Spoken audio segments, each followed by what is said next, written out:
All right, guys, welcome on in. Today is a special day. We have one of the biggest events we've ever done. Today we have $1,000, actually over $1,000 guaranteed prize pool with over 85 players. And give me 1 second. These guys weren't supposed to start just yet. Not yet. Okay. But yeah, we have a lot of great, fantastic players as people are prepping for the first Spirit Forge English regionals. Ned, I don't know how you feeling about that, but how are you feeling today? And how have you been liking Spirit Forge? It's a day old. Happy Spirit Forge Day, everyone. Happy Spiritforged Day. I have actually been having a lot of fun with this set. I went to Nexus Night last night, played the deck I was most excited to play, did all right, but there's like four different decks I want to build, and I can't wait to try them out. What'd you end up playing yesterday? Unitless Victor. Nice, the I, prison Victor, huh? yep. And it did well. It did well, but a couple other decks I want to try out, see where I land on. Yeah, honestly, there's so much to do in Spirit Forge. I am excited to see who's going to be stepping up to the plate in this event to start things off for round number one. First things first, though, as I said, is 85 players. So we're going to be here for 7 rounds of Swiss, and then we're cutting the top eight. So stay in for a long ride because this day might be the longest day we've ever had hosting an event. But as I was getting to, we have a Lucian versus an Annie player to start things off. And since this will be our longest day ever, let's just go ahead and jump straight into it. Ned, if you're ready, let's go ahead and join these players. I'm ready.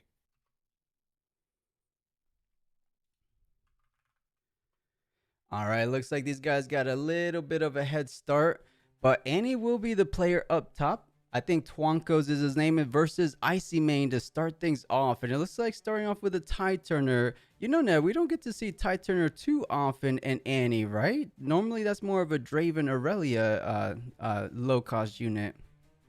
I was thinking it's more of a Teemo unit, but that's just what I play locally. Mm-hmm. Yeah, not usually something I normally see in these lists. They tend to favor bigger units to start off, or not bigger units to start off, but more cantripy stuff in the beginning. But a unit's a unit. Get some early Right? points. Two drop is a two drop. Might as well have one than not. And one of the best curves for Lucian is just go ahead and start off with that chosen champion. Lucian, the body Lucian Merciless, is probably the best. I almost want to say the best card in the Lucian decks. Just the ability to be going in and out of battlefields, conquering one. And then if you add it with things like its signature spell, Relentless Pursuit, it really does a number on your opponent. So I'm excited to see how much work this Lucian Merciless is able to get done this game one. Because I've honestly never seen a Lucian versus an Annie, but you told me before we got started you're anticipating this game to not go too long, right? Oh yeah, these are Annie is real low to the ground, fast, get points as fast as you can, and hope to hold out at the end. Lucian, I haven't seen the list. Stereotypically is a bunch of slow or low cost unit, good equipment, and removal spells. So I expect this to just be a slugfest back and forth. Right, a whole lot of conquering, not a whole lot of defending, as was most likely going to be going down for this round one. But it looks like he picked up. We actually didn't get to see. Oh, and a side note, I completely forgot to mention, guys, because there is a good amount of prize pool on the line.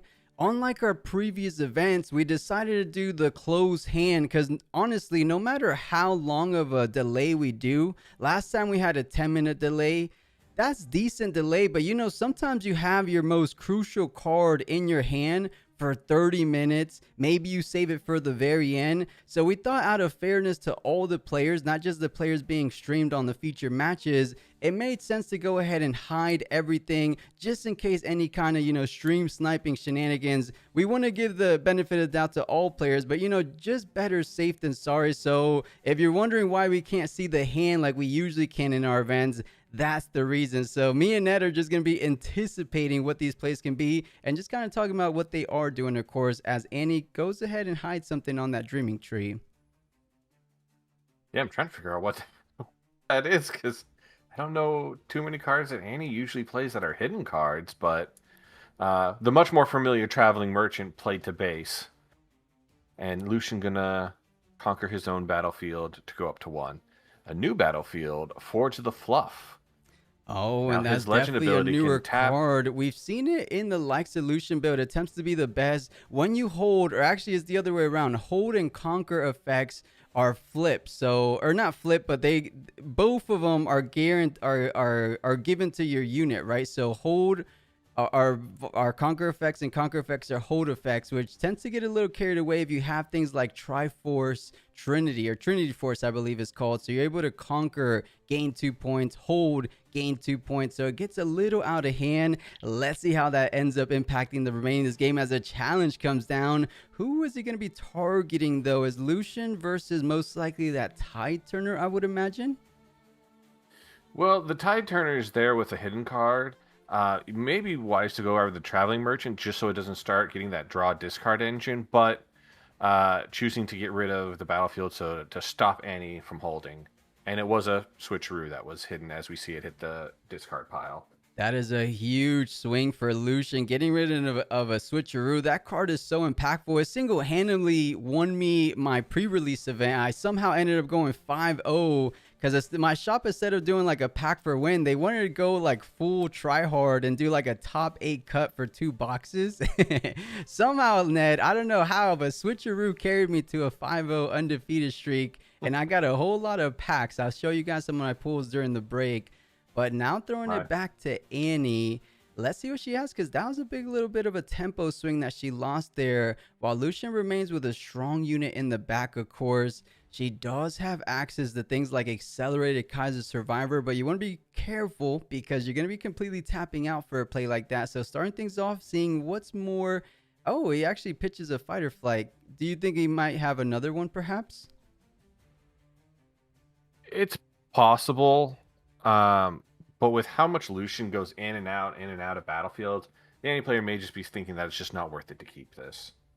Very true. And speaking of the devil, Kaiser Survivor does indeed end up coming down in accelerated speed, so we'll be able to conquer draw 1. But as we mentioned, oh, of course, I've been playing against Draven one too many times. Annie is never truly tapped out. You always have 2 up at the end of your turn for those fight or flights, for those rebukes. So at the bare minimum, I'm expecting something like a fight or flight, since we just saw him pitch one. I would only imagine, because Lucian, he actually only gets his trigger on the conquer. So if you push him back before he conquers, he won't actually be able to ready. Yeah, that's a possibility. Flash is also another possibility. Just get both the units back to base. I love that, yeah. You know, there's purple is in no drought for movement spells. Yeah, not at all. And that flash would actually be a huge advantage. As you said it, There Ned, it is. the flash coming down. You're going to get a +1 on the Dreaming Tree. Another draw from the Traveling Merchant move. So that's a net 2 cards, or a net 1, but you're going to be able to see 2 more cards off the top. And the best thing of all, you're keeping everything nice and protected in the base. So Annie's feeling good as she's pulling up ahead. But of course, Lucian trying to start that climb back, get himself to 2 points. And it's funny to have that, and let me see what the name of it exactly is. The Skyfall, right? The Skyfall, because Lucian doesn't really necessarily tend to hold, so he kind of doesn't get the most benefit out of that card. I think at the minimum, you're just getting that +3, or the +2 the Skyfall grants. And, oh, wait a second. So tapping the legend ability with the battlefield to move over to the campy target unit, and then retreating Lucian back after conquering. Yeah, so he attached Good any play. equipment you control to a unit you control, so he tapped it. You're totally right. So using Forge of the Fluff there. Mm-hmm. And I will say, I think Ruin Runner is a whole lot better target. I think he has something like a Trinity Force in mind. Ruin Runner, Skyfall, Trinity Force, that seems like a wombo combo. How will Annie be able to deal with that? You can't rebuke it. You can't fight or flight. And if you're able to save some kind of combat tricks, aka like a interesting punch first, that Ruin Runner is going nowhere. But you want to try to set it up sooner than later. So let's see how he does it, because Annie's starting to pull ahead here. That Forerunner was the bane of my Forerunner, Rune Runner was the bane of my existence yesterday as a Victor player.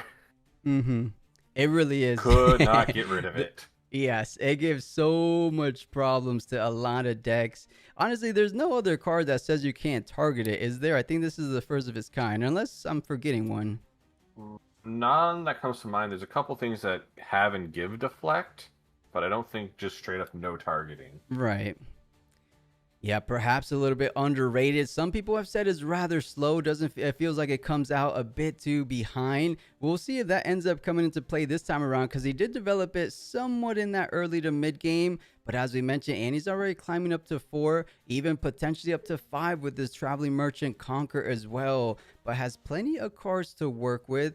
I mean, trying to think ahead. I mean, if she could go ahead and establish a bit more board presence in the back line, I think she'll be in a feeling in a decent position. Perhaps something like a secondary Kaiser Survivor followed up by a Noxus Hopeful. That'd be a big back line to kind of make sure even if these two cards are taken out, you still have something to follow things up. But I have a feeling, I was just about to say, you're tapping 6. That has to be a Pharaoh's Forerunner coming down.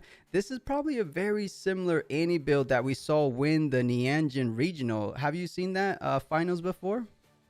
I did. I watched your coverage of it, and one of the reasons why I want to play Azir. Uh, this Annie deck is just fast. Those Dravens that I thought we're only going to be seeing play in Draven decks are insane in this deck. Mm-hmm. I've been very impressed with this deck. Yeah, so have I. And honestly, taking a peek behind the cards, as you mentioned, the Draven looking quite impactful. More importantly, the Flash, one more time, able to keep both your units safe. Seeing 2 more cards off the top, which is exactly why the Sabotage target is going to be targeting that Flash. Out to the trash it goes. At the minimum, you do have a fight or flight to return your Kaiser, plus get that +1 draw. But it won't be at reaction speed, of course. So let's see. And as we were speculating, Ned, the Trinity Force does come down, most likely going to get attached to that Ruin Runner, and the Relentless Pursuit going to be pushing something down and attaching an equipment for free. This signature spell is so impressive. It is. Now, which one is he gonna want to conquer with? Because he knows about the fight or flight in hand. Yeah, I would imagine the Ruin Runner, because you can't fight or flight the Ruin Runner, so you're forcing your opponent to go after your own Kaiser. But yeah, as we're seeing here, the fight or flight most likely or has to target its own unit just to get that +1 draw. And this is where it starts. And funny enough, he wants to retreat it because Relentless Pursuit said you are able to return back to base. But wait. It doesn't return in a ready position. You still have to spend the standard move. No, wait. This turn, this unit has when I conquer, you may move me to my. Okay, so no standard move. I see what happened there. Oh yeah, I see. Yeah, he moved it, and then Relentless Pursuit was the one that moved it back to base, allowing him to double conquer. 1-2, and that's actually 2 points per conquer because Trinity Force. Wow! What is going on from 3 to 6? Wait, no, did he double conquer? Shouldn't that have been 2 points? 2 points? Yes, because he started the turn at 3, 2 per. He conquered twice, right? So that should have been 4 points. If he was at 3, this guy might be at 7. Because, guys, Skyfall is going to be doubling the Trinity Force on the hold, making it conquer. So, man, we're seeing one of the best combos from a Lucian deck that's probably able to be done in Riftbound. The Ruin Runner paired with Skyfall paired with Trinity Force, you're getting an additional point per conquer. You conquered Dreaming Tree, so that was 1 for the conquer, 1 for the Trinity Force. And then you did the same thing on the Forge of the Fluff. I think he's behind 1 point. I think they're talking about it in chat. Yeah. Wow. That is an insane amount of points in just 1 turn. Yeah, quite literally from 3 to 7 points with a single unit. We thought the Camel was impactful, but not quite like this. And it looks like they agreed on 6 points, but if we play it back, let us know in chat if you guys agree with us. I'm pretty sure he should be at 7 points.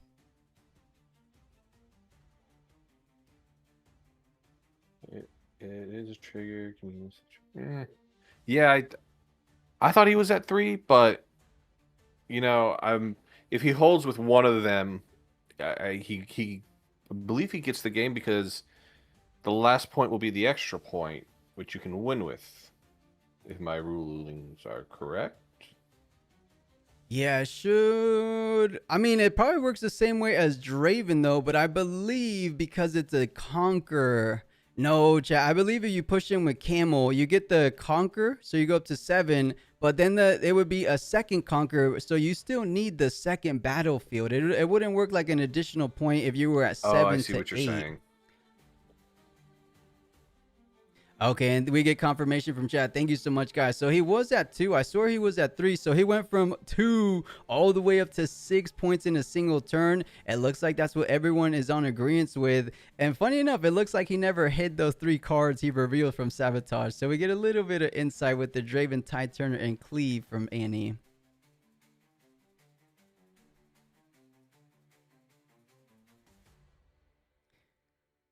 And you can even see the power of Kaisa here, though, of we knew the entirety of the hand last turn, and now we only know half the hand with 3 cards drawn this turn.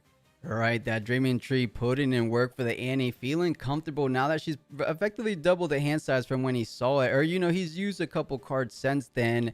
But I'm wondering what those 3 cards can be. Another flash will feel good, but honestly, he needs to put up some kind of defensive wall because Lucian on the cusp of winning this game. He just needs to conquer both battlefields in the same turn. And if he was at 7, I'm pretty sure. No, actually, I think both of those points are points via conquering. So I still believe either or you would have to conquer both battlefields in your turn.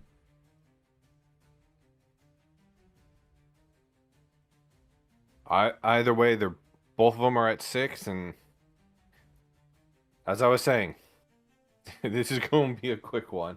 It really was, right? We blinked and these guys just skipped up all the way to 6 points already. But there has been some interesting lines so far. I'm very curious though, because Annie, not known for her defensive capabilities, they don't have things like things to might increase. They just have things to push your units back. Things like rebuke, things like the fight or flight we saw earlier. So that Camel could be the key piece Lucian needs to just completely close out this game. And they're just trying to set up that defensive wall with things like a Lucian that's able to bring up that total might defense by 10 or total of 10 rather. So it might be a little tricky if Lucian, those final 2 cards, if they're not something like a punch first, another perhaps relentless pursuit to push left and then push everything right. So this is going to be interesting because Annie has the card advantage, but Lucian feels like he's right there to close out game 1. It does. We just have to see if this Kaisa can hold on to both battlefields or not. And to be perfectly honest, I've never seen the interaction between the Trinity Force and Skyfall from 6 to 7, or vice versa. Not vice versa, but I mean from 6 all the way to 8. Because I know my understanding with things like Draven Audacious, you can't go from 6 to 8.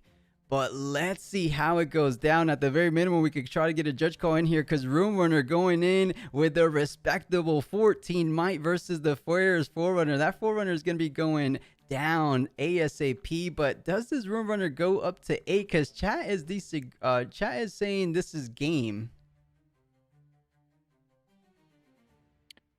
Yeah, I believe in chat. You know what it probably is? I think is the keyword here, hold. So you're getting a hold point, and from holding you can hold from 7 to 8. You see what I'm saying, Ned? Oh, I see. So I think that's what it comes to. So you're conquering, and then the point you're getting is actually a hold point, which any hold effectively can get you from 7 to 8.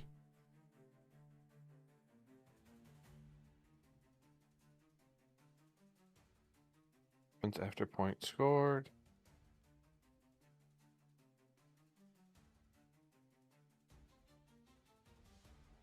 Yeah, my original thought was I know you can win off of things that, like, say, score a point on card text. So that's what I was thinking, that, like, that's why. If it's the same as Annie, I mean, not Annie, Ori, that makes sense. That makes sense because the conquer comes first and then the extra point comes after. Okay, guys, I think we're all on the same page now. Yeah, whether it wasn't hold or conquer, it ended up being GG. Well played to Lucian. Now we know that interaction. Now the Annie player knows to look out for that interaction because we were praising Annie. She pulled off to a fantastic opening, really pedaled the metal, get to those 4 points, and then out of nowhere, once that camel was set up nicely, Trinity Force, Skyfall, I think that camel alone got 6 points in that one match. Can you believe that, Ned? That is just unbelievable. Really. In one turn, you score half the points you need to win. It really was insane. I don't think we ever seen Lucian pull that off before, but he made it look rather simple. Let's see if he's able to get off again with something like that, or is Annie better prepared? But honestly, how much preparation can you do versus an untargetable unit? So it might be a tricky battle for Annie. Yeah, I'm trying to think what they could even really bring in for this matchup. I don't know if Thermo Beam is still popular, but get rid of all the equipment. You know, slightly bit of a meme these days, but the downwell could be decent. It doesn't target. You just return all gears, all units back to hand. And then if you're able to slightly spam out harder than Lucian, which Lucian doesn't have too many units low to the ground, so it's going to take some time for him to, pay 5 for the River Runner, pay 3 for the Skyfall, pay 3 for the Trinity Force, versus I believe Annie would have the upper hand. But the question is, I don't think any Annies at a competitive level are leaning towards things like downwell. So we'll see. I mean, you're right. I'm right there with you. I think the best thing, though, is quite simply Thermo Beam. Wouldn't that put in so much work against Lucian? It would, getting rid of the extra point, getting rid of all the buffs. But I don't know if that is a card that might be a bit too costly for a low to the ground Annie deck. But we will see.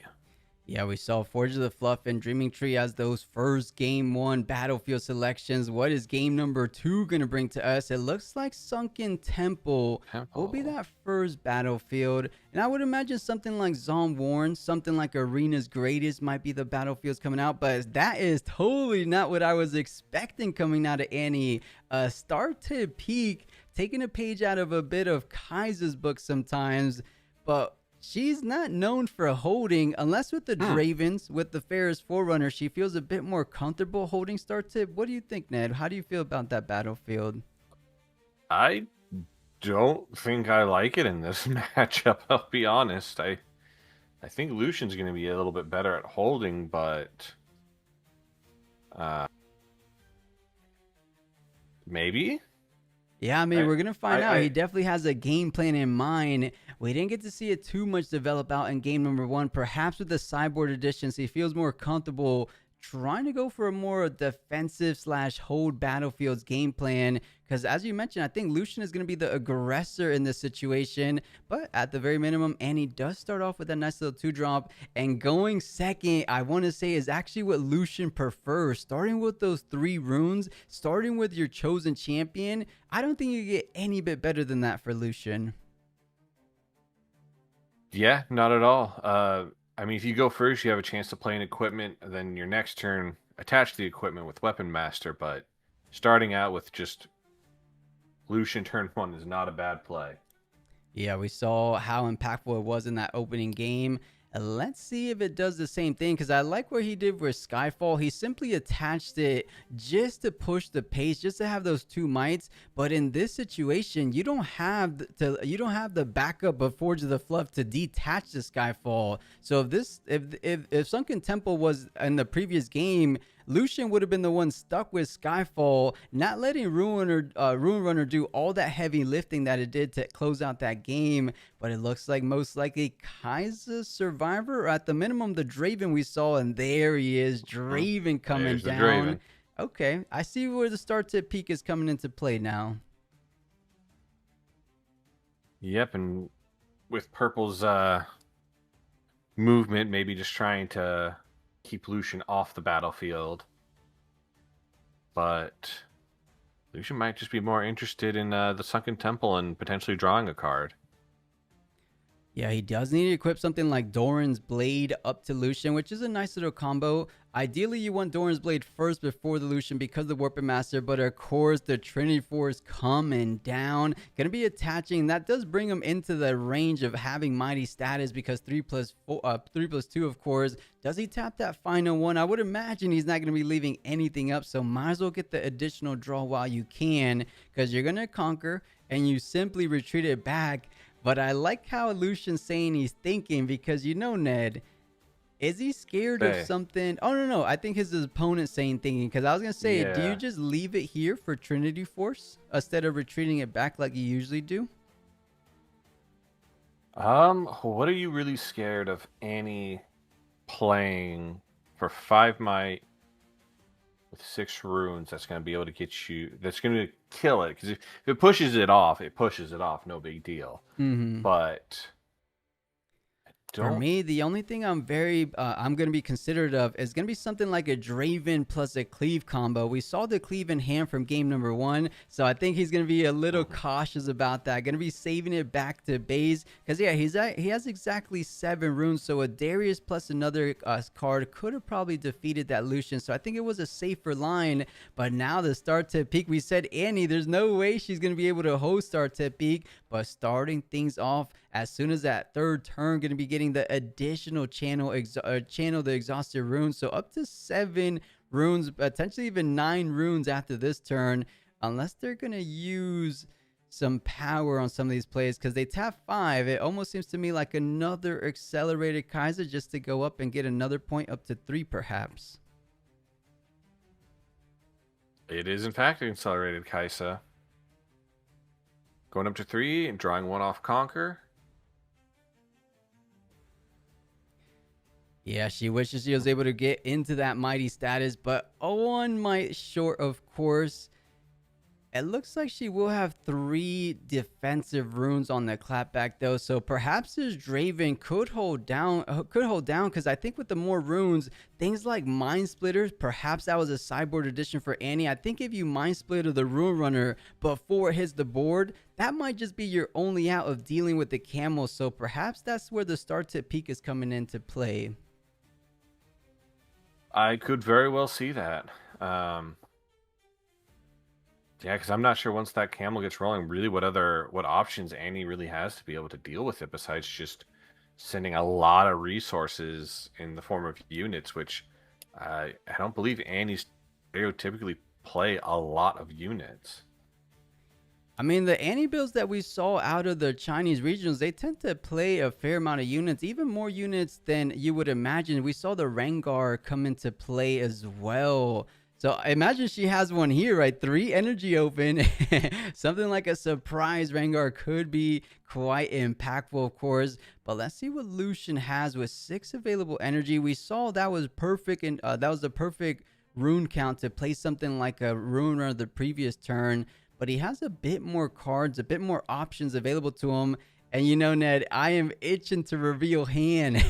I just want to know what these players have in hand, of course. But out of fairness to everyone, we have to be respectful and make sure no kind of stream sniping / cheating allegations can occur. So we'll keep it blind, just like everyone else here. Yep, and Lucian gonna try and take on the Kaisa. Kaisa responding back with trying to stack the deck.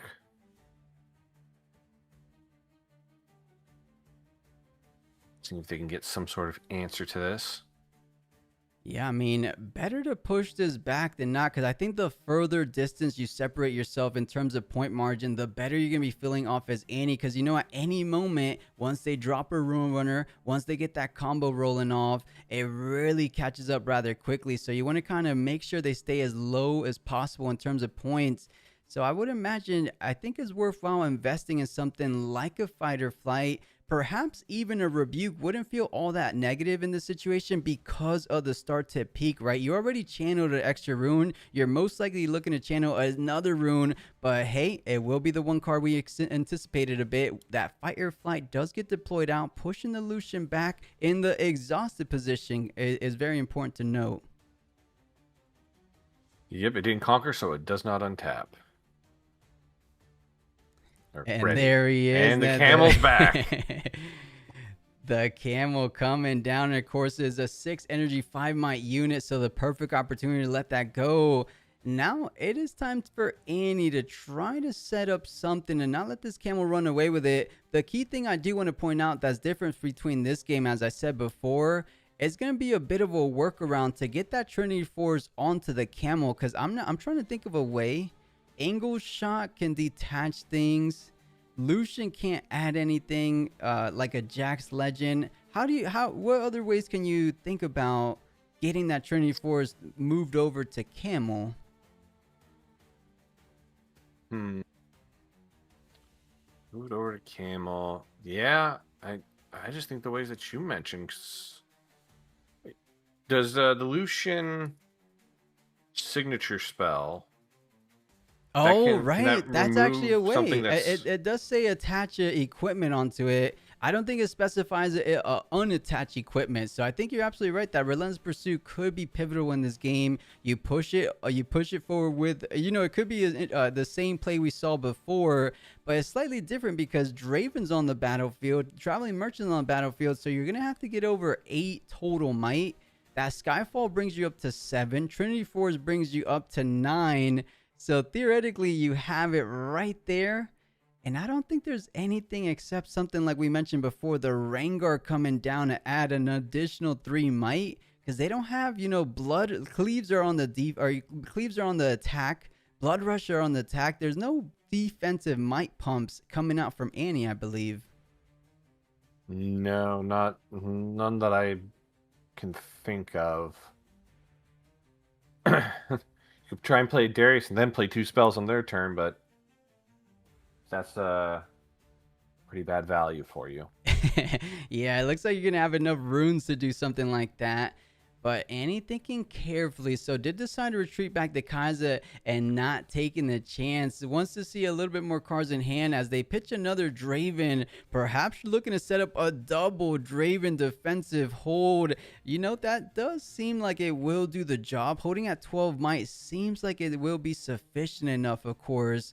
But I don't know. The one card we haven't seen at all coming out from Lucian is the Punch First. There's no world he's not running Punch First, right, Ned? He's a body deck. He has to. I mean, almost any orange deck runs Punch First. And it looks like one way or the other, the Ferris Forerunner will be adding the collected total 12 might we were talking about. So tapping for that final Pouty Poro and then holding 2 up as Annie tends to do. Let's see though, all you have to get over is that 12 might threshold. Can a Ferris Forerunner, or not Ferris, can a camel off the back of a maybe Punch First? And then, wait, let's think about it. So 1 Punch First, that's going to be just 1. Relentless Pursuit's 2. The Skyfall is 3, I believe. So you theoretically have enough runes to do all of that. That or just 2 Punch First? And guys, I'm seeing here that Annie has an additional card. I mean, I want to call it Judge, but it should be all right. I think if both players didn't notice, it's still the job. We try casters not to intervene as much. Sometimes we do play Judge. But let's just let these guys play it out for this game 1. If this was Top Cut, we would be forced to intervene. But it's just the opening round. I know there's a lot on the line. At the minimum, it should be a warning. So I could jot that down for Twonkos that he does have a warning. I'll write that down in the Judge chat for us. Sabotage coming out for Lucian, trying to see what tricks Annie has up their sleeve.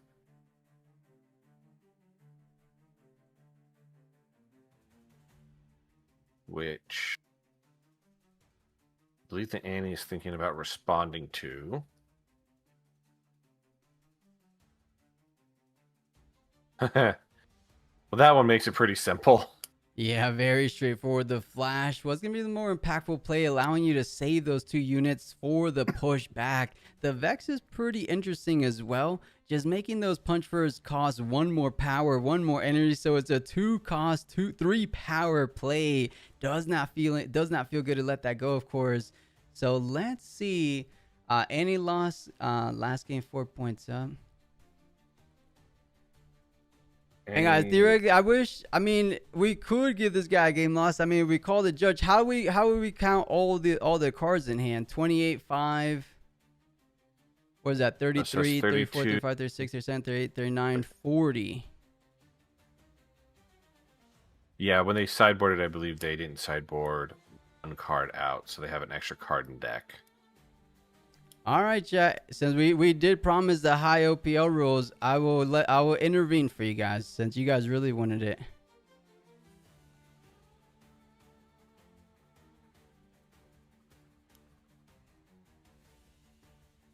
And I'll call the judge for these guys.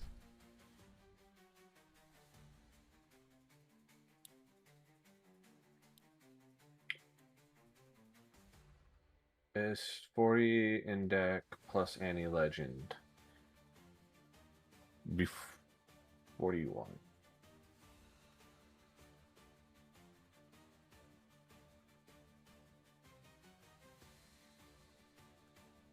You know, I'm always thinking on the caster side of things, on the TO side of things. I want to put on the best show for you guys. Let these guys play it out, have a great time, put a great show.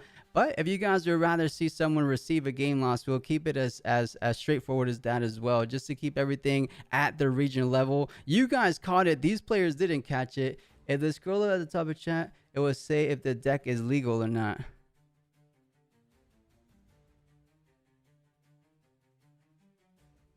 And chat, give us 1 second. It said both decks are legal. So perhaps it was a bug.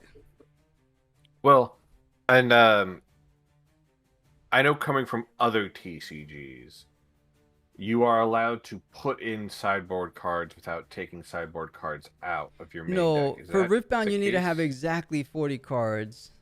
You need to have exactly 40? Okay. All right, it said the TCGA said both are legal, but it's just curious because you count the cards. 5 plus 28 is 33, 34, 35, 36, 37, 38, 39, 40. Plus the chosen champion, so 41.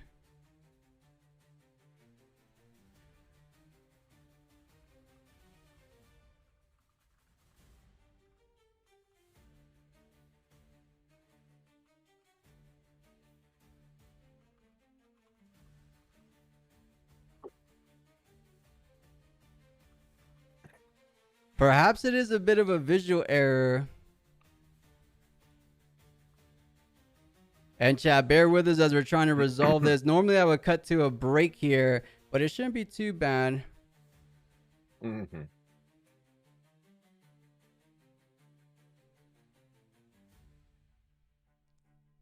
And any player saying, my apologies if I did something wrong, will be visual bug as the deck is legal. Check deck size. So the deck size says can you inspect the deck? Yes, sir. I don't think I can as a spectator. I can't click anything. You know, maybe that's what it is. A token in the trash. No. There's 5 real cards in the trash. Perhaps no. Annie doesn't make any tokens. And chat, let me just consult with the judge here while we figure this out. So the only tokens Annie can make is off of the Fair's Forerunner.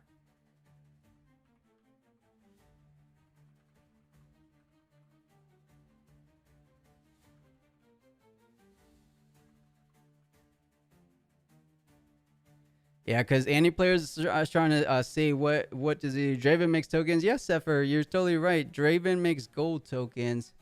We'll do a deck check. Okay. All right, chat. Bear with us. Let's head back to a little bit of the caster booth in the meantime. It looks like they're trying to figure it out. And like I said, chat, I'm always leaning more so on the side of having a good event. But we did say this event was trying to prepare us as best as possible for the regionals coming up. So we did decide to implement those high organized play rules. So, I mean, theoretically, it should be a game loss. At the minimum, like a full final warning. Anything on top of that would be a game loss. But I think by the high OPL, it is a game loss. Might call it legal because it doesn't account for the chosen champion. Yeah, Arsky, I think that's perhaps what's going on. Tokens, they'll stay in the discard. They get removed. Thank you. Okay. So yeah, chat, bear with us. We're trying to figure this out as to see what the resolution. Can you open the lobby further up? Plus, you know, Ned, do you mind just stepping out of the thing real quick, so that because how Sure. TCGA does, it only lets 2 people in the lobby. I don't know why. I wish they would let 5 people in the lobby. I have exited. And thank you, Ned. No problem at all. I don't know how you could catch something like that at this event in person. That's what I'm saying, Mug, right? How do you know someone has 41 cards in person? This would never happen at a regional. Only in an online tournament where there's a big old fat number on top of the deck, right? How do you would just So, ask your opponent, "Hey, can I count your deck?" yeah, Oh, you have one more card. in between every round, you count their deck. It says legal at the beginning. It should be fine, right? That's what I'm saying, guys. They're conducting a deck check. Let's verify on both sides. So there's 30 cards, 31, 32, 33, 4. Wait. 31, 32, 33, 34, 35, 36, 37, 38, 39, 40. But the champion's not there. So Lucian does have 40 card, including their champion. The any player up top had 41 cards, including their champion. If you want to know at Hyopio, they do actually track how many cards they are bringing in out of sideboard. Akina, okay, that does make sense. At the highest level, maybe your opponents are keeping an eye on things like that. I had to look at the VOD. It also shows 40 cards at the start of the game for Annie. You know, Jambo, thank you so much, because now me and Ned could pay attention and make sure these guys don't start the game. They could correct any errors before anyone receives a game loss.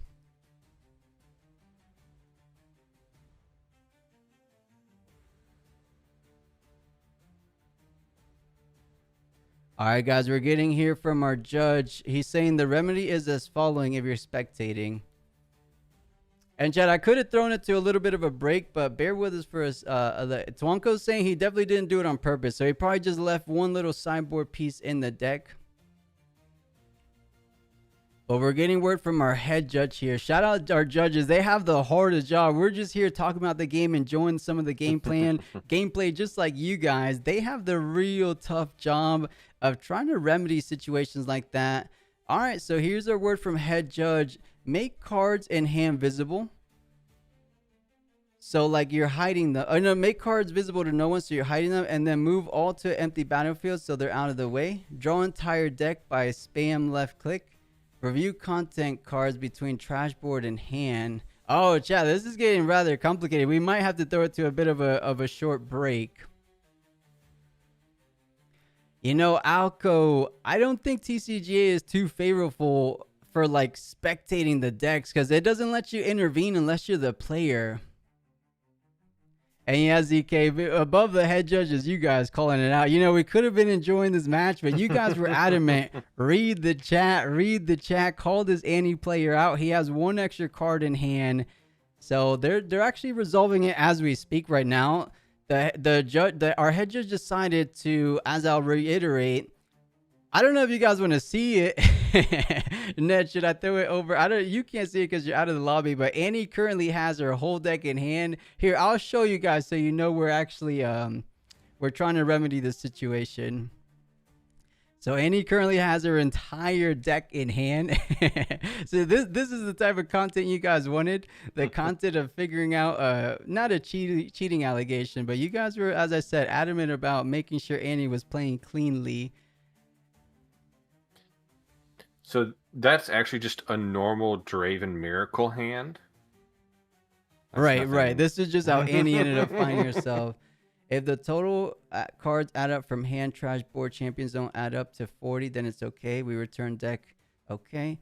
If the total adds up to 41, then it's a deck presentation error discovered by someone else who's not the player, and the game lost, I'm afraid.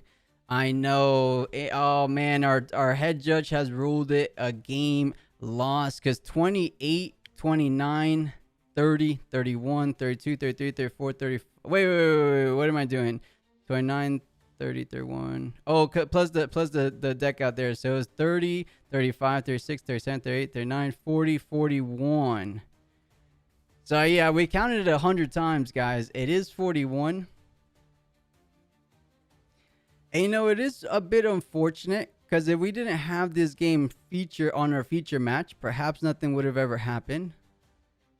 But I guess that's just the nature of how things go sometimes. It's a mistake I'm willing to bet he was only going to make once. Yeah, I believe so. So it does tend to happen in situations like that. Yeah, Kitsune, that's what I'm usually going for. But for the high OPO rules, we're trying to is not give him a. Yeah, exactly. Our judge has ruled it, guys. Our judge has ruled it as a game loss. So we'll momentarily look to spectate another game because Lucian won game one, which means Lucian will be progressing forward, or not progressing forward, but moving on forward with a 1-0 victory. All right, guys. GG. As I said, you guys, harsh to get a game lost, but that can happen when mistakes in OPL rules. Yeah, Hugo Boss, and we did make sure everyone understood that today's event, normally in our weeklies, normally in regular events, is a bit more casual. She would have got a game warning, but for situations like 1K on the line, we are all preparing for regionals, so it's better to make the mistakes here rather than when the majors come around.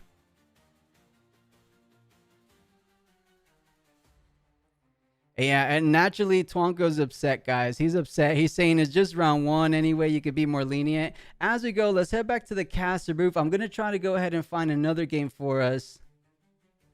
And, you know, we have no one else to blame. But I'll slightly blame chat as well. I'll blame chat When a in little doubt, bit always here. blame chat.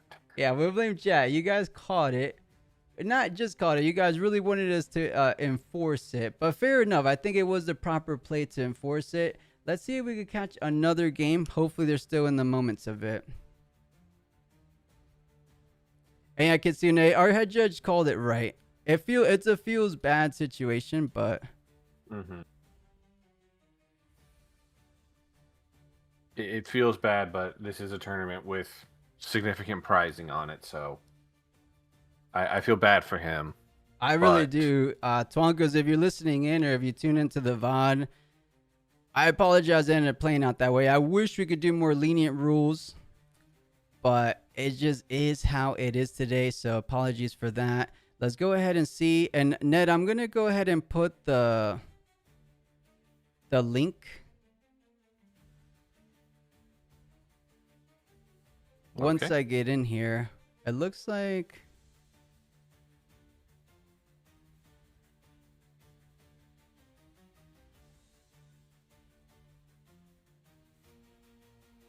Why can't I spectate?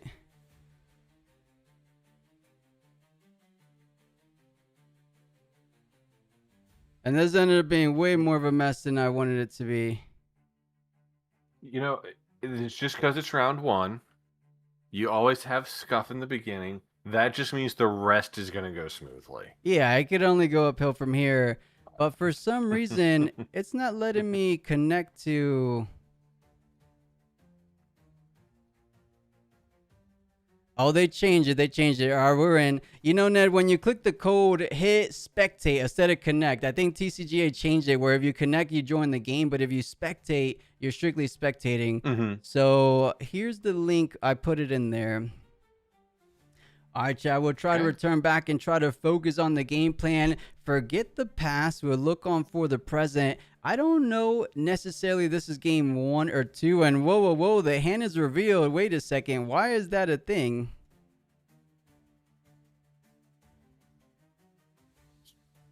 Huh.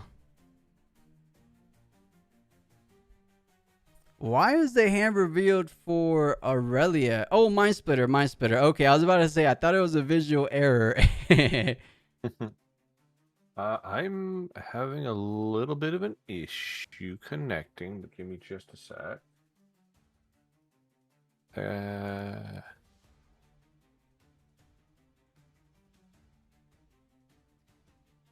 And since we couldn't get the cameras in, since this is kind of like a backup feature match, I'll go ahead and add the legends for us.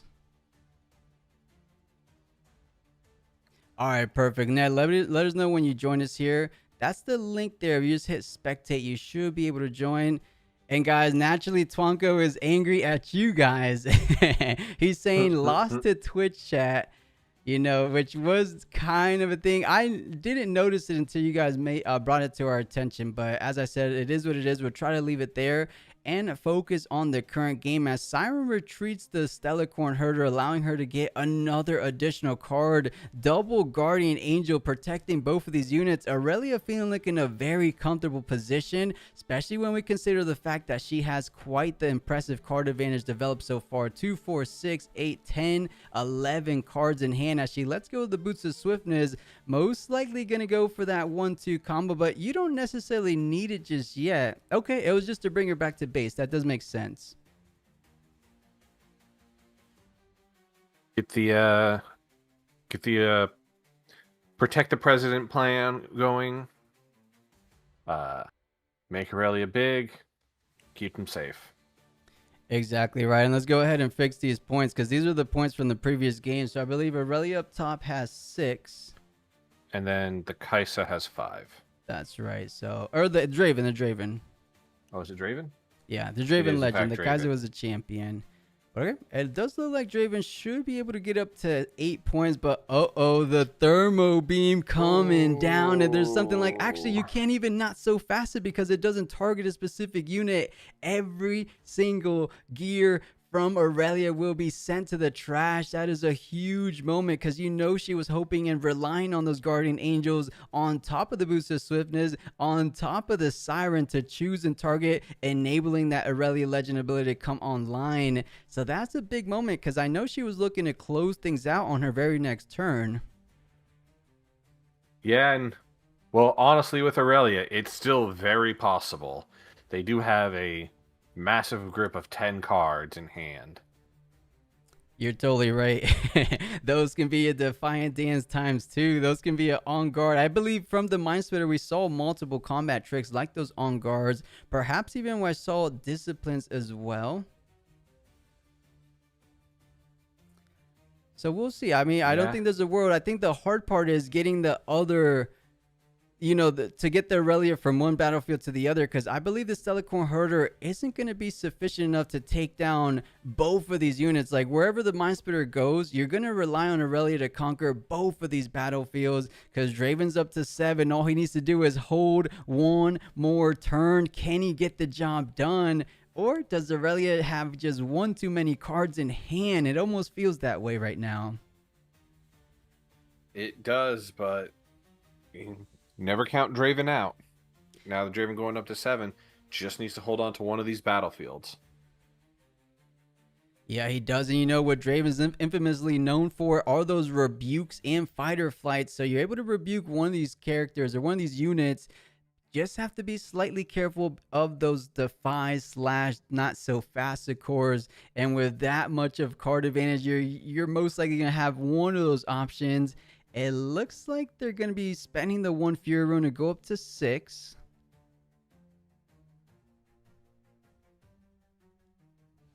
On Guardian, giving it 2 from the card and then an extra 1 from the Aurelia champion unit. Mm-hmm. So does find herself all the way up to 8 total might, just 2 over.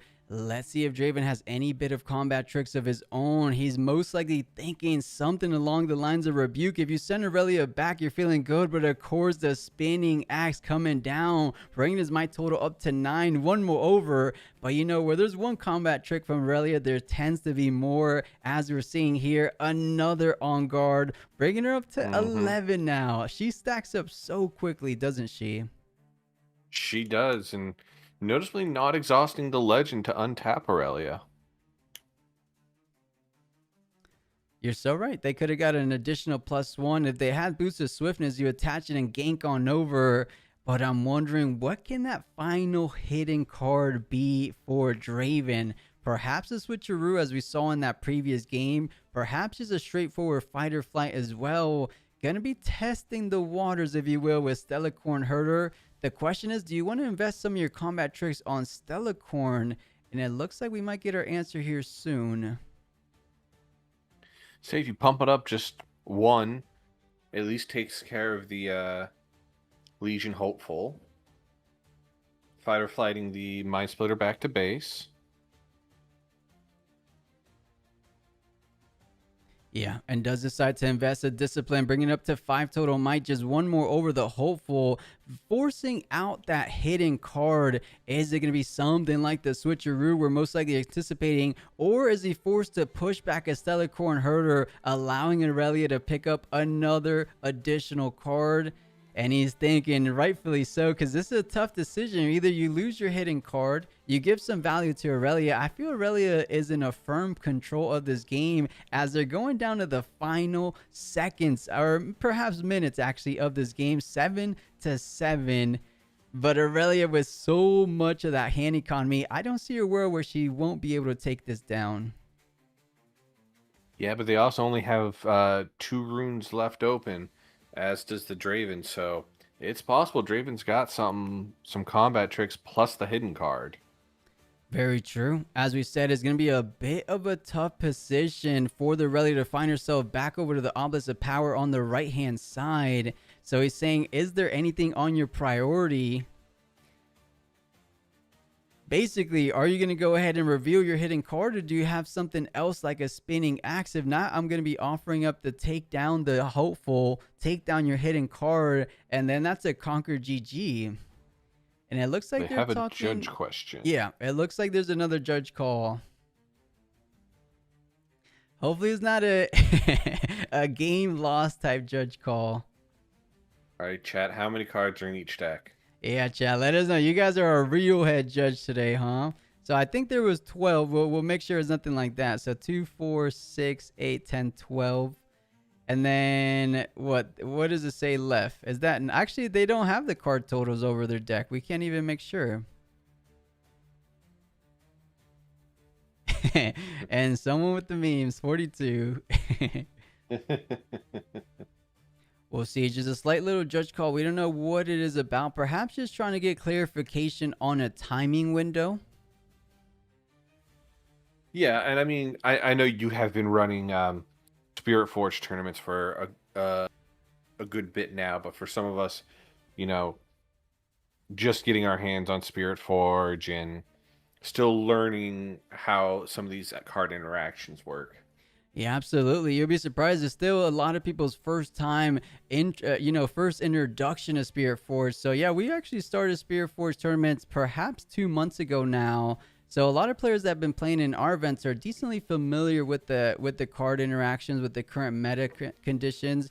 But perhaps one of these players are rather new, like you mentioned. I don't think they're truly new because they're not actually playing like new players, but rather just slight little intricacies or subtleties to the rulings. They're trying to get full clarification as there's a lot of stakes on the line. With that in mind, though, there's 5 minutes remaining in this match. There's just 5 minutes, but there is 3 turn overtime. So everyone has to keep that in mind. Active player goes to turn 0, and then 3 additional turns after that. And the biggest changes to the tournament rules that will be presented at all the regionals coming forward, you have to be ahead by 2. If no player can close it out by the end of that turn 3, it's going to be a tie because it's 7-7. You can no longer win by 2 in this position, but I'm willing to bet they can close things out but before then. So they go to even, which will stop.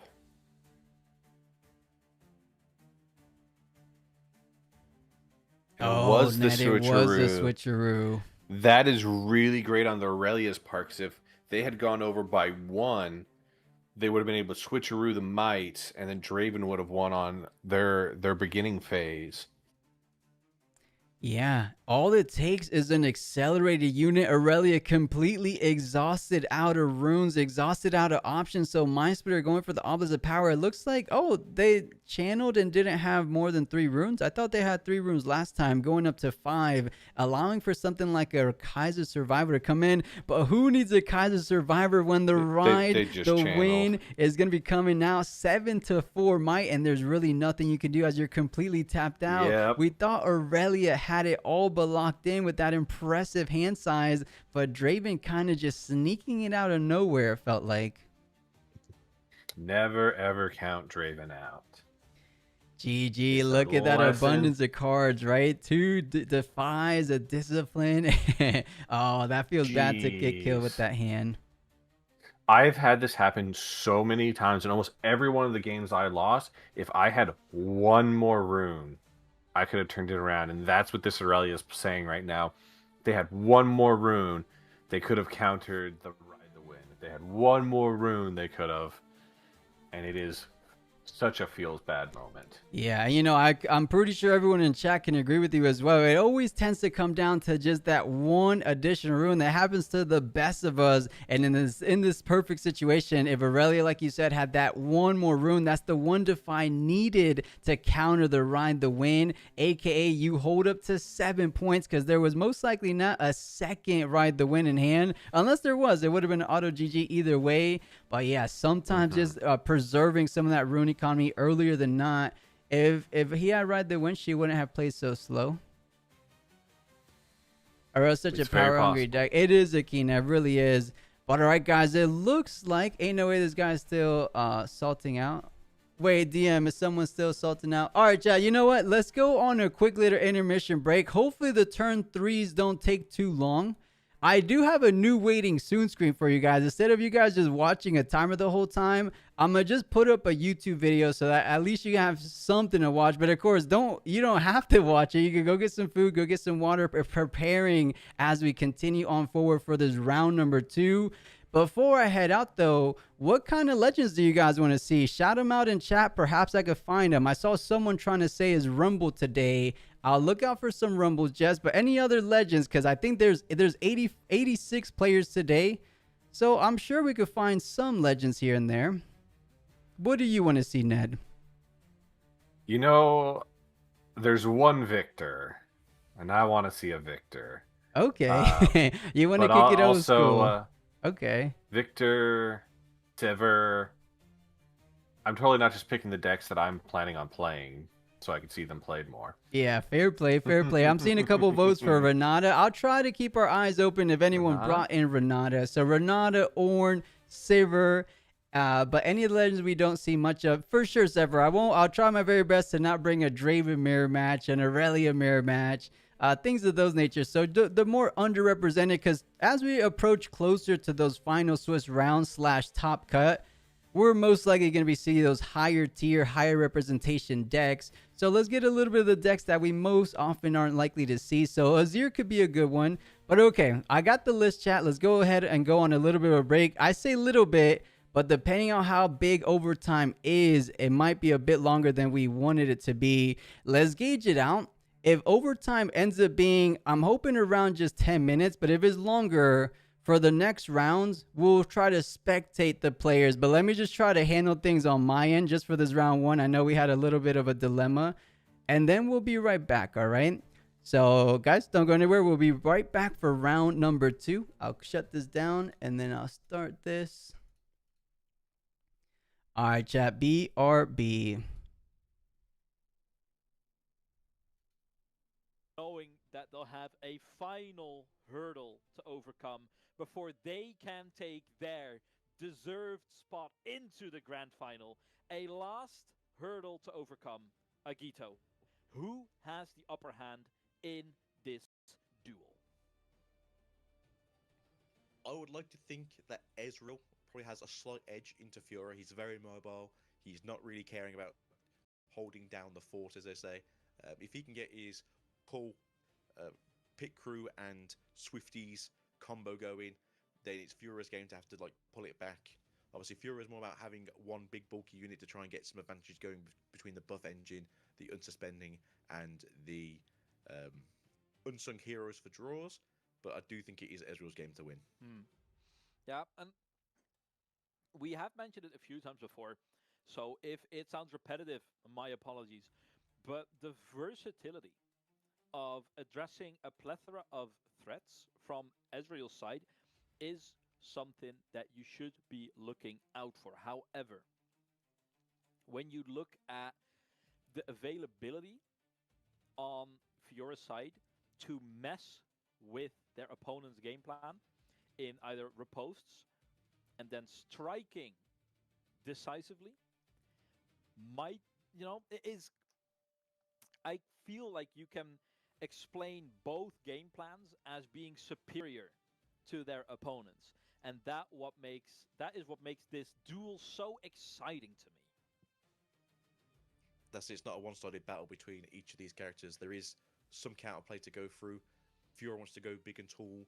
Ezreal has the ability to knock them back down to size. Fiora has the riposte for a counterplay. It's not all just one to the other. It is a good back and forth match we should get here today. Yeah, and from what we've seen so far, the key pieces in the Fiora list that we have to keep our eyes out on, Agito, what is, in your opinion, the pillars of success for Fiora? It does depend on how they're going to be running this. Ezreal, as far as I'm aware, doesn't really run any gear removal, so getting those baited hookouts on turn 3 or 4, or seeing also maybe a set in hand would probably be the play to be. At the same time, Ezreal doesn't really play a lot of big units besides the Mind Splitters and the Watchers, so it might be more of a reactive play than it is a reactive play. But I do think it is going to be trying to get advantages between the baited hooks and the draw engine through the unsung heroes. It's gonna be a tight one. It's going to be a tight one, and Draven, talking about force of habit, Ezreal is on the play in this one, winning the roll off, getting himself a small advantage to edge him ever forward just that little bit.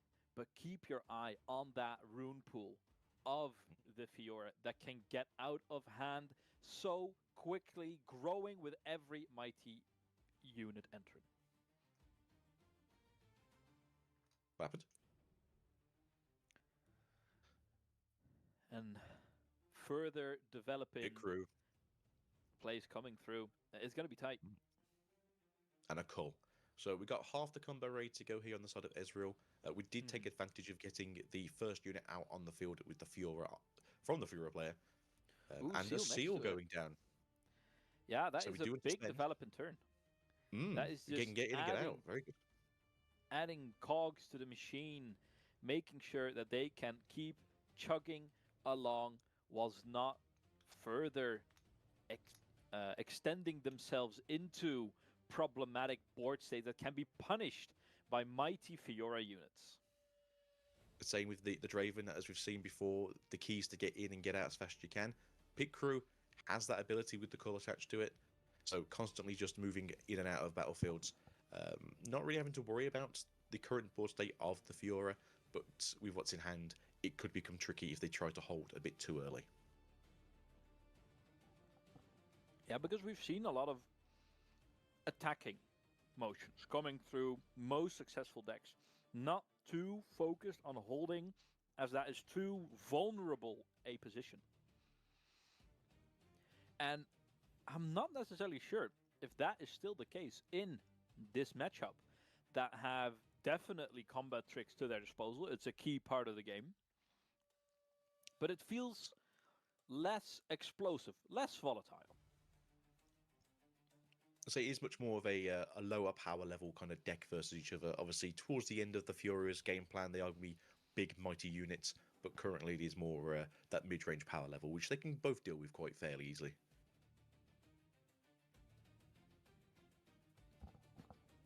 We're going to do anything else with the rune set open. We do have access to the Troll Call, I believe it was the Troll Song, the Call of Glory in the hand here for the Fiora, so they're not really too worried about being jumped on by this pit crew. But at the same time, there is a few other things in hand, so we can just go on here. We do know there is the Bellows Breath on the hands of Ezreal, so again, that is something to be concerned about for the Fiora. Yeah, definitely you have something to keep into account. But Ezreal himself hasn't made his entrance yet, and as I mention it, that is exactly what will transpire right in front of our eyes. And now the digging has begun to a quest towards the missing pieces for Ezreal, and that just is a continuation of what direction we've already set off into. As we all know, that Ezreal is a spelunker by trade and nature, so delving deeper into his deck makes a lot of sense. Yeah, I mean, I was personally a little saddened to see that they for the alt art they didn't put in Explorer Ezreal. That was a, my favorite dinky skin that he can run with. But sometimes you have to just make room for those more debonair among us. So I do quite like the Debonair skin line, so it's nice to see this with Ezreal. I do hope they carry it on with the other characters, with Vi coming in the next set, and then hopefully Jace further down the line, and a Galio at some point. But as you can just see here, just trying to craft his hand a little bit deeper. We did see the Arcane Shift come out earlier from the draws from the playing of the Ezreal, so we do have the Ezreal combo if we have to. Yeah, and I think even though it is enticing, I don't feel like there's a real over reliance on the Ezreal kit. Like I feel like you're not out for the count when you don't have the Ezreal on hand anymore. And I think part of that contributes to the success of this deck as well. That it's not, overly reliant on a handful of game pieces. No, I think the Ezreal is quite good at, as you said, it digs a little bit into its deck. It's not really sort of clasping on for anything to go. We are equipping no, we're just playing out the extra. Cool. But overall, yeah, I don't think Ezreal's really one of those decks where it is just constantly starving for card economy. It does seem to be pretty good into it. And then just to sort of talk to chat there, he actually trashed a Rebuke, so I don't think he's looking for a Rebuke. Yeah, it looked like a slightly more strategical game. And to answer one of the questions in chat, what are these players writing down? Well, every time these the cards become public knowledge, right, and things disappear more and more into the bin, especially cards like Rebuke, like Fight or Flight, or a Flash or a Recall, like very pivotal cards like that. It's good that you can write down this information, make sure that, all right, that is one less they can hit off, just so you can always make a statistical proper play, right? You don't have full information, but every little bit helps. The more you can get off your mind and onto paper, the more capacity you have to focus on the things that can only be calculated in your head. Exactly. So if you see your opponent's played 2 stacked decks and 2 cool shots already, you know that there's only really 2 more cards in the deck that's going to help dig a little bit deeper. I don't think Ezreal plays more than just the champion Ezreal in the champion zone, so it's not as if you have to worry about that coming out. I think they do play a Fizz or 2. We have seen the Vex, though, as a counter to other cards, and I think a couple of them do play the Last Rites as well, so it's not always about digging deeper, it is sometimes about recycling the cards that you can't normally recycle. Yeah, and especially when you are playing a baited hook deck that sometimes has to account for cards left in the deck and what threats might be in there or how likely they are to hit certain cards in their deck, so that you can prepare for such scenarios, right? When you see them only hit bombs in the first bit that are all going into discard, you can maybe be a little bit more greedy, play a little more forwards, and try to see if you can gain some ground by punishing such unfortunate runouts. However, if you are unaware of those situations transpiring before you, and you are not making the most of that, you might be losing out on value. And as a TCG player, it's the one thing in the world I love most: value. So as you can see that they are at that lovely threshold of 7 on the field here, with the gold escaping apparently, and there you go, exactly what I was trying to say. The Mind Splitter is coming now. If your opponent hasn't really been playing a lot of cards from hand, this knowledge will be quite good to see. As we can see here, there are a few decent cards in hand still, but what they're going to try and do to get some value out of this. Yeah, the Call to Glory is being shown, and that will be everything they are putting down right now, just to pop her onto Mighty, ramp themselves up a little bit more. And this is the point where we enter territory that might have been not as obvious beforehand in this tournament, where Dravens usually kind of whittle down on their rune reserves quite harshly. Fiora, who can just keep ramping up, is a lot more concerned with how many cards she can keep in hand to make optimal use of all those resources available to her. personally speaking here, I think the most valuable card in that hand overall would be the BF sword, just because we know they only run 3 of the equipments, and that would be a great shock to them later on. Especially with the punching first, they could be hard bargained later on, or you can just Or challenged. or And the fact that challenged. there is a bit of a lack of resources available to the Ezreal to get rid of the BF sword once it is on the battlefield. And if I'm supposed to trust those fingers, the BF sword will be having to make new BFs in the trash pile. I said, as many friends in there as you have, don't worry about that. But yes, I don't think the Ezreals tend to run the acceptable losses because it is a loss to themselves, especially in this version of the build. And I don't Definitely think Blue has an option currently to get rid of equipments. Off the top of my head. That is something we'll have to discover a little bit later on. And it's once again the options, and that you're humming and hawing, and that you're weighing for yourself, how much do I want to advance my own game plan, in contrast to how important isn't that my opponent cannot get to his game plan. And with the stickiness and slipperiness of the Ezreal, I feel like you have a lot of answers that address many problems. There are many threats in your mind splitters that are also advancing your game plan for yourself. But it's getting a little choppy on the battlefield as Fiora is pulling ahead in the lead and Ezreal is lacking a bit in the might department. As you said, we do have the big-bodied Mind Splitter that is a dragon. I know, I'm confused too by this. And that 7 might unit isn't nothing to scoff at, but we did just see the hand has at least 2 options to do with such a mighty unit itself. And that can be cause for concern, especially if you don't have anything in play to keep it going. Although, our Watcher's a pretty good option. Yeah, the Watcher is a good option. I mean, a little less so with the way it's set out, but look at that, dealing 12 damage to all and everything at battlefields. I mean, that might be the way forward to make sure just to wipe this proverbial slate a little more clean. So I don't hate that option either. It does clear the board. You also get to score up to 4 as well. Very costly, but they're in a good position.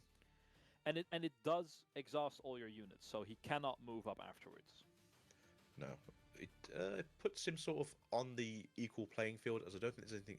No, that's wrong. The Fiora champion is currently out in the back, so it doesn't necessarily get rid of all the problems, but they do actually go for that option. But again, it's not a bad option, especially if one battlefield does get very full. Yeah, and I feel like, you know, is it a large enough answer, because it does exhaust your own unit. You cannot capitalize on the gap left in its wake. And it looks like we will be facing off into more fighting, and that is a daunting task.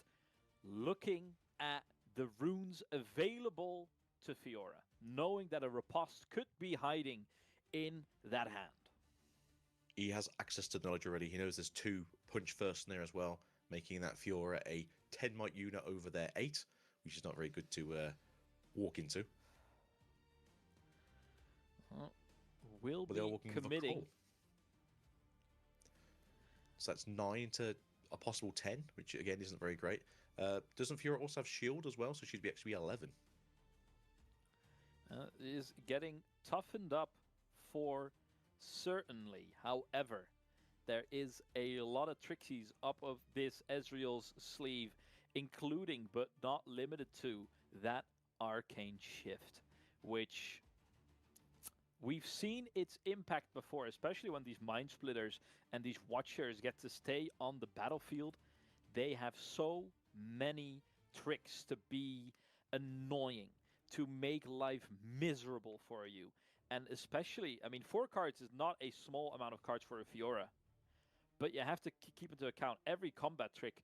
They have more trouble evening up the score like that. See, this to me would be a fairly good play, but are they going to go for the card advantage? They are. I thought they might want to maybe arcane shift it across so that way it was banished, so it wouldn't be able to be targeted anymore, and then become a new unit that could strip another card from the hand. But I think they're still doing a good play here. Please continue. I think it's good to, the Mind Splitter might be a big key piece right now, but in return they can draw 2 more cards. I believe all their runes are still open, so they could use this battlefield explosion and then put themselves in a better position for next turn. Yeah, and I believe Arcane Shift is on action speed, not reaction speed, which is why they didn't you're right, commit to that, as they do not like to be labeled a cheater, which I respect. No. It's those team Cheating is wrong, players everyone. you should be mindful of.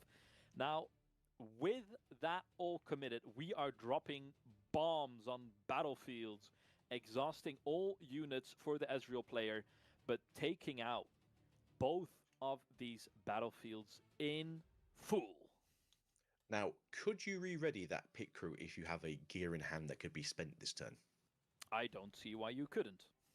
So if they do have another cull or maybe no, they're passing over. I was wondering if they're a seal or a cull, maybe they could unsuspend it and try and get another point. But no, they're still in a very good place. It feels like a bit of an emergency break that had to be pulled.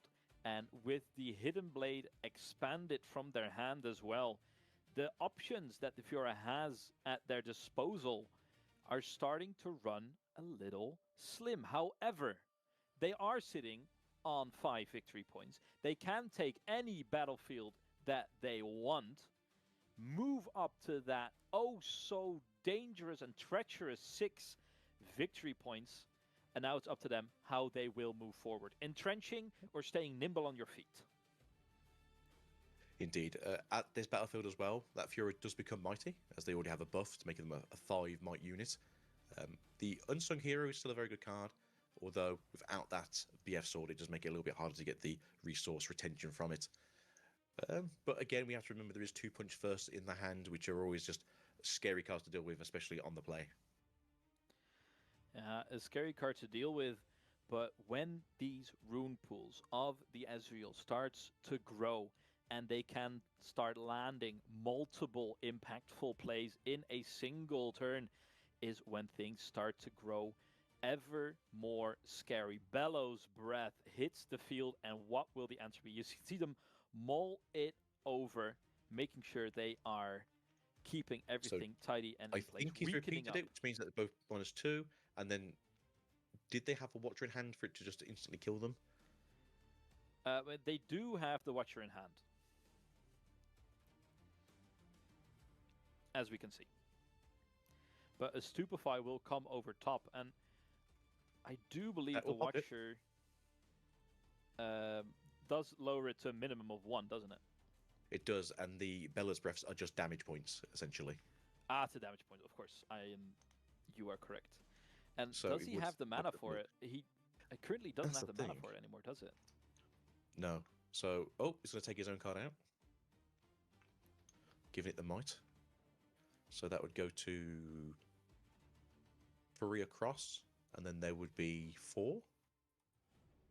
Oh. By any means possible, right? Pardon? So I think Frigid Touch gives -3. Maybe I'm wrong here.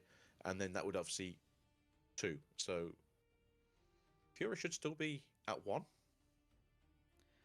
Well, and that is a bit of a scary proposition to be at, as we are resolving the chain currently. Some light judge intervention. And I feel like we are sometimes so distracted by all the shiny new toys that Spiritforged has brought us that we are quick to overlook the good old reliable cards from set 1, like Stupefy. Yeah, still a great card. Gives you -1 might, draw a card. Draw in any card game is always really good, as you can attest to that. But it's just nice to see that the set 1 cards are still worthwhile to play. Yeah, and now with all the units taken out on the side of Fiora, it is up to Ezreal to show he knows how to steal a win away from the Crown Guard themselves, as they are looking to dig a little deeper And as long as those mind splitters keep on coming, that can be real trouble. We'll be passing on it. I did think, to be fair, with the Bellows Breath, it would probably be more useful in a deck situation where they're not going to be pushing up next turn. So it just makes sense if they've got any smaller units just to keep them on the back line. And they're getting low now as well, right? Like it.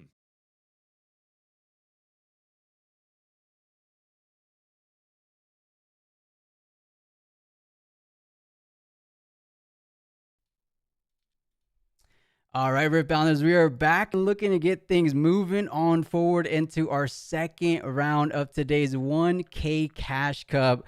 We got off to a bit of a rocky start with round number 1. We had some little shenanigans going on, not intentional. It completely was a honest mistake. I really wish it didn't go down. I wish there was something in my power I could have done to kind of like mitigate things, but it is what it is. We'll leave it there for now as we look forward into our second round. And Ned, who do we have for our round 2 today? We got Mr. Rishi on an Ezreal, and I believe this was Blasphemy on a Renata. We heard the will of the people. They wanted Renata, so we got a Renata. Yeah, you guys spoke it into existence. You guys said, plus, Ned, we want to see Renata on stream. There was only 2 Renatas out of 86 players today, so we try to really pick them the best we could. So Renata versus Ezreal is what we have in store for game number 2. I will be honest, I've never really seen this matchup play out, and to be honest, this Renata might be a bit more on the spicy side. It might just be an arena's greatest Renata, perhaps going full tokens, full onslaught, full pressure. We will find out. Let's go ahead and join these players as I give them the green light. Here. And here we go, guys. The second round of today's 1K is looking to get started right now. If they pay attention to the messages. And it seems like they are, as Ezreal is starting us off. So we'll be Mr. Rishi on the play down below. He just started with a nice little treasure hunter. Funny enough, we don't get to see that too often, but of course, because it's arena's greatest 1-to-1 points, and you know, this is high official play, organized play rules, right? So I don't know if Mr. Rishi missed that 1 point, but it looks like his opponent was okay with it. Yep, and getting to the first gold token down. This is going to be a very gold-heavy game from what it looks like to start out with. Renata kind of built around making gold tokens, and Ezreal starting with a gold token. That's right. Goes ahead and checks more available options, of course, with that stacked deck. I really wish we could show the hand, but as I said before in that opening round, we're trying to keep it as fair and honest for all the players that aren't in the feature match. And of course, there could be some kind of stream sniping allegations. Not that players would do it, but whenever money's on the line, you never know how crazy people can get, as a card sharp does hit the board, allowing to get another gold. You said it, Ned. There's going to be a whole lot of gold this game. Yep, and Renata opting to take the gold, which means the Ezreal is going to end up with 2 gold. That's right. You know, it's 3 never total. a bad thing as Renata to accept the gold, because she makes the best use of gold just from her legend ability. Not just yet, of course, but while your score is within 3 points of victory, each and every gold token adds an additional energy. So you get an energy, you get a power, allowing for these ridiculous type plays. But something's telling me that this Renata might be a little different than we've seen in the past. It might be lower to the ground, more spam the board presence type heavy kind of type of deck. As we're seeing 2 Raven Blooms, that's not usually what we see from Renata. It's not, but going low creatures, cheap creatures, and cantrips, you know, never a bad idea in blue. Yeah, almost remind me a teeny bit of Victor, a teeny bit of Teemo, taking the best of both decks. I'm wondering what this hidden card could be, because we are talking about order and mind, so we always keep in mind something like that hidden blade. I wouldn't even be too surprised to see things like Phase Breaker. Perhaps even a Consult the Past might be one of the hidden cards. I have no idea, but we're going to be able to find out rather shortly, as I would imagine Mr. Rishi wants to try to push the pace and perhaps try to conquer with Card Shop. Granted, he does have a bit of tempo advantage here in points, so he doesn't necessarily have to. I wouldn't blame him to try to defend the Reaver's Row as well. And Mr. Rishi discarding the Ezreal signature spell after playing Ezreal, I believe. Yeah, he pitched it a draw too, so no Arcane Shift, but perhaps has another one in hand, as Ezreal tends to see the majority of his deck throughout the match, of course. So let's see what he decides to do with this card sharp, but decides to tap out the Wage of the Pain. You don't need to push anything up. Oh, the Shen coming The down. We don't Shen. get to see it too often, but Renata having something up her sleeve. So the Raven Bloom goes down, but the Shen allowing that hidden card to stay put. It gives a bit something. It gives Mr. Rishi something to think about here, because Shen does have shield too, so he's gonna be able to defend for 5. So just gonna be trading places with that treasure hunter, enabling another gold token. We thought Renata would be the gold generator. Looks like EZ's the one. Yeah, that card that moves, Treasure Hunter, making a lot of gold so far. Yeah, exactly right. That treasure hunter paying so much dividends, or will pay so much dividends. If things like Singularity come down, you don't have to spend any runes. If things like Mind Splitter come down, that's 2 power you're saving every single time you get to play those, of course. And now it looks like he has the option for something like a Raven Blue, or not Raven Bloom, Reaver's Row, pull back the card sharp. Does he decide to do that as he's completely tapped out? That is the correct play, but now Renata's on pace to kind of finish this game out sooner than later as they get to their 4th point, but they're running rather low on hand size. What do you think Renata has to try to replenish the hand a bit? Well, we mentioned Consult the Past. There's the I believe there's a blue card that came out in Spiritforged that draws cards. Blue is not usually one that's hurting to draw cards. Yeah, you know, speaking of good cards, the blue Ornn, I would have never expected Ornn in a Renata deck, but it makes sense because that gold generating power from Renata. So blue Ornn, obviously we're more likely to see it in Ornn decks, but has deflect too, so does pose some kind of problems for those removal spells that Ezreal's tend to do, that Ezreal's known for. But he only has +1 might, or is it +2? No, I believe it's just +1. Just +1, because all he has is the gold token so far. Yeah, he's still putting up quite a defensive front though on that Arena's Greatest, and he does have to kind of push it here as the accelerated or non-accelerated Watcher coming down -3 on every single one of Renata's units. That should be enough, but the Bellows breath coming down. You still have to pay deflect too, but it was repeated, Ned. So he did half the, 3 on one side, 3 on the other side. Normally a combination that I'm used to seeing with Imperial Decree, but in combination with the Thousand Tail, gonna be a clean sweep of the board. Yeah, that is the 1-2 combination, as you said, from Ezreal decks. Watcher into Bellows Breath, effectively a great board removal option. The only thing is, I believe he hasn't paid the deflect too, right? Because even though it hits 3 targets, you're still choosing the Ornn as a target, unless you don't choose Ornn as a target. Wait a second. Or actually, the Ornn wouldn't have died, right? -3. You go down to 2, you ping it for 1. Oh, yeah, you're right. So yeah, I don't even think you target Ornn in that situation. Actually, is it a up to? Deal. It is up deal to 3 units. Yeah, up to. So you could choose just 1 unit from each battlefield. Makes sense. Correct.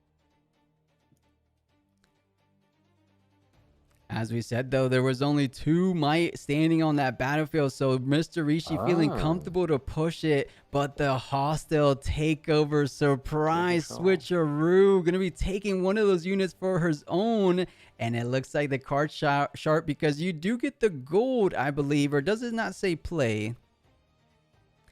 It only says play when you play me. So right. It's not Okay. being. Yeah, it's just being taken control of. Yeah. So yeah, effectively just going to be able to... Actually, I don't think you'll save the Ornn, but you're not going to be able to get the Conquer. And I think he's leaving it in that play area because he's saying you're going to get it back at the end of the turn anyway. So there's no real reason for you to give me the card just for me to return it. But he does it anyways for the formalities. As Ornn goes down, you still won't get the hold. And wait a second, both units? Oh, no, he's returned the unit now. That makes sense. Mm-hmm.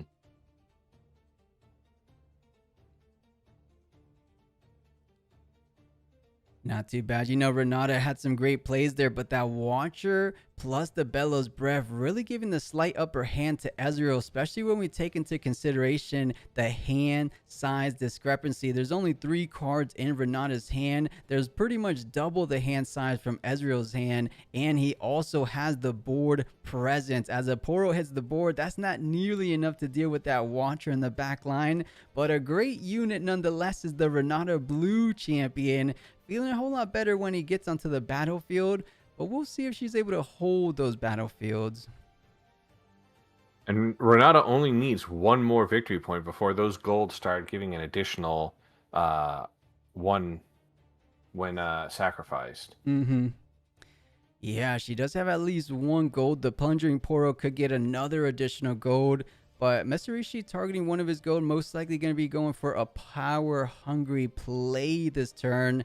I'm anticipating something like a Mind Splitter. We've seen EZ elect to play things like Mind Splitter in the late game. We have now entered that late game with 8 runes available for Ezreal.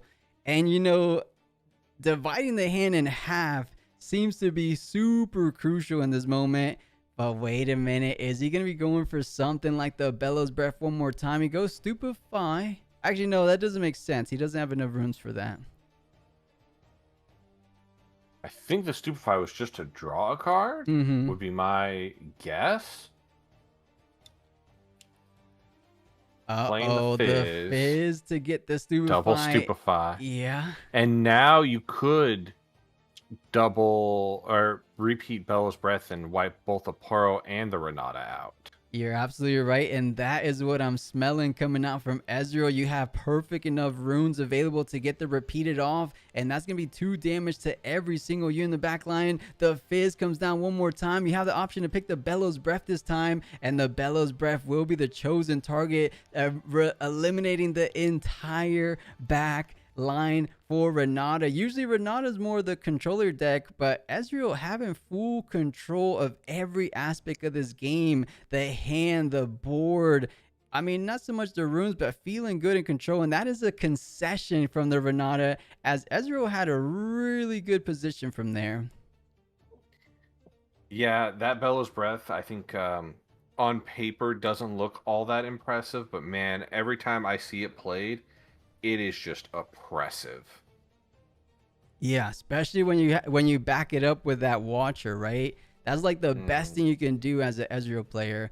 Even we've seen the likes of Kaiser bringing to the table as well. I believe those were the winning lines that Kaiser from the 3rd regional out in China was doing. So yeah, really good. It's quite destructive. Your opponent can't oftentimes play around it. You really have to rely on things like Not So Fast, or I guess Defy does the job too, but against a non-com deck, you're really out of options to counter that. Yeah, and just trying to get straightforward, and you mentioned the hand size. Ezreal, especially any purple deck at this point, really never hurts for hand size, I will say. Yeah, more of a fair card drawer, if you will, as he does have to exhaust his legend, unlike some of the other top tier legends. Cough, cough, Draven, of course.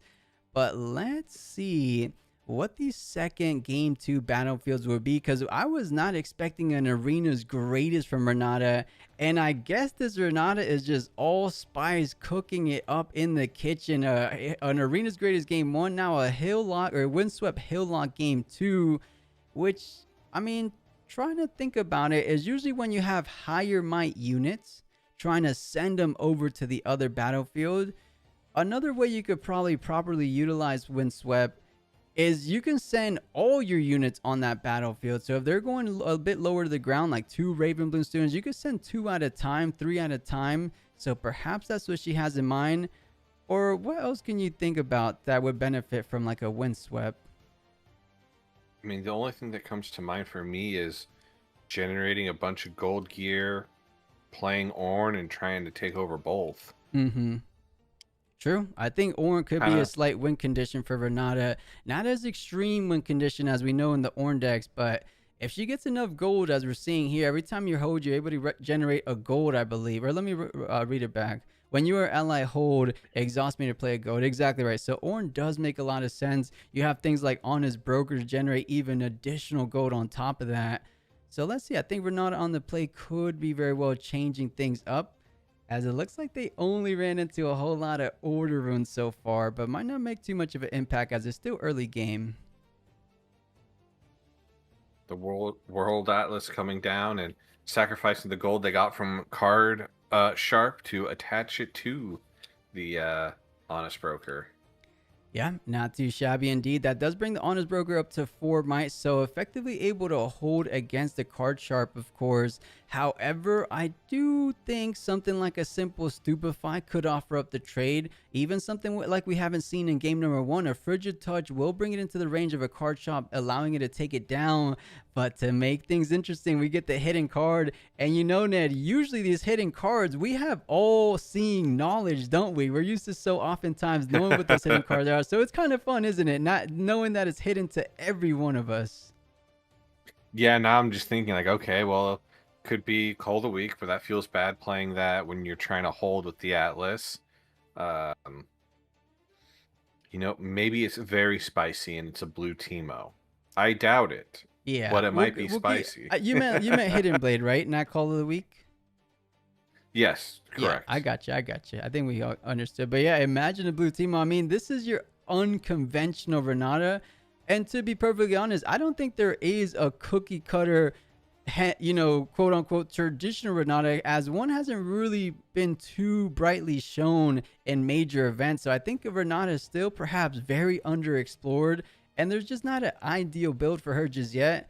Perhaps Blasphemy has figured her out. We'll see in this game too, of course, because it looks like she might be able to hold. That's going to be 2 gold tokens generated. When Honest Broker dies, that's going to be an extra one. Renata, if she finds herself at 5 points sooner than later, that's going to be a whole lot of energy / power she's going to be able to use late game. So this is interesting how she's setting it up here in this early game.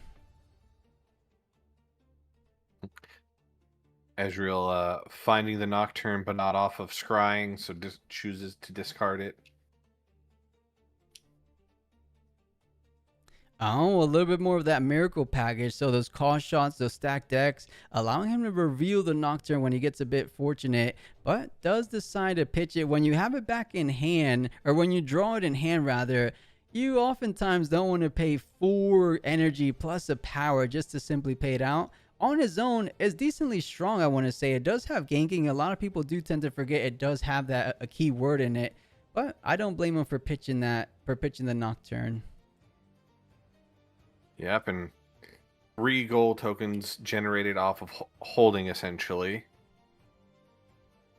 Yeah, I think Renata in a lot more comfortable position than she was in game number 1.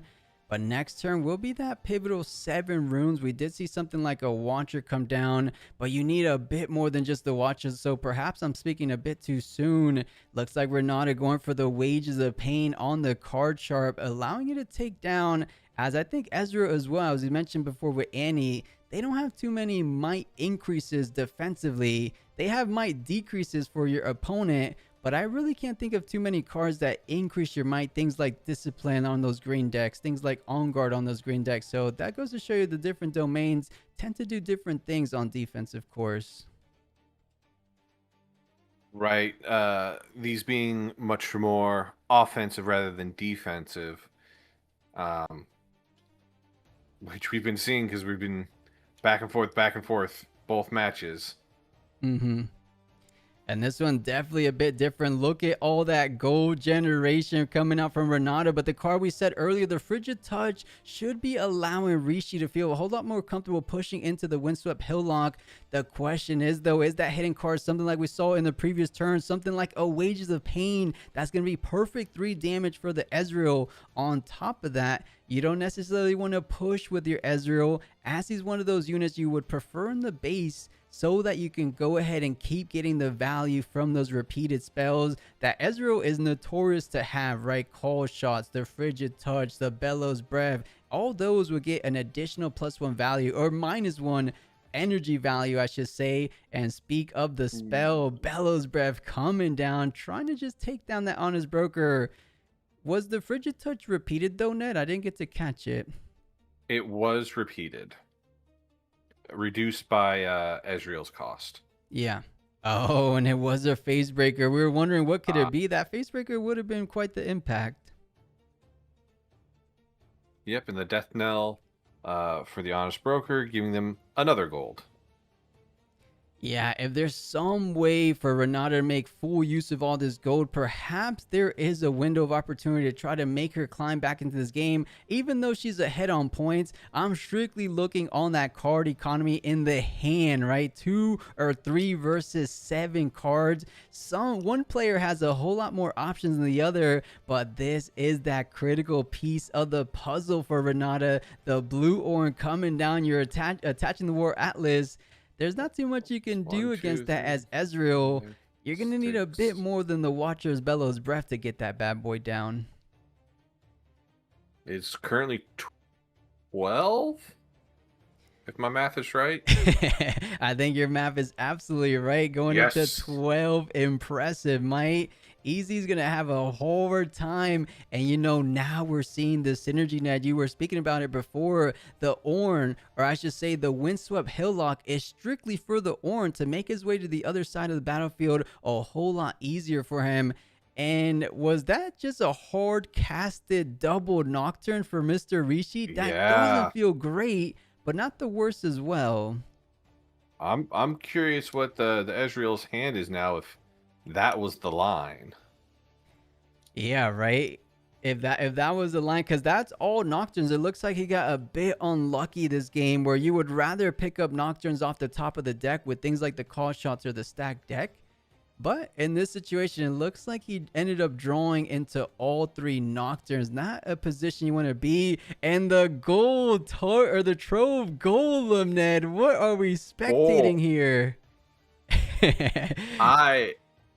I'm hovering this Golem card because I've never seen this before. I just pulled it from one of my sealed packs. When you play me, you play 4 gold tokens. It's quite expensive, but Renata is used to having things cost a bit, right? Especially when we're considering the fact of power isn't too much of an issue for her. So for 8 energy, 2 gold, Trove Goblin coming down. As we said before, when you play me, you generate 4, not 2, not 3, 4 gold tokens.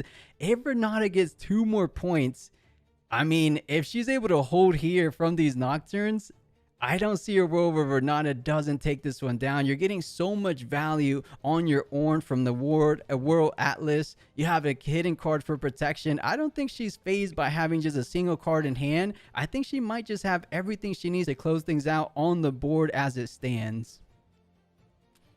Yeah. That's a really cool line of play. I'm not going to lie.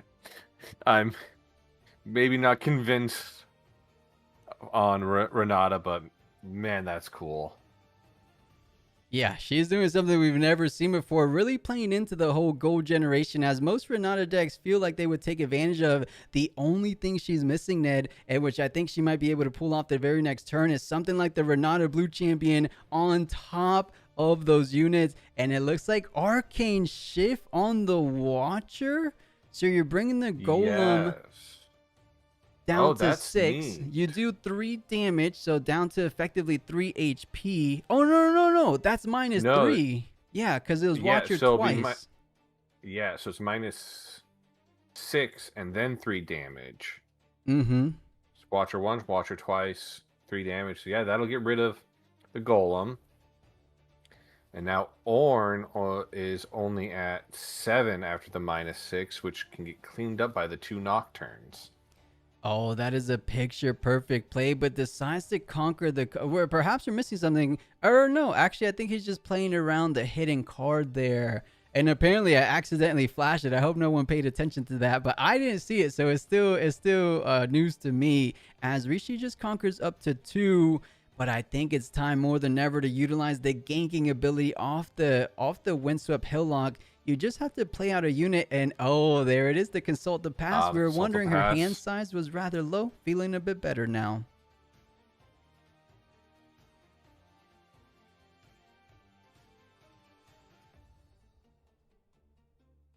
Yeah, and with 4 points,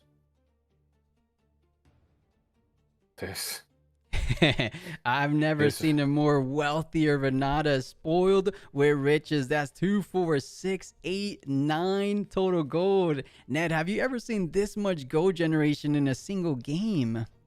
no, Ever? and they're within 3 victory points. So now all those also generate you 1. Oh my goodness. I've never seen so much energy available on a single turn. And now with 4 cards, you could effectively play out almost your entire hand. You have 10 energy plus the 6 on the board, 16 energy. Those are plays that are unheard of. You could double. Honestly, I don't know exactly what you can do, but anything you have in mind, you pretty much have the capabilities to accomplish that. And I love this position for Renata. There's just one too many goals in the back line. This Ornn is a fortress. He is a wall that Ezreal is going to have a very hard time to pick through. I mean, even with another Watcher, he already invested Watcher, Arcane Shift.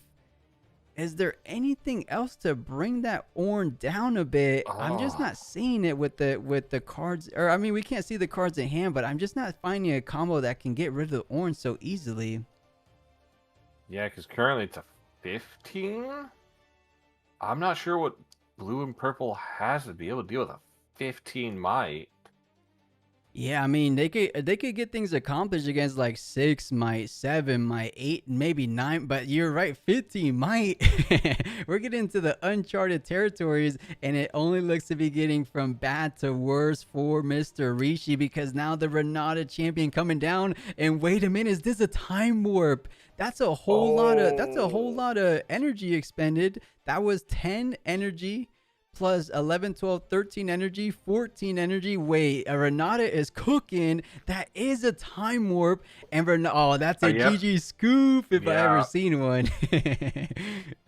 Yeah, that Ornn kind of acting like what Vi does in Annie decks, where you just get it big and go, can you deal with this? 100%. And the answer was a big fat no for Mr. Rishi. What an impressive performance from Renata. I was questioning her capabilities, not as a player, but just as the deck itself against the likes of a high tier legend like Ezreal. And she definitely proved her worth in that game number 2. I was quite impressed. The Trove Goblin we never seen of. Once the Ornn hit the board, the entire game took a turn in the favor of Renata. So I do think that is like the key piece for victory for Renata. So we'll see if she's able to set things up like that again. That Ornn might be a problem. Mhm. It definitely was. Oh yeah. But Ezreal starting off with one of the bursts with one of the best turn 1 plays you can have with a stack deck. Right, can never go wrong looking at more cards, especially when we know Nocturnes are in the deck. Could have started off with a nice 4/4 body, but throwing it back to easy. It looks like another card chop, as it might be one of his only units that are a bit lower to the ground. Does Renata accept the gold like she has in the past, though, is the question. It looks like she will. 1 gold for free for her. Yeah, I rarely think Renata would say no to a gold. Ever, right? You do give Ezreal 2 golds, but I think she feels okay about that. It looks like Stupefy. Funny enough, we haven't seen too much of that spell from Renata, so it looks like 2 having the same spell just to kind of filter through more cards. But dropping down a Call of the Week, feeling good because you have no units taking down your opposing units. Somehow the momentum still seems to be in the court of Renata. She feels like she is just firing on all cylinders, having the answers, but we're still talking about a game 3 that's 0-0, so much Riftbound still left to be played. Yeah, and I'm curious if Mr. Rishi is playing any Rashas It's like every Ezreal deck I've seen just spams out Roshes, but we haven't seen any. I don't believe in the game 1 or 2. Yeah, I wonder you if this is a know, different build. it could be because traditional miracle builds do rely heavily on those rosters, like you said, but perhaps not going super deep into the discard package because he does have. I don't think he's running anything like traveling merchants, so perhaps he didn't feel too confident that he could fill up the trash, sufficiently well to get those rosters out consistently. But here we go, the wages of pain, neglecting any kind of conquer points just because he feels like he's slightly behind. But I think this is going about as good as either player can hope for so far. Just trying to neglect points where you can. But Renata having a little bit more to do. And is that going to be the Ornn coming out to play one more time? Luckily for Rishi, that's just going to be a 5-might Ornn for the time being. Yeah, for the time being is critical though. Ezreal, untapping with a full grip of cards, full grip of runes, and a unit. Um, not sure how much they're going to be able to snipe the battlefield Ornn at base, but definitely a scary position for both players to really be in. Ornn is the type of unit you want to deal with it as soon as possible. If he has something like a singularity, even though you're not taking 2 units down, even though you're forced to pay the deflect 2 cost, we saw how intense that Ornn can be the later and later it gets into this game. So you want to take it down when it just has a simple 5 might. There's very little Renata could do with a single rune. I'm trying to think anything blue, anything yellow. Stupefies. Yeah, I think this Ornn would be as good as dead. The question is, though, does Ezreal even have a kill spell for the back line? If he doesn't, there could be a world where Renata feels good and comfortable going forward in this game. Yeah, I think Singularity is your only option for backline in blue. I know once you get to the battlefield, you have something like Fallen Comet, which would be wild if Ezreal was running that card. Yeah, that would be a little bit crazy, but not impossible. But Ned, there's just so many good cards in Chaos, so many good cards in Mine. You just can't fit them all in a 40-card deck. So I think one of those Fallen Comets has to be put to the side.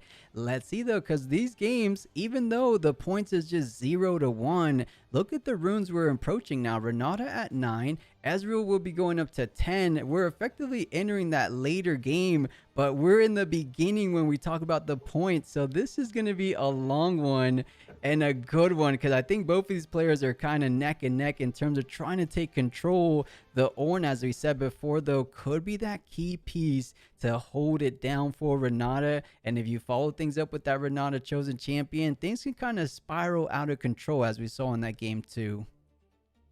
Absolutely. Both players in the tank a bit with their next moves as they know this is game 3 and honestly kind of a slower game. We saw game 1 was more aggressive from both. And game 2 followed a pretty good pace, but game 3 looks like they've almost flipped from what they were doing in game 1, trying to take it a little slower, maybe a little bit more control-y on both ends.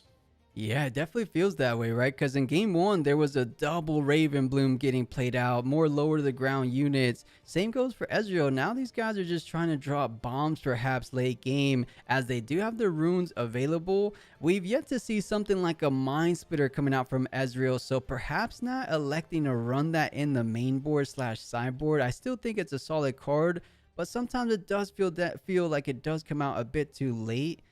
But let's see. We saw the Trove Golem in this rune range.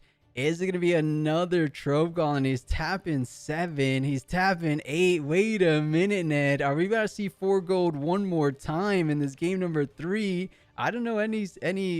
Oh, okay, I think this has to be a Trove Golem. Yep, another Golem. I'd love that so much.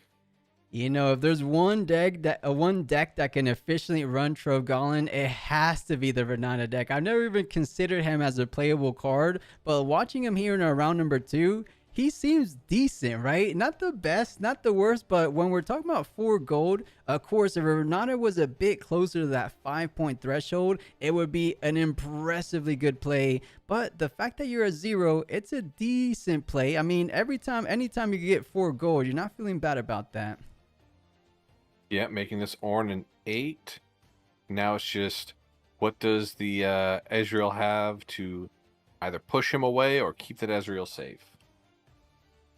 You know, and it always is a bit of a feels bad moment when you have to push that Ornn away because of the deflect too. Who over there at Riot decided this blue Ornn needed a deflect too?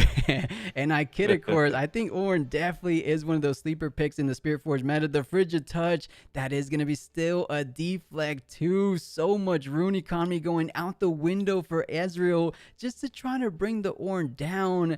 And that's if you can bring it down, because that's just going to be a -4, which is still 4-3, is it not? It is. Maybe they have... Oh, using that to activate Ezreal's ability to draw one to see if they can draw into something else, maybe? Wow. And the Stupefy. Yeah, talk about an investment of runes. That is 4 runes out the window and a Stupefy back. Wow, Oh. Ned, that is disastrous for Mr. Rishi. That was the last thing he would have hoped for, because now Ezreal goes down to 2. The Ornn is going to be able to get the Conquer, and that's going to be leaving Mr. Rishi with a single rune, Velo's Breath. Oh my goodness, I've never seen a game quite like this. 3 runes. Actually, how much runes were just expended there in this turn? Wasn't Mr. Rishi like 8? at 8 or 10, something like that?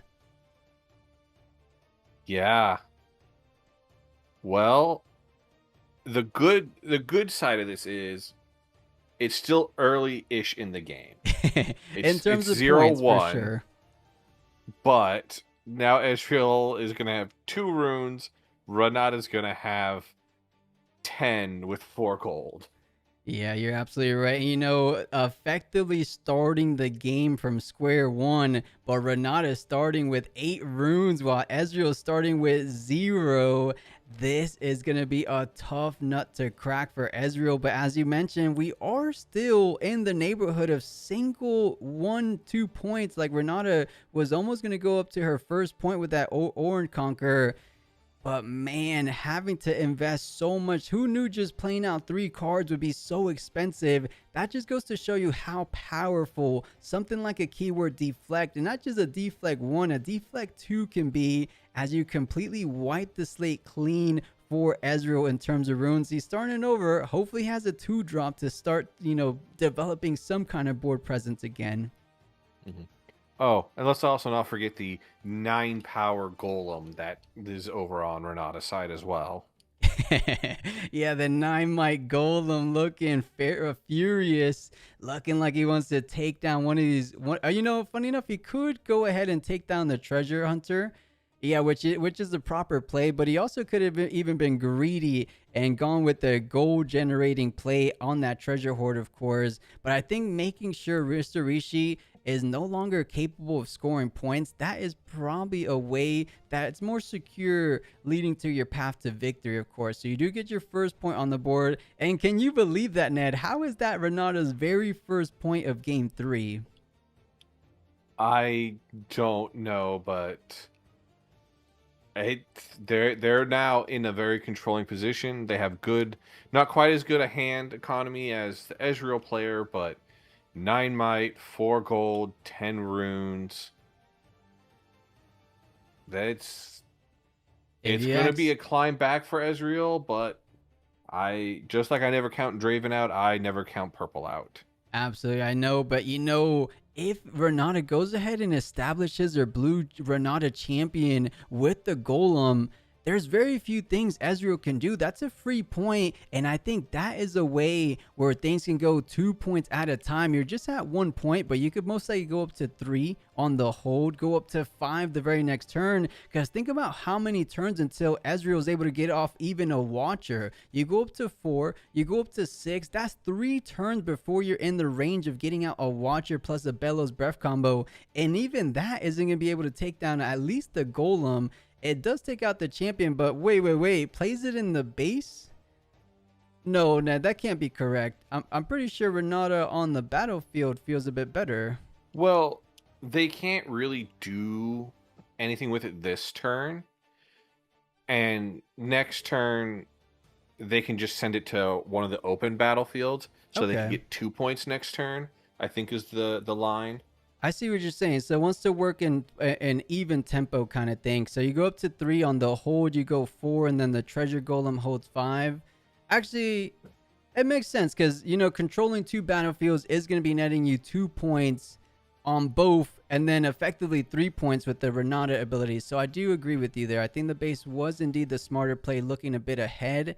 And man, this is a tough position for Ezreal. We thought he was looking decently good in game 1, but perhaps the sideboard inclusions for Renata putting in some kind of work for her, because I'm trying to think what could have been the sideboard pieces, because ever since that game 1 finish, it looks like she's been operating on a different type of system or something. Renata just putting on quite the performance, and I'm thoroughly impressed as this time warp coming down. That's gonna be a hold up to 5, Renata ability hold up to 6. Oh my goodness, things are getting out of hand for Ezreal. Kind of surprised Renata went to get rid of all the gold tokens. You're gonna get 2 runes off an extra turn, but maybe they have other things to do. All I can keep saying over and over again is Blasphemy is cooking up a Renata list that we have never seen before, and I am here for it. I am loving it so far. I know Mr. Rishi's having a bit of a rough time with it, but this has been a blast to spectate just because we never see Renata do so well. Yep, and starting their next turn.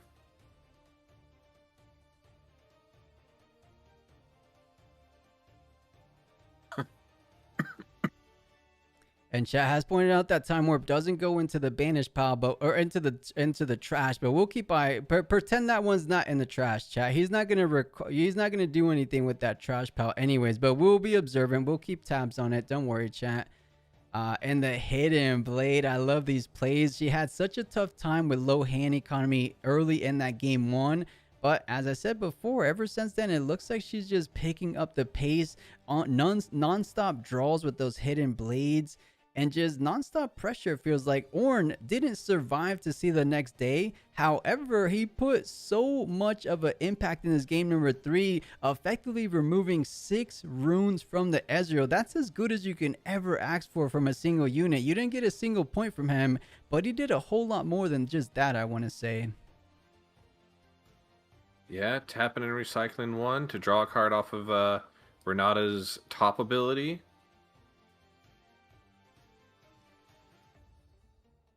Uh-oh, Natty's tapping quite a bit. I was worried that might have just been another time warp. Wait a minute, that's 9. Or that's 10. That's 10. That's 10. Are we about to see the back-to-back time warps for the game? I think you go up to 7, and then the Renata champion. You have 3 gold. You have 2 blue. That's going to be game GG over. Wow. Renata with the OTK out of nowhere. Well, he still has to do the line. Like, press the buttons, it's effectively over, right? Because you hold up to 7. You have more than 4 blues, and you could... Oh, you have to pay 4 energies. Let's see. 1, 2, 3, 4. You recycle 2 blue. You all your gold or energy, too. What are we talking about? He definitely has it. Yeah, he definitely has it. Just... does he see the line? Very true. And chat saying, where is the hard bargain for those time warps? Oh, and it looks like Mr. Rishi conceded because I don't see his camera anymore. So I think that was GG wrap things up. All right, guys, it looks like there's 18 minutes in the game. We'll try to find one more game. Unless that, would you rather take a bit of a break, or are you down for like 10 minutes of a match or something? I'm good with whatever. Was he at 3 when that turn started? Yeah, guys, Ned is right. From 3 points all the way to 8. That is unheard of. That's a back-to-back time warp with 2 points from the Renata Blue champion. For those wondering where the deck lists are, we'll be posting those deck lists after the event is over. I love the rage quit. And guys, it wasn't a rage quit. It was just a proper concession. He didn't have anything to do. It was you know, he couldn't deal with it. That's 2 time warps in a row. What can you possibly do? Yeah, I mean, I don't blame him either. I am kind of blown away. This is twice we've had games that I'm like, oh, yeah, sure, they're probably going to come back, and they score 4+ in just essentially 1 turn, but he took 3 turns in a row. I know. It was Wow. It was honestly a sight to see. I don't know, chat. Let me know if you guys ever seen anything like Renata pulling from 3 all the way to 8. Was it 2 or 3, Ned? I swear she was just at 2 points at one point. Yeah, 2 or 3. Yeah, either way, an impressive sight to see. Are there deck lists? Yeah, Jackie, as I just said, deck lists will be posted after the event. We'll post at least the top 16. So hopefully Renata ends up pulling through. At the minimum, maybe because there was only 2 Renatas in the whole event, I'll probably post the Renata list. But we'll see. We'll see after the event, all right? On our Discord and our Twitter. But let's see if we can catch a bit more as we have about 17 minutes remaining. Ned, I'll throw you the spectate link right after I confirm these players are still in. Sounds good. Sounds good. I'm still recovering from that last match. That blown away. All right, Ned, I'm going to put the link in the feature match. GG's to Mr. Rishi, GG's to Blasphemy. But let's try to catch a little bit more Riftbound action as we head over to what looks to be a Fiora versus a Victor deck. And I know you're a fan of Victor, aren't you, Ned? I am. I played this matchup yesterday. Did you? Nice. Yeah. My last match was against a Fiora. How do you feel about Fiora in the current meta? Love it. I mean, the signature spell from Fiora, I think, is probably the best signature spell in the game. I mean, really, its only competition is Spinning Axe, but man, it's a strong deck. And when you joined, did it put you in spectator? Because it put me as an active player. I'm gonna kick myself out. It did put me to as a spectator. I had that issue last round. Okay, I'll fix it now. All right, chat. Hopefully we kind of catch the concluding plays coming out from the Fiora versus Victor. I know Fiora feels decent against most decks. It feels like it has an average battle matchup across the board. But let's see how this Victor is operating, because if it's something like the Prison Victor, it could pose some kind of issue for Fiora. I mean, Fiora tends to have somewhat of a good deflect. You know, the set 1 champion has deflect when it gets over Mighty. Things like Kato have deflect. If Fiora's even running Kato, because this could be more like a baited hook Fiora. You know, Ned, out of your opinion, what kind of Fiora list do you tend to like more? The baited hook or a little bit more straightforward list? I'm more personally a fan of the straightforward list. I think the baited hook is neat. I think it's fun. I just don't like... I like consistency, and even though it's a consistent deck, leaving up a brick up to chance, only looking at the top 5, I don't, not my thing, but it does seem like a fun deck. I know. Fiora is my brother's favorite deck. He's been loving it. He wanted to play today, but you guys know it's Valentine's Day, right? We're married to Riftbound, so it doesn't matter to us. But a lot of people are enjoying it with their spouses / significant others. If you guys are enjoying it with them as well, happy Valentine's Day to you guys.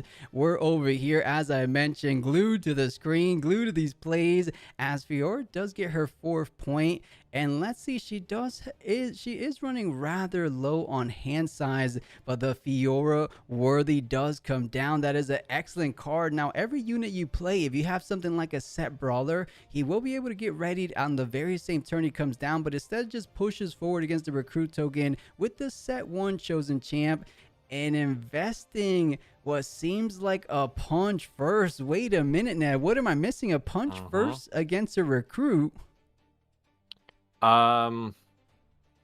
Probably to take it out of range. He only has 3 runes up. I don't know what that would hit him for 4. I mean, to your point, perhaps the Wage of the Pain, but I'm thinking more of a straightforward kill spell like a Hidden Blade that doesn't really do much of a difference for that. It does have ganking now, but I don't think you really care to send it over to the other battlefield. Oh, you know what it is? It was to ready her. I see what's going on. So perhaps he doesn't want to leave it on the battlefield for kill spells like Drag Under, but leaves it there anyways. I was thinking you wanted to switch it over to the other battlefield to keep your hidden card there, but... Oh, to give it deflect. I see. Because it doesn't have deflect if it's not mighty. So they made it mighty, so they would have a deflect cost. That makes sense. Yeah, that makes a little bit more sense. If you wanted to take it down, just have him be punished a slight bit more, of course. Looks like Victor going to be generating another recruit token, as Victor's obviously known for. The question stands, though, what does he have in hand to try to take down both of these battlefields in this turn? We know there is a plethora of kill spells, as we mentioned before. Drag Under, Hidden Blade. If these units were in the range of Blood Money would be okay, but they're definitely not in the realm of 2 might. But things like that, I mean, even Singularity wouldn't feel all that bad. Is the Victor list you were running, Ned, were you running like every type of kill spell like Singularity as well? Oh yeah, everything. Everything, right? Imperial Decree, All in Comet. If it had killer damage on it, I was trying to run it. There we go. So perhaps is Victor trying to take a page out of your book as well. He has 8 runes. I feel like a Singularity, you want to target the Worthy. It doesn't have deflect, and it enables a whole lot of play potential going forward. So that's target number 1. Perhaps you don't want to pay deflect. Or wait a second. I don't think that Fiora has deflect anymore because it's only at 4 might currently. So either that one or the one on the battlefield wouldn't feel that bad. Yeah, and interesting to send in your Victor against a same power with a hidden card. And choosing his own unit, so prioritizing the hand advantage, and it looks to be a Wages of Pain, but you're playing that at action speed. Wait, I am confused. I mean, perhaps there's newer players in today's tournament, but you can't react to Wages of Pain reacting to a Hidden Blade that effectively does nothing. That is correct. I don't even think you get the gold here. Unless it's do as much as you can. Wait a second. You just wouldn't be able to play it. There would be no target. You would have to target your own unit. Let me see the trash. Deal 3 unit to a battlefield. Play a gold gear. Token exhausted. Interesting. You would have to wait for the kill spell to resolve first before you could even play the Wages of Pain. Yeah. I mean, I'm assuming if we weren't in the feature match, that's what's just going to be what was going to happen anyways. But he shouldn't have the gold is 100% certainty unless he killed his own recruit token. And Chad, are we going to have to intervene one more time? I feel bad because this was just a random match. I don't truly feel bad because we're trying to operate at the highest level we can for the regional prep. But you know these guys are definitely going to be mad. Hidden card is, I know guys, I know hidden cards have reaction. The question, the play at question is the Wages of Pain. Was it even a valid target? Does he have to, is the resolution a force the target onto one of your units?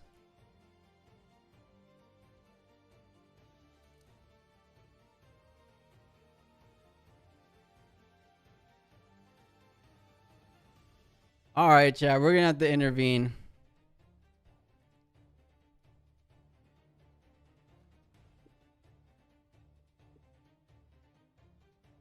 I mean, I want to catch it at a board state before it gets carried away. And these guys aren't listening to me. I said wait. All right. We're going to let this one slide for the time being. But yeah, he reacted to Wages of Pain with so yeah, exactly right, Tyrone. I know the rules. Looks like perhaps these guys forgetting that reaction has to go first. You can't action speed a reaction. Yeah. The Fiora player should, in fact, have 2 more cards in hand, and the victor should have 1 less gold token. You know, it just so happens that this feature match was the one we had to get a judge call, right? Right. I'll tell the players, and if they want to call the judge, I'll leave it up to the players.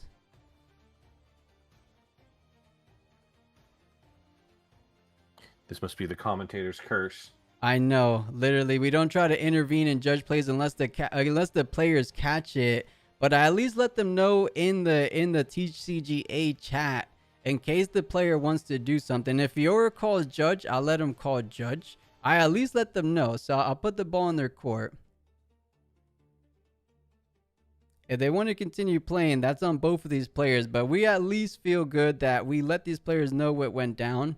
If the Fiora player wants to continue playing, I will allow it.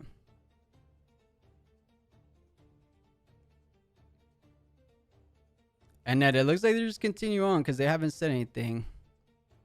We're at table 12. Table 12. And I'll ask, Okay. are you guys calling judge?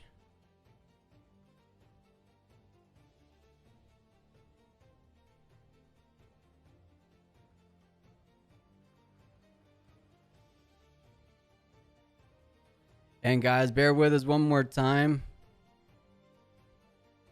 Okay, they decided to continue. So they acknowledged there was a mishap, but they decided to continue playing. We can't fault the players. We let the player know they declined the judge call offer. So we'll continue playing. And we'll let them be. Because it is up to both. It is up to both players to keep the board state clean as possible.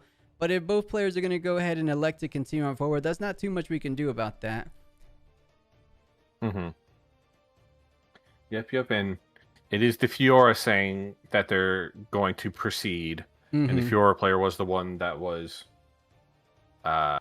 missing that got the worst end of the deal, I guess I should say. Yeah, you did minus 2 cards from your hand, but I feel like he feels confident. He feels like with the last remaining 3 cards available in hand after the Monastery Harana draw, he feels like he's still a bit in that driver's seat. Unsung Hero coming down, but Fiora at 6 points. All she needs to do is get 2 more points in a single turn. But of course, as I'm always saying, a whole lot easier said than done. How are you going to be able to conquer both sides unless there's a punch first, a call to glory, or I don't know. I'm having a tough time seeing it because if Victor has some kill spells right here, right now, and if he takes down the back line, there's not too much Fiora can do to kind of push the pace as soon as these units get come down. But uh-oh, there it is, Ned. The singularity we spoke of. 6 there.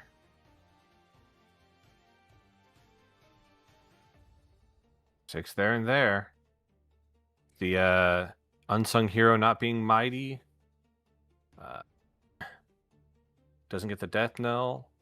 Trading a token for the unit at the battlefield. Now going up to 5. You know, and these 2 cards will be a world of difference. 2 cards could have been I mean, honestly, it could be a first mate. You could do something like a brawler into a first mate. Let's see what these last two cards is. Is it going to absolutely cost them the match? Because they seem to be in firm control. The hidden blade on your own unit was the correct play. We've seen it time and time again. It's a whole lot of value. You didn't really need that first mate, I believe it was. And you definitely needed two additional cards, as one of them being the BF sword, the other one Doran's blade. And oh Ned, that is a whole lot of gears, not a whole lot of units. The action with the weapon master does go online, but you're not going to be able to conquer on this turn. More importantly, you won't be able to conquer two battlefields on the same turn, because what card comes down at accelerated speed for Fiora? Some play the Misfortune, the Orange Misfortune. That could do it. I'm not sure past that. Action comes down, but I think that little recruit token might just be the thing he needs to hold on for dear life to make matters worse. The hidden blade coming down, taking down the action, so you don't even need to hold a single battlefield. You will be holding both. But keep in mind, now you will draw the two cards they should have drawn earlier. What will be the hit off the top? It looks like a riposte, and GG Victor will be victorious in this game number 3, I believe, as there's only 4 more minutes left in this match. But hey, we did get to catch a little bit more of the round 2 Riftbound action. For anyone just joining us, today we have 86 total players in our online event. They're going to be playing for $1,150. So a good amount of prize pool on the line. First place is going to be taking $500, and then it breaks down from there. Let's head back to the booth, and I think we're going to be able to go on a short bit of a break shortly. But how'd you find those games? We got a bit of Victor, but more so we had that impressive Renata game. That has to be the MVP so far. Yeah, that going from 2 or 3 victory points all the way to 8 from just, essentially playing solitaire at that point. But it felt like that, right? Those are some very, plays I don't think a lot of players have seen. So I know, as chat was saying, like, show us a deck list. I would love to share that Renata deck list. But for now, let's go ahead and take a short little intermission break. I say short. The last break was about 15 to 20 minutes. Hopefully we can be somewhere around that realm again. The thing is, though, chat, you guys told us Renata, hit us with some more legends. What legends do you guys want to see as we return for round 3? There's just about 2 more minutes. So after the 2 minutes, they go into the 3-turn overtime, and you have to win by 2 points. So we already had 2 players tie. We're probably going to see a bit more ties in today's event than normal because of those 2-point rules. But okay, I got to vote for Azir. If we get some Azirs, I'll try our best to get some Azir going. Jax? Okay, Eric, we'll see if we get Jax. So we got some votes for Azir, some votes for Jax. Porchy, I don't think we have any Rumble today. These guys are competing in a 1K. They want to try their best to top cut. And Ned, it looks like Azir's a fan favorite, so we might have to lean towards Azir coming up. I'm good with Azir. I want to see it played just as much. Yeah, okay, we'll lean that way. Taylor Main, funny enough, there is one Lee Sin in the tournament, so maybe we'll get an Azir and a Lee Sin coming up. All right, guys, but don't go anywhere. We'll come back for a game, or I should say for round number 3. We're here for the long run. We're going to have 7 rounds of Swiss, as there is 86 players today, and then we're doing top cut. I'm going to have to grab some energy drinks or something to make it through today. But guys, we'll stay tuned. I got my energy drink here. There you go, smart man. But yeah, chat, we'll come right back with round number 3. Be right back.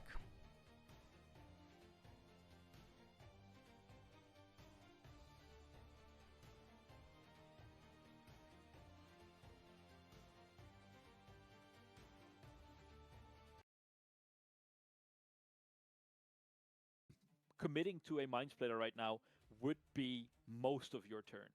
Now, they have banked themselves up some treasures to sustain any major power blows. And here we have the dragon, that one we have been waiting for. So yes, the first time we see the dragon come down. Very impactful card. Obviously, for them, it's a case of it is slowing down their momentum. as of the next turn going over. Ezreal can obviously still get in and out if he really wants to, but again, it is the turn for Fiora really to be winning this, as they should be going to 7 next turn, with the Ezreal possibly being stuck at just 4 points.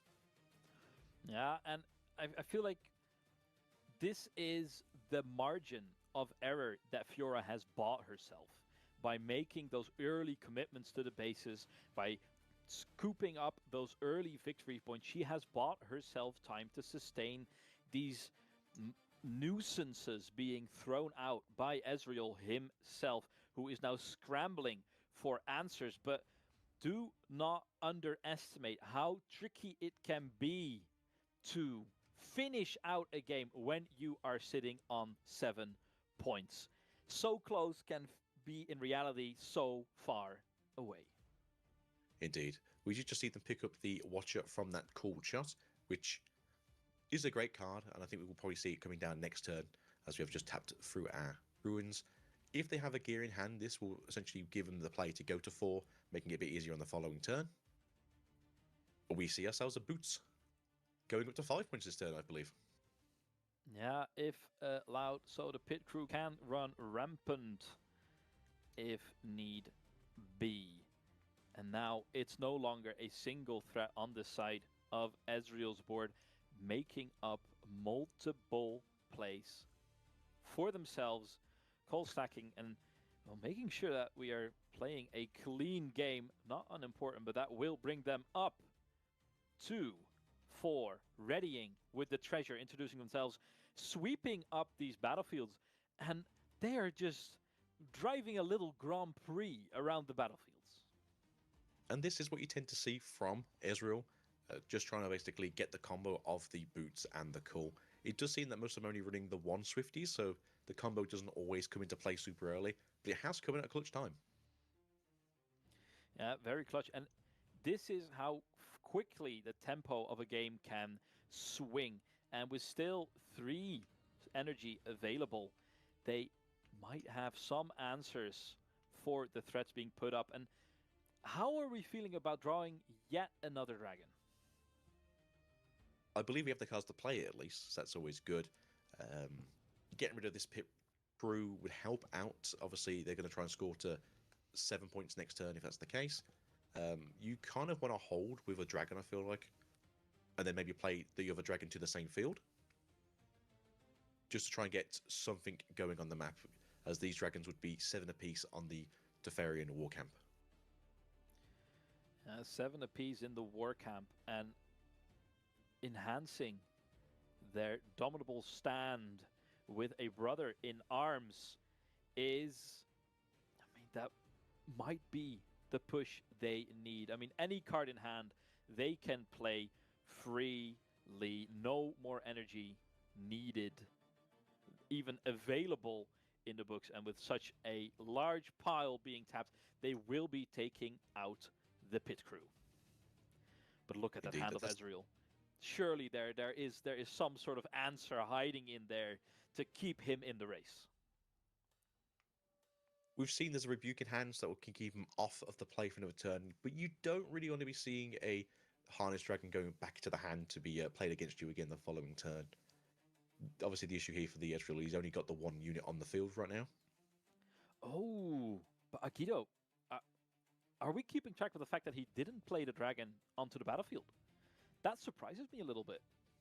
Surprises me too. I'd have thought he'd have tried to hunker down for at least 1 more turn, unless he's just that confident that Ezreal can't remove them from the battlefield and it's a hold game for themselves. We obviously know about the Arcane Shift over here. We also know about the Watcher, but again, I think there's still 2 punch verses in the hand for the Fiora player. Yeah, but I feel so susceptible to like fight or flights or rebukes or the likes. And we will be starting off with a Bellows Breath. And I believe he paid for it twice. That he did. All right, getting himself more information still. And you have to keep in mind that even though there are a lot of big scary cards in the hands of our Ezreal player, he needs to get them on the board, and that is a costly investment. And even when they do, you have to bring a whole lot of them. Even with the Watcher coming down, is the double punch first enough to keep themselves standing? It feels so susceptible to interaction being played out. I agree it does. Obviously, the issue for their opponent is they don't know what's in their hand, and we know there's a Watcher there. Currently, both dragons will go down to 2 might, so even with the, I don't know, go down the 3 might on the battlefield, but even then they'd clash with each other if that's the case in terms of the Watcher. Although they are going to respond with the punch first, which I think is probably the best plan here. Yeah, spreading out their investment as well, making sure that they already have some extra might this turn, and they can't be blown away with a single card. Means they have more information to themselves. Spreading out their decision will be pivotal. So the Ezreal did know about these punch first and was probably predicting this play, although if that's the case, I'm surprised they didn't double tap the repeat on the Bellows Breath, as it still would have put you 1 might higher than the dragon if you did want to put out the Watcher this turn. Now, when you conquer a empty battlefield, does that still count as resolving combat, and does that heal up these dragons once again? No. So I think the dragons have to. So I feel like with combat, when it comes to damage counters, they have to do a combat. They have to enter a combat themselves, as they are currently on the battlefield, and no combat has happened on the battlefield for either player. It wouldn't reduce the might given to them. Not counted as being embattled just yet. You gotta get your hands dirty if you want to heal, and that is the way that will shake out. But still, we are laying in wait of what the Ezreal has in mind to address the current issue of dragons holding a firm grip over these battle camps. So I am pondering right now if you could Watcher and then Arcane Shift it at the same time, just to get the double trigger out. I mean, can you even pay for that is kind of the question. 4, 5, If you 6, don't accelerate 7, it, you 8, can, 9, right? 10. Yeah, I think it's 10, but I don't think you have a unit ready to actually contest it then. Or does it get pushed down because of the damage? I presume because of the damage. So they are coming out with the Watcher. I couldn't see if it's accelerated, not because they cut away too quick. It's not tapped. It's being accelerated. It's being accelerated at least. And the countdown is here. We have taken our exit, and now Ezreal is committed. I mean, this is a great position for Ezreal right now. This is what you need to do just to try and clear that battlefield. Yeah, it is dicey though. You know the tricks that the Fiora has at their disposal, and I'm not sure if they are fully aware of those last cards in hand. It's been a while since they splitted any minds. Indeed. So hopefully they wrote it down, or they just have a decent enough memory to know that be careful of what was going on. I think the only card that they would have known about were the 2 punch first left over, which have obviously been used this turn. The Death Grip was used earlier in the game, and then they drew into the follow-up Hidden Blade. So that would be a bigger Watcher there. So this will do it if it's the case. If it is out to fully resolve, and this is the power of these gears, of these equipments that kit out any unit on your field to be truly indomitable. And with a bit of a reward from the calls coming through, now it is up to Fiora to be contesting in 2 battlefields at the very same time with only a single ready unit to go. It is a tough task, but not impossible. However, there's still so much energy left on the side of our red side representative. Indeed. We know about the rebuke still, and there's enough cards up to rebuke that back to the hand, meaning that their last play is essentially done and dusted. Was that a Fox joke that I heard there with kitting out? Ooh, a keen ear. I appreciate that in a co-caster. Now, for more of these wordplay, you're barking up the wrong tree. Don't want to see any dogs just yet, but every dog does have his day. And they do. Now, to Which is a let dragon. all these further puns, these sleeping puns lie. They are going over what is at their disposal one more time, figuring out if they have even an opportunity to clutch a victory from here. But that is really one of the limitations that if Fiora walks into. Just doesn't get to see as much of her deck as their opponent. And that is Ezreal stealing a victory from the clutches of defeat. And to be fair, a well-earned victory from the Ezreal as well, as that didn't seem to be going his way for the first 3 or 4 turns, and then has just turned it around in the last 2. So very proud of him to clutch that back. And then hopefully just hit the cards you need to see. You need to see some bigger swords, and you need to just get into the actual grittiness that is Fiora when she wants to fight back. Yeah, can Fiora find her grit to stick it out and make it to game 3? It is going to be decided right here. Ezreal looking to close it out. Fiora looking to stay alive. Final notes are being eyed over as we are approaching the very, very start of this game 2 of the top 4. Judges are ready. Players are almost ready. Agito, are you ready? I'm ready, baby. You ready? I was born ready. Actually, no, that's not true. I think since I've awoken today, I've been feeling more ready as the hours have passed. Now, Fiora on the play. Ready, yeah? Will that be the difference maker? Show me that flying start. Can we get something good down here? Into a Pyroki, I don't hate it. It's a cheap enough card. I know you want to get the buff from it, but again, just getting some units on the field is really worth it. It's a fine start, answered in kind on the other side with what looks to be a pit crew.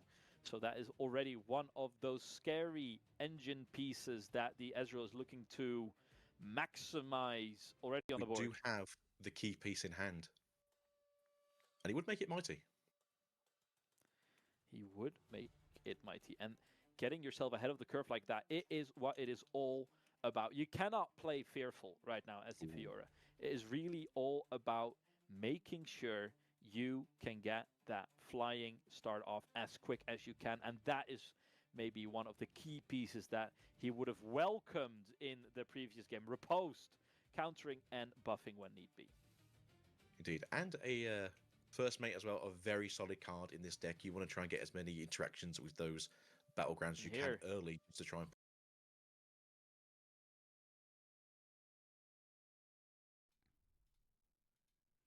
All right, Riftbounders, we are back. We try to do it as speedy as possible. Hopefully that wasn't too long of a break, but it looks like all 86 players have reported, and it is time to move on forward into our 3rd round of today's 1K. You guys spoke it. You guys said it. You said you wanted to see either a Nazir or a Lee Sin.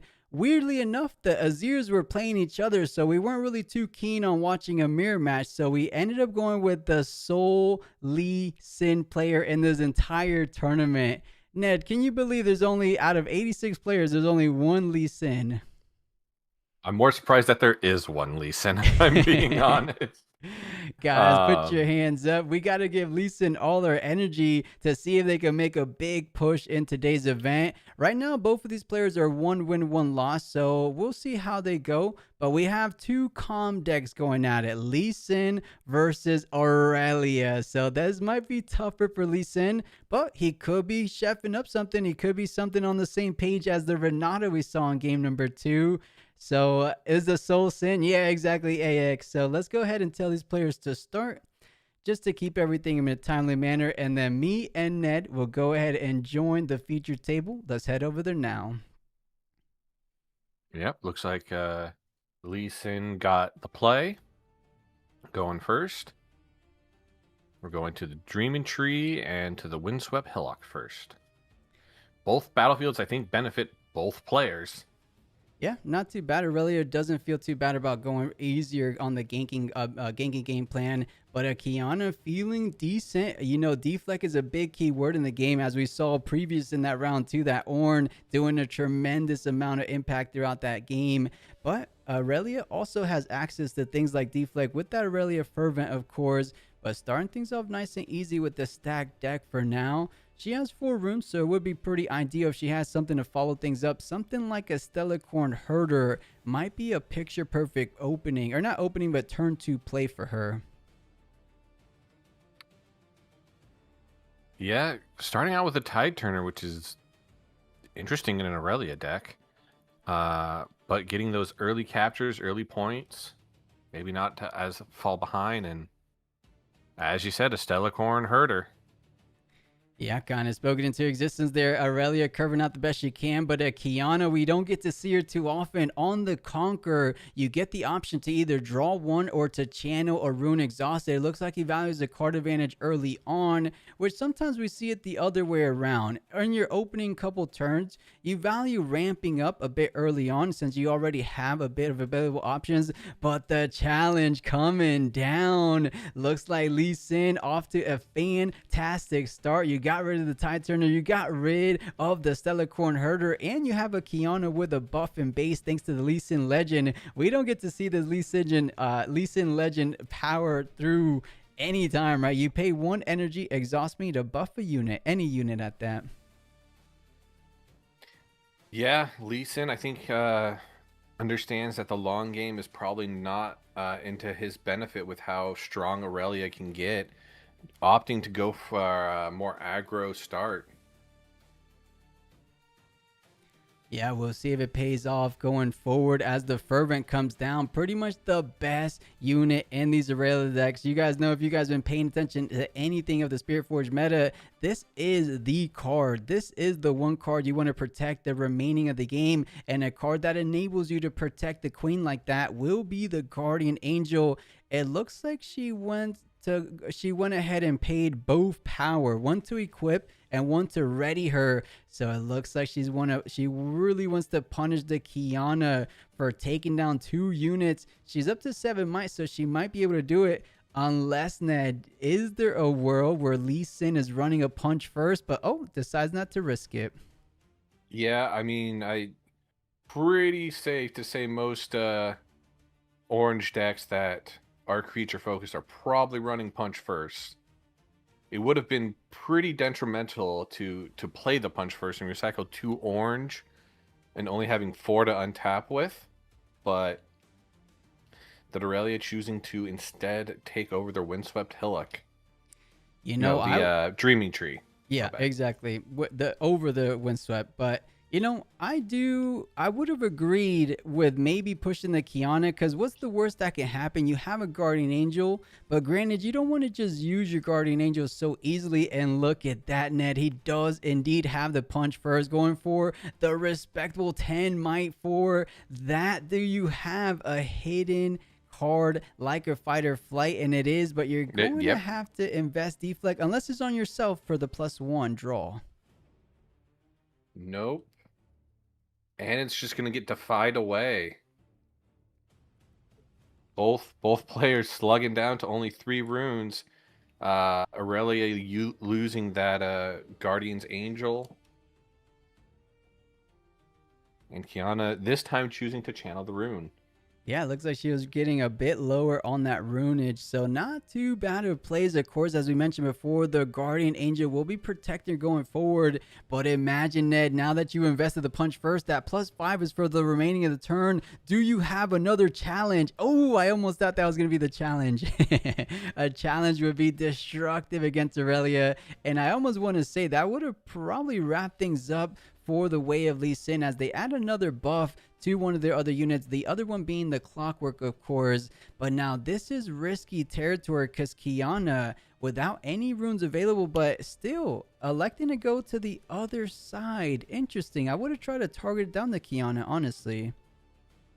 And they might not feel comfortable or have much to buff, which would be rather surprising in an Aurelia green. But choosing to instead just grab this one.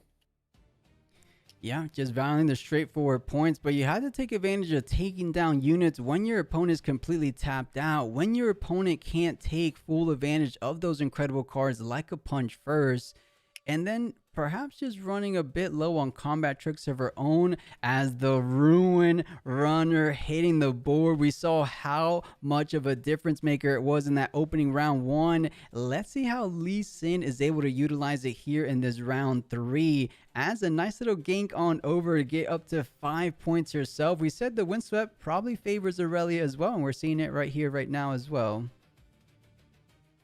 Yes, and they still have the ability to send this treasure hunter somewhere to also get a gold gear exhausted.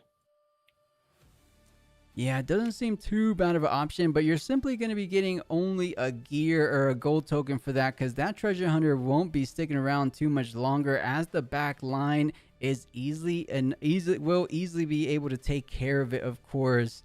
I wouldn't even blame Aurelia for just passing with a full grip of runes available just to kind of keep the fear in Lee Sin. What does Aurelia have? Is there a Defiant Dance? Is there a Discipline? And that's exactly what he decides to do. Just passes with 7 runes available. 7 runes to Lee Sin's 8, and Lee Sin also has even more full grip of cards, and we're going to see exactly what this Aurelia is working with.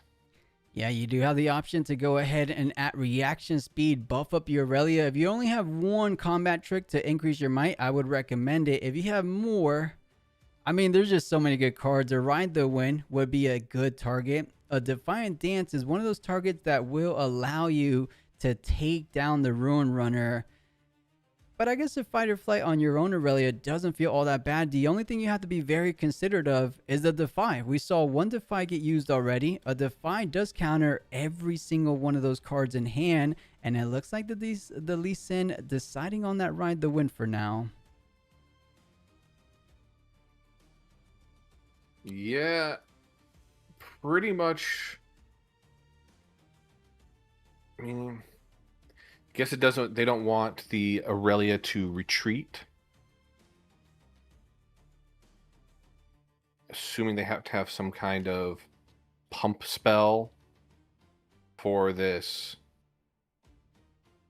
untargetable camel. You know, if there was a window of opportunity to get your Aurelia back to base and back to safety, it was during that showdown. But instead, the camel going on the Windswept Hillock. Perhaps he doesn't have anything to bring that camel up, but the Trinity Force, okay, I see what's going down. He's going to make Aurelia really fight for it. The Trinity Force plus the camel is that 1-2 combo we talked about before. You can't push him off the battlefield. You have to take him down with raw might. I mean, Aurelia doesn't have the worst time taking down units with raw might, but we are talking about Aurelia that's running rather short on hand size at the moment.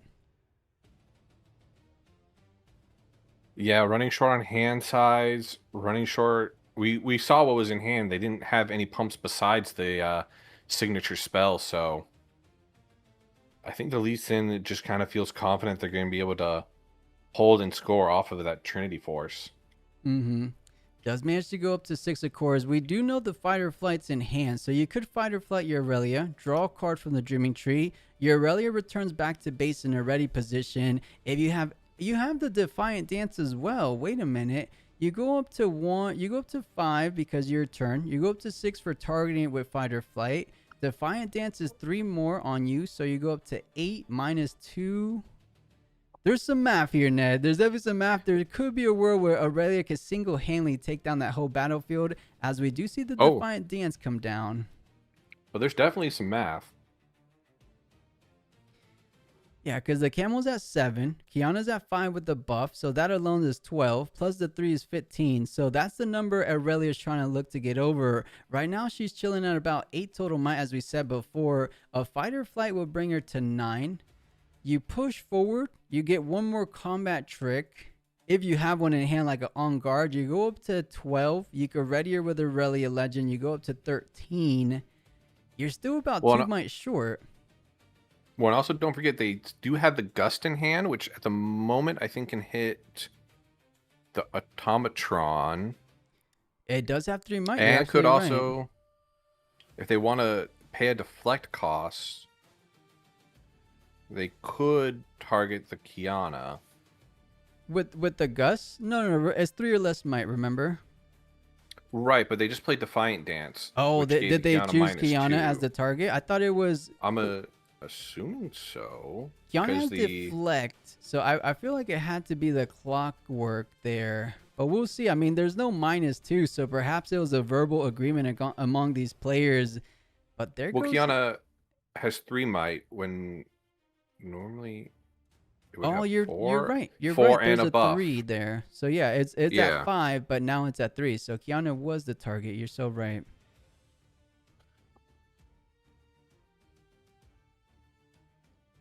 And we know one of the cards of the 3 remaining in Aurelia's hand is the Fight or Flight. And then there was nothing else that we remember, right? Because we saw the Defiant Dance.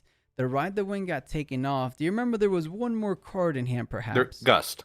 Gust, that's what it is. So 2 of the cards we know. One of them is a mysterious card, or a hidden card, you should say. Does attach the Guardian Angel. I think he's going on the game plan of fight or flighting back and then trying to push forward more than once. You have to have something to target it though. And oh, the unknown card was a Boots of Swiftness. So you go up to 11. I see what he can possibly do here. With the Guardian Angel, he could swing in 2 times. It really depends on what Lee Sin has, though, because another punch first, he has 2 body runes to make full use of that punch first. It might just be enough to get it done, but Aurelia swinging in with 13 might plus the 1 from the Treasure Hunter. And let's see what's going to be invested. The punch first, number 2. The camel going up, and away on that might department. Up to 12 total might. That's going to pose some problems for Aurelia. It is. They have 1 rune remaining, so they could be playing around a deflect with that Gust, because I still feel like you should just deflect away one of the 3 might units. So they're going to move that one back to base. Yeah, and perhaps Gust the Clockwork. He has to make sure he's paying. Wait. Was that just a single? Oh, he was floating a room from punch first. That does make sense. So it does get the not so fast on the Kiana, allowing her to stay during this combat. You do, as you mentioned, that you do have access to the Gust, and I believe both the Kiana and. But wait. Are we paying close attention that they're paying the deflect costs? Because I don't think he paid the deflect cost for the fight or flight there. I think he did. Okay, and he's paying for it again. Yeah, he sent a calm rune to the bottom of the deck. But that's to hand. So now they're tapped out.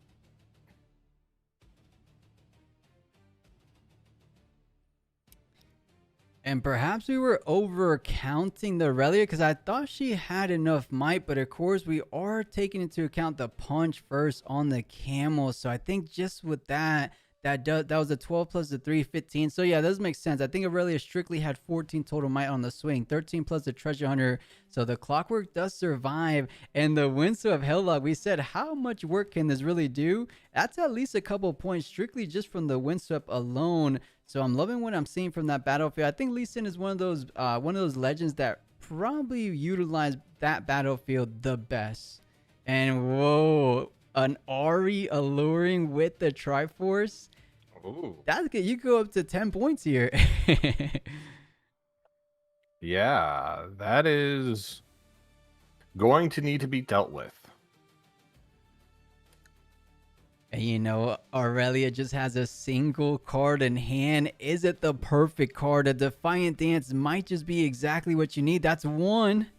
Did he draw it? Unbelievable, Ned. Wow. Off the top of the deck, the Defiant Dance. That's going to bring your Aurelia up to 10 might. And then you bring down the might of Ari down to, I believe, just 2. Or make that 4 with the Trinity of Force, of course. But 4 plus 3, that's going to be 7 might. You're going to have more than enough. And I don't think there's 2. There's another punch first, as you already used 2. And Aurelia, just like that, will be conquering both battlefields on her turn. What a close game. I feel like Lee Sin was inches away from taking it there. I would agree. That was a lot closer than the field may have given away, but Aurelia, Aurelia really clutching it out. Yeah, and honestly, sometimes that's how the cookie crumbles, right? You just get the perfect card of the cards draw off the top of the deck. And we'll get back to the casting move while this game 2 sets up. Who would have expected off the top Rift Defiant Dance? Is there any other card that would have won him the game there? Because I mean, perhaps any card that targets you ready, but the fact that you get +3 might and then you -2 might have been the perfect amount of might difference to conquer that battlefield. Yeah, maybe something like a discipline to keep you drawing cards. Okay. But even then, I think it probably needed the Defiant Dance. And we're seeing in chat, Fall Into the Void. Did he not pay the 2 for the punch first? And did it make a difference at the end, more importantly? Because we'll pay attention as we go. We'll try to pay attention for it. R doesn't have deflect. Yeah, view bots. We're not talking about that one. It was for when he played the punch first. But let's head on over as game 2 is looking to start so far. Okay, Monastery Harana feels like a proper battlefield as well for Lee Sin, as you basically have an infinite amount of buff as long as you have units to put them on. And then Obelisk of Power, I've been seeing more and more Aurelias electing to go Obelisk of Power. And those that do, they tend to turn one sneaky deckhand. Yeah, I've just been seeing more and more people playing Obelisk of Power just kind of in general. In a couple decks I really wouldn't have imagined, but you know, I'm always down to get more runes. Yeah, and so it looks like a lot of other people as well. But of course, Pick Rookie gonna be starting things off with a nice little 1 point so far. Aurelia does have the option of going Fervent, attach the boots, and ready, but those can be a bit of an ambitious amount of lines. You kind of end up overextending, especially in terms of rune. You use your runes up a little bit too early, so I don't expect those kind of plays to come out, but they are available to her as the Kiana does get established on the back line for Lee Sin. I'm curious though, will he lean towards the Fervent? I think playing the Fervent naked feels okay, but we did see the challenge in game 1 though, so that's a tricky option. Yeah, with only one rune up, maybe more time just to develop your backboard. You have 6, so you could play the Aurelia and equip the Boots of Swiftness to her. But that's what we were saying. If you go ahead with that play line, you do effectively put yourself one turn back, but instead going for a more conservative play, going for the Stellar Corn Herder just does conserve some runes going forward. I like this play. I think this is proper play, especially when we take everything to account that Lee Sin, you're just at 2 points. You're probably going to get to 3 points this turn, but you're not that far behind because as Aurelia Legend, you always have the ability to push the pace as soon as you get played out because of the Aurelia chosen, or because of the Legend ability, as we said, and you already have a gear to enable that. So as long as you try to maneuver your way around some of these punch first, as we saw in game number 1, you should be okay. Yep. Now, just setting up, letting Lee Sin go up to 3, and then assuming they're hoping to just start drawing cards off the Stellacorn, buffing them up. Tapping 6. Whoa, that is a card we don't get to see too often. Do you know his name? Udyr. Udyr, yeah. I think he has one too many abilities. Let me go ahead and pull up this card.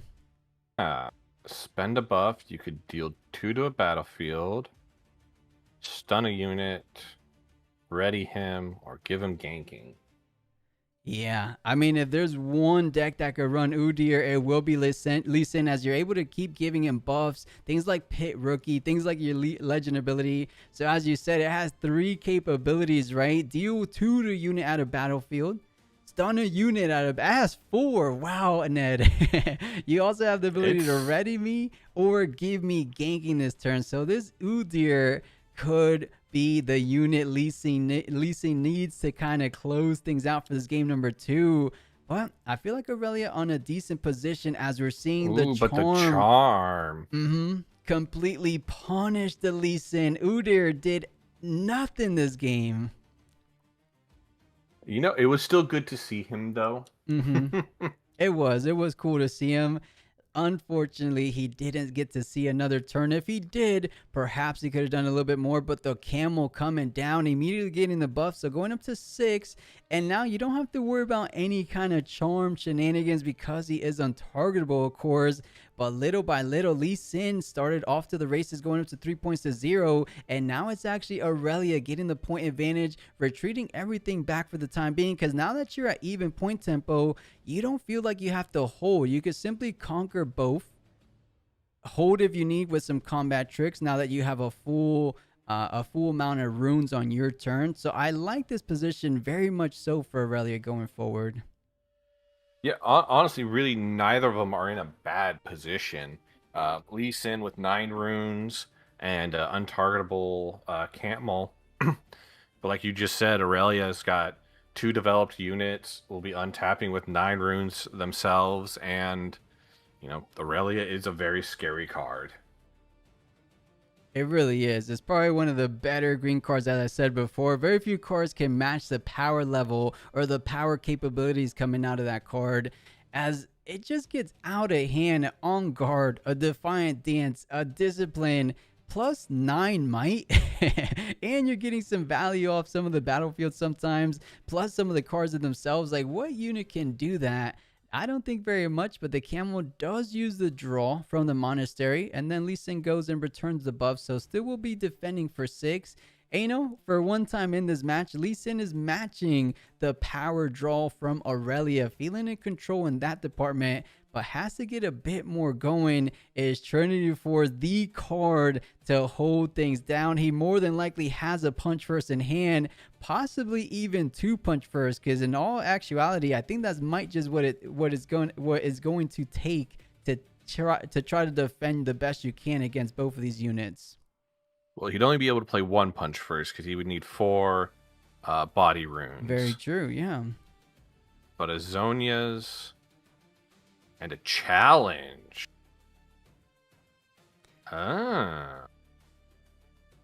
And we were anticipating just it. Gonna say no. Didn't seem like it was too likely to resolve, as things like Not So Fast, things like Defy were most likely in the hand of Aurelia. And we did see a Defy come down, but I don't like this position for Lee Sin. You're completely tapped out. You can't even defend with that monstrous punch first. So Aurelia just seeing a bit more draw, gets the simple conquer, goes up to 5.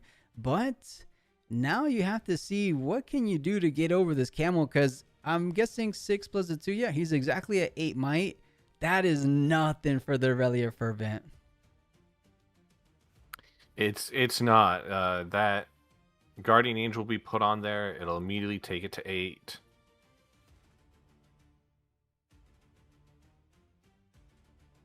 Take it to 9. 1 for the turn, 5, then 7, 8. Yeah. And then 1 for choosing. Yeah, 9 it is. Yep. And was that just 2? Deckhand. Yeah, for 2 energy, because I believe he was floating a rune from attaching the boots. He was.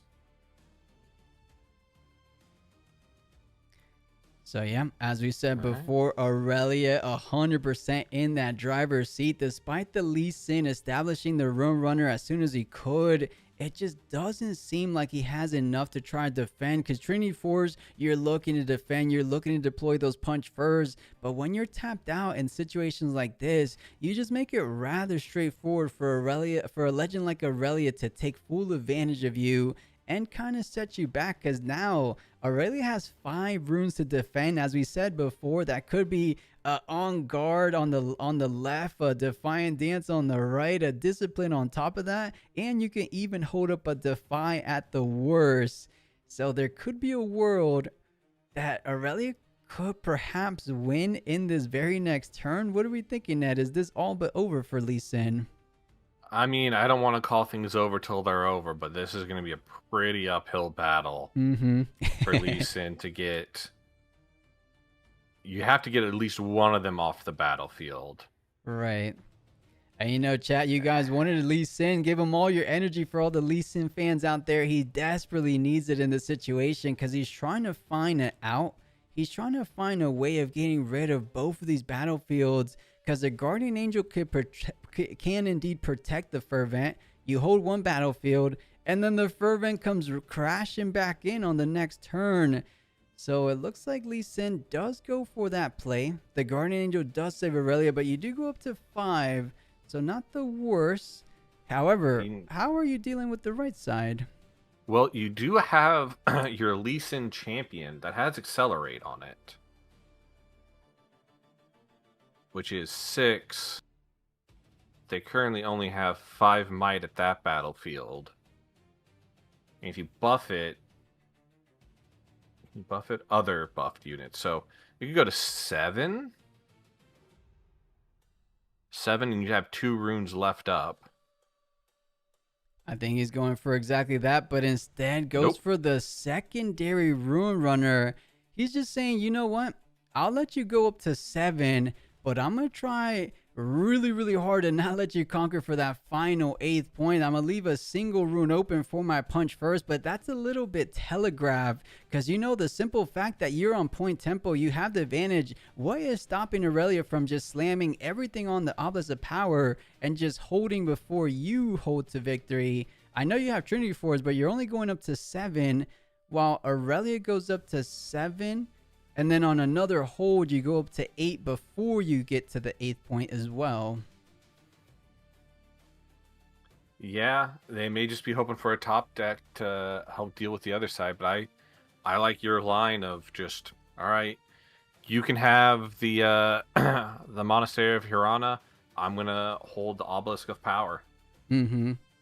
Yeah, because as we mentioned before, the worst that can happen for Lee Sin is you go up to 7 and you strictly only have a little bit, a little pit rookie in the back to deal with an Aurelia sneaky deckhand and a Stellarcorn on top of whatever you can play out as well. Perhaps there's another sneaky deckhand. Maybe, and you know, any little might will add up to here because you could accelerate the Lee Sin. And you know, that could be a world where you could probably get it done if you don't invest in the other units onto the Obelisk.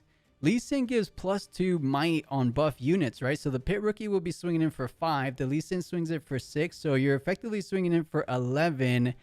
But he's going for it, Ned. He's going for it right here on the same turn. He says, enough is enough. I'm going to conquer both battlefields in the same turn. On guarding. Moving the unit back to the battlefield.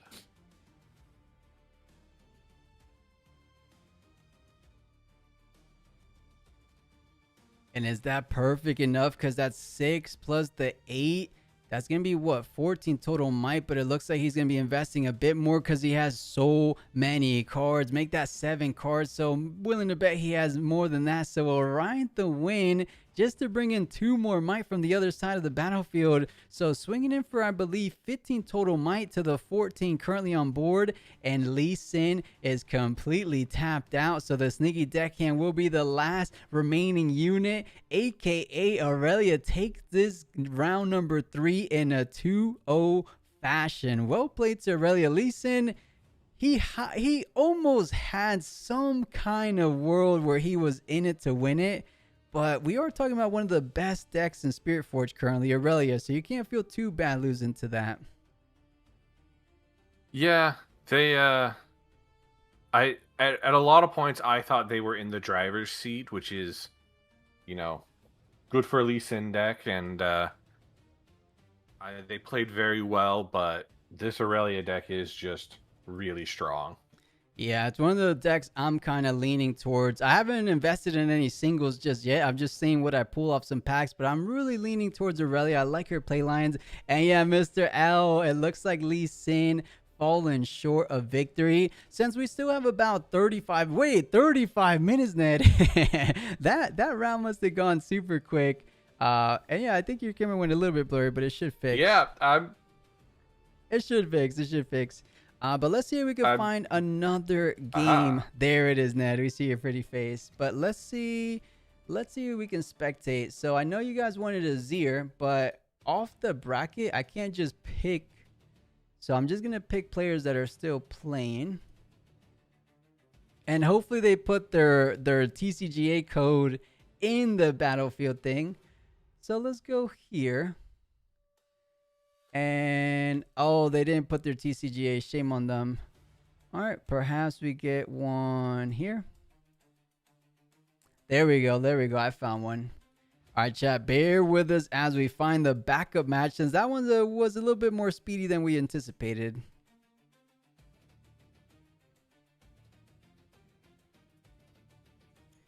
And hopefully we're able to connect. It looks like I'm in as a spectator, and it is the Kaiser mirror match. Chat, are we staying for the Kaiser mirror match? Is a backup match as good as any, or should I try to find one more? Hit me in chat if you guys are down for the Kaiser mirror, because I know a lot of people might not be down for the Kaiser mirror, but we are trying to catch a little bit more. Ned, what do you think? Stay for the Kaiser? How much time left did you say we had in round? Like 30 minutes. Maybe I do take the extra time. Let's go next. Let's try to find one more for the folks, for the fans at home. Let's go here. Let's see if we can find a teeny bit more. What are the Theo Omega? We're trying to find out the options because we don't know. When we have extra time to find exactly what legends for the feature match, I could tell you. But this is kind of on the whim. We're doing this literally live, so let's try to see if we could catch another game. Lobby is already full. Chat, how is a lobby full when only 2 people should be in a lobby? Some trickery is going on, unless there's a judge call. But there's only 1 judge per room, so... Alright. What's going on? Our friends join the lobby? I hope not. Alright, I'll let that one slide. Let's see if we could go on another match.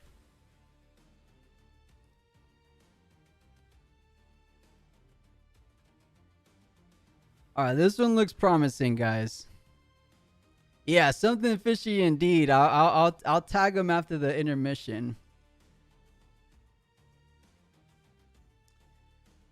All right, I mean, a little bit better than Kaiser, but it's Draven Aurelia. I think this might just be as good as we're going to get. Let's just join. Draven is pretty relevant. We are trying to practice under regional conditions. We're going to see so much Draven going forward. So let's get a little bit of Draven action. Let's see if we could tune in. And let's see. So Aurelia is up top. I'll go ahead and give Draven the bottom seat.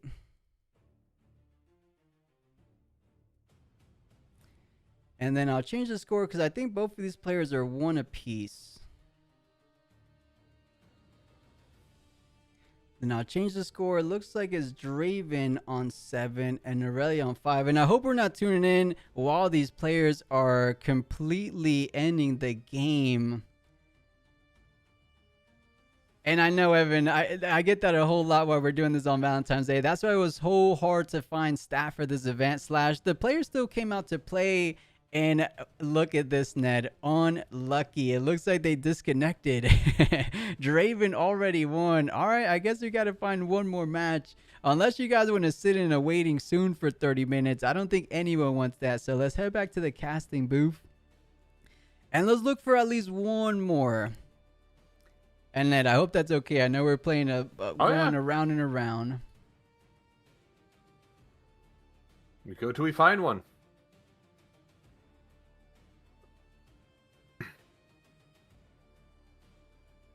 All right, let's go here if they have the TCGA code. I guess they're writing it in the VC chat or Discord, but I strictly put it in the rules.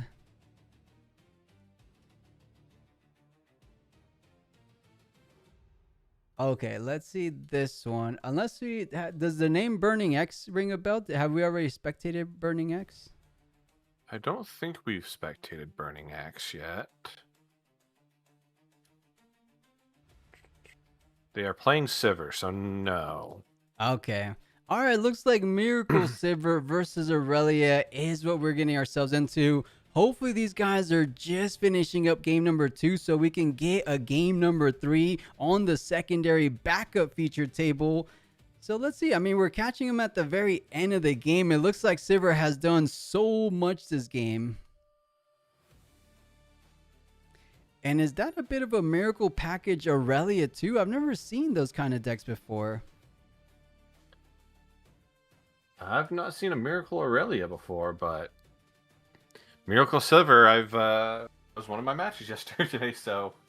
Yeah, I mean, popularized by Randy out in China is quite the impressive deck, of course. But yeah, I was definitely leaning more towards, I've never seen the Ezreal champion in an Aurelia deck. It feels like you already have sufficient enough draws as Aurelia itself, so you're just going even overboard in card advantage. But I guess drawing more cards doesn't feel that bad. I just don't think you get a lot of repeat value. Or let's think about it. I mean, are they perhaps playing the... What's the discipline that doesn't draw but gets repeated? It has like the wolf artwork on it.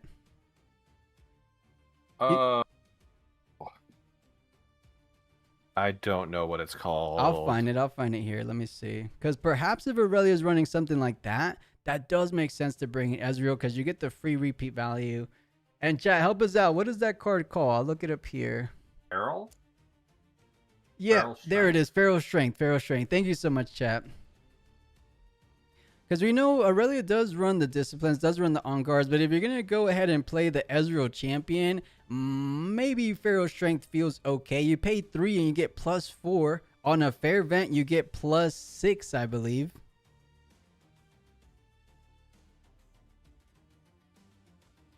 So yeah, perhaps this is a bit of a different Aurelia, but as I say that, perhaps this is a different Sivir as an aspirant climb with the miracle package. You want to go late game while you're spamming out the board. That is interesting decision. Almost like a bit of a oxymoron, if you will. Because, you know, you're trying to close out quick with a low lot of units, but you want to go late game. I wonder what that's about. What do you think about a battlefield like that for Sivir? I'm unsure. I'm kind of in the same boat. Not really sure. Yeah, It and it looked looks like like it was we're getting a fully a bit of a miracle visual deck. bug. And by the way, Ned, are you in this game? Did I give you the code? I did not get the code. Here, I'll get you. Sorry about that. I'm good. I put it in the feature match now. Dude, join as the spectate. Yep. And every card that gets drawn off the top keeps spiraling for some reason, but it looks like they reset it knowing that there was a bit of a visual bug. And yeah, draw maniac, that was indeed some bit of a visual bug going on.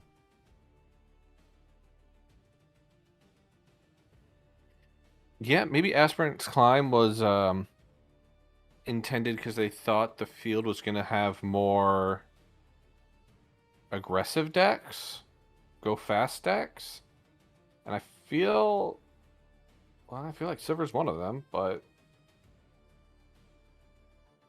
not sure.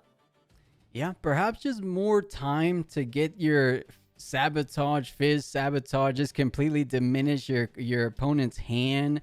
On top of the fact that you can recycle your deck, so perhaps just more time writing because we saw one of Randy's strategy like that really gave him a bit of an edge was the fact that he was writing down every card that was being sent to the bottom. These miracle decks, especially a Sivir miracle deck, they tend to filter through the entirety of the deck, so much so that you could pretty much map out what you're going to draw after you drew your first time around the deck, right? You know what cards you put at the bottom. So perhaps Aspirant Climb kind of gives you the edge in the late game because you know what draws you're going to find. Unless there's something we're missing. Perhaps she has bigger units, you know those mind splitters or something of the like that takes advantage of going a bit later game. Because honestly, I think Aurelia probably benefits a bit more than your Miracle Sivir on Aspirant Climb. Yeah. Yeah, I'm confused, but I'm curious to see where it goes. And Yeah. if this is game 3, this is maybe just the one that you only had as a counter pick. I'm not sure. Yeah, I'm right there with you. Perhaps they weren't expecting to play this one out, but you have to, come into this tournament with some kind of game plan for all three battlefields. I'll go ahead and change the name for anyone confused. This is not the names that were up on the top. I'll change them for now.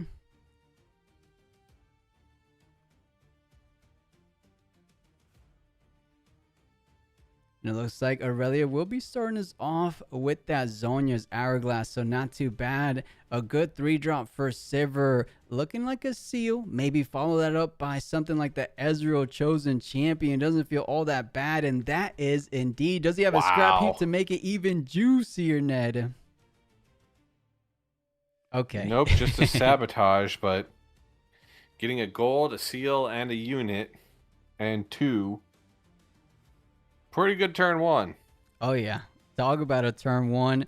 Just, the picture perfect idea with the scrap heap, but not too bad. You do have the sabotage, so things like Fizz come online, getting that sabotage back effectively for free with that gold already on the board. But looking to play a 4-cost unit. Most likely, okay, a Nocturne that was hit off the top, so doesn't get to play effectively off the deck, but might as well get a 4/4 while you can, since that will be a unit to take down the Stellarcorn with Raw Might. I say that, but there's just too many combat tricks for Aurelia to let that happen. Yeah, and very noticeably not sending Ezreal out to conquer anything. I think wanting to protect him in base. Mm-hmm. Yeah, I definitely agree with that. You want to prioritize that Ezreal survivability as long as possible, but this looks to be very similar to the Randy build we've seen before. The treasure trove gets played out. You go ahead and pay 1 to kill it. You get a rune back and you draw 1. So not the worst, because you did just play a seal, so effectively a net +1. And is that another Nocturne? What is 4 in the deck? It could be the Sivir Chosen Champion, but you don't accelerate it. Yeah. Oh, it is another Nocturne. Quite the unlucky hand for Sivir, drawing into every single one of the Nocturnes. This is why I stopped playing Nocturne. When he hits though, right? He's the absolute best thing that ever happened to Riftbound. But in situations like this, it doesn't feel the best. But at the worst, as we mentioned, he's a decently strong unit. It's just in this circumstance. Okay, there goes the play we mentioned before. The Fizz into the sabotage. Reveal the hand for Aurelia. And that is quite the hand. I'm already shaking seeing that hand. Yeah. Yeah, I feel like that's probably the best choice to get rid of one of the Defiant Dances. It just tells me that Stellarcorn Herder is going nowhere. A non-guard, a discipline, a Defiant Dance, and a Defy. I mean, how much better can it get? On top of the simple fact, there's already a Zonya's Hourglass already on the basic course. So yeah, I think that Stellarcorn feeling rather safe, but the treasure trove does get played out. I think it's a power. No, let me double check. Yeah, you pay a power and exhaust to kill one. So he would have to get one down.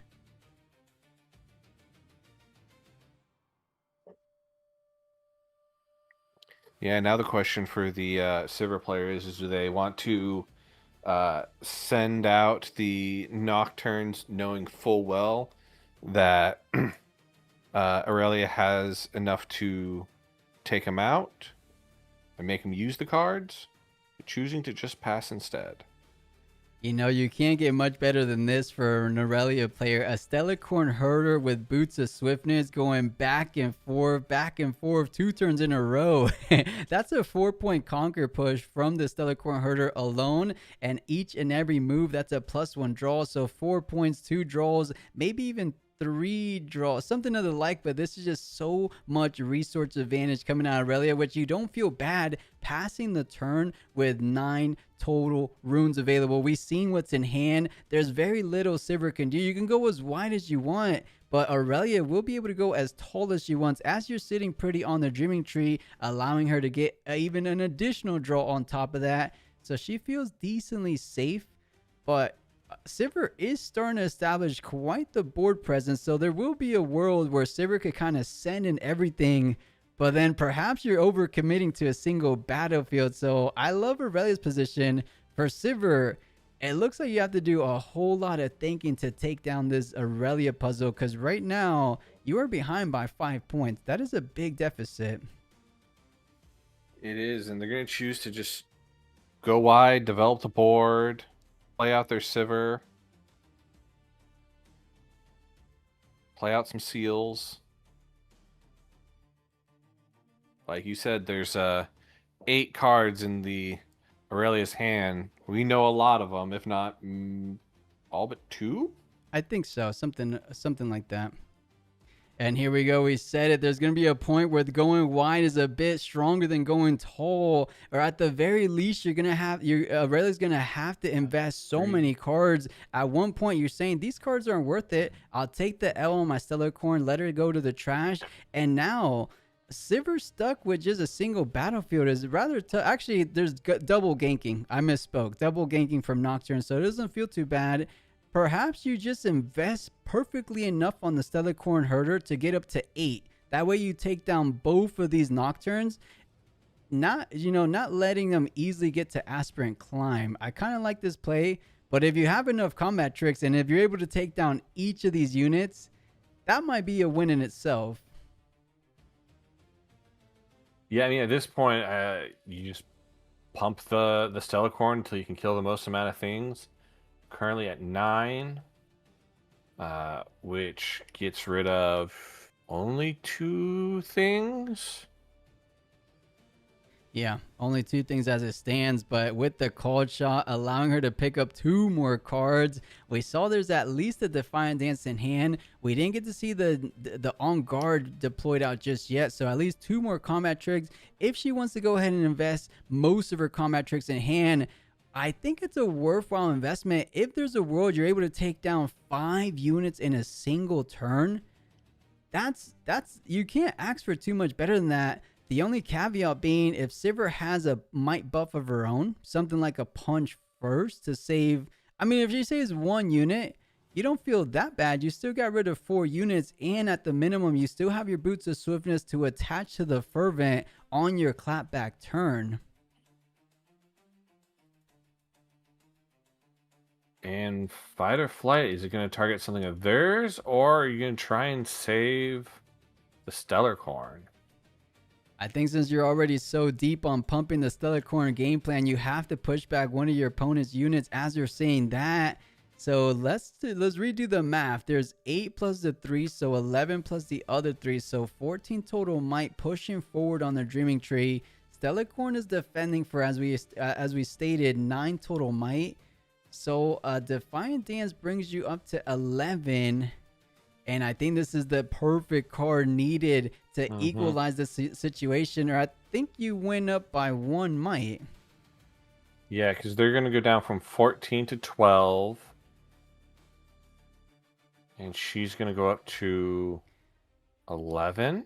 Oh yeah, you're as the other way around. Stellar Corn is off by a single might. I guess you have to do what you have to do. The On Guard coming in clutch, perhaps.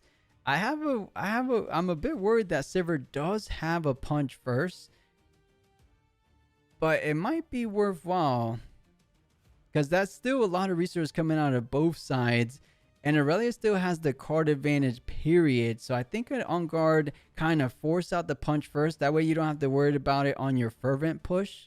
Still seems decent here. I would agree. You're already trading a lot of cards both ways. The only issue with the punch first is that all it's going to do is trade for the Zonias. So you could have kept an Ezreal, you could have kept a Nocturne, but I don't really think either one of those is particularly needed, as you already have an Ezreal in base. Nocturnes aren't really the best units. Yeah, I think that was fair enough there because the Zonya's Hourglass keeping the Stellarcorn safe for the next turn. Going up to 6, you're feeling very confident in your position, especially as we said before, the Fervent still looming in that chosen champion zone, but the fight, the ride, the win coming in, trying to bring it to the other side. On top of the draw power coming from the Stellarcorn, I don't think I've ever seen a Stellarcorn herder draw as much cards as we've seen in this game 3 of this round 3. Fight or Flight might even get another draw on top of that, but most likely going to be targeting his own unit because that's too much card advantage coming out for Aurelia. And Fizz going save, but that means Aurelia up to 7 points. Do you just simply retreat, play out the Fervent, and hope for the best the next turn? I think so. Like, I have to imagine with a grip of 11 cards, you're going to untap to 10 runes. If you don't recycle any on Sivir's turn, that's yep, and that was called. That is a GG. And wait a minute, Ned, are they setting Was up that for a game 2? game 3? Whoa. What's going on? So now it's 1-1. Oh, they got 10 minutes to finish out an entire game. Wait. Actually, it was over. I was gonna say they didn't win just yet because of Aspirin Klein, but it was 1-7, so it was definitely over. Yeah.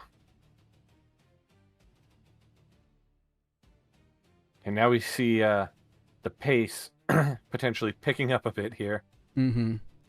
Yeah, understanding there's just 10 minutes left in the round. Granted, there's about 3 turns of overtime. You know, active player is 0, so 3 turns after that according to the regional rules or the tournament rules in general. So there could be a world this game 3 finishes if they're a little bit more if they play a bit faster than they have. I mean, they're not necessarily playing slow by any means, but to get a whole game 3 accomplished in this short time frame might be a bit of a feat, but not impossible. I've seen it before. Yeah, and Sivir being very greedy with their first turn. Recycling a purple to get a gold and play Called Shot, and originally playing a Seal of Discord. I think they're going back on that. Yeah, a little takesy backsies. Oh man, then the arch nemesis of the Sivir, the Stellarcorn Herder, coming out to play one more time in this game number 3. You know, it's so easy to take it down sometimes, and then other times it's impossible to take it down. You bring out your chosen champ, but you don't have access to something like a challenge just yet. And perhaps if there's something like a Zonia's or a Guardian Angel is going to be playing out next, that Stellarcorn could be sticking around as long as we saw in the previous game. But Stellarcorn looks to be the unit to get the first point on the board. And it looks like I forgot to reset. Let me reset the points here. And make that 2 points, Ned. Off to the races one more time with that Stellarcorn. Yeah. Stellarcorn proving why they're one of the best uncommons. Yeah, uncommons in the set. Yeah, honestly, you can't ask much more from a unit. And to make it even sweeter, the Siren coming down, pay 1 energy, get another card on top of keeping your unit safe. These are brilliant plays coming out from Aurelia. Just seems to have everything available to her, everything to make those game plans work for you and in your favor. Aurelia in a strong position. Let's see how Sivir tries to mitigate this kind of advantage Aurelia has mounted so far. Yep, playing the Ezreal, discarding Scrap Heap to draw 3. Now playing a Called Shot, recycling, and generating gold off of Sivir's Legend ability. So both players really looking through their deck, and actually Sivir's seen more of her deck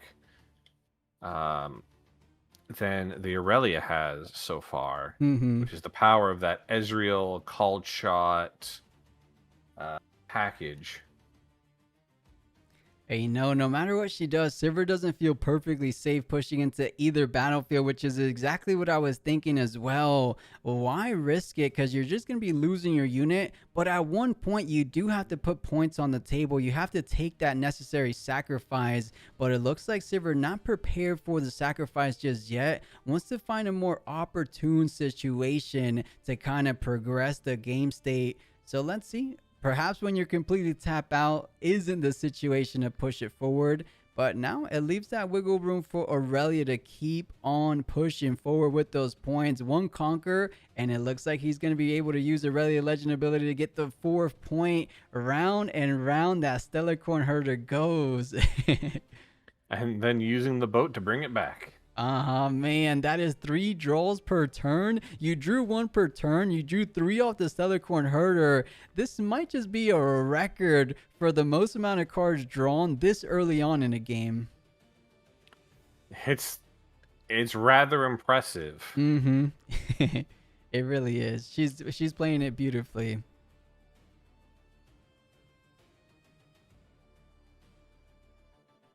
Trying to stack the deck here, see if we can find something to bring us back into this. I think your best bet has to be something like a challenge. If you can find a challenge at the top, or more importantly, you need a sabotage first, get the not so fast out of the hand, and then challenge. But you only have 2 body runes. Of course, you have the gold, so technically 3 body runes essentially. And now Sivir finally putting some points on the board, going up to her first point. But you need to take down that Stellar Corn. She is getting completely out of hand. Talk about 10 cards in hand, perhaps even 2 more after this turn ends. After this goes back to her turn, of course. But let's see, does she decide to finally push forward with the Sivir champ, get up to 2 points, and perhaps leave behind? And is there going to be a sabotage? Actually, I think that was the previous game. It looks like it's just a card shot in the trash. Yep, call shot in the trash. And ooh, a Nocturne. This is when it feels great. Right, this is where it feels worth it, getting a bit of a lucky hit off the top with the call shot. I say lucky, but when you're digging through 4 cards of your remaining, 18 cards in the deck, it's some pretty good odds. Depends on how many you have in hand, of course. But now you're putting up quite a defensive front. I'm wondering though, Ned, do you think he has something like a punch first in that 8-card hand? I mean, you've gone through half your deck. And if you're playing 3, the stats are very likely. Right. I couldn't agree more. I think he definitely does. And to make it even better, even of a stronger defensive hold, that hidden card coming in could be something like a fight or flight. Doesn't feel the best pushing back a Stellar Corner, of course. But I can't really think of another card that would likely be hidden there. I also want to point out that Aurelia has 23 cards left in deck. Only 2 of them are in their discard pile. Wow. Yeah, this is what we call just a book in hand, having so many available options. You know, sometimes when you have so many cards in hand, you don't even know what's the most optimal play to do because you have too many options. But I think Aurelia is going to get it together. And to make it even better, you still have your Fervent Champion. You've done all the heavy lifting with your Stellar Corn Herder. Whenever she passes away, sometime sooner than later, Sivir hopes for. Let's see what goes down. The Defiant Dance looking to do the same thing they've been doing this entire game. Ready the Stellar Corn, gank on over to the other battlefield. Perhaps they're just trying to dwindle down the Zomworns, reveal the Hidden Blade, get the ganking boots back in base, and then get the Fervent to equip the boots and send in the Fervent. I could see a world where that might work out, but let's see what they're thinking so far. Yeah, because at the Warren's battlefield, there's only 2, 5, 7 might there. Yeah, not too much. It looks very approachable, especially considering when we have a on guard coming down, bring that Stellar Corn up to 9 total might, forcing the hand of Sivir saying, what do you have on that hidden card? And there it is, a switcheroo. Always a huge impactful card when it gets played out. What do they switch, though? I would only imagine the lowest card, right? Either the Traveling Merchant or the Nocturne. Switch the 2 for the 9. I don't know too many plays that punish that. I mean, a not so fast quite literally counters a switcheroo. It does choose your friendly unit. If they have a not so fast in that 11 card hand, that has to be reasonable to play out here. Yeah, I would completely agree, and that would be kind of backbreaking against the Sivir. Yeah, but they still have punch first power up. They definitely do. This is What why do we we're say seeing. they're at? 7 versus 9.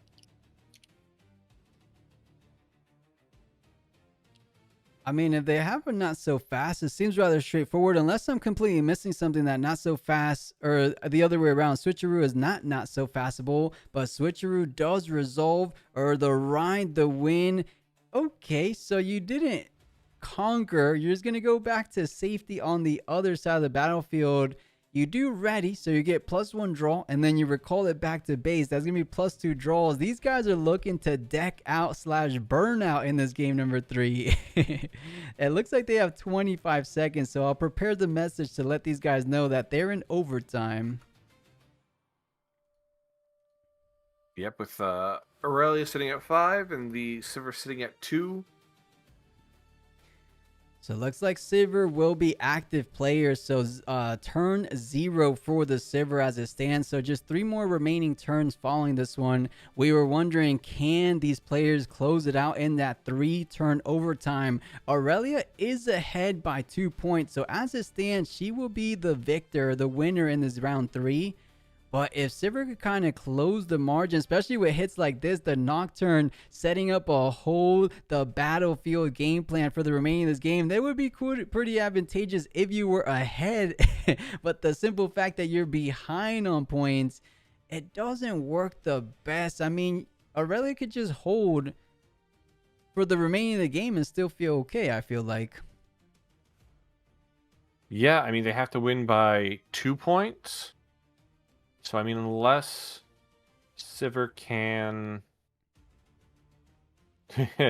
I love this, Ned. We finally get a little peek at the entirety of the hand. The Sabotage Jeez. gets played out. And wow, Aurelia running 2 Fervents. That's what I like too. I feel like one's not enough sometimes. I like running 2. The Draven Audacious, another Boots, a Ride the Wind, Defiant Dance. What don't you have in that hand? I don't know how they're going to survive losing, a card. Right. I don't know what in the world they're going to be able to do this next turn. All in all, though, Sivir is putting up quite the numbers on both of these battlefields. So Rasa adding up to 10 plus 2 is the 12 on the right. And then I believe, what is that? That's 12 and 12. So splitting differences quite down the middle for both battlefields. If there's a world, I think it's time for Aurelia Fervent to come out to play. But to be perfectly honest, that only leaves you with a single rune. So perhaps, did Sivir just stabilize here? I think she might have. Because... Yeah. You're going to need to get her up to at least 7, 10, 12 on one side. And 12 on the other side. With 6 runes. I mean, it's possible, and if any deck is going to do it, it's going to be this deck. Yeah, it would feel a whole But lot this more is- manageable if that Stellar Corn Herder was a Fervent, of course. Each and every buff it would be +3 on the Fervent, but with Stellar Corn only getting +2, this could be quite problematic because we saw there was a decent amount of combat tricks. The Defiant Dance did get pitched because of Sabotage, so I believe there was an On Guard. There was a Discipline. But I honestly don't remember too much more than that. There was a Ride the Wind. There's a couple good units. The Zonya's Hourglass. Oh my goodness. Is Sivir about to stabilize and hold at least one of these battlefields? Perhaps even both of these battlefields. I think this is the best bet Aurelia can do. Since you can't conquer both, you try to set up a lot of units and then set up for the Fervent push the next turn when you have a bit more runes on top of the Fervent to invest in a bit of more might increases on your push. Was like Aurelia this. turn 1 or turn 2? Are you saying, was she on the first turn or second turn this game? No, I mean like in rounds, because Oh, Time she's when turn round- 1. no. She's turn 1. Active She's player turn was one. Sivir, so she's still turn 1. so if they can't take anything, Sivir goes to 5. It And might then be a Aurelia tie. would have to take both battlefields for this not to be a tie.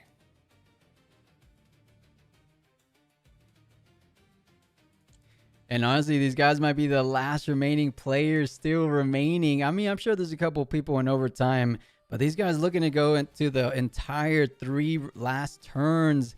And Aurelia thinking carefully, as she's only going to have another turn after this, because 1, 2, and then 3 will be her very last one. So this is the second to last play she can make. So trying to set up for a final push.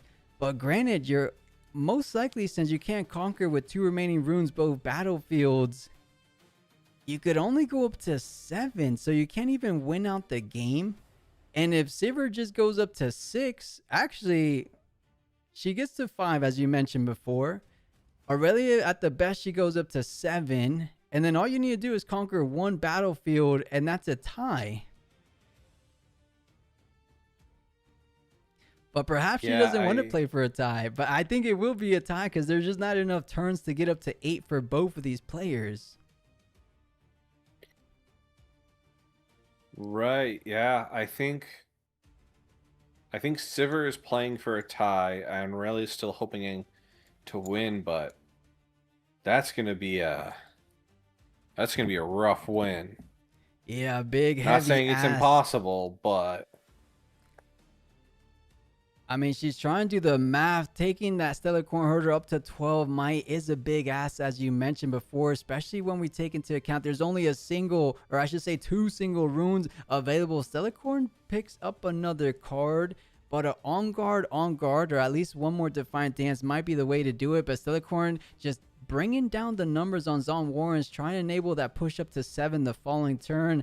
The Guardian Angel actually is going to be the Hourglass getting procced, so goes up to 5 off the hold. We said it is Sivir on the cuffs of stabilizing, and that she is. The second Sabotage getting played out. Let's take a look. What else can you remove? I'm taking as many combat tricks away. Perhaps the Ride the Wind could be the best hit, though.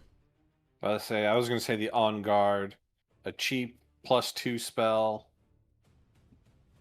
a stack deck.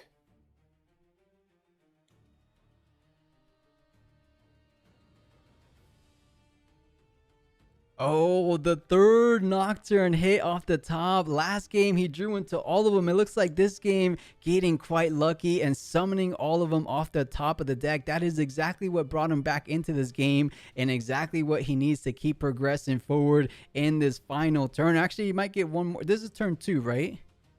Oh, this is his last turn. Yeah, it's his last turn, which is why I think all he's going to do is try and shore up both battlefields and ensure that Aurelia can't take either one, and then just force a tie. Oh, the Fizz coming down. That's going to be a third Sabotage play this game, so just take as many combat tricks as you can. Most likely going to be taking down the Discipline. I don't blame him taking the Ride the Wind, though, so that you're a bit more efficient to push in the Fervent. But looking at the might totals on both of these battlefields, I don't think Aurelia can get up to 7, which is actually the point she needs to win this game.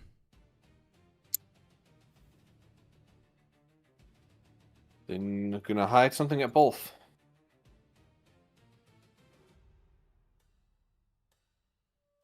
All right, here we go. The final turn of this round number 3. Can Aurelia mount the impressive win here? You need exactly 2 points according to the new tournament rules. You need to be at 7 to be crowned the winner of this game.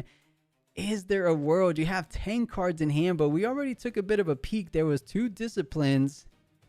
And were those the only combat tricks we saw, Ned? Yes. Because I think it was a Fervent, 2 Audacious. He took the Ride the Wind out. He took the On Guard out.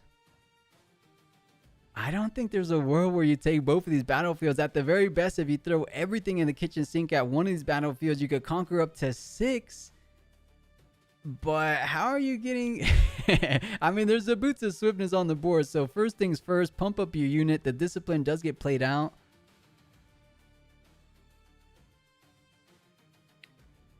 I'm not sure what they can do here. Pump. Try.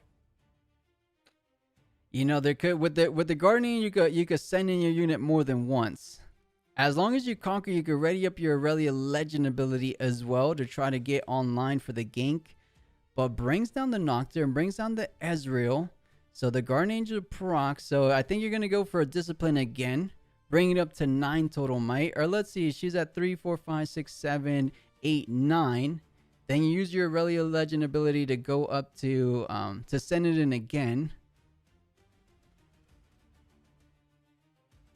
Okay, saving the Discipline for the gank, I believe. So Guardian Angel attaches it to... Okay, these are some plays coming out. If Aurelia finds the plays, I'm going to be thoroughly impressed. I will be thoroughly impressed right there with you. Oh, yeah. Let's see. So Stellarcorn swinging in for 8. You know, a fight or flight could end this whole game plan right here. And that is indeed a fight or flight. Sending her back. You can draw as many cards you want. You only have 3 runes available on your very last turn. But the Defy doing what it needs to get done. We knew there was a Defiant hand, but I think that was the only one. If there's another fight or flight on Obelisk of Power, all this work she's been doing could be amounting to nothing. Oh, no. We'll see, though. So they can pay 1 to ready the Aurelia Legend.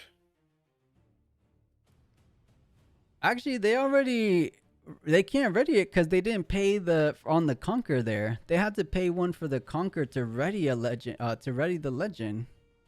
Right, didn't they just conquer it? Oh, they're doing it now?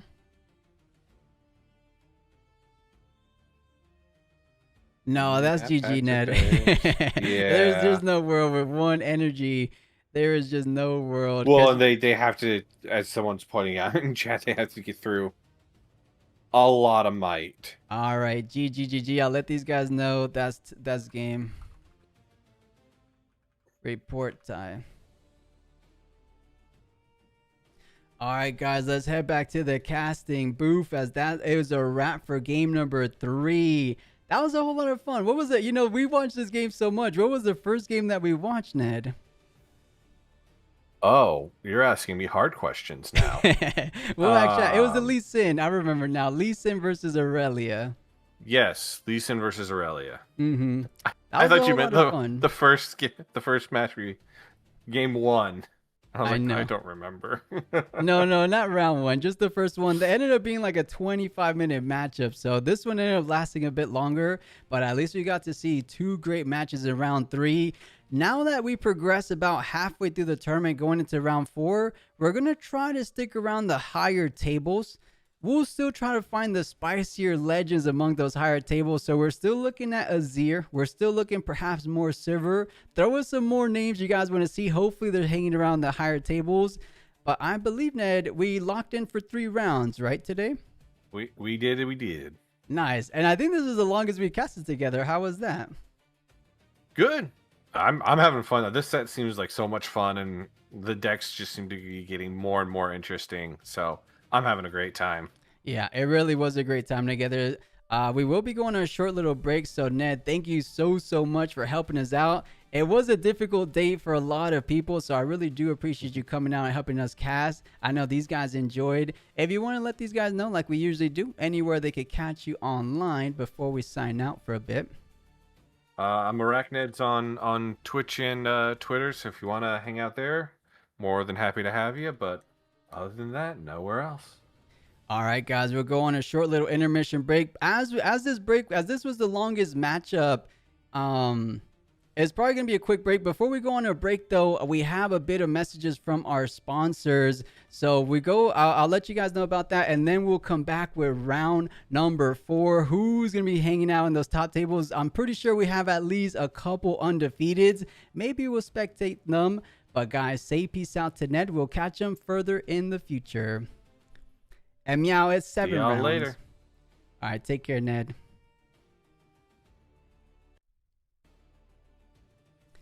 All right, real quick, guys, big old shout out to Card Nexus. If you guys were here for our invitational event, there were also our great event sponsors then, and they liked it so much that they decided to event sponsor us one more time. So like I said, big old shout out to Card Nexus.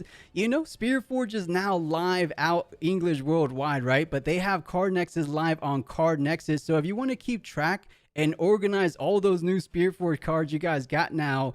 Card Nexus allows you to organize those cards perfectly like a pro.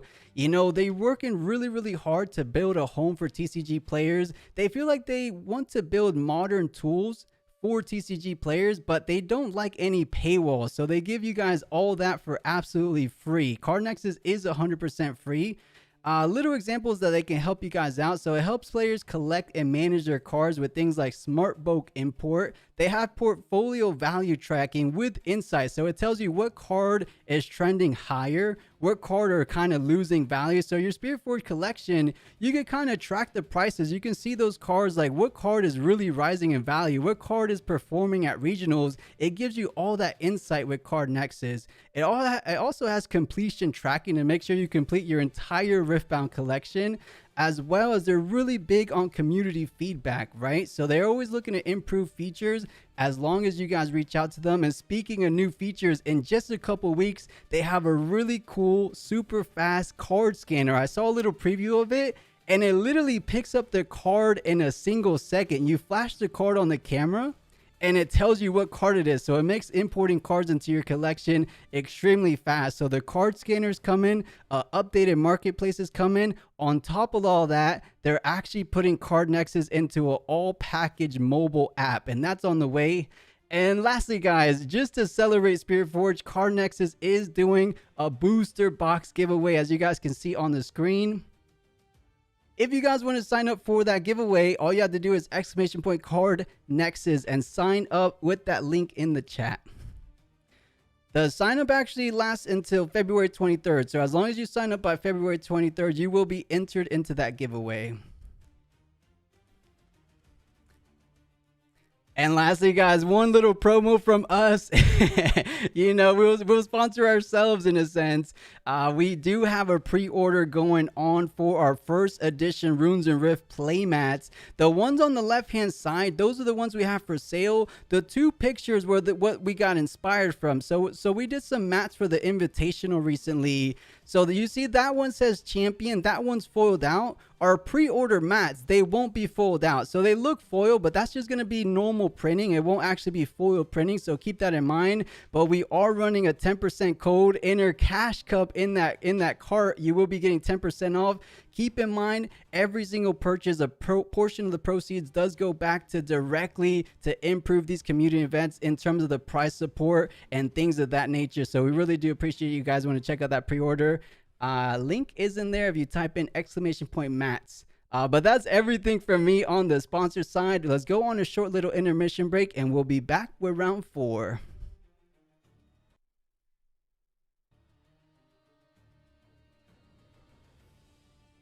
Push it through. But again, coming mighty, getting yourself a tapped ruin is also just a very good advantage for yourself. Yeah, and the card that didn't see the light of day in the previous game is seeing and making his debut in not even turn 3. Already getting on the field in turn 2 is exactly where you want to be. However, it does make you slightly vulnerable. 1 is none when you are playing against Chaos. Indeed, and Chaos is all around us. So coming down with a call, again, Germany, very good to get this out early. You do miss on the unsuspend trigger, but you want that treasure more than anything else. Yeah, and you know, you can still find your way back home with the entry of the treasure itself. There they go, safe and sound back home, just popping over to the shop. That's it, saying hello, getting some gold, moving back out again. It's as simple as can be. And once again, it really minimizes the amount of situations you have to put yourself in where you are overextended, where they can punish you for sticking around on an objective that you shouldn't be on. Definitely, indeed. We see the challenge in hand. I don't know if it's worth throwing that at the pit crew early enough, as this Ezreal doesn't really get the chance to bring those pit crews back, and sticking them down a unit is pretty good at this time of the game. But again, we've seen the first mate there, so if you wanted to, you could withdraw, play the first mate, unsuspend, move out to get 3 points this turn if that's something you really wanted. Overall, though, it's a fairly good hand from the Fiora.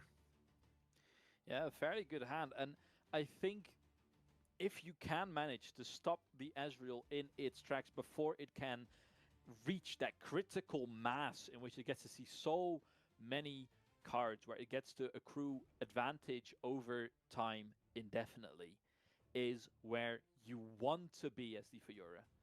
But it's better to think over your options twice now that you have cards aplenty still in this middle part of the game.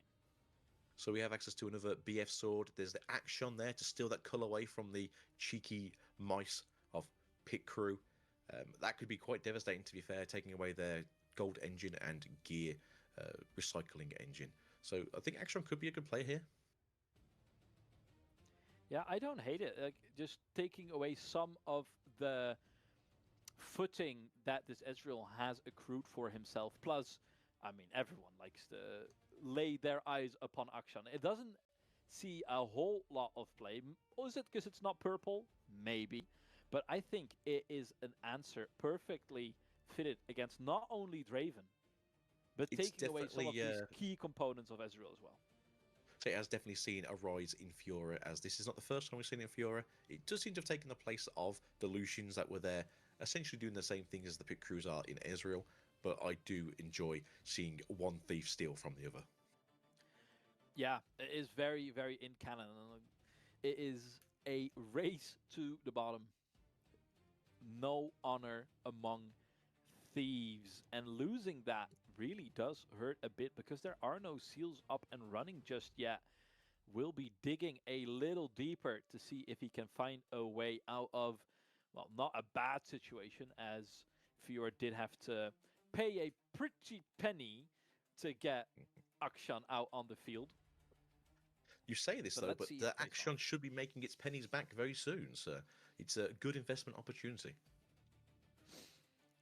We see more and more cards unveiling themselves, and it's not as worrying for a Fiora to dip a little lower into the tank when it comes to your runes, right? It's so easily recovered by making your units mighty, especially those actions that are only a single might away from making the cut.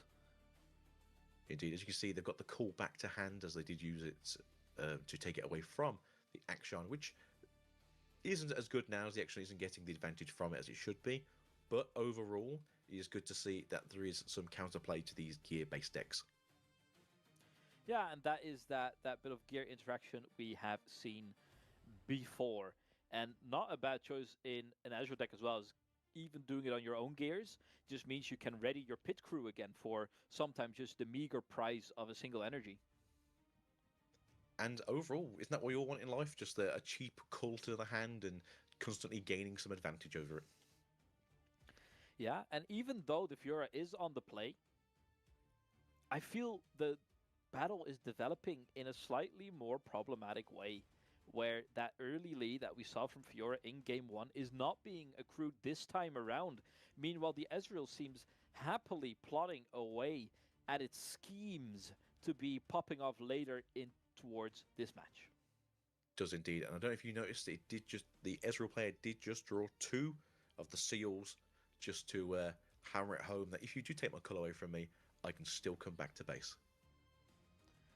Yeah, and even though that is the cost of a development turn that can be punished by Fiora just a little bit, let's see if he is fully committing to that or if he will be spreading out some of these threats just a little bit.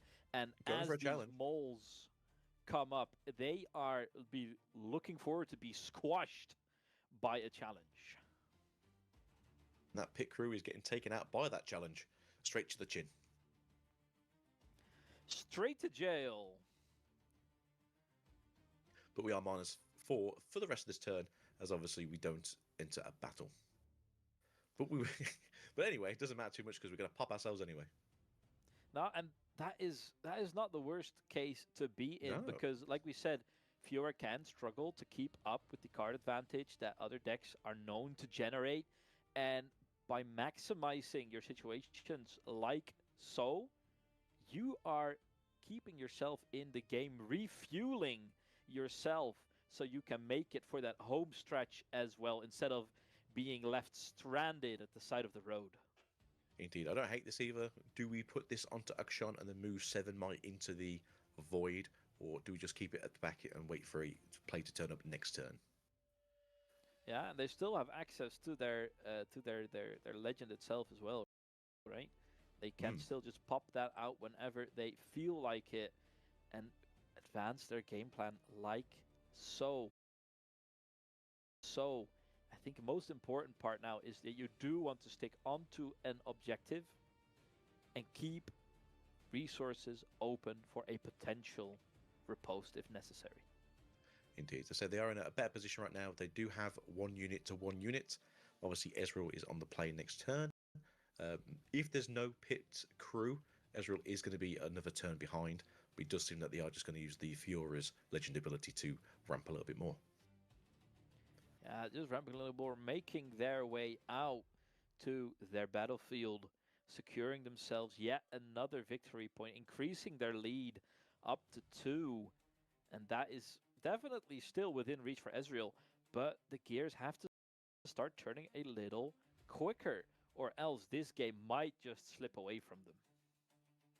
Indeed, it does seem to be that the big play for the Ezreal's combo has been kicked down a step or two. Although I do like this as well, where the first mate does get to bring the action back by unsuspending it. And losing the minimal is sometimes winning the most you can. I think that is an aspect we always have to keep our mind off. And will this be the double seal turn? Yes, it will be. Committing, and will this be the mind splitter? I think it will be. Just as we thought the game was going well.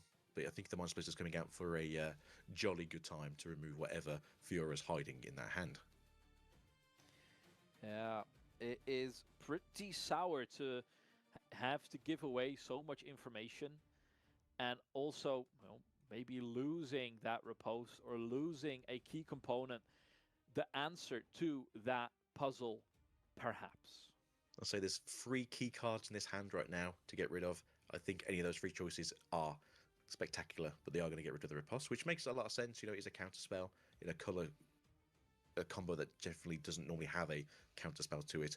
Although with the Matron and the BF Sword in hand still, things can still escalate quite quickly. They can if necessary. But they did just draw into a second one, right? So sometimes that's just the way it goes. Sometimes you get that bailout. Sometimes life gives you oranges. Play Renata for it. Sometimes it gives you juice. That is exactly what is transpiring in front of us now. Remind me what? Yeah, the riposte. So top 2, I think, good. And that might be the opening that may make it even more powerful, right? When the Ezreal thinks he might be in the clear, and then biting the dust all the same.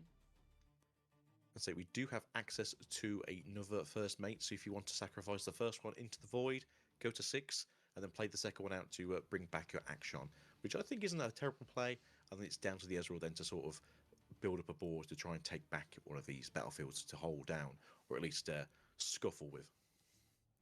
Yeah, and what we have seen before, that this Ezreal does not scurry away from taking on a bit of a deficit in their victory points department, knowing that they can maintain control through the later stages of the game to pull it across the line regardless. So even though Fiora is very threatening on 6 victory points, do not count out the fact for shenanigans like arcane shifts, mind splitting your hand once more. Indeed, there's no out for Ezreal till that 8th point is scored, and we do see another Ezreal in hand, so there could be a good dipping into that deck once more. Yeah, and the combination. And we do find the arcane shift at the top. This is the arcane shift, and that is not the only problematic combo of cards that they can be acquiring for themselves. It is one to the lower side of the curve, because when you take into account, like, it's right now, it's a little bit too high of a price tag, but the Watcher and the Bellows Breath being able to take out anything at once if you can pay the cost is devastation on a stick. It definitely is. Ezreal, I think, was a bit of a sleeper hit until last week, and I think it's just showing you how good the blue collar combo can be with purple. And it just goes to show that even if one little pit crew was annoying the most, a giant fox can definitely do more damage.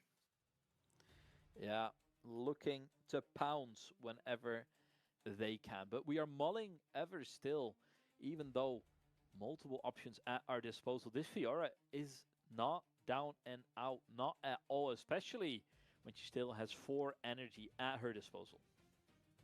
So I think it's probably the best bet, though, to relinquish that first mate to the Dragons. Ezreal going in, though, and again, nothing you can really do about this. There's no real stop coming here from the poor Fiora. But again, on the play will be where we see things happening. We'll be looking to catch up just that little bit. We'll be moving on to 4 victory points, addressing some of the immediate concerns, but now they are in a tricky situation and passing the turn over with all your energy ready and a absolute library of cards. That is a threatening proposal, but Hidden Blade might be the scalpel they are looking for. So as long as they don't fumble this bag right now, which I think they're on the good set to do. To be fair, you just walk the Akshan into the Ezreal, hoping for no fight or flight or a rebuke. But again, you can just Yep. You have proposed. They have proposed, yeah. So no, they've got enough cards in hand to just basically deal with whatever wants to throw at them.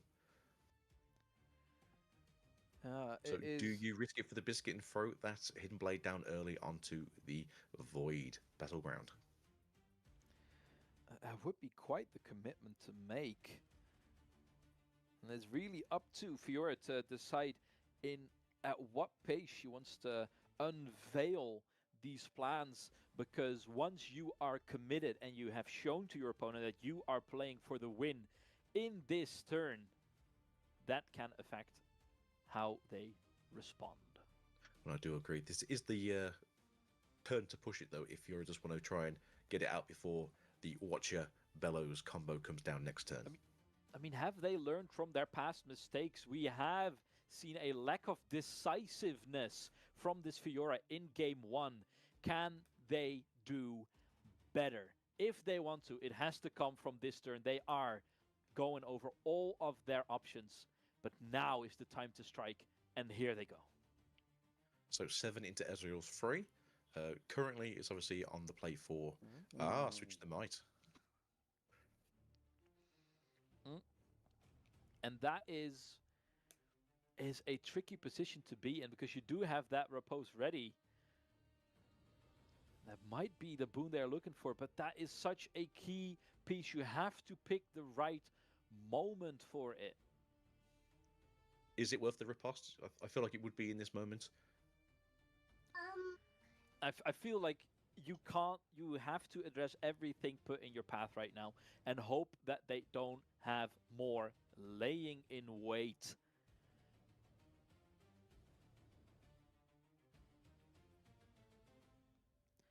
They will be letting it go. It has now resolved, and this is not where you want to be at, but let's see how he recovers from this first situation. Can this plan reach phase 2? Now is the time to pull the trigger. Now is the time to act, and it will be the Hidden Blade putting business back in order. I'd say you do have to get this Hidden Blade out now, just to try and recuperate some of this discipline from the Ezreal. And it really limits the options you have to deal with this Mind Splitter. I think that is the tricky part of this deal. Is this too much powder that they have used up? And coming through, they will be banishing their Mind Splitter and making it enter once again to disrupt any future plans coming through. So this is a good play from the Ezreal. They do have to basically make the best play they can right now, as otherwise it is going to 7. And this seems to be where they need to be right now, just to try and keep that plays down. Obviously, getting a cheeky look at the hand as well doesn't really help the Fiora going into this turn following. No, and now you're kind of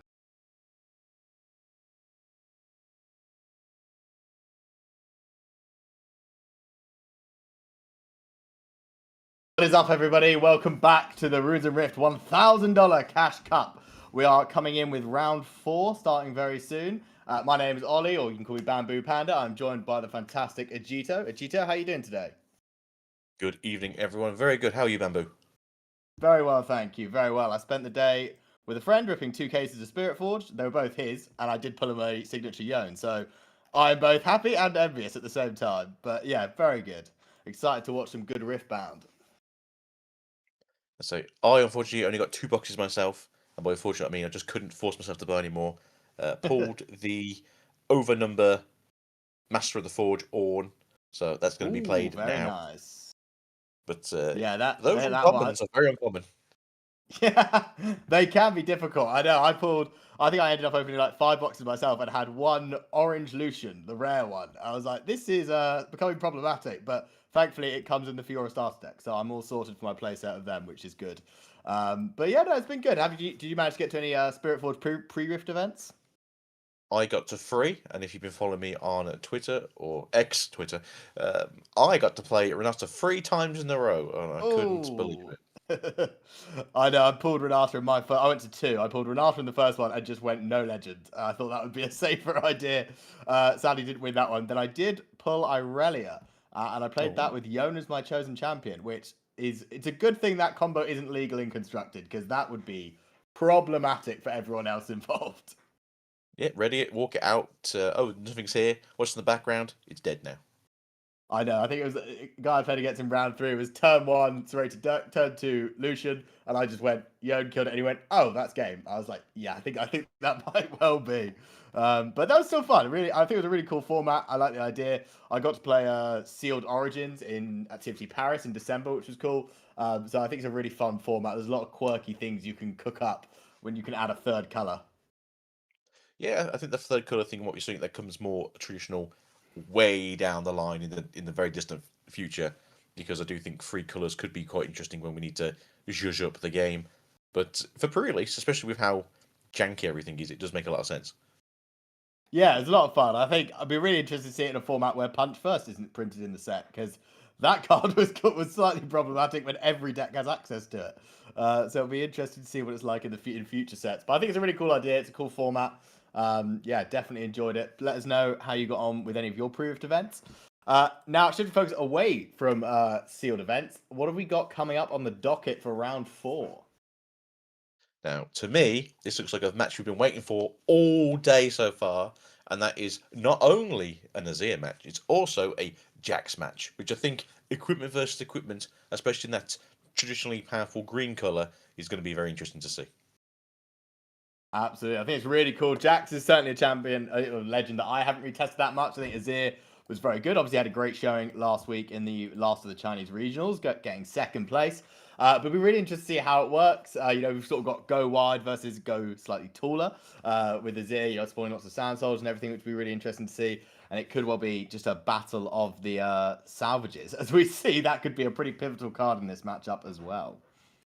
Yeah, it's green does have access to the automaton, but I don't think Jax is going to be main decking that for the first game at least. Maybe they have 1 or 2 in the side, but yeah, salvage on the side of Azir might be main decked or side decked as well. So popping each other is just going to be a fun old time. But let's start this round off strong.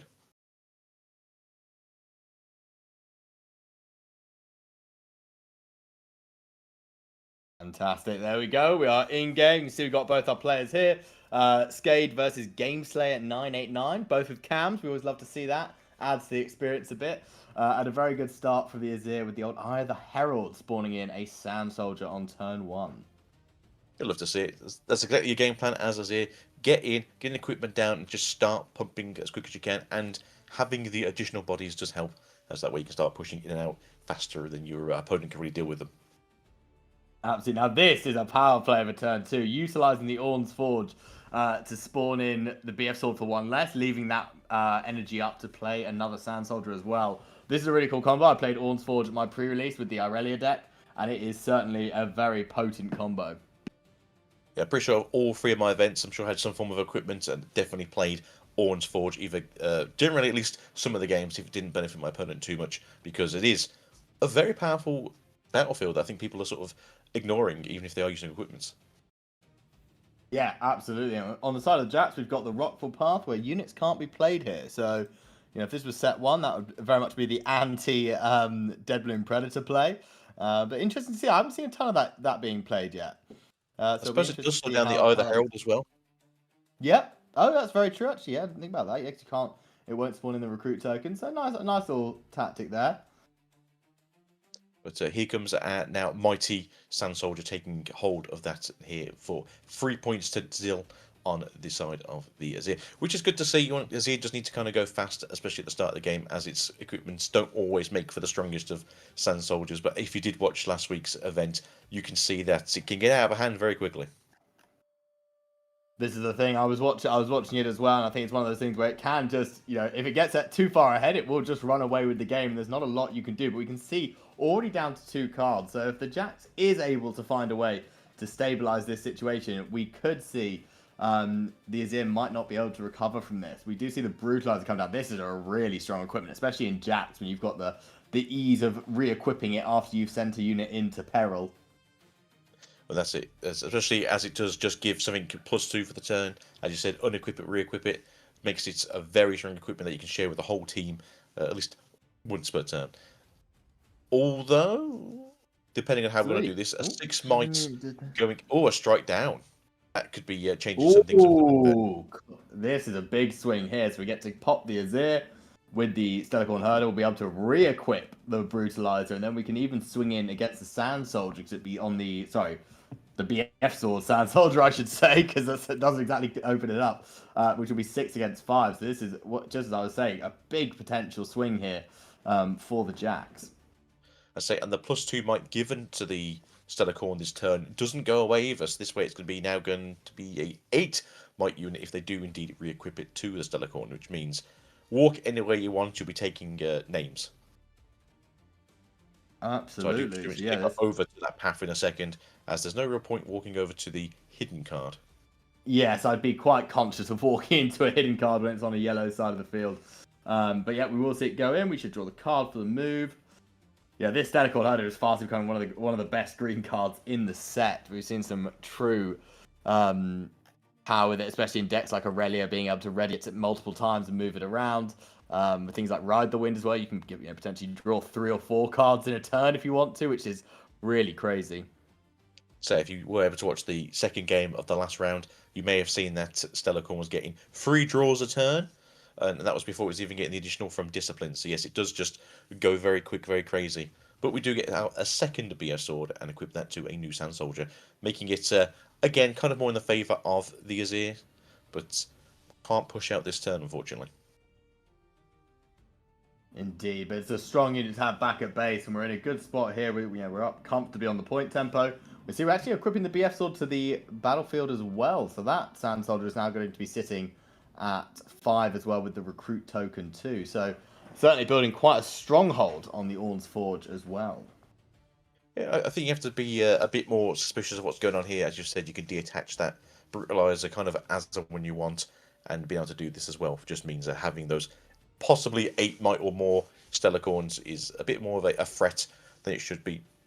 But the hidden card could be a face breaker. It could be the green card that allows you to repeat bring out Sand Soldiers, and I think that's what it could be. In green, that's a good question. Maybe in green, I don't think there's a ton. I mean, it could. No. Yeah, I think the most likely outcome is probably it could be the classic Hidden Blade as well. Or a Hidden Blade, yes, that's probably the simplest one. Pop it, take rid of the recruit, get yourself 2 draws, especially when you're known for running out of draws in this deck. As a rule, we don't really run any extra units. It's actually funny to see a different Azir in the deck, because normally you only really just run the main one and then maybe 2 extras for fun, either an Apprentice, a Stellarcorn, or as we did see in the last deck, the Fioras for the readying. Absolutely, yeah. I think the yellow Azir, the Azir Sovereign, as we want to use the official term, is certainly the more popular option. We can see that sitting in the champ zone. But yeah, some cool tech. And we're actually seeing a Bone Shiver come out here as well, which is cool. It allows you to channel a rune as well when it conquers, which is some cool tech. We're going to equip it to the Pit Rookie. Yeah, Then equip the you kind of do see Brutalizer. this occasionally, right? You don't always get to see these Bone Shivers in the orange decks. I think it is kind of more of a Jax tech and like a Yi tech, but I quite like it, to be fair. Yeah, absolutely. So we're now swinging in with the Brutalizer. We'll be swinging in for 7 against the current 6 of the Azir. The Azir does have 2 runes open, and we know there is that hidden card there as well. Likely to be something like a... Could potentially be something like a Hidden Blade. It'll be interesting to see. Yep. Oh, there we go. Oh, There's okay. the Hidden Blade. And they're actually going to Hidden Blade the Rookie. So you have to give the Jats card draw. They're just going to stay up on the point tempo. Which I think is a pretty good play. And we are going to see the Desert's Call come down to spawn out 2 Sand Soldiers for the Jacks. So building quite a nice stronghold in his base as well. Hoping to push back next turn. But it is likely Azir is going to get to 6 this turn. So we are already in striking distance of game 1. I can't believe the Jacks would play an Azir card in their deck to get themselves 2 additional tokens. How could they? I know. But- What betrayal we've had. We've got 2 rogue Sand Soldiers that have turned traitor. But unfortunately for the Jacks, they do not come in with Weapon Masters, so it will be slightly more expensive for them to manage. We are seeing the 3rd BF sword, so we have drawn the full playset in the top 9 cards, which is a pretty nice situation for the Azir to keep the might up. Certainly makes life easier for them. So they also just played out the Brutalizer, the first one we see from the Azir. There's no real point giving this to any of the ones on the board, but maybe you could have played the extra one and got out another Sand Soldier in the back there, because it would have been just more recruits to the line of fire. Absolutely. I think it's slightly less popular in Azir, because like you say, unless the tokens enter ready, it doesn't have that immediate impact. And it's harder to detach it, whereas with Jax, obviously, it's quite easy just to pop things off. I'm kind of surprised we don't retreat here a little bit from the Azir side, because we could have used the Eye of the Herald, spawn an extra recruit token, we could have just built a really nice fortress in base, whereas this feels quite risky if we are going to lose both of these Sand Soldiers, unless we see something like an Arise come through, potentially, that would be able to be a big swing. Yeah, it feels like it could be potentially a bit of a gamble. We've got a lot of runes to play with as Jax. We're sitting with 9 quite comfortably. It's just say if the Arise just come out next turn, that is going to be 7 units in the back there for this equipment, plus the 2 extras you get for free. That is a 5-on-5, I believe. It is indeed. That will be enough to get it done. We could even see now the Brutalizer That's a 6, sorry, because this is a 3. Sorry, 6. Yeah, of course. Oh, a challenge coming through. Okay, nice. Ooh. We'll use this to take out, I assume, the other Sand Soldier. Oh, no. We're going to hit the soldier in base. Okay. Interesting. So I presume there's no end guards in hand then, or anything to sort of get rid of this, so no defies. Yeah, I think Defy would certainly be the real worry there, but I think if we now... I imagine we're now going... Oh, Akshan. Very nice. No! This card can be a bit of a menace, but we're going to now steal the BF sword from the Azir. How could you? I hate this. I played against somebody who pulled like the only action in all the pods, and yeah, every time I put like an equipment down, it's just actions just seems to be my hand too. I guess I'll take that for myself. Yeah, he can be quite a sly card. It's interesting player, because now we're only looking at 3 might, so we can just equip the Bone Chip, or we can even move the Brutalizer with Jack Legend ability to one of the Sand Soldiers and push that in. And then, like I say, we've got a clear board for the Jax player, and they'll only be 2 points behind, 1 card in hand. So it could be a big top deck here, depending on what we can find. I'll rephrase what I said earlier. There's only going to be 6 Sand Soldiers now, as we have lost a BS sword to the Jax. Very true. Here comes in the Lonely Pyro, the loneliest of all Pyros. It's such a lonely day. A bit late in the game to be getting these out, really. She's not exactly going to put it on the battlefield as a hold. But it's kind of in the realm of it. But there could have been an argument there to try and bluff that you maybe had something in hand with the 2 runes up, rather than just playing the Lonely Pyro to tap out fully. So yeah, interesting play, that one. Yeah, I do think it's quite strange that people sort of like extend plays they don't really need to. Where you've got 5 cards in hand, as you said, bluff some cards, try to make your opponent think about things. It is kind of a mind game as well as it is like a physical card game. So you are kind of trying to figure out, like, are you playing poker or are you playing blackjack some of the times? Exactly. We are seeing the Azir come out here. Accelerated. Very good. Yeah, well, fortunately, his ability is not going to be hugely useful at this exact moment in time, as But he he can become very there big. are we could indeed make him very large. We could even potentially go for a very ambitious hold here, which would be interesting if we wanted to equip everything, which is looking like the strategy we are choosing to go with. Giving you a BF sword and the brutalizer, so it's now sitting at a 10. Oh no, we've de-attached the brutalizer. Ah, the BF sword. So yeah, we're Back to now 10. sitting at a 10 for the Azir, which is quite potent. So I mentioned this before. I look forward to a set a little bit down the line where we get a yellow Nash's Tooth, and then we can get rid of these BF swords. I don't want to have my AD Azir anymore, guys. I want to have my full-on AP attack speed Azir going off. Is it going into the or?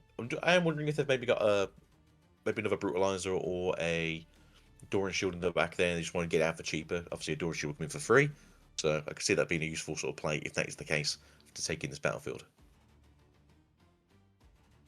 We're at 7. No, it's brutalizer. Never mind. Still cheaper. Like I said, there indeed is the brutalizer.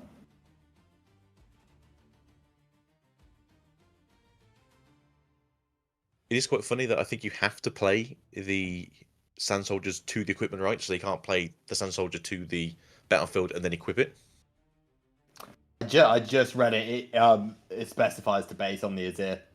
Mhm. I was in that same thought myself. I'm like, surely you play this to the battlefield here. Well, unfortunately, you actually cannot. No. Oh, the double brutalizer. That is brutal, if you'll pardon the pun. Sorry, that was terrible. Whatever could happen next. But we are now going to have this actually Oh. massive. What are we looking at here? 13? No, yeah. Plus 3, plus 3, plus 3. Yeah, it's going to be a 13 might action, which is about to swing in, which might be a bit too much for this Azir to handle. I'd say they would go to 6 on the side of the Jacks as they're already holding with the Stellar Corn, so it's not the worst sort of situation to be in as the Azir, but you do need to take at least one battlefield back the following turn.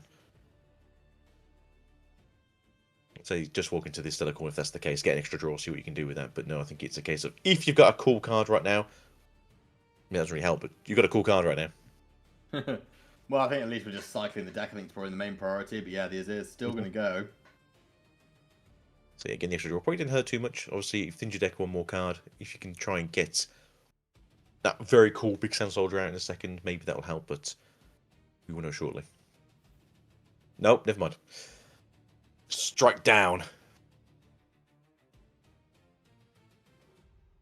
It Yeah, doesn't this really is feel like it's looking bleak for the Azir. it doesn't really feel like it's a downside for the Jax player here if you get to unequip a Brutalize and then re-equip it to another one of your cards.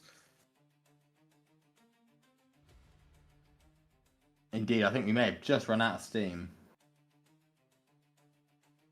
So there's nothing you can accelerate from the deck unless you have another Azir in the deck. Again, it's very strange to see both the yellow and the green in these decks together, so I do wonder what's here.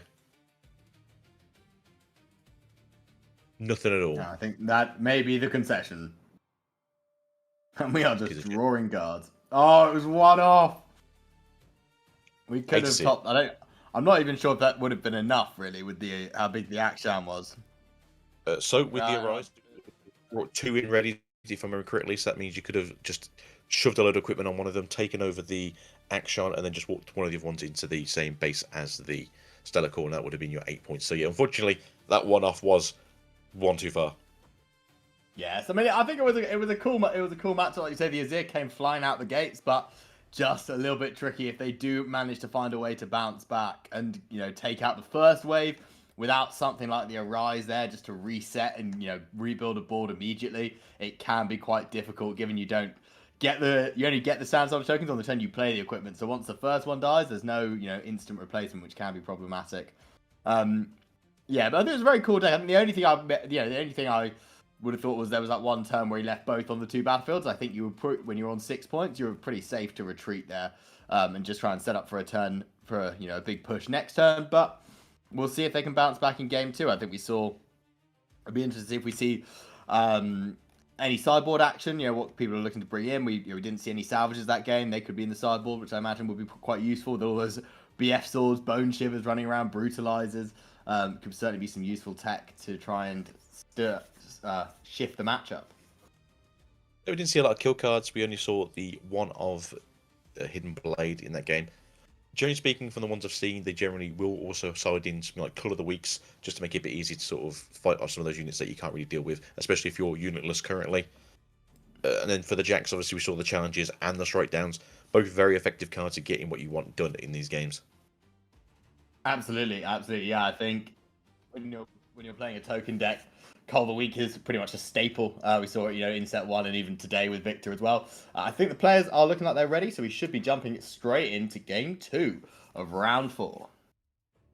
And here we are. If we look at the battlefields now, we've got the Azir with the classic Trifarian War Camp, a battlefield everyone will know well from whether, Darius, Victor in set 1, versus a new battlefield inside the Jacks, the Sunken Temple. This was another favorite at my pre-Rift event. When you conquer with a mighty unit, you can tap 1 rune to draw a card, which is always nice. So could certainly be useful for Azir if they combo with some BF swords to really start cycling out to keep the card draw. Because we saw in game 1 they just sort of immediately ran out of cards. So hopefully that will fix that issue quite quickly for them. So yeah, going the same thing they did in the first game, getting that eye out very early and very quickly. Also getting attached to them is the Deaf Keel. So she is here. The Which I think is Sacred like draw Shears, 1. I think would be the one. Yeah, Yeah, Death Keel, essentially, draw yeah. Death Knell, draw 1. That's not bad. Yeah, can't. Again, like I mentioned, more card draw to help keep the hand size. So as obviously what we saw last time, it was 1 card away from possibly winning that last game. Maybe we do indeed need some more card draw. But this is also a deck from both sides that do get to be mighty quite often, especially with those BF swords coming in. So Sunken Temple is quite good for both decks here, and Trifarian is obviously just good for getting that little extra might, as we do to the loneliest Paro known to men. Yes, and he will stay lonely, dominate the Trifarian War Camp with the Brutalizer, and just goes to an immediate 6 on the War Camp.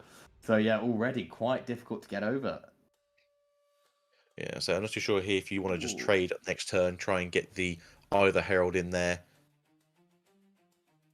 Challenge also doesn't help, never mind, ignore what I just said. Yeah, brutal again. I think Jax has been good with these early challenges, just keeping it, targeting everything in base. We saw it in game 1 with a lot of strike downs, followed by challenges, just really trying to make sure that these Sand Soldiers never even have a chance to enter the fray. It is unfortunate for the Azir, as we said, they don't really run any extra units other than really just their main champion and as much equipment as they physically can currently in set 2. Hopefully set 3 will bring us in a couple more cards that can add to the deck or maybe shape it up a little bit differently. But hopefully right now we do have access to a newer piece of equipment that can come down. The Brutalizer is a piece of equipment. Absolutely, yeah. This Brutalizer is a very cool card. Unfortunately, I think we had, like I say, very sensible not to attach it this turn, as we cannot ready it and charge it in, which is what you really want to be doing. So I think that's a very sensible play there. I say, but next turn, if they do equip it, or if they equip it next turn, they can walk into Sunken Temple and get themselves an extra draw, which I don't think would be the worst thing to do.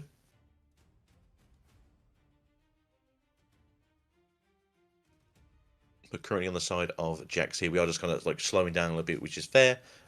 Not really building a backline. Obviously, you don't really want to just lose to a Call of the Week or a Hidden Blade that we've seen before. But it is good to see what we can do here as it has gone back over to the Jax, I believe. So hopefully, we are thinking about the next gameplay. We haven't just lagged out. Yeah, a little bit of thinking time never hurts. We are pulling the Lonely Poro back, so it'll still be alone, but this time at base. And we're actually bringing out the Jax. We didn't see this Jax come out in game 1. So we'll Weapon Master across the Brutalizer, and then Sunken Temple, I guess, get a draw. Yeah, we'll get a card draw off Jax's effect anyway. So yeah, when he gets an attachment, we draw a card, which is always useful. And then I imagine we'll just start setting up for next turn as well. Yeah, so that's fairly simple enough. Just try and get the ball rolling. And then, yeah, leaving one of just in case to sort of maybe prove that you may have a Defy or you might have a Engard in hand just in case. I don't know if they still run them in Jax, but it's there in case. Exactly, yeah. It's been interesting with set 2. I think, like I say, it's just hard to fit that many cards in, because I think especially the equipment-focused decks, that's such a priority to play as many of those as possible. But it's been interesting that we've seen a much smaller game plan. Set 1 involved every deck seemed to have the big units, the big boss cards, we'd like to call them. Whereas nowadays, you can really turn anything into a boss with all this equipment. So it's been cool to see the shift in deck building away from the classics. You know, we still see some decks that run, you know, the Watchers and other big cards like that, but we don't see, you know, any Dead Blooms in here. We don't see any of the big units like that because you can just turn something small into that size as well quite easily. And that's it, yeah. So Dead Blooms have gone, the White Flames have disappeared, Mind Splitters are still very powerful, Watchers are also still very powerful, and that seems to be it from the 4 big ones. We're now down to 2, but as you said, it's very easy to turn some of those mid-range mites into some of those bigger creatures.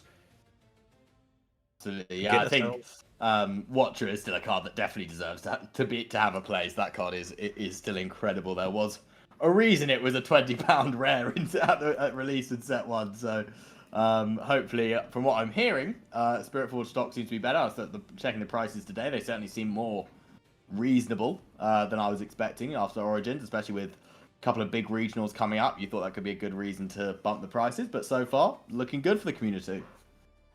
Yeah, so from what we saw from my current locals, we had a lot of stock coming. So I know the sort of Peterborough area is going to be very stocked for the time being.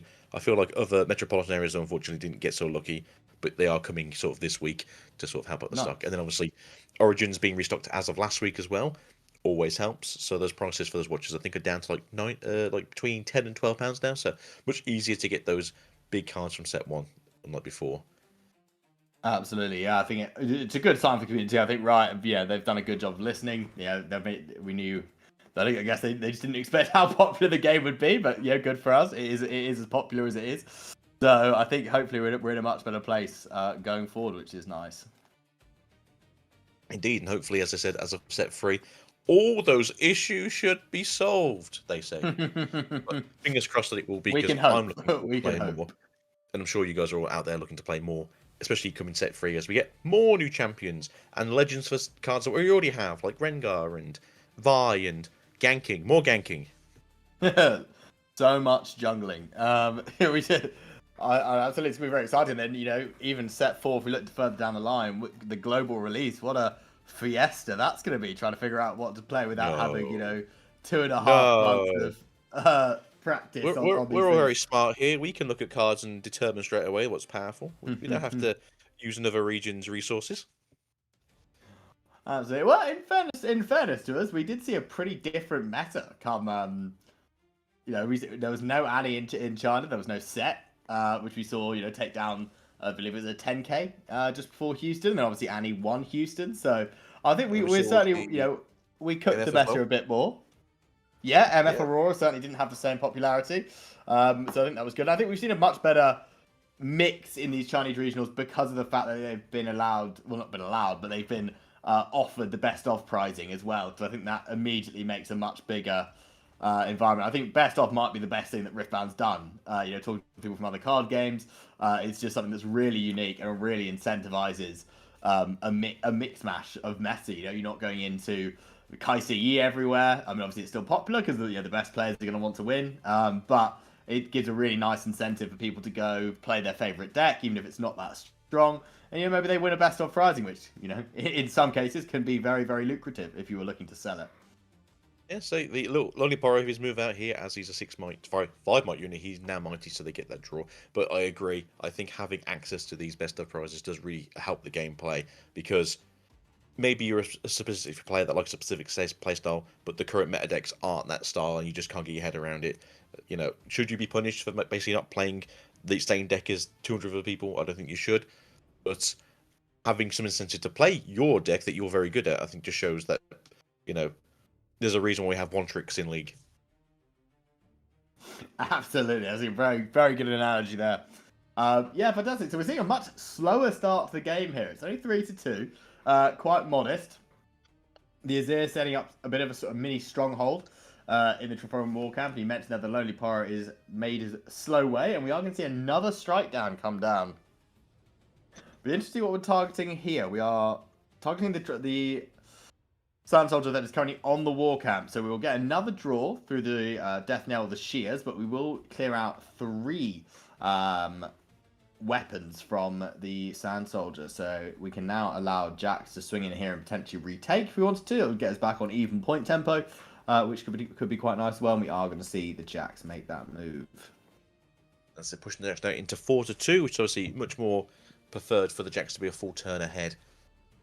I'm surprised they didn't re-equip. Ooh, Oh, Death Grip. Death Grip. Here we go. That's a cool combo. So is it? So this will give +2 to the +3. Yeah, makes it Yeah, +4. +3. So that should Right, well, take it to 5. Yeah, might to another Yeah, so friendly it takes unit this turn. Draw 1. yeah, so it takes its current might, which will be 2 because of the Teferians, push it into this one, so that makes it a 4 might Sand Soldier at the back there. Not that that matters too much unless they just do have some way of using another challenge or using another strike down. Obviously, they've got the 1 body ruin left open, but I don't think it matters too much here. Oh, it's doing it backwards, sorry. So it's 5 into a 4, I think. Yeah, it goes 5 because I was thinking it goes 5 because of the Doran's shield. So we actually now do swing it. So we, counter strike, very nice. Wait a minute. This can't. What do we say? No, so yeah, so because the Sand Soldier had a Doran's shield, it gets +3, so it then actually was bigger than the Jax, which is currently at 4. And then we're going to see the. And a salvage. come in. Nice. Sure. I mean, yeah. Because the counter strike resolves just by pushing back the Jax. Yeah, so the Jax just pushes back. So we do hold after all the back and forth, which is good. But yeah, I think that was minorly punishing for not just equipping the Brutalizer, because then the Death Grip wouldn't have worked in the first place. I feel like that was might have been a simpler solution.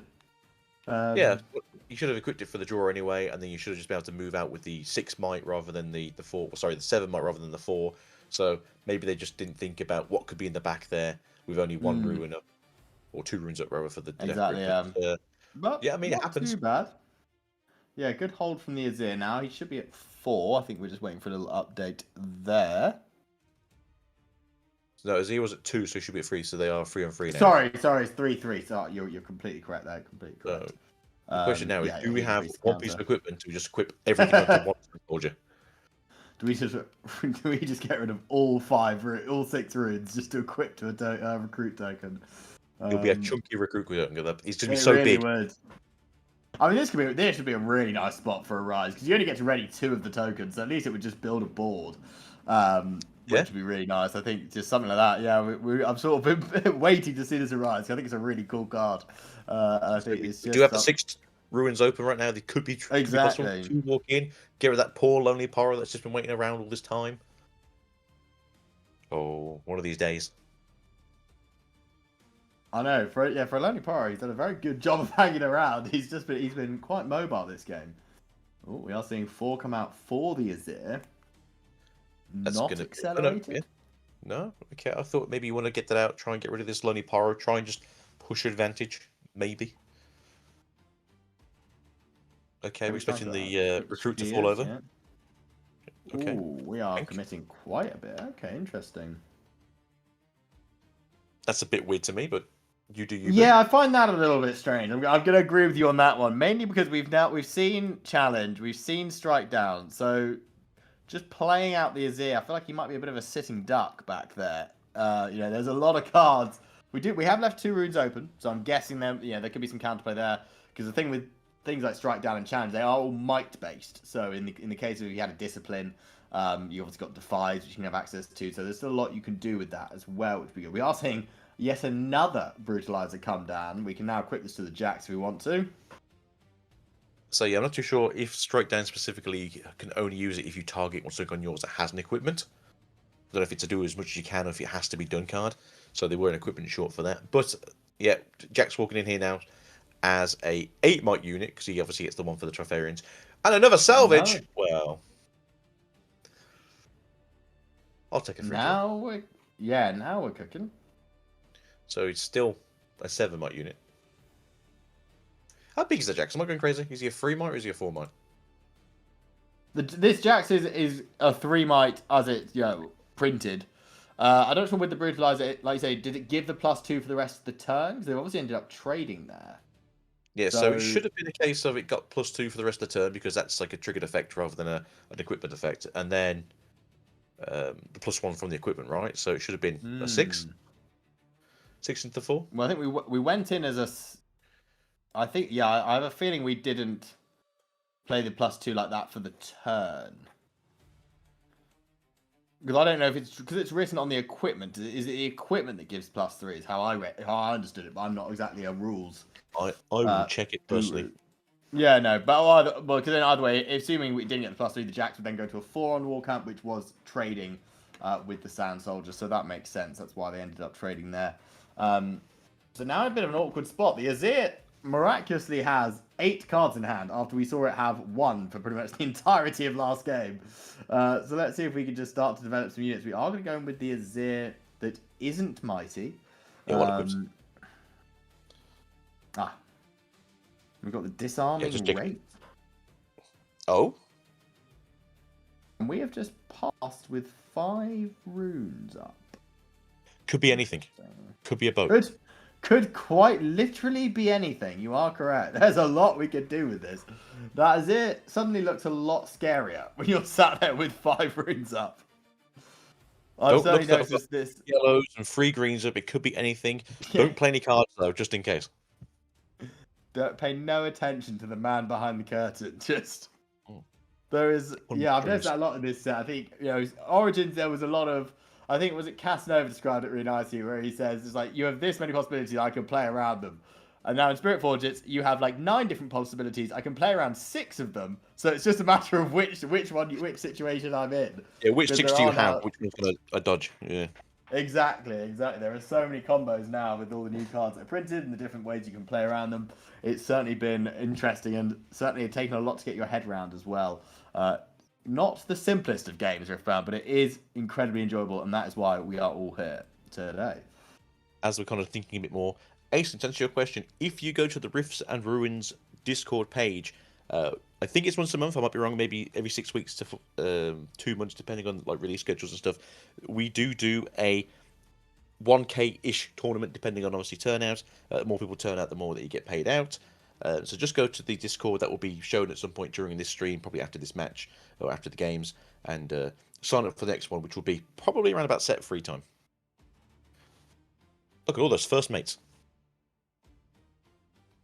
Yeah, I mean, I guess we cooked. I was like a little bit confused why we just charmed the Azir back to base, but I guess we moved in first mate. We did score 2, so we are now 1 turn away from winning. That in itself is pretty good. Certainly a little bit interesting, but yeah, very cool. I'm hoping for the Arise now because we've got 2, 4, 6, not 11 cards in hand or something like that, and need to do something drastically. I was gonna say now that the Jax is at 6, this is the time to make the move. You can't be too complacent with this. I think we've got to. Yeah, if we've got an Arise, it would be a great time to play it onto the board. Absolutely. And the cool thing about the yellow one, I believe, is it drags targets with it, right? So you could always just drag over some of the non readied units, right? And just put them in there with you. Don't do it now. No! Oh, that's not the. Yeah, as soon as you said it, and we just. Oh, it's like Matthew McConaughey in Interstellar, when he's watching himself through the screen, just. What am I doing? Oh, can you do this? Can you just play them straight here? Is that how that card works? Oh, sorry. Yeah, we're actually wrong. You can just play 2. It doesn't. You can just be to Vashford. It doesn't have to be to base, which is all right. Well, for me, it's more the case of like you equip the eye and stuff, and then you move the eye over, and then you get the extra recruit as well. True. The only question we're going to have here is how do we then next turn get everything to go somewhere else is the question. I feel like we possibly could have sequenced that slightly better, but I'm not. Well, it I'm should not have an been expert. 4 for the equipment, right? And then 2 extras that come in readied. Or is that what it is? God, my brain's so slow today. It's been a long day. We could have done what we could have done was played Arise first, had the 2 ready tokens, conquered the Sunken Temple, scored a point, then moved Azir in and moved everything with the Azir back to be. We'd still be in this game state. We would just have 6 points instead of 5, which would be a bit of a difference. Well, when it comes. You move the one with the eye over first, get the extra recruit, and then move everything over again so you make a second recruit. Yeah. That would have been a and have a hitting card.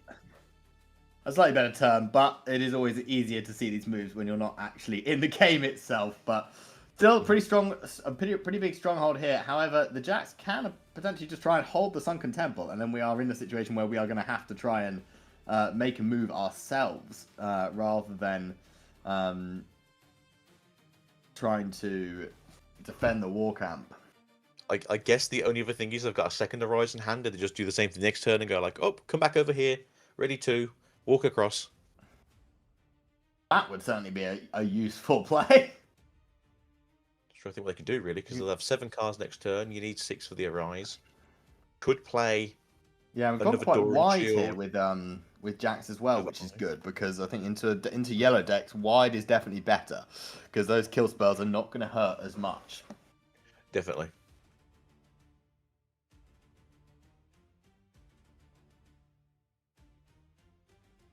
Second mate? No, we've only got the first mates. Don't worry about the second mates.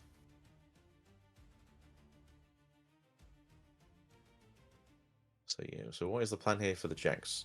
Like you said, there's no point really like forcing yourself upon the held one. You go to 7, and then yeah, I think you're right. Just try and hold this one down. Are they at? So you're currently 6? defending for 10. 10. Yeah. Yeah, you're defending for 10 with 8 runes up. So pretty scary. The only thing I could think of is they do run the green flash. They flash out the Azir, and then they move the Azir into div 1 and just take everything. Oh, hello there, Mr. Sean. Yeah, slightly less exciting this time. I think it looks like we're just stealing a... Oh, no, we just deleted a Doran. Oh, we're giving it. Okay, yeah. Hey, come back here. Yeah, it just disappeared. I was like, in fairness, my knowledge of TCG Arena is probably not good enough to know how I'd give my opponent one of my cards, but they clearly, at least they knew. Yeah, At least it's coded. That's what I can say. At least it's coded into the game. This is true. That would be a nightmare otherwise. Okay, that's pretty big. That's a lot of might. That is 15 we've now got as the Jacks. And we actually going to unattach the Doran's Shield. We're going to re-equip it yet to the first mate. Okay, so yeah, it's still 15. That's quite scary. Yeah, I mean, it makes sense. You don't want to get the action on getting the first load of damage, do you? How big is everything on that side of the field's the question, though. Uh-oh. Ah, okay. Do you have a sword? Oh, we're cooking. Oh, we're cooking. Or a sword of BFness? Yeah, any... Oh, wait, I've just... Yeah, we're cooking. We're actually really cooking. Oh, and we get the Sand Soldier, too. Nice. Don't forget to play the token out. There we go. That's what it is. If we hadn't missed the Gory-based battlefields, this would be for the game as well.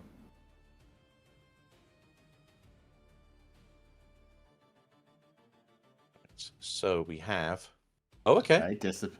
Discipline, so we can ready the Azir with the Fiora. And a draw. And a draw indeed. Yep, ready it. There we go. Now pull in everything. That's just walk forwards. You've got this. Oh, discipline the Fiora as well, so we can ready her too. Nice. That's in... Hold on. 6, 8... No. Hello?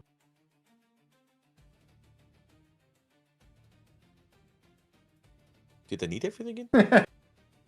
So where are we at? 5, 11, 13, 16, 20, 24, 28, 29, I believe is the number.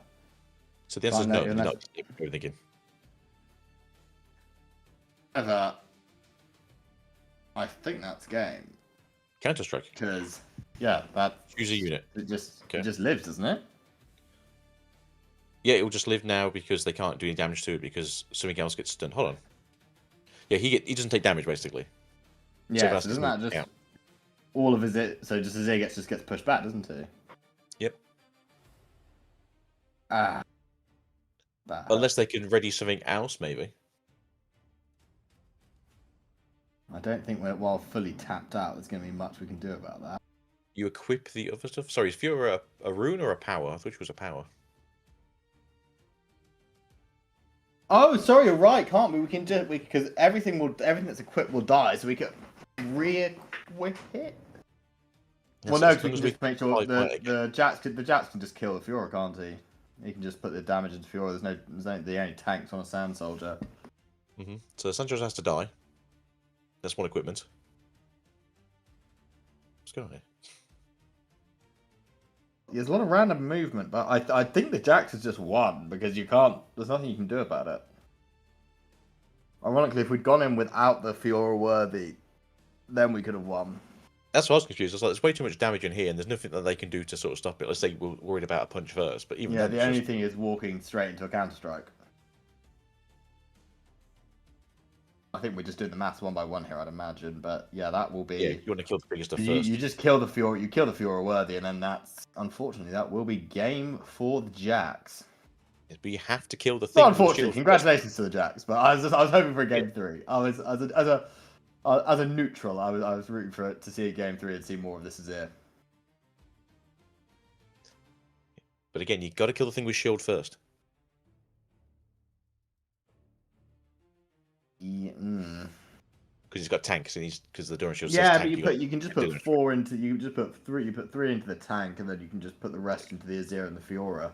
But the issue is the Akchan's just going to live. Yeah, you just kill everything else as well, and then... Yeah, unfortunately, with the Fiora going, it doesn't help. So is it First Mate and the Sand Soldier trade each other? Yeah, there's nothing you can do here. As the chat said, didn't need to push the Fiora up. They were just being greedy, and unfortunately, it bit them. Oh, are the tokens still ready? They got moved over, so maybe. Ooh, chat, you're onto something. You're onto something. Are they going to know is the question. We may have to make sure we get a judge in here to sort this out. Because we're certainly getting some confusion here, aren't we? But yeah, you're right. The tokens shouldn't... Yeah, they didn't move by themselves. They were moved over. Yeah. So everything's dying here but the Akshan. The Azir's dying. The recruits are all being pushed. But they should come back They in should ready. all be Right, ready. Yeah. And no, he's called game. Oh no, no, chat. No. Judge. Judge. Judge. Judge. Can we get Can we get the man behind the curtain to help? Oh, he's disconnected. No, I think he's disconnected. That will be. Yeah, he's left the game. Oh. Alright, never mind. It's like. Sure. What do you think, chat? Should we go watch another game somewhere else, somewhere in the distant future? Yeah, but that will be that. The Jax will get the 2-0 there. We've had a concession from the Azir players when he's now disconnected. We are in the process of trying to hunt another game for you. We've got about 18 minutes left of round 4. So I'll just wait until our wonderful producer lets us know where we are heading to next. But a valiant effort from the Azir. I think we were very close there. If we'd seen that arise top deck in game 1, it could be a very different story. But that is sort of how the cookie crumbles sometimes with these aggressive decks. I thought game 2 looked better with things like the Sacred Shears to keep drawing cards, keep the hand fresh. We saw some cool stuff with like Death Grip as well, which drew as a card. So yeah, certainly a better showing in game 2, but yeah, just unfortunate. I think we maybe had a couple of minor mistakes playing around the Arise, which scored an extra point, but yeah, still a valiant effort anyways. I'm sure we'll see a lot more Azir in Bologna next week as well. Yeah, hopefully. It's a good deck. I feel like it's a decent deck. It's a very good going wide deck. Obviously, its biggest issue is if the sand just crumbles away, it does kind of slow it down. But generally speaking, you are kind of just getting in and out. I do like the Fiora take on this deck now that people have been playing really things. But we are going into the next match, which is a Kaiser versus Ezreal, which is everyone's favourite twink versus everyone's favourite set 1 baddie.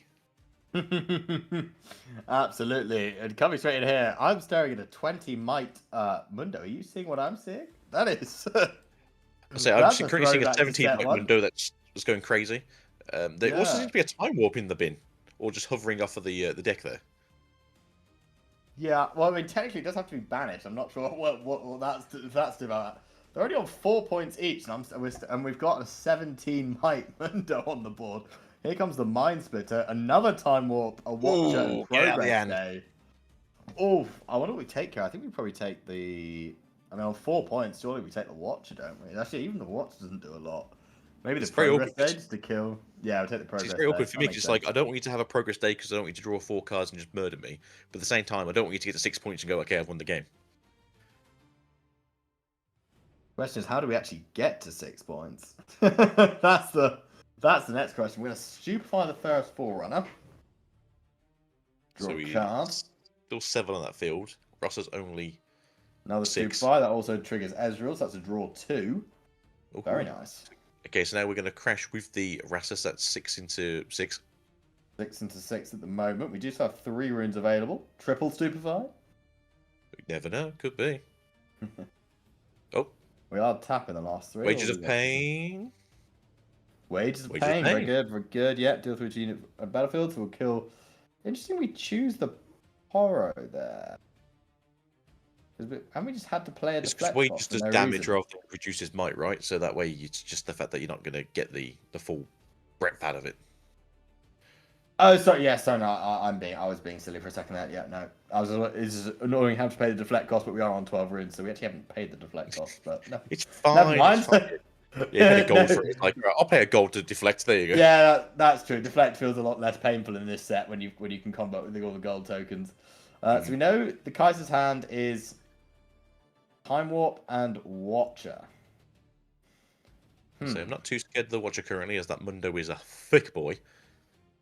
Yeah, I was gonna say it's gonna be a while before we can touch that Mundo. Really, it's kind of top decking things. I think it was certainly the right call to take out the Progress Day because that would have been pretty gross. So we could. Void Seeker, nice. okay. Keep drawing cards. You can walk one of the mechs in there now to.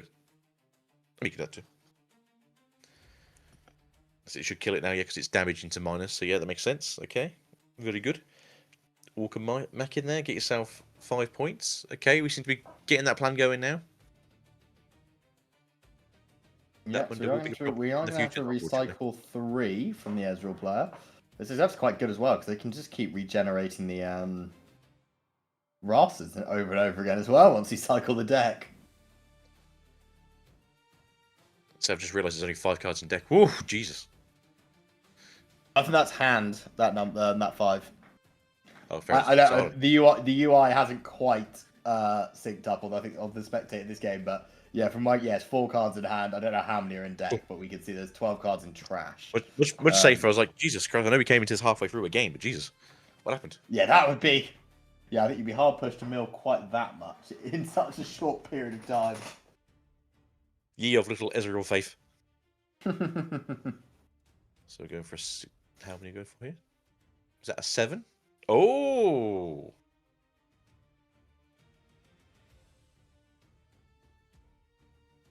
So hold on. You say, hold on a second. How did it kill the Watcher? A 7. Do we have enough Wages of Pain maybe just to finish it off? We do have the runes for it, so we could get out there. It's only got 1. Maybe a Stupefy.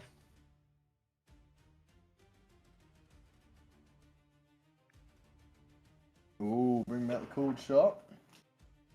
So gotta love this in any purple deck. They can sort of get extra free advantage. Absolutely.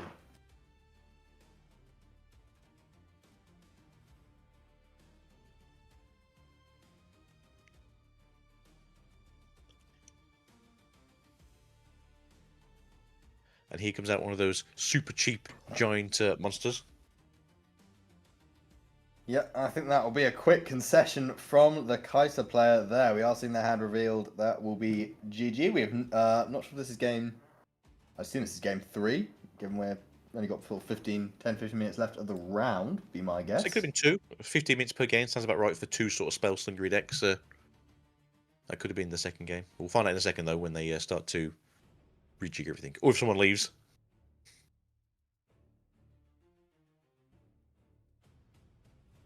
If someone leaves. Maybe it was a.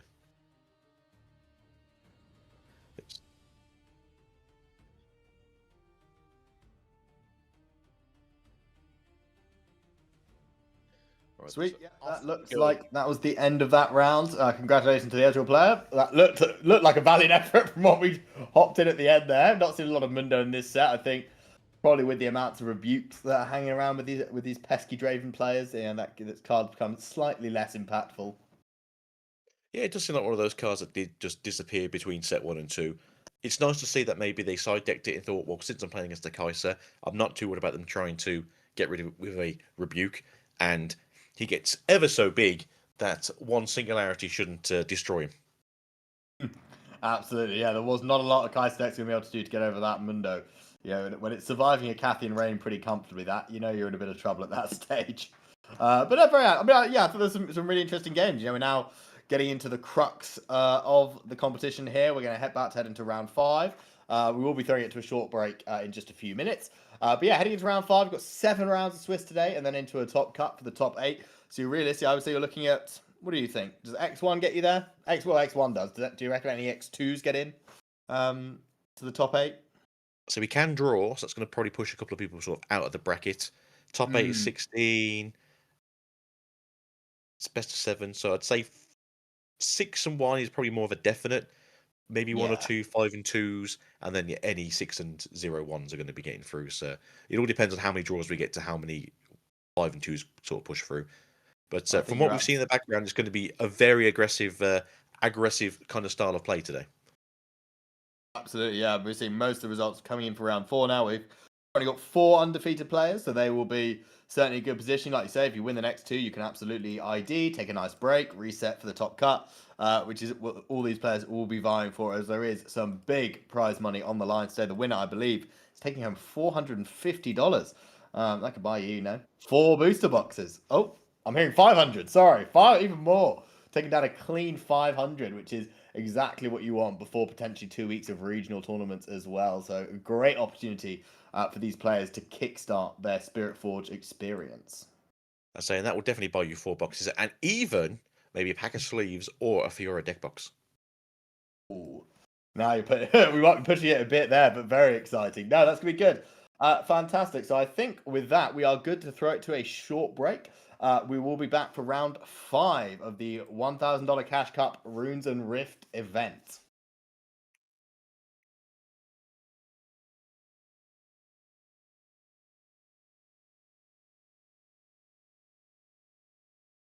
Happy that you already got rid of the Hidden Blade, right?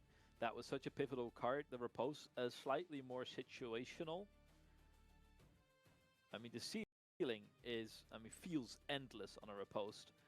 But with the Hidden Blade expanded on their very first battlefield already, yeah, they will be countering this. Will be beefing up some of their own units.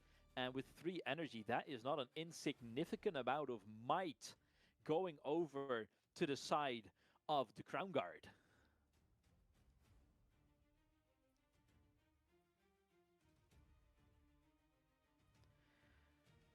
That is a blow. You can tell on the faces of our Ezreal player that he is not pleased to see the situation in front of him unfold the way it is. Despite being up a game, they are hunting to shut it out, and you can't eat a lot of those, especially, and that is the thing, the salt in the wound. They already got rid of one of their earlier riposts.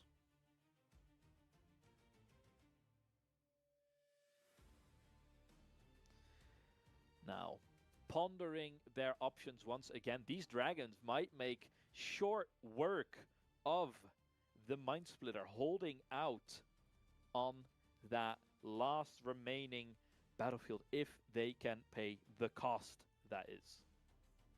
So I do apologize, that's Bandit. Thank you for taking the reins there for a second.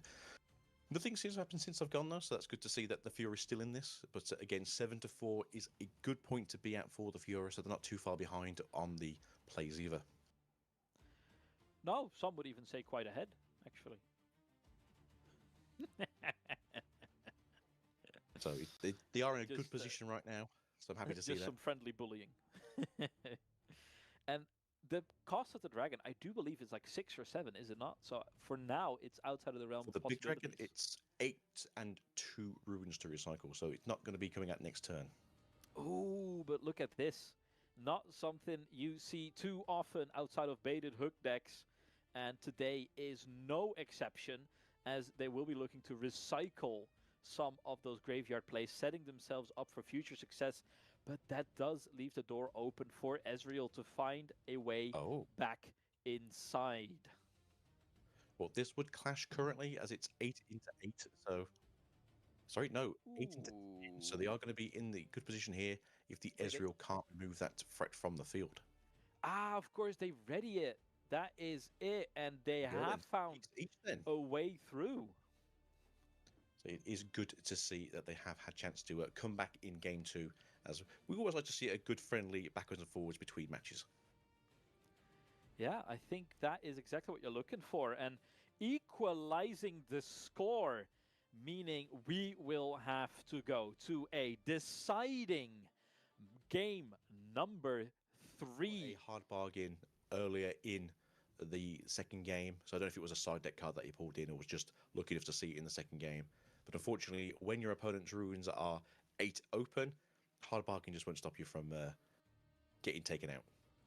And interesting, we see a battlefield I don't believe we saw as we saw him earlier in the round of top 32, because it ended in a 2-0 way. A Veil Temple getting revealed for the very final battlefield selection. I believe I'll pull it up on screen. When you conquer here, you may ready a friendly gear, and if in the equipment, you may detach it. So perhaps trying to move around those calls, move around the Boots of Swiftness a bit.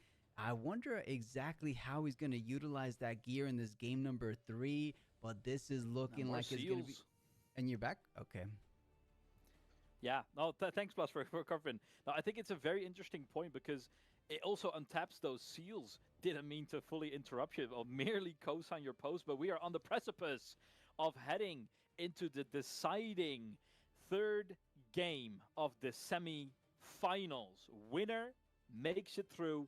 Loser may join the audience. But no, I agree. It's a very interesting third choice. It makes a lot of sense for this deck, as you've said. Untapping those seals, readying a cull, maybe getting out a Boots of Swiftness that you can't quite pay for, so you just get to take this, get your cool gold to spend off, go into the Boots of Swiftness, equip them, gank over, pull it back out again. I can see it's a combo piece. It makes sense. It's good to see some innovation in some of these decks. And this is an interesting development because if my eyes are serving me right, and there's no ramping happening in the first turn, right? That looks like the Dreaming Tree to me. Did this Ezreal decide to go on the play? Ezra went first, but I don't think they saw a 2-drop. He just missed. Ah, there we go. There we go. Yes, it makes sense to me again. That happened quite swiftly. Gathering the pieces for himself right now. And a body hits the floor. So, as Fiora doesn't really get a chance to get much gold going in these colours currently, as they don't really run the Honest Broker, it's probably nice for Fiora to get an extra gold when they can. Will be getting himself up, but I feel like in the early game, it will be most impactful, right? A little bit of extra yum-yum. However, I think you should be worried about... Maybe it's too early in the game to worry, but the value of that in a Fiora deck is slightly diminished, right? Because you already have so much access to ramp through your legend ability. You do indeed. It's also nice, though, to just be able to get the first gold off and use it to equip a card to yourself. That way you aren't sort of dealing with losing the extra rune early on and getting the extra ramp where you can. Yeah, and we have Fiora Worthy entering the battlefield right now. So keep your eyes out, especially with those treasures making their way through, becoming mighty. Might now also ready them, and that is exactly what that token will be expended for. No, will be spent to hide a card. Now, we've only seen Hidden Blade so far, but, you know, technically it could be anything. Even a Hidden Blade. Could be a boat. Ezra's hand's looking quite good, though, overall. A lot of draw power in that hand going forwards. I do want to see this cool chart and the stat deck getting deeper into this deck and just trying to push through what they can. But there is 2 cool shots there, so going 8 cards deep, it will be good. And they're trashing the Boots of Swiftness. Oh, okay, then. It is what we are looking for currently. Digging deeper ever still. Now, these more developing turns from the Ezreal are really meaningful, because the more filtering of your deck you get to do. The more cards you get to see, the more streamlined your future turns will be. And we are going deep. We He have got 4 really deep needs already. that pit crew to keep him in. That is the key combo piece of this deck to go very fast, very quickly. It's a shame that they got rid of the Spooks of Swiftness, so we can't see the ganking to be trying pushing for 2. But it does seem like the Fury is going to try and keep hold of 1 battlefield for as long as they can. So maybe it's for the best not to try and gank across and get slapped by a Fiora. Yeah, especially with 3 energy still at her disposal.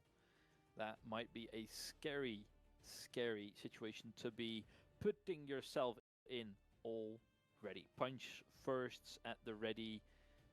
There is a whole scala of potential trap cards that can be looked to activate whenever you make a single wrong step. But we have found at the pit crew right now, and it is coming down for its cost of 3. Unfortunately, no readying this turn, but it will be ready next turn.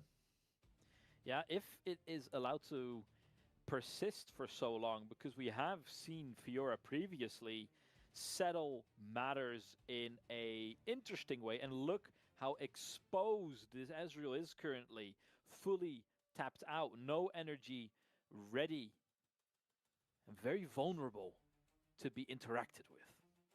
It is indeed. This is probably the perfect play for Ezreal. Just try and get a point as early as you can, and then try and claw yourself back. You're a little bit behind here. You're not too impacted by this, though, as you do have other units on the battlefield as it is. You are going to target yourself, and you're going for the pit rookie. So drawing 3 cards, actually. Yeah, Dreaming Tree is a fun card. That is a healthy hand once more. So we are crossing into our 71st minute of this duel, of this bout for a place in the grand finals here in Chengdu. Now, can Fiora maintain the pace set out? Because that was a very costly turn for the Ezreal, having to dig very, very deep, not only in his library, but in the wallet as well, to get a single pit crew out. See, it does look like Fiora's in a much better, healthier spot currently with the economy of their cards and with the runes on the back there. It might just be a turn to try and get out the BF sword, I think. Just try and get your might going a little bit higher, just because they can walk into you with a few more mighty units. Yeah, and do not underestimate the Fiora plays here, because when those units turn mighty, they do have the option to ready them and beat tempo in that way. Great way to catch your opponents off guard and find a way through like that. It definitely does. I mean, I wouldn't be upset if I was to see an aggressive play like this. Ooh, all right.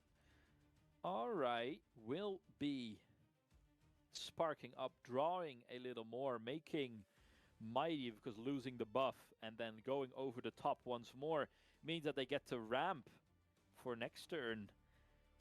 And that does kind of show that despite the abundance of cards in hand, they are still looking for more, not happy with what they currently have on hand. I do wonder if they're trying to dig a little bit deeper for more units. Maybe they're concerned that they are in a play where they're not too happy with it. Time will tell shortly. Again, I would like to see some of the equipment coming out earlier than it did before, just so that way you can get more of your mighty plans going. But the combo we saw last time is still a very good combo. Yeah, still gets the job done, does it without fail. Now, I would have liked them to play the equipment first, so they could have equipped it for free.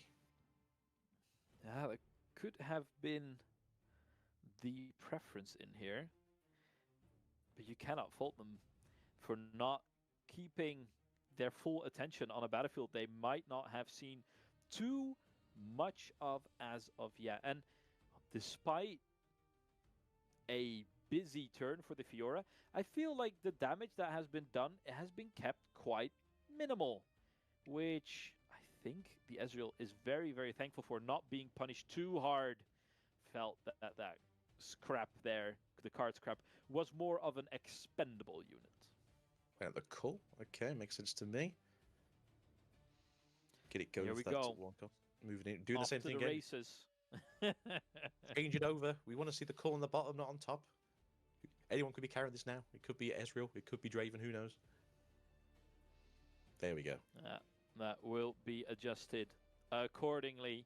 Now, Dreaming Tree, once again, in the hands of Ezreal, and they will be Ooh. trying to address the issue of the cull. That is that salvage that has made its first appearance. And I think here you really goes to show how valuable those extra cards can be for our Fiora player on the left. Indeed. We did see a gust in the hand, so I wouldn't be too upset if they gusted their own pit crew back to hand to save face and not lose that on the following turn. But they do have access to the seal, so it's not also a bad play either.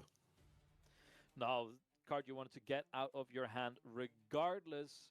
And we are back to the mines as Ezreal goes digging just a little deeper. Can do it again for free, and that is a Mind Splitter. Will be capped. Doing it all over again. Bellows Breath making its first appearance as well. Card we have seen to be quite destructive if paired up with its friends. Ooh. It is a scary proposition now. It is. It does make sense, though, that you want to take the card sharp, because this way you do get access to playing out the gold tokens and then trying to ramp yourself some more, while also unsuspending the pit crew, if that's what you want to do this turn. Keeps the engine going for now. Keeps Ezreal within an earshot of Fiora. Once again, doubling up on those treasures might come Free into at free. a price. Yeah, has the Gust in hand still to contest it if he wants to, but do not underestimate the trickiness of a Fiora in combat. Indeed. I do wonder if they're going to wait for him to reply to this, or if it's just going to be a head-to-head. No, they will Gus. No. Frigid. Frigid trying to deal with the Fiora once and for all, lowering its might by just a tad, making it more of an even fight. I do think they wonder if they're going to fight back here or not, as they do have the Gust in hand.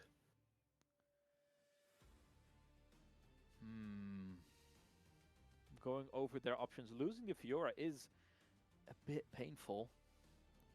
It is. So- They do have access to the first mate still, so it's not as though they're No. down any units here. But again, you don't really want to be losing your main unit when you don't have to. No, and that is of course the the carrier of the standard as well for Fiora might be a larger problem down the line if they cannot ready their units in time. Thus far, not been too relevant just yet with those first mates coming in clutch. But how long can you rely on your number 2 when the captain is down and out for the count? Yeah, that's it really. You can always just go and capture the Dreaming Tree again if you wish to, and just get your point to 4. You're still in a good position here. We did just see the original Fiora in the hand, which is still a fantastic card, especially when buffed or equipped to make it mighty. Shield, ganking, and deflect. 3 very powerful keywords. Yeah, the thing that surprises me just a little bit is the reluctance to use Gust from our Ezreal player. Now, of course, I get it. It's kind of like a more generic answer, but with the tendency of Fiora's units to become mighty fairly quickly and outside of the threat range of a Gust, might not get another significant opportunity to put it to work. I'm under the impression they were hoping to try and bait out the punch first, and then they could Gust in response, because the Gust would resolve first, making the one might Fiora become off the field. Just the only thing I can really think of. It's the line of play you definitely have to take account for, but Riposte will be meeting the field, will be taking care of the switcheroo this time around. Last game let through, not this game 3. We'll be pulling the trigger on that just a little bit earlier, trying to get that pesky pit crew back in the dirt. Currently, it looks like it's going to do it, but again, is there any plays they can do to maybe get this back to hand? I see a ride the wind, but no, they're going to get rid of the pit crew. I think they're still in a good position. They do have 2 units in the back there, so it's not as though they're lost out to everything. But that is a pretty mighty unit. and they did get to gain a little bit of advantage in the back there from the Fiora legend. Yeah, and take into consideration how hard they have fought to find that pit crew. It took them an entire turn of digging deeper and deeper. I think it cost them like 2-3 power as well to dig that deep and see what they had going for themselves. Now going through the trash, making sure, keeping count of how many pit crews might be lurking in that deck still. But yeah, I feel like that's a significant blow, and is it enough to pull further away? As of yet, we're going to have to see if there is something to up the ante and maybe find a way onto that Dreaming Tree as well. Indeed, it does seem like the pit crew is the main point scoring engine that this Ezreal is using, and overall it's a very good engine that we've seen used multiple times by different Ezreals now. But again, you kind of just want to make sure that you have a good backline ready to fight into the Ezreal's Watchers and Mind Splitters when they are definitely coming down any day now.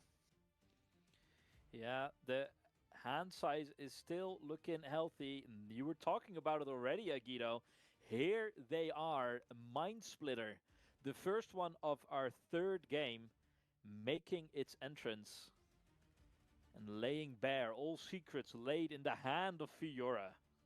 I see a Harness Dragon over there in the corner. I do feel like that could be something interesting to take away from them, as well as a Salvage, which doesn't seem like a lot, but in a deck that does revolve around gear, may want that getting removed quicker than not. But they're going for the Harness Dragon, which again, fairly good play, destroys anything on the field, no counterplay to that really.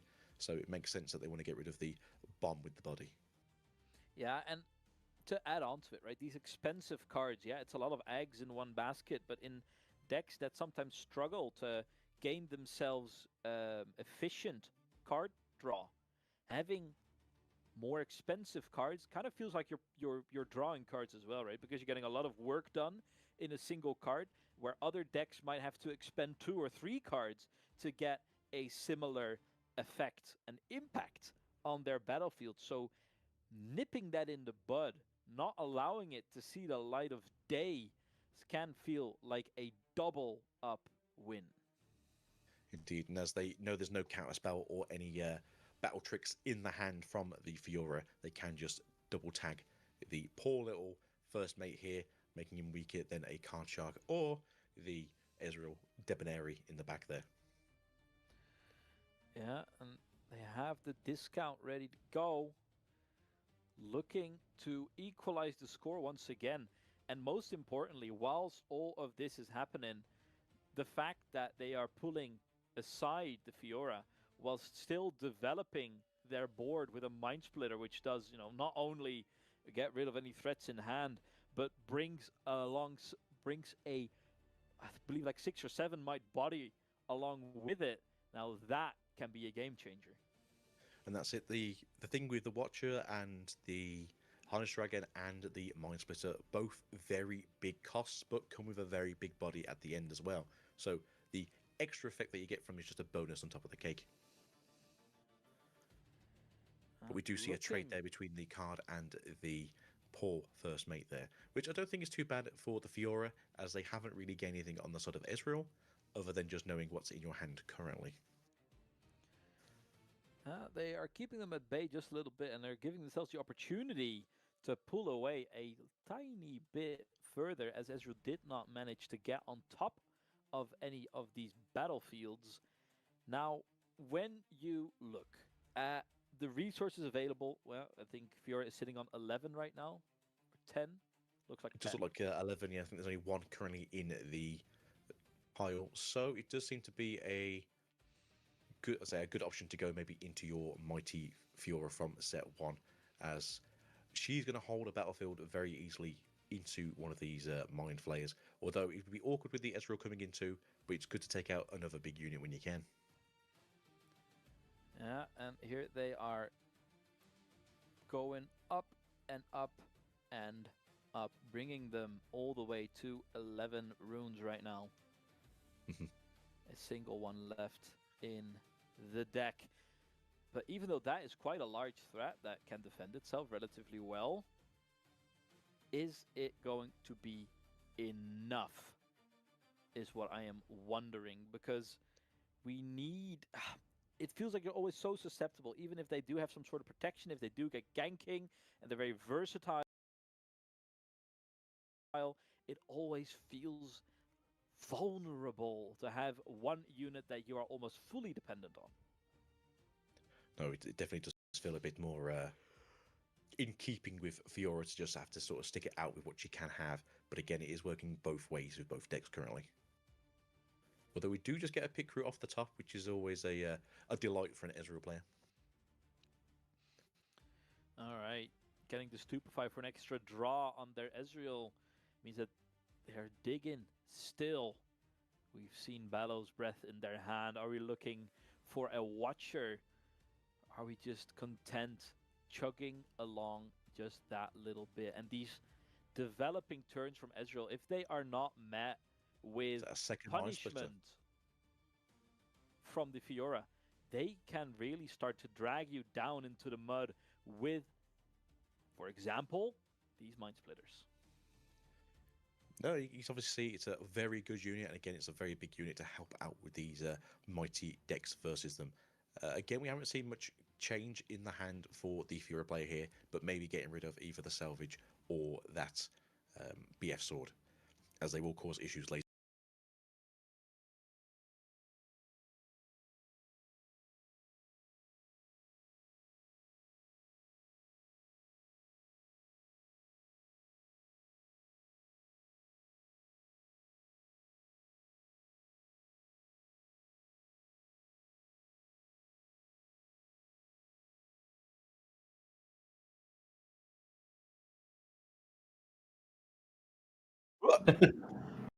Happy round 5, Riftbounders, Summoners, people of the card. I'm going to get it swiftly, and I'm joined today by Bamboo. And Bamboo, can you tell us about our next round? As I'm sure the crowd will be very happy to hear the good news rather than the bad. Absolutely. We are now right into the crux of it. We are getting towards the end of the Swiss stage. We are counting down, and we have got 2 undefeated players. Not your usual legends you might be thinking for set 2. We've got an undefeated Sivir versus a Master Yi, which will be very interesting to see. You know, Yi obviously very prevalent in the Origins meta, but not seen as commonly in Spiritforged so far. So it'll be cool to see what they've cooked up.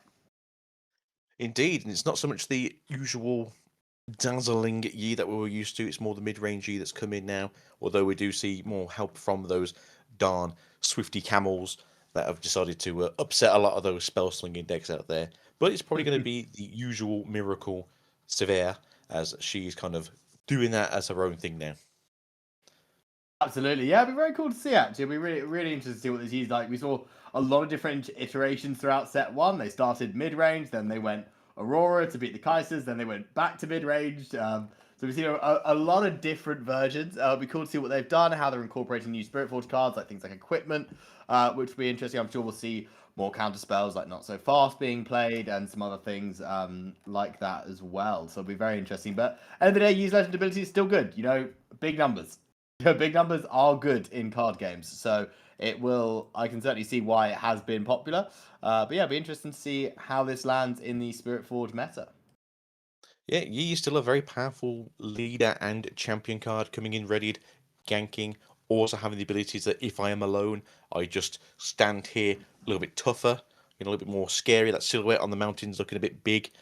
And again, it's the same colours as Jack, so you've got the good equipment, so you've got the good counter spells, you've got strike downs, you've got challenges, you've got sabotages. You don't really see a samurai with a gun, but that's not saying you can't see a samurai with a gun. Absolutely, a good way of putting it. Yeah, no, definitely gonna be interesting. And on the Severe side as well. I mean, I haven't studied Severe too much. I know I've got a friend that's been playing the Aurora version. You know, 7 colors is Misfortune from set 1, so we know that it is good with the Aurora stuff, and so comboing with some new cards as well. So we're interested to see if it's that version or if it's more of a mid-rangey version that they might be running instead. I'd say the general package you're seeing these days is the Miracle one, sort of trailblazed by Randy, and to be fair, it's a very good deck. It's a very powerful deck, so hopefully we get to see some fun stuff coming soon. It does look like they are just setting up their hand now to sort of start this game one off, so we should be starting very shortly. Their crowds of adoring fans for this big 1K plus tournament. Don't you worry too much, we'll be starting very soon. But what's your favourite champion / legend of set 2? I mean, I've not played a ton myself. I have utilised the box I've got to build Draven and Fiora, so yeah, the whole crowd boos instantly. But we've been testing a bit of Draven. I think, like we were talking about it earlier, it's just a very good deck to sort of pick up and play. Not a lot of like secret tech, at least not in the non-miracle or recycle version, whatever, however you want to refer to it. In just the standard mid-range version, it's pretty good. So yeah, I've played a couple games of that, enjoying it. I am hearing players are now ready as well, so we should be in game any moment, which is exciting. Because I'm really intrigued to see how this matchup goes. It's certainly not a matchup that's been very common. No, it's very unusual to see these two decks sort of get to the top end of the tournaments. Obviously, it's a smaller tournament base, so maybe it will push through that you don't expect. But Siv's been doing a little bit better. Yi again isn't too bad. Orange and green are very good colours as well. So it does seem to be the Yi on the play with the double obelisk playfield. Double obelisk. Oh, this no is the druid dream. into your soul. I've never been able to pull this off, but there is potential if this Severe is running the Aurora version for a turn 2 Aurora. This could be the time. I've never seen it happen, but I would absolutely love to. We're seeing a turn 1 Akshan come down. I mean, that's not a bad opening start. Yeah, the double obelisk games can get pretty crazy. Yeah, I don't really want to see Akshan coming down super early, as he's very good when he comes down to grab a piece of equipment. As a rule, though, we don't really see the Sivers using equipment other than just seals, so maybe they just thought it wasn't so good to kind of grab the gears off of them. But this does seem to be the miracle version, which I like to see when it comes to Sivir. So it should be a fairly good sort of quick mid-range from both of these two characters today. So let's just see what we can get out of the Yi, and hopefully that Akshan wasn't the biggest and only player they have. Absolutely, very cool here. The double treasure trove. Yeah, treasure trove to spam out the gold tokens through the Azir. Sorry, through the Sivir. Legendary as well. So we're actually +1. And we are seeing the Ruin Runner, or the Road Runner as I like to call it, come through. This is a good card. I can see how this would be very, very potent in Yi, because a lot of the times the best way to deal with Yi is out of combat. And then when you've got a card that cannot be dealt with out of combat, that is very difficult to deal with. Don't listen to the chat. Everyone loves the camel. Camel is the best camel. Probably one of my top 5 cards for this set. I think it is either an uncommon or a common, but it's very impactful for a game that basically says spell slinging is the way to go, and he just says no. Absolutely, we are They're getting rid of this second treasure trove though very quickly, just trying to get themselves more gold, more draws, and a Yone. Oh, well, that also helps deal with the deals with the back row, unfortunately. Yeah, absolutely. So that Roadrunner is going to want to get on the battlefield as quickly as possible. I think the Yone will be slightly less impactful because, as we know from last year, he certainly does not want to be retreating from battlefields. He is going to build a wall. Unfortunately, the UI hasn't pulled across to the stream, but on the spectator mode, he has put a brick wall as his background on his board. So Yi being very clear with what he's planning to do this game. And we are just going to see the Roadrunner take on. We're going to go up to 3 points. So a solid start, building out a nice background. But a nice wall here from Yi. We've got, the Ruin Runner will defend for 7. We're actually seeing a Charm come in as well to bring in this Yone. I mean, we do have 2 Ruins open against the Sivir. That's not exactly the safest thing to do. No, I agree. Pretty risky. We're asking to fight or flight, but this fight or flight's going to be on our own Yone, I believe. Because obviously we can't target the Ruin Runner. So we're asking to pull it back. Yeah. Keep it safe. It's very simple. No issues. Just the classic Stellarcorn Herder. One of an absolute staple in green, I think, nowadays. Regardless, obviously, it's very, very potent in this sort of green-purple, like the Yasuo and the Aurelia combos, but still very good. And that is the Dazzling Aurora coming down. Turn 3 with 0 ramp. So, pretty good. Pretty good. I don't know what this deck is anymore. Exactly. We thought the MF version was deadly, but yeah, double obelisk is outrageous to see that in the same combo. But let's see. This is the big first moment. What are we going to pull? Oh my god, it is. It's the Volibear. It's the burr. It's the burr indeed. That is always the best one you can hit on your first go. Absolutely incredible card. So yes, you don't really see the burr being played very often, as he basically just takes out your full turn and some of your next turn as well outside of Volibear. But in Aurora, you kind of don't care about that anymore. But the big tank That's man it. is here, and he's going to just hold onto a battlefield, and you're going to like it because you don't have a choice. Absolutely. I played quite a bit of Misfortune Aurora in set 1. I played Volibear from hand once. And it did not go well, as I indeed had to spend all 12 runes and do nothing else. So that, yeah. But certainly, when you play Aurora, if it's the first card off the top, you're feeling very, very good about the situation. So I'm going to feel bad now if all of a sudden we just see a Dead Plume Predator come out of nowhere and be like, no, we mentioned this card a minute ago and it's here now. Well, you know, it's what I get for saying it would never turn up again. Equipping that GA to the Desert Camel of Doom just to give it an extra chance at life is probably not the worst idea here. Although you can trigger I believe, the Zonias first and then keep the GA on the little camel for another turn. Indeed. Now here we see the monster come down. Yeah, it was interesting. We've got Not So Fast, another Rune Runner, and a Twonk. A Thwonk, I think, is pretty good here, as you kind of just want to walk in and start taking things with your big bodies. Road Runner wouldn't be too bad here, just because it's a good unit to get rid of, but I think it's the stuns. You're going to be the big problem here for the... Exactly. I think when you've got a Volibear on board, you just want to get him on a battlefield. There we go. The Thwonk gets taken straight away. And then we've got the ability, and we've got it here. So now the Volibear, you know you're safe. You can just walk into wherever you'd like, which is always a good feeling. Yeah, so you're in a really good position right now as the... Well, I'm going to phrase that. You have a good position as the Sivir, as long as there's nothing that the Yi draws into to sort of give you a worse time than you already are in. Because once you get these big bodies on the fields, there's nothing really that Yi can do about it. Absolutely, I think, yeah, very good play there. Get rid of pop the Zonias, and then we can move across, take out... Oh, we can't take out the Rune Runner with the Yone, but potentially we may either have a combat trick or we might just be happy with this. It'd be nice to stop Yone getting straight to 6, but that may be slightly difficult to do. So yeah, the Yi's going to get 6, but I mean, you've got to go to 8 points in this game. It's not the worst one to be the Sivir here. Another Mind Splitter just to rip another card from hand. And yeah, well, let's just take something fun, right? I think you take the Not So... Oh, interesting. We take another Rune Runner, I guess. Not So Fast Rune Runner, both, stop you targeting them with spells, so a pretty good play there as well. But yes, we now have 17 might built up on the other battlefield, so that's going to be particularly difficult to deal with. We are going to move the Stellarcorn Herder around, see if we can draw into something potentially that might help us. But yes, this is already starting to look a little bit dicey if you're the Yi player in this scenario. So next turn you'll be walking roughly 13 might into your opponent there with the Yone and the Mind Splitter, holding down for another turn. So you do have sort of 2 turns to sort of deal with this here. Worst situation for the Master Yi though is after this they do push him with a Predator maybe, and they just take the battlefield, and then that's it. You've now got to try and hold off from these 2 massive units. Putting in the Action and a Kiana will help here, to be fair. Indeed, we're trying to build a fortress here. I think we may have missed a couple draws as the Sivir player there, because every time Kiana, yeah, we're drawing. Never mind, we are drawing. Yeah, because I was saying every time the units move in, we should be drawing a card with the Orange Volibear ability, which is a skill that I have forgotten more than once when playing.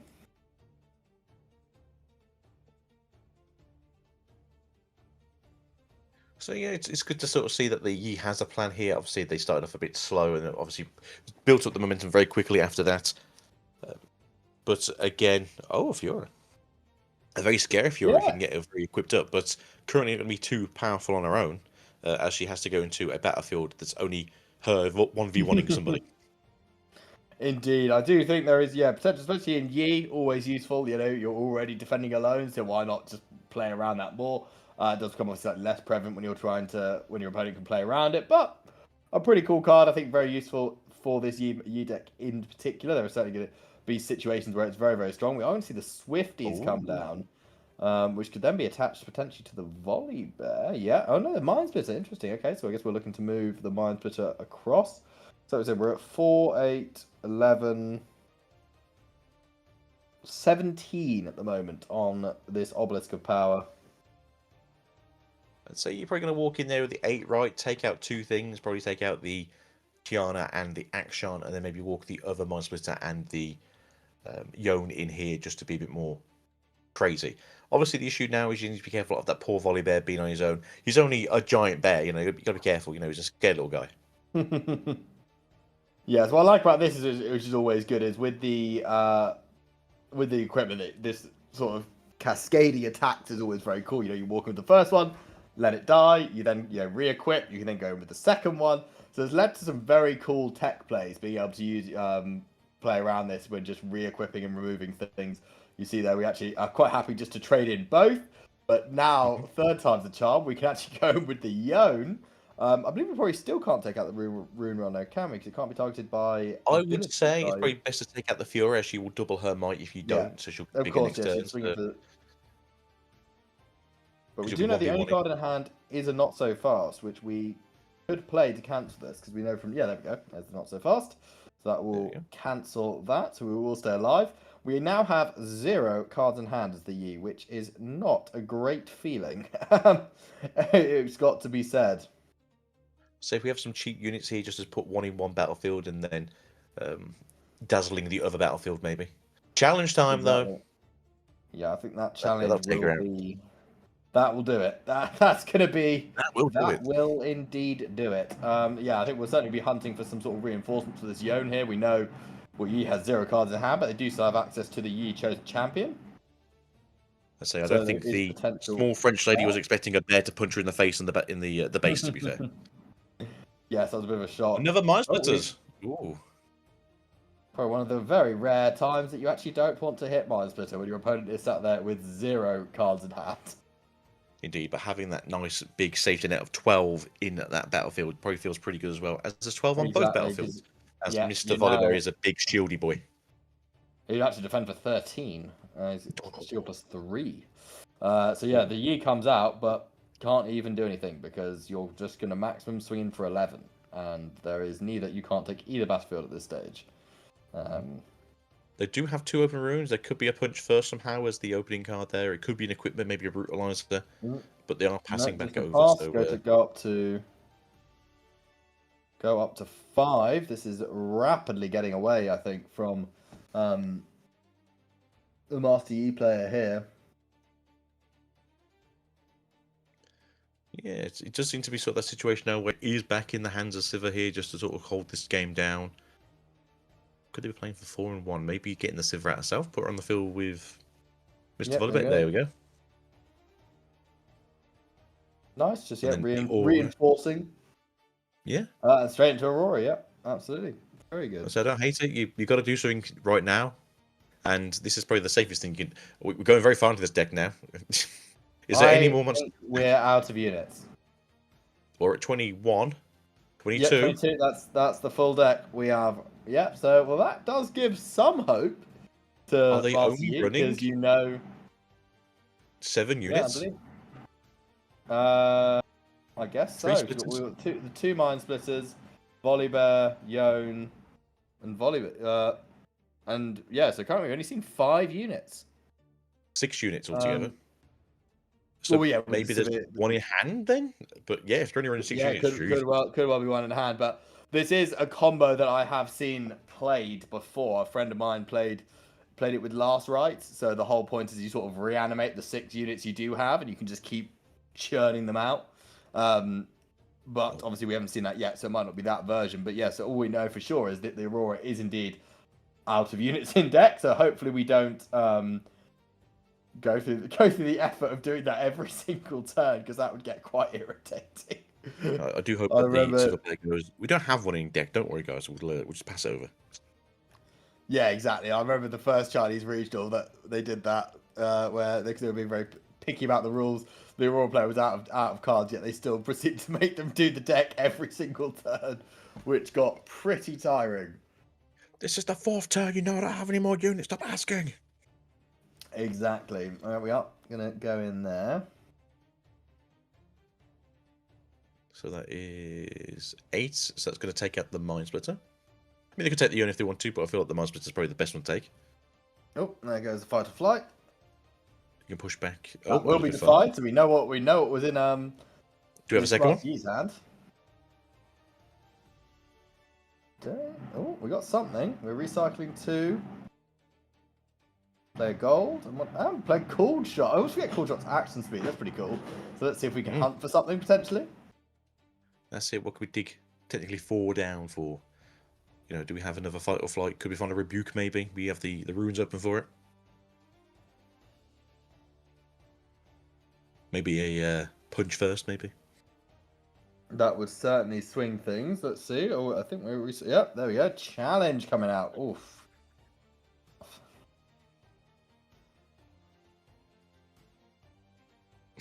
My bear's bigger than your swordmaster. The bear is indeed bigger. Yeah, they do have 3 open here. This could be a very weird one where it actually turns out to be they have maybe a defy in hand. Sorry, not defy, a discipline in hand or a... Nope, okay. Well, the hand's empty. They've got no hand. Oh, you're right, yeah. Yep, the defy on the fight or flight was the last card. So once again, we are clutching at straws here. I mean, I've tried to sound positive. This game is. I'm very confident this game might be over.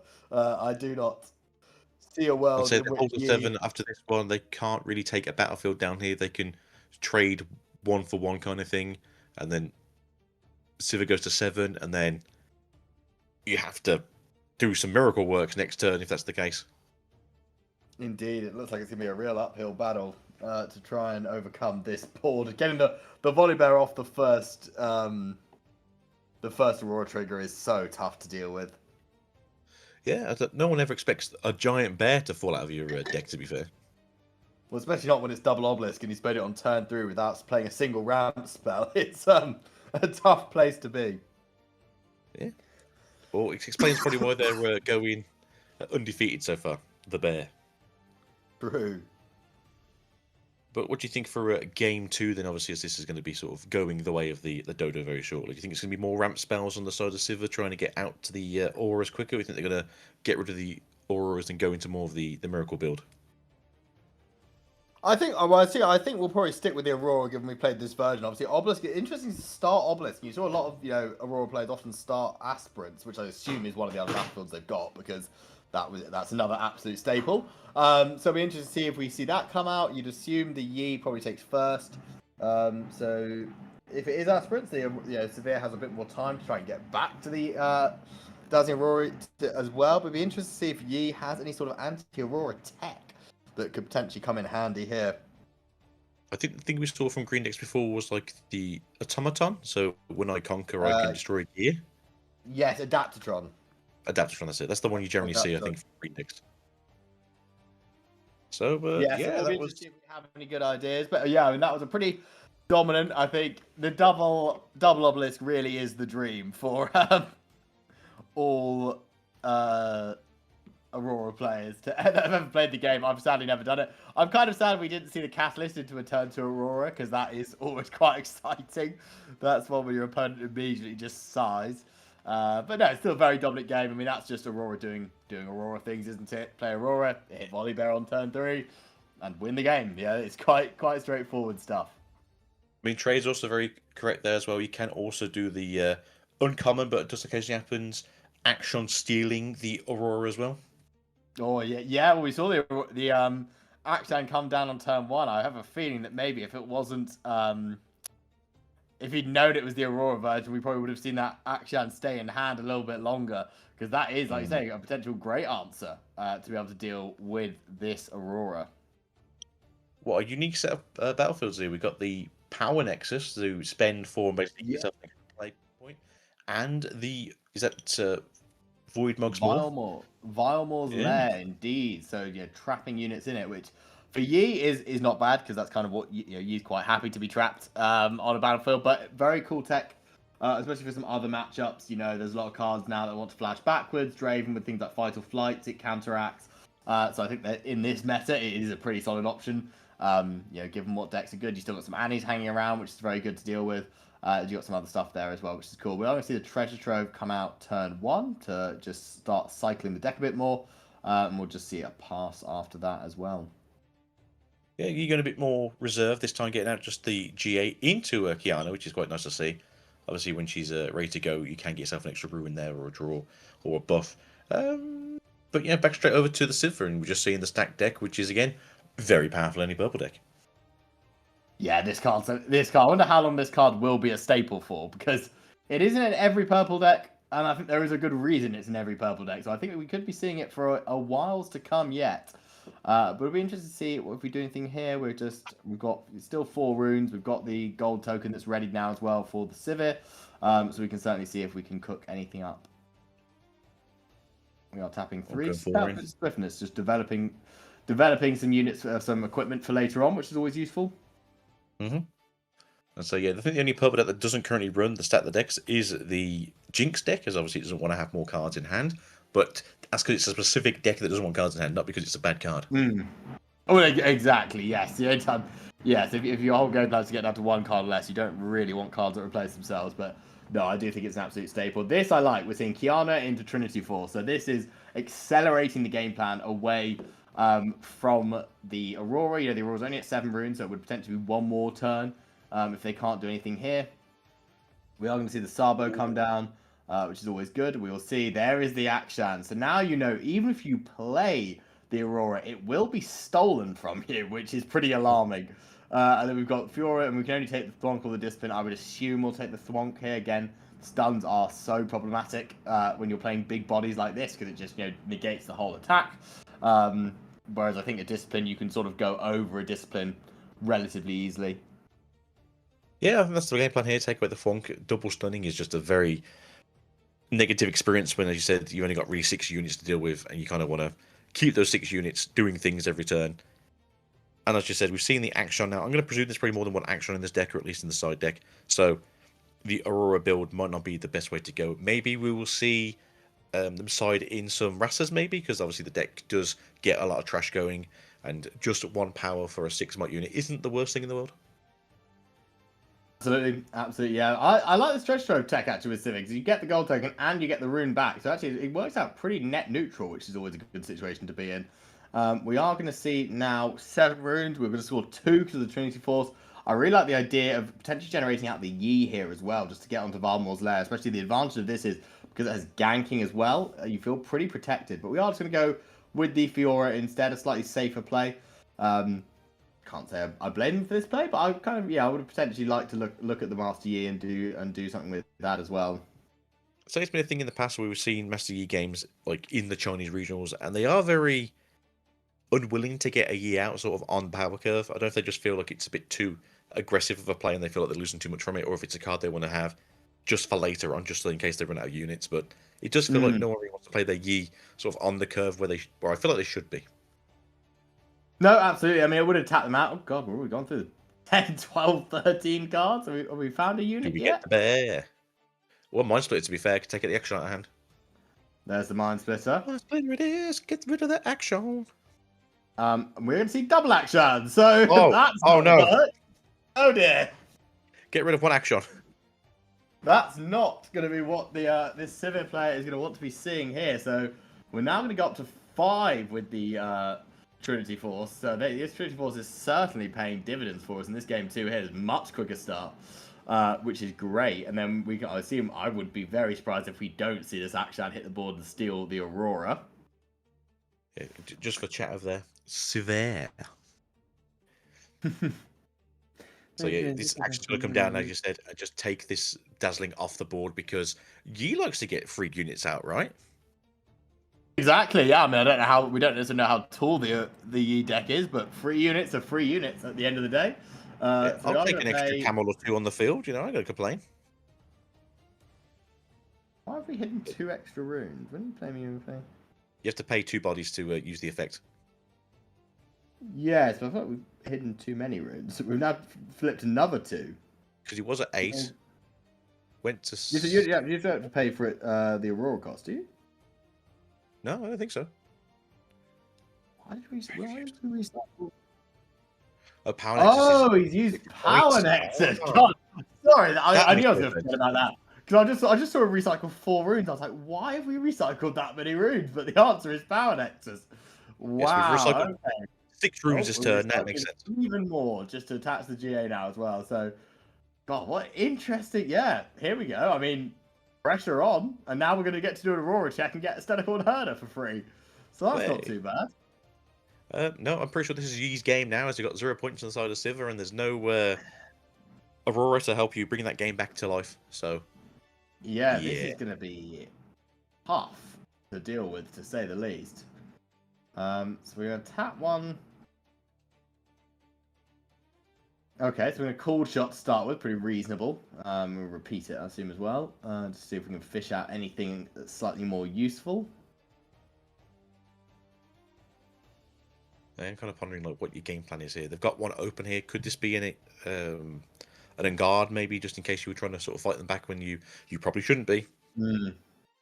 Well, yeah, because the Kiana's going to hold for 4, 7. Well, they have to take both, don't they? God. Mm-hmm. I'm trying to Well, think. Sivir can come in readied, so she can come in accelerated.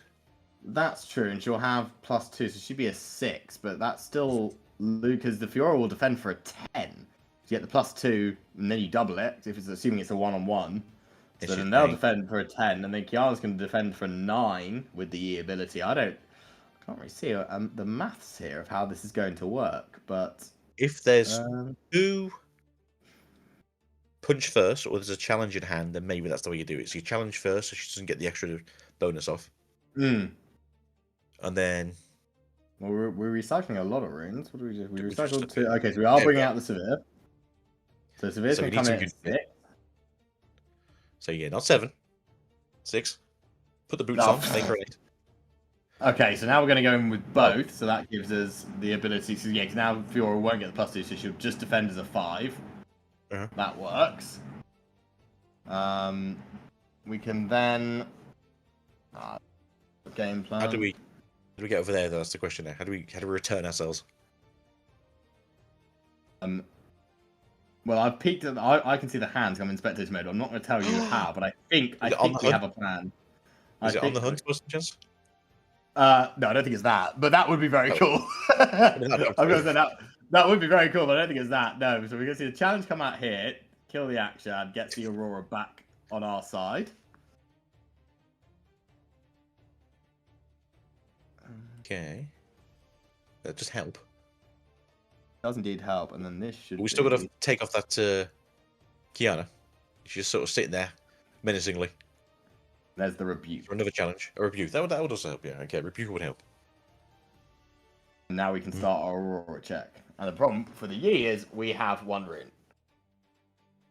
So we can't even replay the Kiana.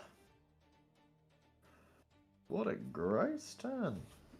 So we do have an extra new creature in here. Double deflect is pretty good, and then when I hit here, you may deal that much damage to the back. So if you play... No, I don't think... No, you can't play it to a already occupied battlefield, could you? You have to do to an empty one. Exactly, you have to conquer an occupied battle. That's interesting. That's a card we didn't see in game 1, did we? So that must have been sideboarded in. No. I'm wondering if that's maybe the count, take out the bear and put her in instead. Yeah. Absolutely, yeah. Double So draw. Hurdle move in, There we'll it get is. to draw another card, but the issue we've got here now is we have the Swifties, so we So know the they gank can will gank come here. across. Yeah, we know they're going to gank us, so we kind of are just leaving there as a sitting duck. Yeah, so that's the plan now. Just walk across here. Just give us some heck. I'll say what you do here. Probably just give it to the Void Mind Splitter. Walk it across. It'll be 8 into the 5. You need Depending to combat on tricks, yeah. if I'm trying to think. Depending on if they do. Okay. Well, ready as it walks out again. Get another draw. Yeah. That's less scary.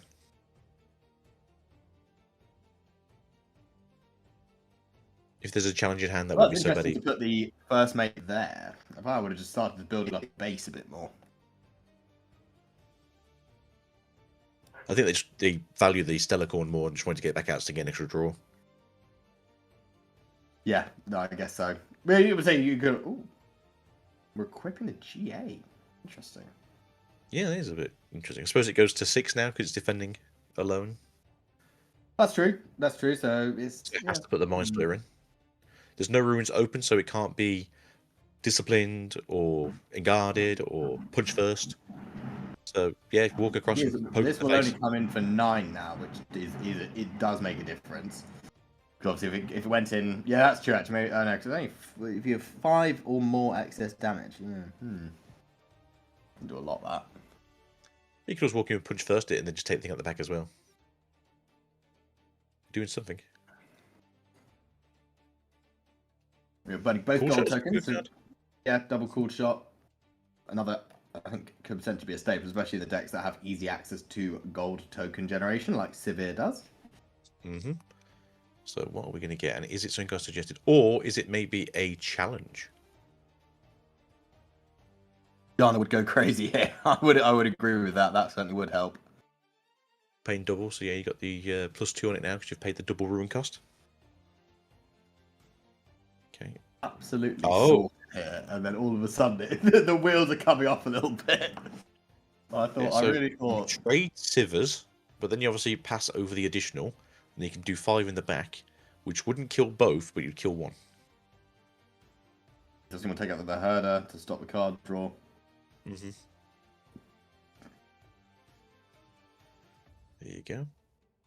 Very cool. Do you very also have cool a deck. challenge? That's the question. Just absolutely not letting the Yi have a moment of peace. No, that's it. You took me to 7-0, and I'm going to take you to 8-7. The problem is, I think that's looking incredibly likely at this stage of the game as well. There is the challenge. Oh my god. You know what we that- did, boy. Oh, the Yi. I'm not sure. I wasn't fully aware. I think the power nexus was probably a mistake because it is. I mean, it was just we basically just all in and obviously didn't work. You know, we did It need a nearly very. worked. It nearly worked. The Severe needed literally challenge rebuke. That exact combo was the only way we really lost the game. But yeah, I don't see any way back here now. We just don't have enough runes, and the Aurora is just going to keep pumping out spells over and over again for us, which is going to really hurt. Sadly enough, we are going to get to take another card out of Yi's hand here What's in with the this Mind hand? Splitter. Double charm? Oh no. No, I don't really know what you want to take here because they're only going to be able to play. I mean, don't really care about the runner because they're never going to be able to play it. Get rid of the not so fast. I think just Yeah, make it feel worse. true. Because the next thing all they can do is either play Hurdle or play Kiana, and that just doesn't help either. This is, yeah, brutal. Really, this is. I really thought Yi had this in the bag. This is unravelled quickly for our poor. Oh no, get rid of the camel. Okay. No, we are taking the herder. We've pinged the herder. That makes sense. I think that seems pretty logical. Just because, the herders, they can't even play till next turn, so you're really not as worried about that. Kiana comes in this turn, though. The only thing you can really do now. Yeah, exactly. I think we just see Kiana here, but then it's kind of like, what do you do with that against 7 and 16 might, respectively? That's pretty tough. I mean, you still got 2 turns, really. You're not kind of down out just yet. We got 3 turns, really. You got this turn, next turn, and then the turn after to have to get the game going. So if you can build up something, maybe look at getting your Yi out on that 3rd turn, walk into somewhere, maybe battle the one of Mind Splitter over there currently. Give yourself the Triforces. Just trying to think, really. You got to try and fight back a little bit, right? Absolutely. Yeah, you've got to try something, but I do think, given we just saw the Handfield Mind Splitter, this is an uphill battle, to say the least.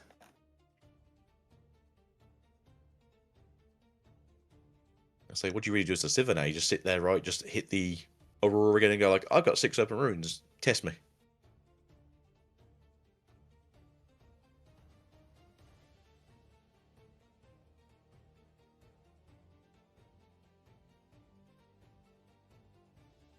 Yeah, there you go. That's exactly what you do. Never mind, Splitter is the question. On the whole, that's 17, 18. We out again? Maybe. And we are. So no we have more even units. less. Well, we Could have got our, we have got 7 cards in hand, so it could our man behind the curtain shows the trash police.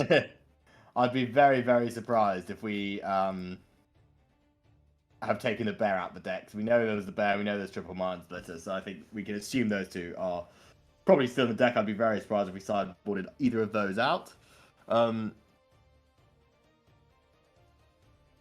it feels like you take out the bear for this version of Sivir, because then that way it's more of a defensive version rather than the big beastie. All right.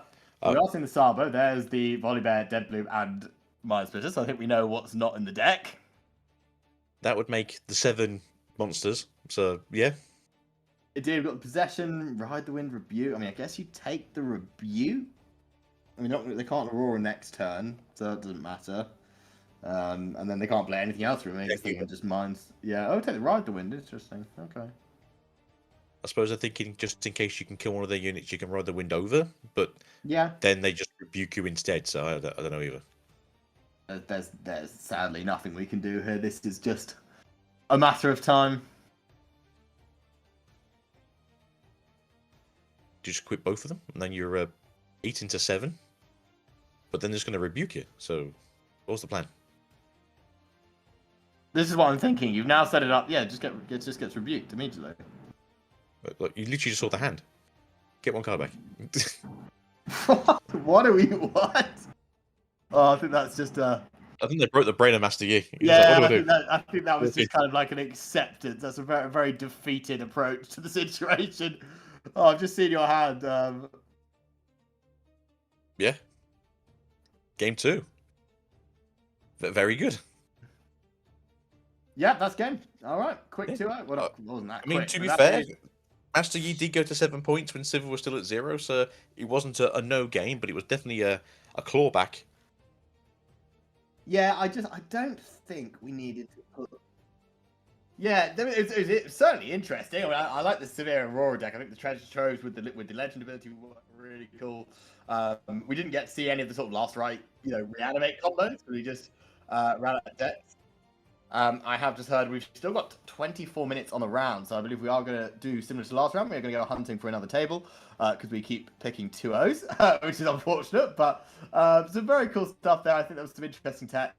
But yeah, rough for the U player. I'm not 100% sold on when we use the Power Nexus. I feel like that's a really cool combo to go to 8, but to do it just to get to 7 and then essentially leave us absolutely no reply once the Sivir did clear the board, it felt kind of bad as the U player.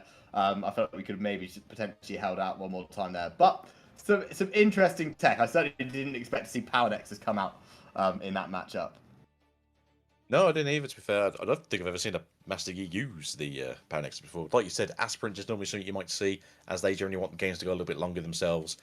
Mid-rangey, maybe not so much, but maybe there's not 3 really good battlefields currently for Yi right now in the meta that doesn't just kind of walk yourself into things. We are going to go into another game. It seems to be a game for me, though, as we got the Rek'Sai here, as Mr. Rek'Sai. And some kind of... there we go. Rek'Sai versus Ezreal, yeah. Saw Rek'Sai quite a bit at my pre-riff. That's the first time I've really seen it. Definitely some cool tech. It kind of has a similar feel to it as the baited hook Darius from the first set, with utilizing the top of the deck.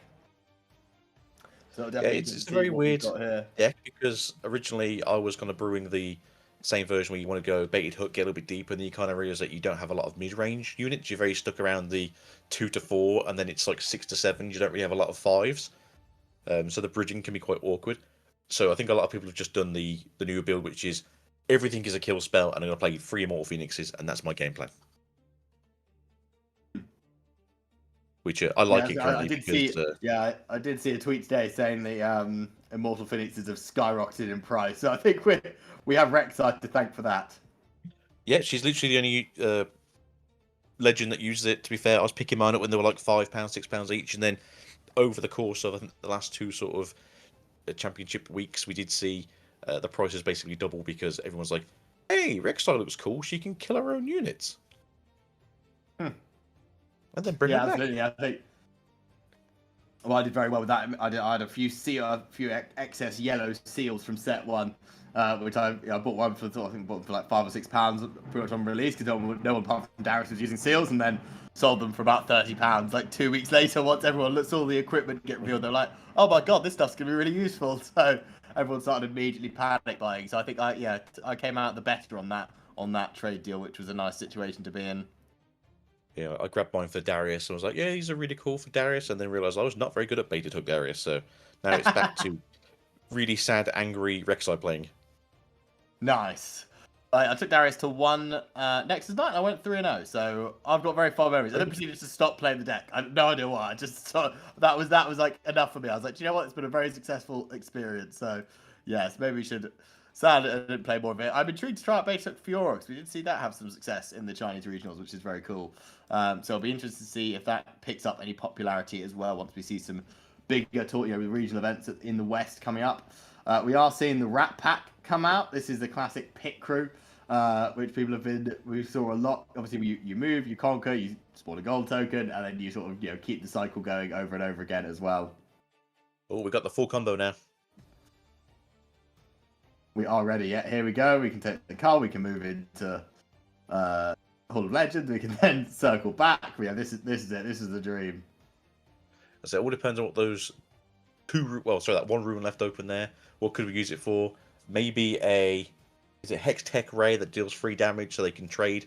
Actually, no. They would trade, but it's 4 into 6 with the 3 damage, so it's not too bad, right? Indeed. I don't know how this Rek'Sai is floating a room because you can't float between turns. So we may have had a presuming I'm presuming they used the rune and then didn't discard it. It's just now naked. Yeah, that's one thing. I don't know if we technically have 2 up here or 1 up because the rune. You just say 1 to be fair.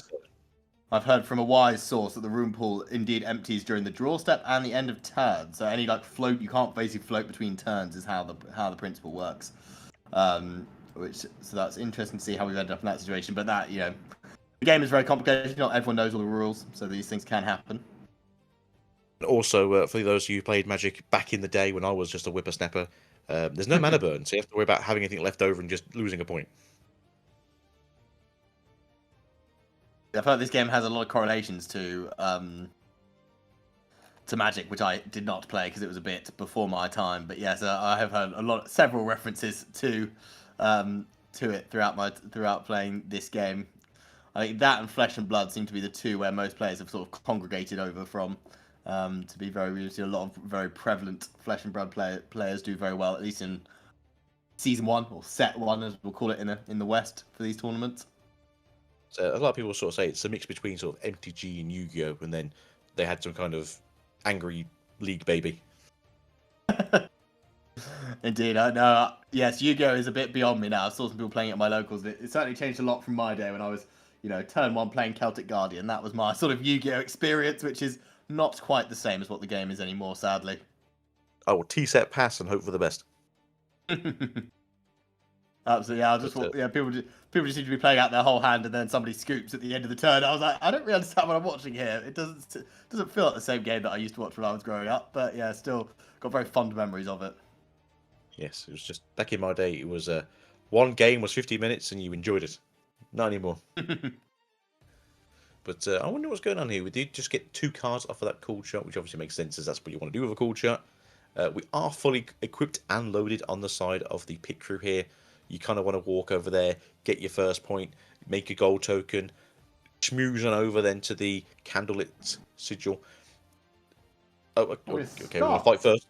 We're going to fight first, okay? Start with the candlelit. Okay, interesting way of doing it. We are going to... Yep, okay. We're going to win that one. Rex is going to spawn a gold token, so then we will spawn a gold token. We're ready. We'll then move across. We'll score a second point. We're going to activate candlelit first, which makes sense, and then we're going to move across. It is 7-1, so the Rek'Sai has obviously done a lot of good work early on. Let's see if they have enough just to get this over the line.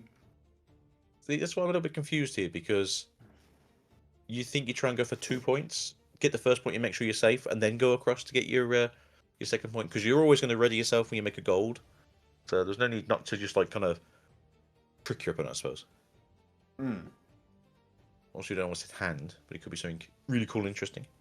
I wonder if there's a Mortal Phoenix in the trash here. Maybe play a card in terms of... check for you. There is, unfortunately, not. And we got 7 points without the Phoenixes. Oh my god. Don't tell anyone else. I didn't know this was possible. And then we should take the Hall of Legends here. Obviously, yeah, Ezreal's not been, don't really gain much of the effect there. I can see why. I think that's the Rex. I assumed it was the Rex side playing Hall of Legends because that makes sense to me. But interesting. Yeah, Rexar's kind of more like how can I kind of mess around on the top of my deck more than anything else, because obviously those extra 2 when I conquers I can place something from the top does kind of equal out occasionally. Yeah, that makes sense. We're just going to Bellow's Breath here. We're going to take out the Daring Horror with the repeat cost, which I think makes sense. You just want to make sure there's no units sitting back there that could potentially take both battlefields in one turn. I'd say there are some accelerated units that do play in the Rek'Sai deck, so it's not the worst situation in the world. Obviously, I'm watching on a spectator view that can't see the hand. You are. Don't tell me if there's any cool cards in there, but I want to see what's going on in this hand. It's a big hand, 6 cards. Yeah, I'll keep you guessing. But no, it's not looking too bad at the moment. Not looking too bad. This pit crew is currently sitting at a 6 with the equipment attached to it. So, decent amount of might. We do see the longsword on board, so we do have the potential to buff up some of our own units if we'd like to as well. Say this deck does run Darius's. We could maybe see a Tool of the Week, maybe a Hidden Blade come out here and just take out this poor little pit crew that did everything wrong. Move out that big 7 might Darius that now has readied itself. We obviously have Void Rush is also pretty good.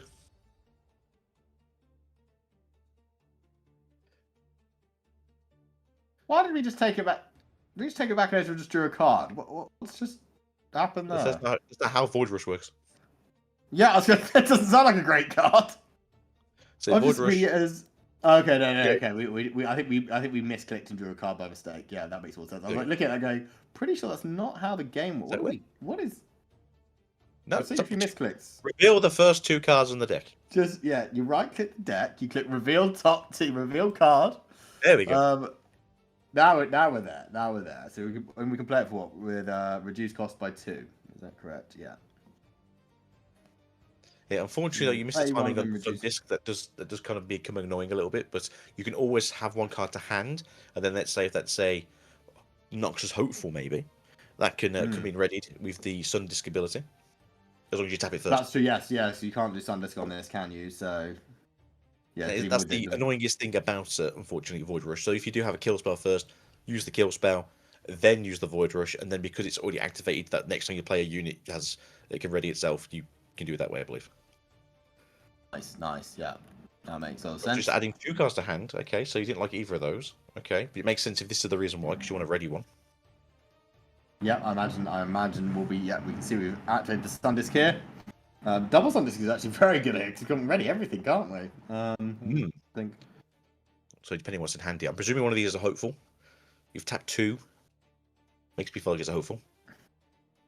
I mean, technically that's how it works, but you need to show that it was on the base first.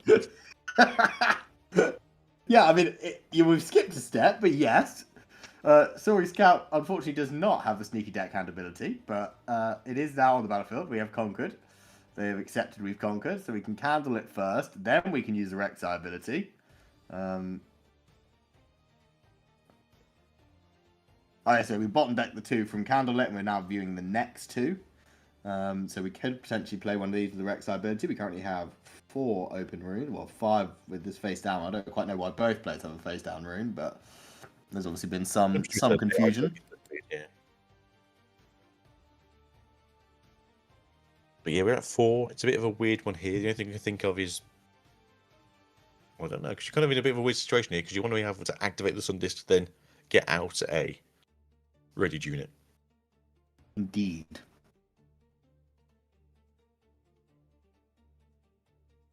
Play out another Seals. I mean, that's fine. And then you activate this here to play out something for a cost of 4. A Draven. Okay, I'm down for a Draven. And then you activate the effect right to give it 8 might. Yep, so we're now swinging in 8 against 5. This would be... This would be games that don't have a Rebuke or a Fight or Flight in the hand. Yep, 8 against 6. That or should be... 2 Stupefies. God, that'd be something. Yeah, that should be all they wrote, I think. That's it. We need to see your counter spell here. You got a Fight or Flight. You got a Rebuke. Got a Frigid Touch. Got a Wages of Pain, which I think is an action.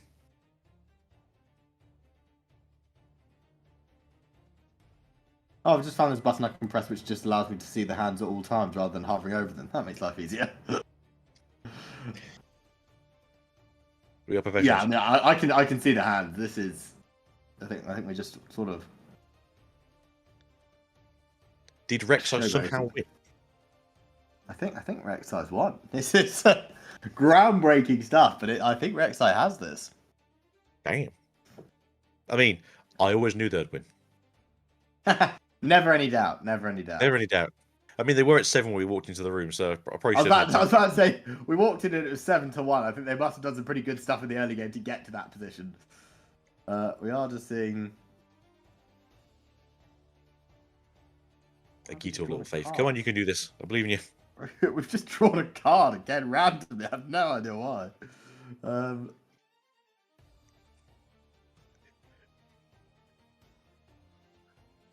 Yeah, we're just waiting to see what's happening here because the game should be over unless we're. Did we miss a draw last time? I don't think we did because we only played the Bellows Breath, and the Bellows Breath doesn't. The repeat No, cost won't. draws. Draw So I don't one know if they're only just if you've checking- chosen. No. I don't know if repeating the Bellows Breath triggers Ezreal's legend. I don't think it does. I mean, repeat costs do trigger Ezreal.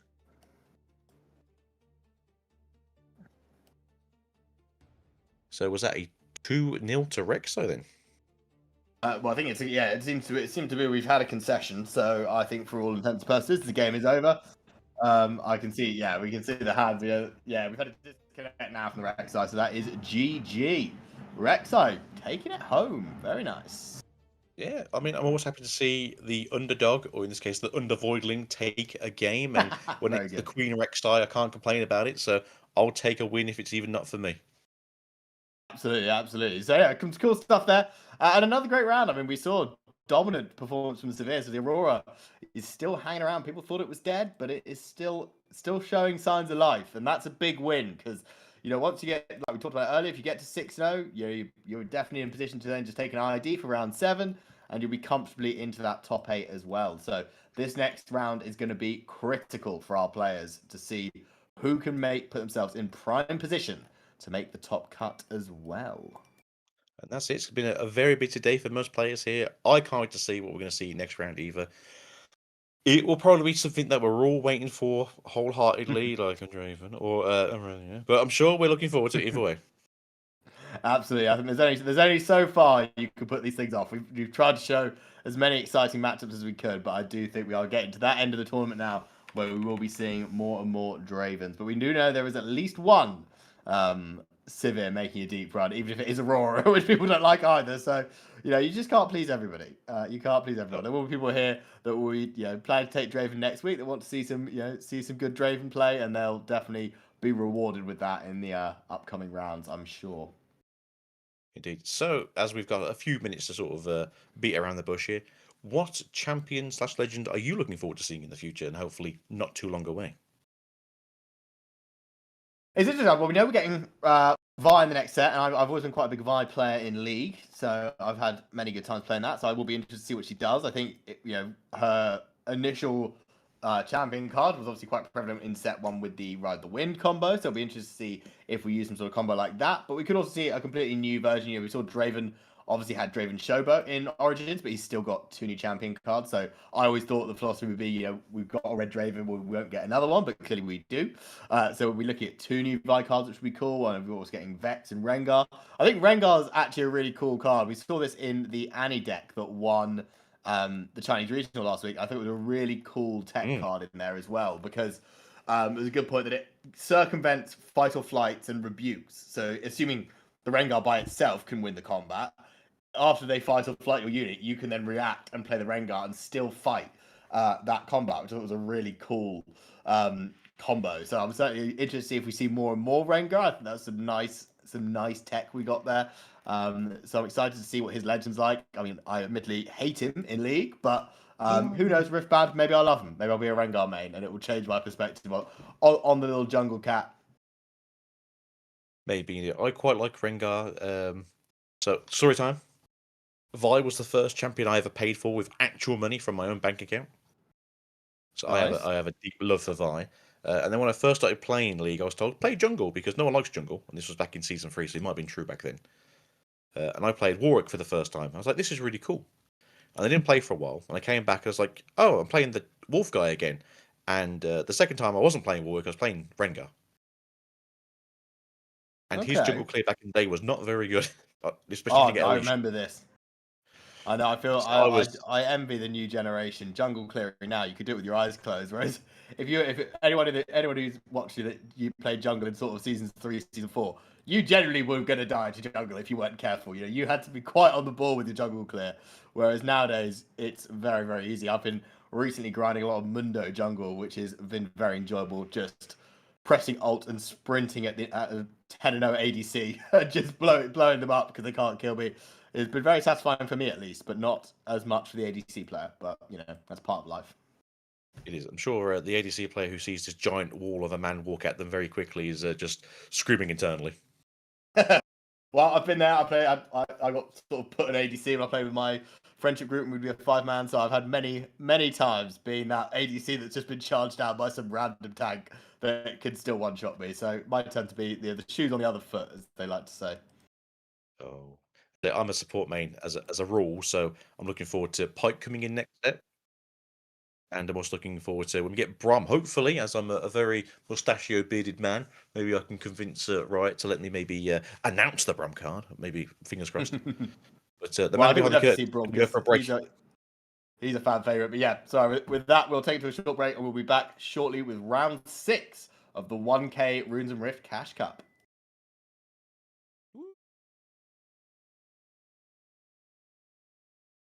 And if in the equipment you may detach it, so perhaps trying to move around those calls, move around the boots of swiftness a bit.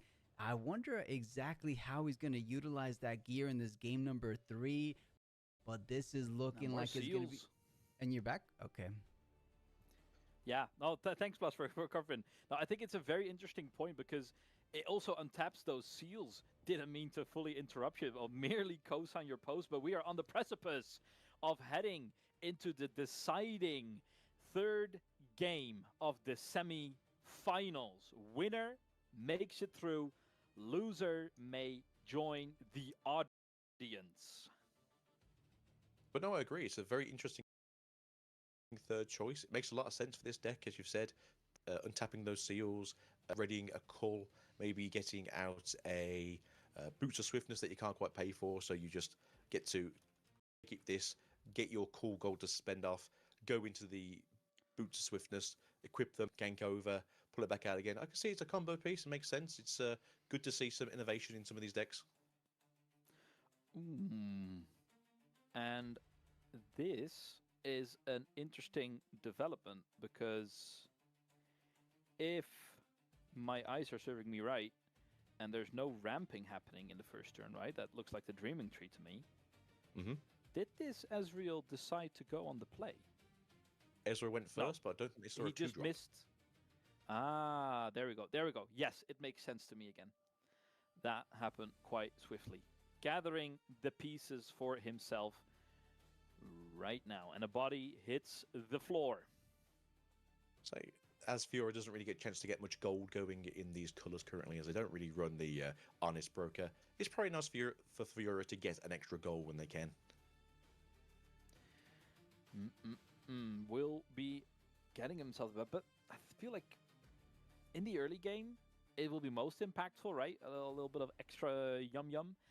However, I think you should be worried about, maybe it's too early in the game to worry, but the value of that in a Fiora deck is slightly diminished, right? Because you already have so much access to ramp through your legend ability. You do indeed. It's also nice, though, to just be able to get the first gold off and use it to equip a card to yourself. That way you aren't sort of dealing with losing the extra rune early on and getting the extra ramp where you can. Yeah, and we have Fiora Worthy entering the battlefield right now. So keep your eyes out, especially with those treasures making their way through, becoming mighty. might now also ready them, and that is exactly what that token will be expended for. No, will be spent to hide a card. Now, we've only seen Hidden Blade so far, but, you know, technically it could be anything.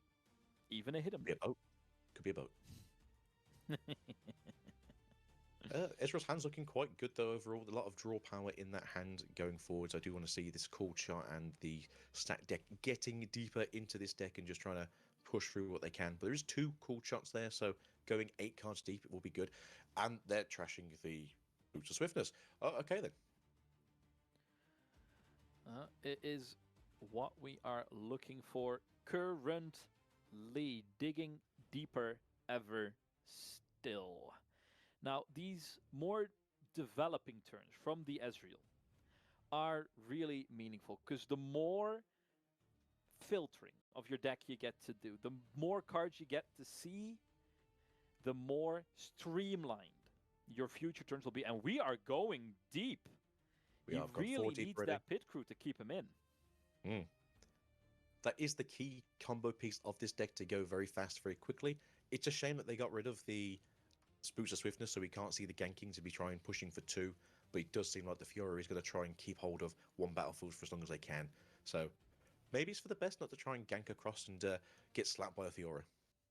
Yeah, especially with 3 energy still at her disposal. That might be a scary, scary situation to be putting yourself in already. Punch firsts at the ready. There is a whole scala of potential trap cards that can be looked to activate whenever you make a single wrong step. But we have found at the pit crew right now, and it is coming down for its cost of 3. Unfortunately, no readying this turn, but it will be ready next turn. Yeah, if it is allowed to persist for so long, because we have seen Fiora previously settle matters in a interesting way, and look how exposed this Ezreal is currently, fully tapped out, no energy, ready, and very vulnerable to be interacted with. It is indeed. This is probably the perfect play for Ezreal. Just try and get a point as early as you can, and then try and claw yourself back. You're a little bit behind here. You're not too impacted by this, though, as you do have other units on the battlefield as it is. You are going to target yourself, and you're going for the pit rookie. So drawing 3 cards, actually. Yeah, Dreaming Tree is a fun card. That is a healthy hand once more. So we are crossing into our 71st minute of this duel, of this bout for a place in the grand finals here in Chengdu. Now, can Fiora maintain the pace set out? Because that was a very costly turn for the Ezreal, having to dig very, very deep, not only in his library, but in the wallet as well, to get a single pit crew out. See, it does look like Fiora's in a much better, healthier spot currently with the economy of their cards and with the runes on the back there. It might just be a turn to try and get out the BF sword, I think. Just try and get your might going a little bit higher, just because they can walk into you with a few more mighty units. Yeah, and do not underestimate the Fiora plays here, because when those units turn mighty, they do have the option to ready them and beat tempo in that way. Great way to catch your opponents off guard and find a way through like that. It definitely does. I mean, I wouldn't be upset if I was to see an aggressive play like this. Ooh, all right. All right. Will be sparking up, drawing a little more, making mighty, because losing the buff and then going over the top once more means that they get to ramp for next turn. And that does kind of show that despite the abundance of cards in hand, they are still looking for more, not happy with what they currently have on hand. I do wonder if they're trying to dig a little bit deeper for more units. Maybe they're concerned that they are in a play where they're not too happy with it. Time will tell shortly. Again, I would like to see some of the equipment coming out earlier than it did before, just so that way you can get more of your mighty plans going. But the combo we saw last time is still a very good combo. Yeah, still gets the job done, does it without fail. Now, I would have liked them to play the equipment first, so they could have equipped it for free. Yeah, that could have been the preference in here, but you cannot fault them for not keeping their full attention on a battlefield they might not have seen too much of as of yet. And despite a busy turn for the Fiora, I feel like the damage that has been done has been kept quite minimal, which I think the Ezreal is very, very thankful for, not being punished too hard. Felt that scrap there, the card scrap, was more of an expendable unit. Yeah, the cull. Okay, makes sense to me. Get it going Here for we that go. one cull. Moving in, doing Off the same to thing the again. races. Change it over. We want to see the cull on the bottom, not on top. Anyone could be carrying this now. It could be Ezreal. It could be Draven. Who knows? There we go. That will be adjusted accordingly. Now, Dreaming Tree, once again, in the hands of Ezreal, and they will be Ooh. trying to address the issue of the cull. That is that salvage that has made its first appearance. And I think here you really goes to show how valuable those extra cards can be for our Fiora player on the left. Indeed. We did see a gust in the hand, so I wouldn't be too upset if they gusted their own pit crew back to hand to save face and not lose that on the following turn. But they do have access to the seal, so it's not also a bad play either. Now, card you wanted to get out of your hand regardless. And we are back to the mines as Ezreal goes digging just a little deeper. Can do it again for free, and that is a Mind Splitter. Will be capped. Doing it all over again. Bellows Breath making its first appearance as well. Card we have seen to be quite destructive if paired up with its friends. Ooh. It is a scary proposition now. It is. It does make sense, though, that you want to take the card sharp, because this way you do get access to playing out the gold tokens and then trying to ramp yourself some more, while also unsuspending the pit crew, if that's what you want to do this turn. Keeps the engine going for now. Keeps Ezreal within an earshot of Fiora. And once again, doubling up on those treasures might come 3 into at 3. a price.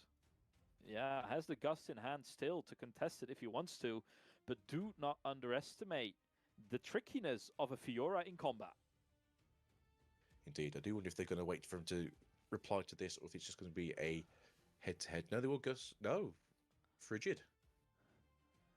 Frigid trying to deal with the Fiora once and for all, lowering its might by just a tad, making it more of an even fight. I do think they wonder if they're going to fight back here or not, as they do have the Gust in hand.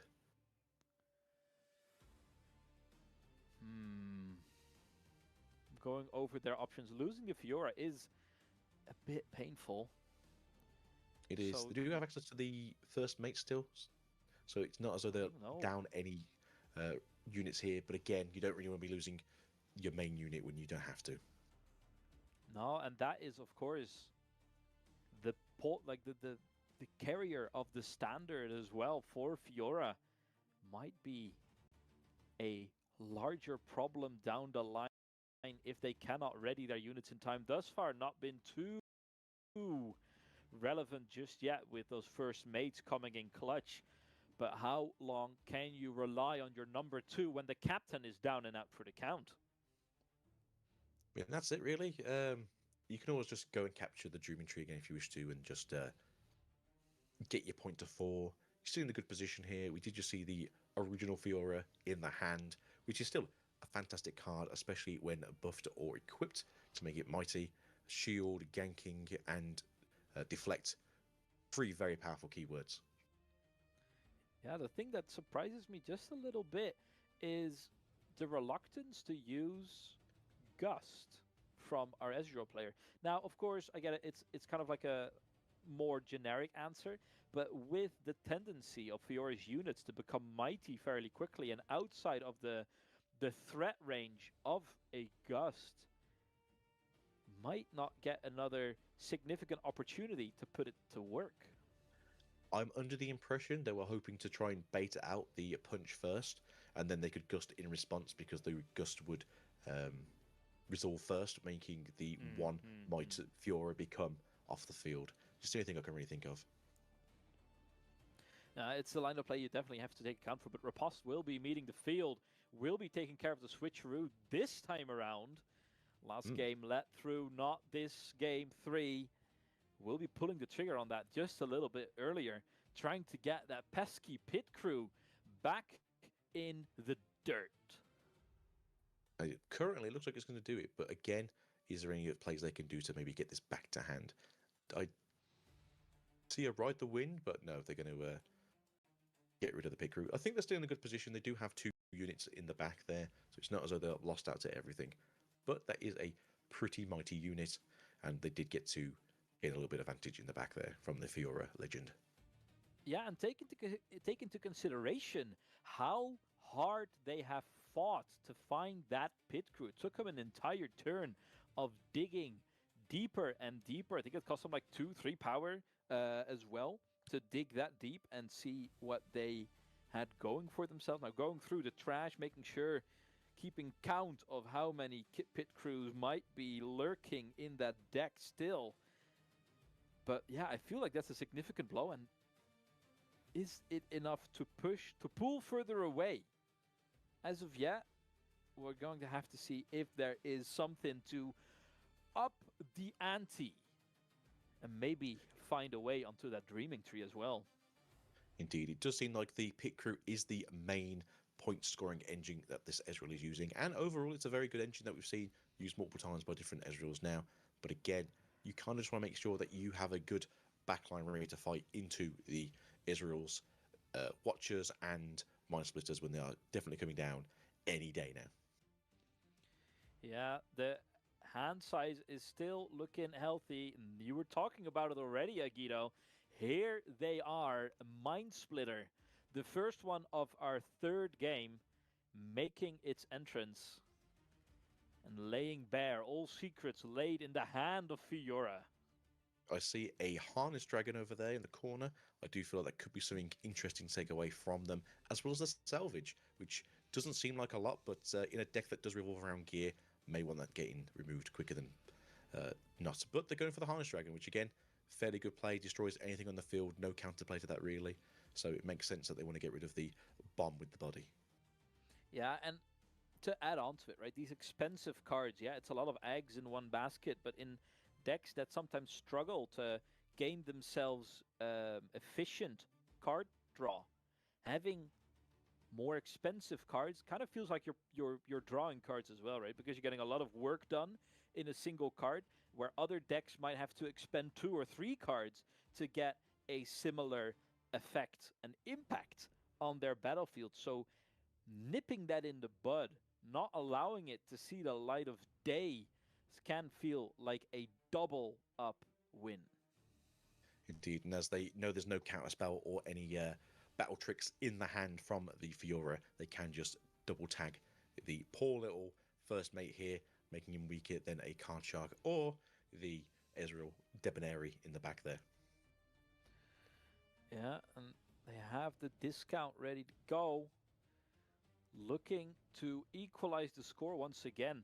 And most importantly, whilst all of this is happening, the fact that they are pulling aside the Fiora whilst still developing their board with a Mind Splitter, which does, not only get rid of any threats in hand, but brings a,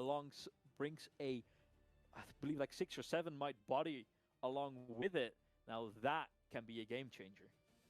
And that's it. The thing with the Watcher and the Harness Dragon and the Mind Splitter, both very big costs, but come with a very big body at the end as well. So the extra effect that you get from it is just a bonus on top of the cake. But we do see a trade there between the card and the poor first mate there, which I don't think is too bad for the Fiora, as they haven't really gained anything on the side of Ezreal, other than just knowing what's in your hand currently. They are keeping them at bay just a little bit, and they're giving themselves the opportunity to pull away a tiny bit further, as Ezreal did not manage to get on top of any of these battlefields. Now, when you look at the resources available, well, I think Fiora is sitting on 11 right now, or 10.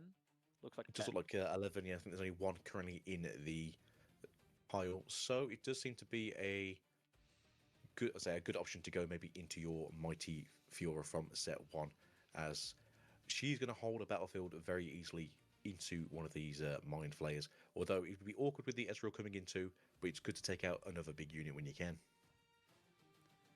Yeah, and here they are.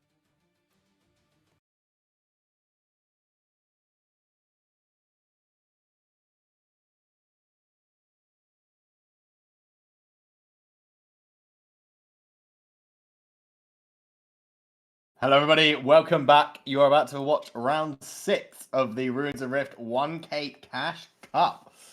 We are getting to the business end of the Swiss stage here. These players vying for a chance at the top 8, which will guarantee you prize money. And then, obviously, the ultimate prize of the $500 first place, which everyone is very excited about. I am joined once again by Ajito. Ajito, how are we feeling for this upcoming round? Really good. We've heard it's going to get something a little bit different, but something kind of expected. We're going to be having ourselves a Fiora, the best Fiora, and a Draven. Maybe not the best Draven, but a good Draven. So I'm looking forward to this. I do like seeing Fiora kind of like fight back against the menace that was China's Red Devil, as we did see a lot of it. And we did see for the first 2 weeks, Fiora was kind of a good counter into it. Yeah, no, it's actually well. We saw Fiora made it to the first 2 regional finals against Draven. Fortunately, couldn't overcome either of those, but some exciting stuff nevertheless. Players are ready to go, and we are loaded in here. Let me double check. We are on the... Yep, it's in the booth. So we should be hopping into the game at any moment. So yeah, definitely going to be interesting to see how this one plays out. Indeed. Just take a minute to say thank you for everyone joining us today. Obviously, it's going to be a long day. Not as long as some of those Chinese championships that we saw last few weeks. But again, it's going to still be a longer day than you used to probably here at Rifts and Runes. So again, we really appreciate you joining us today. And thank you for all our new subscribers. Again, it does help out. But over to Bamboo as we start this game off right. Absolutely, yeah. We won't be having any 90-minute judge calls this time around, like I heard we had in the middle of the night while I was asleep, but I heard it from people that were up and watching last week. But yeah, this is really interesting. I think these are definitely two of the most popular decks. You know, you'll be seeing them a lot. Local skirmishes, you know, the regionals coming up. Draven, just nice and simple. I think it's just, we were talking about it earlier. It's just a very standard deck. You know, the mid-range version, it plays good cards. It has a lot of nice combat tricks attached to it. So it just makes a lot of sense why it's become so popular. Obviously, you know, you get to draw a lot of cards, which is nice. There is a second variation, which I don't know what people have dubbed it Miracle Draven. It's a terrible name, but I don't really know what else to call it. That version is certainly a bit more skillful. There's a lot of tech in there in terms of drawing lots of cards. So I'll be interested to see which version we are playing with now. But really, this is a big game. You know, we're already seeing a couple of XOs in the tournament who are IDing, getting ready for Top Cut. They've obviously done the maths. Whereas both these players are X1, so unfortunately don't have this luxury. So it will be all pressure on them to make sure that they can get those wins and secure themselves a place in the top 8. That's it. So basically, these guys now fighting out for that precious spot in top 8. We already know that there should be some people already going in as of this round. So again, it is those people now scrapping for that last 1 or 2 places into the prize money holdings. But as we can see here, the Fiora is on the draw with that unsung hero. Absolutely very solid start here from both players. We're seeing the Treasure Hunter come out as well for the Draven. Interesting battlefield from the Draven. We're seeing the Targon's Peak. This was often, especially in the Challenge Regionals, the battlefield that was selected when they were on the draw, as they knew you could go in first, like the Fiora is doing here, and immediately conquer. Whereas typically the game 1 battlefield was Reaver's Row. That seemed to be the standard practice, as it was in many ways. So yeah, interesting to see a start with Targon's Peak. And then from the Fiora side, the Monastery of Harana is an absolute classic. We saw, this was played repeatedly in set. Very strong battlefield, allows for a lot of card draw, so no surprises on that side of things. That's it. Game 1 does seem to be using all your buff engines, so getting your monkeys out, getting your pit rookies out, as you said, get the set brawlers out, start throwing some fists, get some draws going, and then as you sort of go forwards and backwards with this, you kind of reduce the amount of buff units besides those sets because he's a big boy. You occasionally do see the Warmogs as well, which gives you a buff, which means that you do have a generating engine here to just keep getting draw. When you, hey, look at that! There's some kind of card here that gives you a buff now that you can draw cards from. Who would have thought it? But the ganking does help here, and it does help move over the Fiora onto the side of the Draven. No fight or flight here, as there's not enough cards in the back there to cast that spell. So it does seem to be a buff for the Fiora, and maybe spending that buff to get another draw, which I think they already done. So yeah, it's looking pretty good for the Fiora. A bit of shorthand for the Fiora there, just a quick combo. But yeah, very good start. This Fiora unit is very powerful. Interesting to see it in the champion zone. We usually see the Fiora worthy, I've been seeing, and there comes the challenge. So this will be very dominant. Now no units on board here for the Draven player. Certainly in a very powerful position. I think. So as I was saying, we often see the Fiora worthy because that is the card you're most likely to run a single copy of, which is very, very good in this deck. But interesting to see the Fiora victorious, obviously the Fiora from Origins being utilized in the champion zone in this instance. But yeah, very, very powerful opening turn here. We scored our 3 points. We're fully protected. We've retreated back to base. So it'll be up to the Draven here to see if they can come back with a different combo here. Yeah, I generally quite like seeing this Fiora. We have seen more of it being in that opening space now as opposed to the newer Fiora that we've got from set 2. It's very easy to get into the Mighty range. Obviously, the other one is helpful for getting your cards in and out with the Mighty switcheroos. But again, as you've seen from this play here, it's very, very good for the poor Fiora. And if Draven has a spell that costs 2 here, or maybe a longsword or something akin to that, maybe we'll get ourselves an extra point with this Darius. No, he's going straight back to the Fiora. So 5-1 to the Fiora looks like this turn. Indeed, yeah. Fiora will definitely come in here and say thank you very much. They'll take both tokens. They'll use the Warmogs to draw another card with the Monastery of Harana. So, yeah, very dominant. We'll see. The Draven player does have 2 runes up if they did want to potentially play an action. Nope, no reaction there. So they will take that. But, yeah, very, very strong start here from our Fiora player. Just being, could use the opportunity now to even build out more things in the back. And just create a really good stronghold as well. We do see the Unsung Hero move in. Obviously, a very good card if you can get it to Mighty. It is currently not Mighty, but hopefully we'll see that. We are going to see a Ride the Wind come in from the Darius to potentially pull it into the Targon's Peak and beat the Unsung Hero. Be interested to see if we see any sort of counterplay coming out of the Fiora player. This just seems to be a bit of a weird play for me. You say you've got all these runes up. There's always a chance that there's a punch first in here. You've got 2 body runes up. It does seem very aggressive of the Draven just to try and throw their own unit into battle, as we've seen before. It's not really the way Draven wants to work. They want to try and build up a little bit of a wall before they just dive headfirst into the hell that they bring themselves into. But they are going for it. They didn't have a play, unfortunately. I was hoping they did, so that way, worst case scenario, it could be Mighty when it passed. But no, this seems to be Darius' way to fight back, it seems. Absolutely, yes. That did feel like quite a gamble to me. I think that was, obviously it's paid off so far. We are now going to see the first mate come in. And do 6 to 5, so yeah, they have to play another spell. We're now fully tapped out. So that seemed strange. I'm going to be honest. This is moving rapidly fast here. We're already at 5 with Fiora. The Draven has 0 cards in play. This did seem a little bit careless on the side of the Draven. I don't know if they had like another plan in hand and then realized they just couldn't get through with it, or they just thought, well, if the Fiora's keeping this whole hand up, maybe they've got nothing they can use to help push me back. But as we saw, a BF sword can do that. Absolutely. So I'm going to see the Bryn here Thunder Song come down here.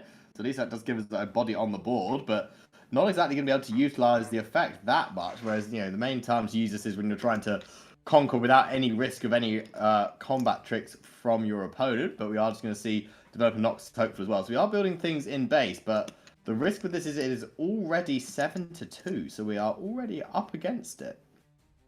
Let's say right now you can just gank the Fiora across onto the other battlefield and hold it down on that one. You don't necessarily have to get the buff going here.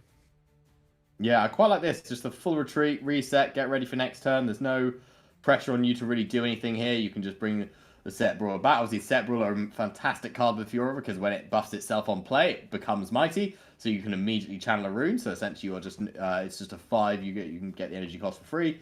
We are then going to see the BF Sword come in and the Weapon Master across to the Lucian. And we'll just pass. And I think, yeah, this could be a pretty swift game one, potentially, here. Yeah, that's the problem now for the Draven. You can conquer both and go to 4, but it's not really going to help you too much here. You can build a little bit of a base maybe so they can't just take it on the following turn. But again, there is a lot of might on that back row there waiting to fight you. And worst case scenario is maybe there's some challenges and you just get rid of you that way. Absolutely, yeah. I mean, we're gonna go for an ambitious hold here, but there is so many, so much might in this Fiora's base right now. We've got the Lucian at 6, Sets at 5, but it can obviously spend its own buff. We've got the Fiora sitting at 5. We've got Unsung Hero and First Mate. So, yeah, definitely a scary situation to be in if you are the Draven player. I can see them just maybe doing a little bit of a bad trade in between themselves, getting the BF Sword off of the Lucian, maybe putting it over to the Unsung Hero, and then essentially drawing some more cards and just seeing what they can do for it in the worst case scenario. But what's that? 14 into, I just said, like 16. There might be a spinning axe in hand, but again, the Fiora could just have 2 punch firsts.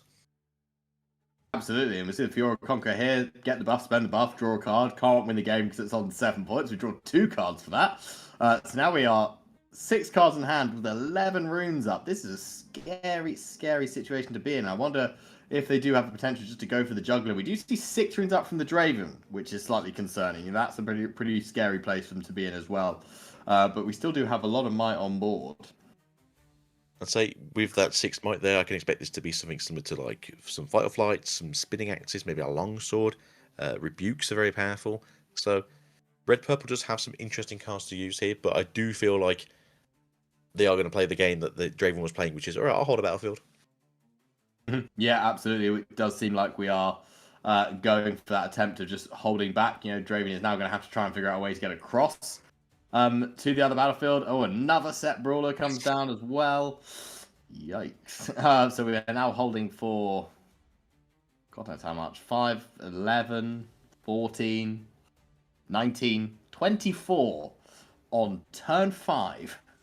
That's not bad. No, that's a pretty buff mama's boy, and you've got to break that board now. Not a bad situation to be in. This has flowed very smoothly for the Fiora player here. What a dominant performance in game 1 so far. So I doubt they've got 3 pairs of Jordans in that can there to put onto these units. I don't think anyone's going to be floating across. So I do think this might just be a game to Fiora. So pretty good for Fiora. But was this more of a Draven didn't have a good starting hand into a bad draw set, or was it more that weird ride the wind that just kind of set the weird bracket for this deck? I think we were already behind once we lost the Treasure Hunter and the Draven in the second turn. But the ride the wind on the Darius certainly seemed a bit suspect. I think that was maybe a bit more of a desperation play, just hoping there wasn't an answer coming his way, which sadly there was immediately an answer with the BF sword that came down. So yes, I think that was quite an ambitious attempt there, which unfortunately has obviously backfired in this scenario, because after that there really was no way back with having no board presence against what Fiora had managed to build. Unfortunately so. But yeah, this is now Fiora's game to win, as I don't know if there's anything this Draven couldn't really do to attempt back. They're trying something, but I don't know if it's really helping. Absolutely, yeah. I think we're just going to see a scoop here any moment. We're asking the Kaiser to come down, but unfortunately the Kaiser is not going to do a ton of work here. I think the Kaiser can only really deal with the first mate as well, so it's not even a fair trade. Absolutely, yeah. It's just 4, obviously. We know how Fiora operates. Everything 5 is the magic number. So swinging in for 4 is not going to do a ton for you. We're just going to trade the same. We're not even going to draw a card off this, are we? So just, this. Spinning axes, maybe try and get some a bigger unit out. It was a little bit unnecessary. I think you're good in many cases here. Just to let's go game 2. I think it's probably a safe way to look. Okay, against the odds. That's interesting. Because this will give Andy gets reposted. Yikes. Well, we had a plan. It was a nice attempt. I like the attempt. Because if Yeah, that goes she'd have off, got to yeah, 12. and there's the scoop. Yeah, that makes sense. Yeah, she would have. Yeah, exactly. She goes up to 12, then you can maybe try and cook something up. But yes, unfortunately, that will very quickly end that experience. Yeah, to be fair, maybe we did sort of give that Draven a bit of a hard time with like what they could have done. That wasn't too bad. I'm actually okay with seeing the against the odds. It's a very good card that seems to be getting played more often. That I'm happy to see. I think a lot of Dravens are moving away from the assault builds that we saw very early and going to more against the odds because it is a good card on your turn and on your opponent's turn. Yeah, absolutely. I'm a big fan of Against the Odds. I actually used it in a couple of my pre-riffs. It's yeah, in the right situation, it's incredible. You know, it's a potential game-winning card if you get it in the right spot. So, big fan of that. I mean, Fiora, she did go first there, and she had some great answers. Obviously, the challenge there was pretty groundbreaking when that came through. So I've certainly got more hope for Draven. I think that we can set this up nicely here. And hopefully bring things back and take us to a game 3. Because, yeah, we've had a couple of quick series since we've been watching. So it'd be nice to get something a little bit closer that we can really dig our teeth into.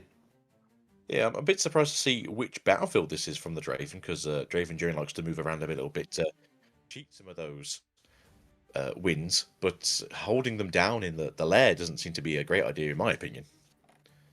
Yes. Especially in a deck that wants to fight you. Yeah, you've got me. I'm baffled here. That is very confusing, to say the least. For a deck that, I mean, unless you sideboarded out your fight or flights, I can't understand why you would do that, because it just nullifies your entire, half of your own game plan, which seems problematic to me. I think. Can't say I'm sold on this. There might be something that I'm unaware of, but yeah, that feels interesting. I'll say, to put it politely. Let's say it's an interesting play. It is an interesting play, especially because Fiora is probably the only real other deck in the format, maybe to a push Aurelia, that kind of just wants to walk into a battlefield and say, "Yeah, I'll fight you." Exactly. Yeah. So I think Draven. I mean, yeah, Draven's got so many cards that are primarily built around escaping combat. So I'm very confused why we play a card that whole premise is to trap us in combats, which is interesting. Maybe it's just a countermeasure for the other Dravens, just to try and force them to sort of play against you.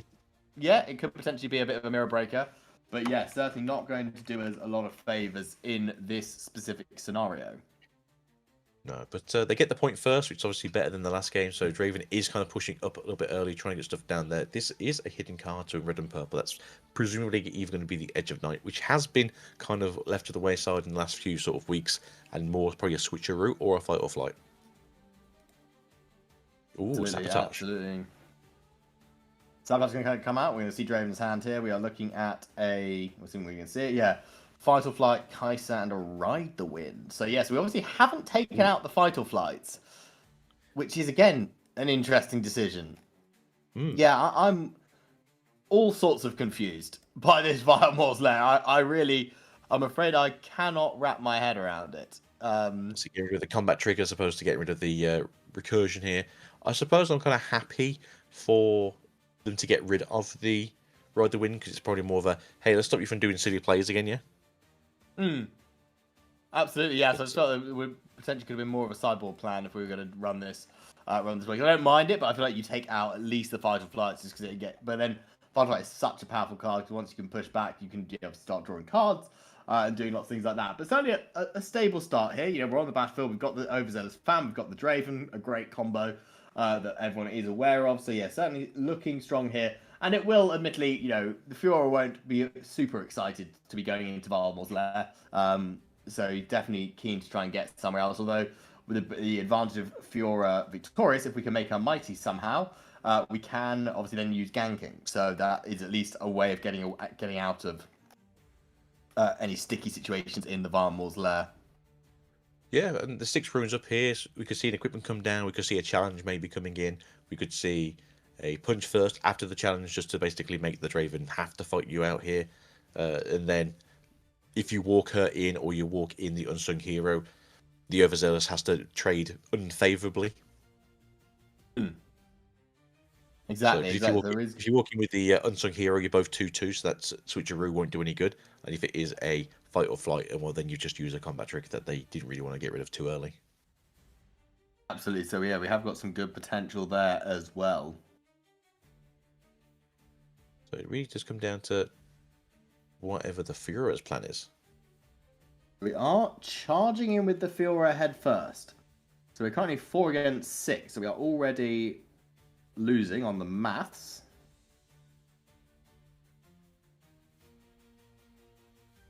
So this is obviously where the Draven gets to go. Yes, I will use my effect, or I will use the effect of the Overzealous. So this is down to the Draven. If this is a switcheroo, they will probably use the Draven. It could be a fight or flight then. Yeah, so we've obviously chosen to activate the Overzealous. That's the first step we've tried to do. So we will now wait and see. We are going to see a reaction from the Fiora. The Cannon Barrage come down. Deal 2 to all enemy units. So that means this fight or flight, so this Overzealous fan will actually be killed before activating its effect. And obviously we've then chosen not to, I assume we've chosen then not to buff the Draven. So we're now going to be 4 against 4. Would be so this is obviously more favourable now. Obviously the situation is if this is a switcheroo, the Draven did go down to it's 4/4 as I said, but the Draven's currently at 2 damage counters on it. Yeah, indeed, and we do have the hidden card as well that is about to come out. So this has to be a fight or flight really to keep this going. Indeed, indeed. So Mr. Draven, can you flip that card for us, sir? Right, we're now going to see the fight or flight come down. Do we have a riposte in hand maybe to sort of stop this card from doing its thing? That would be the only real answer I'm trying to think of. And that would be the only real answer in this scenario.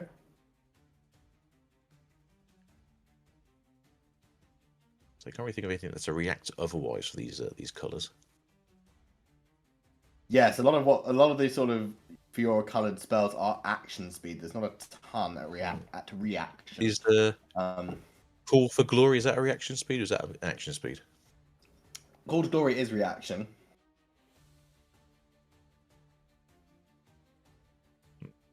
So yeah, there's nothing really you can do here. I think it'd have to be the riposte. If not, then you are just going back. Unfortunately, Draven will win that battle. But if you do have another Cannon Barrage in hand, it would be a shame if that Draven just fell over all of a sudden. Ooh, hey, there's we are seeing the riposte, so that will counter the spell, and Fiora will actually go up to 6. And not only with that, Fiora will now survive this, and she becomes mighty as well. So she does also gain deflect at this point. So we're going to see that come through, and we'll see if Draven has a potential answer here. We do still have the 2 runes up in our hand in case there's one more combat trick potentially in the mix. But otherwise, yeah, this would be quite a devastating combat to lose. But a lot of spells and a lot of runes spent on both sides. Obviously, the good thing about the riposte is when Fiora became mighty, she did get to channel another rune. We are seeing Draven tap out his 2 runes, play another fight or flight from hand, and obviously recycle a rune for the deflect cost. And now, finally, Fiora gets pushed back, so Draven will draw his card, he will get his gold token, and we do eventually win that combat after quite the back and forth. I mean, to be fair, that's kind of what you want to see from the Fiora. You're not winning this combat, and that's fine, but you did essentially kick the Draven back a turn or so in terms of rune economy. So, it's a win, one way or the other. Yeah, absolutely. That should all be finished up there. We're now going to see if Fiora tap the last 2 to play a Hidden Blade. But that's not reaction speed, so why hasn't Draven drawn and done his... So it is action, but it is an action from the base, so it's not exactly an action on the same turns. As you said, they should have drew a card for the obviously winning the battle. They should have drawn and got a gold token from winning the... Double check. Chat, tell me if I'm completely wrong here, just in case, but I'm fairly certain the Draven wins once the fight or flight resolves and the Fiora gets pushed back. That's the end of that combat. So Draven should have still gotten a gold token and drawn a card. So it should have been attack, defense, those triggered, cannon barrage. That resolves. Now we're in combat. Hadn't ended yet. Draven missed the card. Okay, we're getting very mixed reactions from chat, which is not helping the decision making. A lot of people are saying Okay, so it's not. Oh, right, interesting. Showdown doesn't end. Okay, interesting. Okay, cool. Well, I mean, these, like I said, these players are at the top of our leaderboard, so I'll have faith that they are doing the right thing. I'm giving them. Well, I'm sure they know what they're doing. But interesting, that doesn't end the combat, which is good to know. That is weird. We are seeing. Oh, a spinning axe come down onto the. Oh, spinning axe at reaction speed, I'm guessing, because then that way we can conquer with the mighty. We can draw a card. Yep, there we go. Nice, good move. And then we can see where we're going from here. We can leave 2 runes up and just pass it back over. So certainly a bit slower pace this game. The Fury, hasn't completely charged away with it. We are going to see the salvage come through onto the Noxus Hopeful here, which is good. We can draw a card. So that's it. If you can draw anything fun here, like maybe a War Mug to make you mighty, or maybe a BF Soot. No, you can't do BF Soot because you've only got 3 runes left. But a War Mugs here. Key works. Pit Fury is now mighty, so we get to channel our rune. That's it. Walker. I wonder if you actually go in and contest again, or if you're quite happy with the current situation where you can just go into Varmors, you've got ganking because you're mighty. Maybe that's a safer bet rather than trying to fight again over the Sunken Temple. I think the issue here for the Fiora is that the Draven is now down units, so you have to kind of feel like you want to fight them to get all the units off the field. You do have 1 rune open, which means Punch First is available. Ooh, a second spinning axe has come down, so we are now 6-5, which is a winning position. We've only got 1 rune up, and the Fiora will go. Ooh, that's a tough blow there.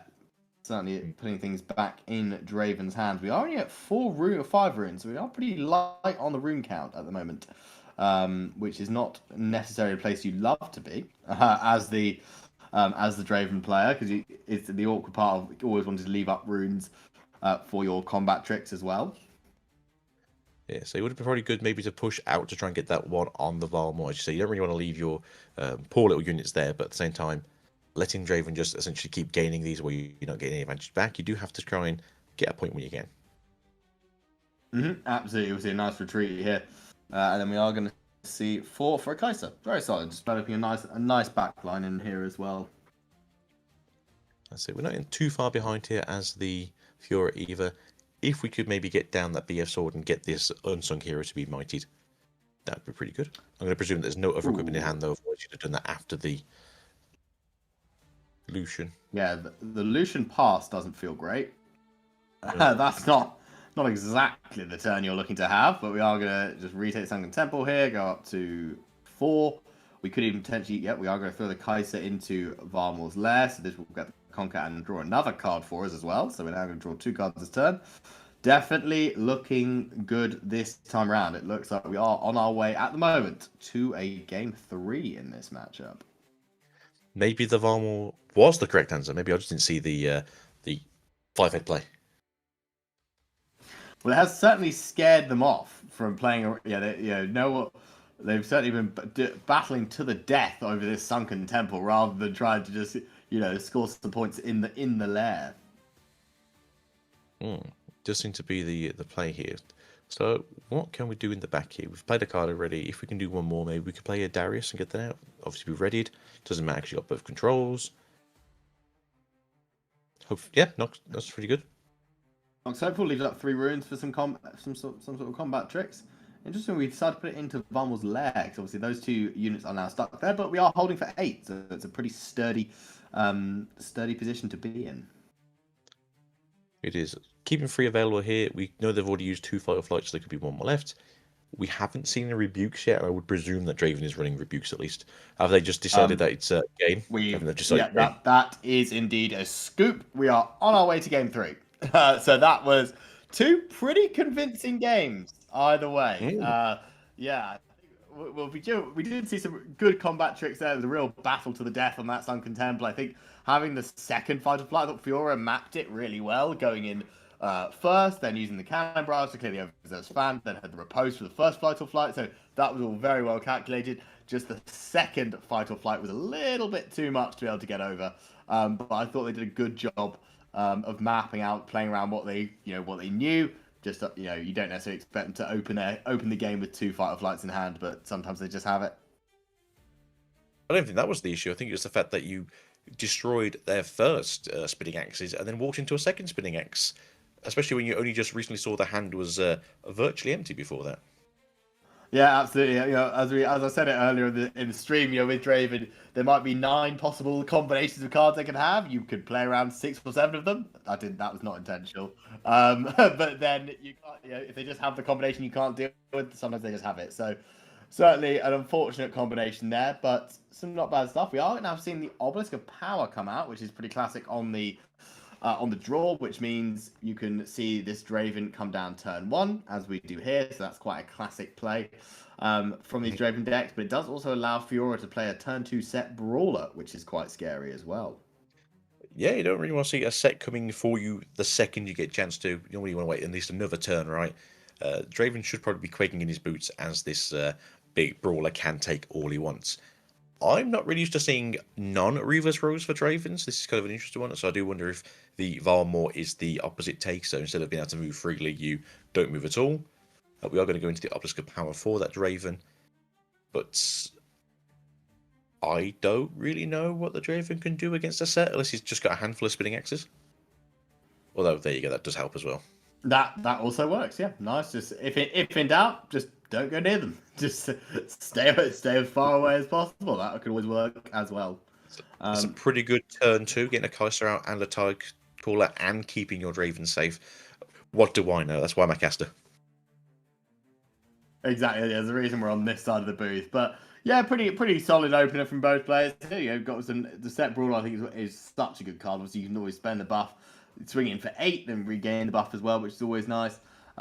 We are seeing 5 cards in hand at the moment for the Fiora players. We could potentially see the Fiora Legend come out as well. Just keep developing. It seems to be a real sort of guessing game of when to go and when to not going. Because the last thing you want to do is give a Draven a bunch of free combats where they can just spam draw cards against you. So it's kind of a waiting game to find the right moment to strike. Yeah, it's a bit of a weird one because you kind of do want to walk in there and take that bet off of them. That will do something. Yeah. Okay. So, that's a card. That's a play. I'm not too sure what the situation is here because there's no cards available for the. That's the okay. There we go. Never mind. Oh, we're cooking. Oh, we're cooking. Draw 4. This is get your point. Draw 4. Okay. An unsung hero. Draw 4. I mean, yeah, it works. Yeah, I guess. That does feel a little bit desperation style. Just because, you obviously don't have a lot of cards, but certainly interesting. So I don't hate it from the Fiora because obviously it's what you want to try and do with the unsung heroes, and they've done their job now. They've got the point. They give you 4 cards. Yeah. Fiora's now in essentially 2 or 3 turns ahead of herself in terms of card advantage. Dravens don't always run Mind Splitters, and we haven't seen one so far in this game, so maybe they feel confident that they can fill their hand up and not have to worry about it too much. Absolutely is, yeah. That was a very expensive progress day, basically, but, sometimes it is just good to refill the hand, get ready, and get a nice reset. We are going to see the Kaiser come in here, give a bit more card draw for the Draven so they can keep on top of things. And then we'll be interested to see if we move in with this Draven or not, if we feel like we want to keep this safe instead. So yeah, as you say, use the less risky unit here, get the Kaiser out, get that point in. Don't worry too much. Keep some runes up to kind of keep your opponent guessing on what the play is here. At least 2 up. Yeah, we are seeing another Kaiser come down. We'll leave 3 up, which is interesting. Yeah, and I think the thing with this, why this matchup could be quite good for Draven is that obviously Fiora is built primarily around 5 might units, obviously being mighty, and then a lot of Draven's key cards you can see here. We currently have 3 4 might units on the board, so the maths is good for the side of the Fiora player as well. Yeah, I mean, if you look at Fiora stuff, a lot of hers also around the 4 might, but they become mighty just due to how the deck wants to activate and work itself out. So it is kind of that funny kind of like leveling where, Draven is a 4 but can become a 6. Fiora is a 4, but at 5 she just becomes a keyword monster, and now she's a keyword monster that the pit rookies come in to give her a hand. Now there is 3 runes open here. This could be either a spinning axe, or we could see a fight or flight or rebuke. So not necessarily the easiest thing to walk into here as the Fiora. Exactly, we are still seeing 5 potential runes. Obviously, yeah, if we do potentially walk into a rebuke, you can then have the issues of like a riposte, which would be very unfortunate. Obviously, then you've paid all your runes as well. So it'll be interesting to see if we have any answer for this. I'm sure we're gonna have some sort of play. We are gonna go with the spinning axe, take us up to 6. And So that is do we have met some- immediately by a salvage. I mean, yeah, if you can use it right, it's a very good card. It gives you a draw as well, so it replaces itself and violently upsets your opponent. So I'm always down for that. Yeah, I'd say that was a very good combo. That will swing things back in the Fiora's favour, I feel like. Yeah, Furia's now in a good position, drawing out the point score here with the Draven. Obviously, the situation here is the Draven will walk into you and start doing 6 damage next turn if that's what they want to do, and win that combat, or maybe walk in and fight or flight you off the battlefield just to upset you for the turn. Do you want to walk? As I say, do you want to walk the Mister setting to the other side here and get that extra point?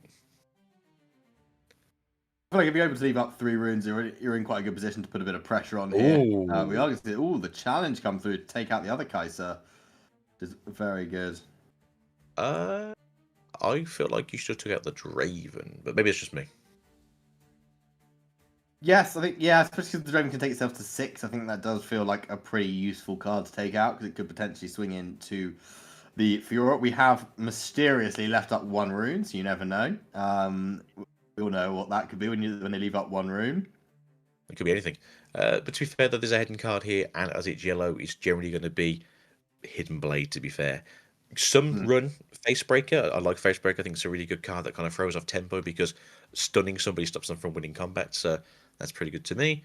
But yeah, generally speaking, this is going to be a Hidden Blade to the Draven. Absolutely, yes. I think Facebreaker is a good call out. I think Stun is such a strong mechanic in this game. So certainly a very good combo here. So Facebreaker is also a ability for Set as well. So it's nice to see Set be able to use these cards occasionally. But as we see, there's a 6 might Draven into that 5 might Set there. And it was a Facebreaker. Absolutely. So So this is double stun come through. This will push the Draven back. We are going to hard bargain. And as we only have 1 rune left, this will be denied. Which is a good play. Nice to see a hard bargain tech. That's, don't we see that being played in Draven nowadays? But that is definitely the scenario for it. So I am pondering now if they do have that 1 cost card in hand that can save this set, or is it going to be Draven getting his? There we go. Do we have a second hard bargain question? Now that would be certainly useful. Or do we have a fight or flight in hand just to upset the Fiora player? Paying 2, and that means we do have Rebuke to send it back to hand. So another big combat battle, lots of cards exchanged on the side, and I think about 6 runes recycled. But in the end, Draven wins the combat. So we do get the gold token, and we are going to draw a card as well. 5 runes left up here, with 4 cards in hand, so we can just start potentially maybe to develop something for the next turn as well, and see where we can go from here. So yeah, I kind of felt like something was going to happen in that combat step there, just obviously so how many ruins were left open by the Draven, as it makes sense to use it for a fight or flight, rebuke, or a switcheroo maybe just when they're bigger. But yeah, I'm quite happy to sort of see that the Draven's not just falling over this game and we are getting good game 3 out of them. Absolutely very useful. Yeah, certainly a bit closer. We've had 2 sort of quite one-sided affairs to kickstart this, but it's nice to see that we've got a little bit more interaction happening in this game. We do obviously see them go to 5, leaving 5 ruins open on the side of the Draven here. We can just bring back out the set if we wanted to, which I don't think is a terrible idea, unless we do have some armaments in the back there. As we pull the Fiora back, we do obviously have the... she does have ganking, but obviously with 5 runes open, you are quite concerned about what might be coming down from the Draven. We're just going to take a nice turn, just reset, like say, bring the set back out again, and see where we can go from here. So there's no need to rush now. You are technically half a point ahead. So you do just want to basically keep yourself on that point momentum. You can now go to 6 next turn if you want to. Draven can only go to 5 depending on what they do here. Obviously, So they can accelerate out a couple of units if they have the Darius or they have another Kaiser. But we have seen 2 Kaisers already. So not necessarily going to be the worst thing here. So yeah, you can go to 6 this game now. So it can be a bit more sort of, does Draven just need to like kind of push into one area, or they're going to try and combat 2 different areas at the same time? Nox is hopeful for 4. Is not a good play you see very often. That is certainly a little bit below rate when you're paying full price for it. But, you know, it is at least a body on the board. So you can't be too disheartened. The set is going to spend a buff, which obviously then triggers the Fiora Legend ability. So we do get to channel extra rune. And then we can just conquer and rebuff ourselves. So nice little combo play there from the Fiora player. Yeah, I'm always happy with just like little tricks that the set can do. Obviously, it makes a lot of sense in this deck itself. Very cool piece, very cool combo piece. Again, you've got 8 cards up, you've got 7 runes to play with. You don't have to be sort of on the back here. Maybe we can hide a card with the set if we can't get back out again. Maybe we get a chance to play some equipment just to make the set a little bit even scarier for the Draven that's going to come in next turn with the Hopefuls. I'm presuming, as we've only got 2 of the purple runes, or should get 2 more next turn, that there will be another Rebuke or a Fight or Flight in hand, or maybe a Switcheroo to upset the set a little bit more.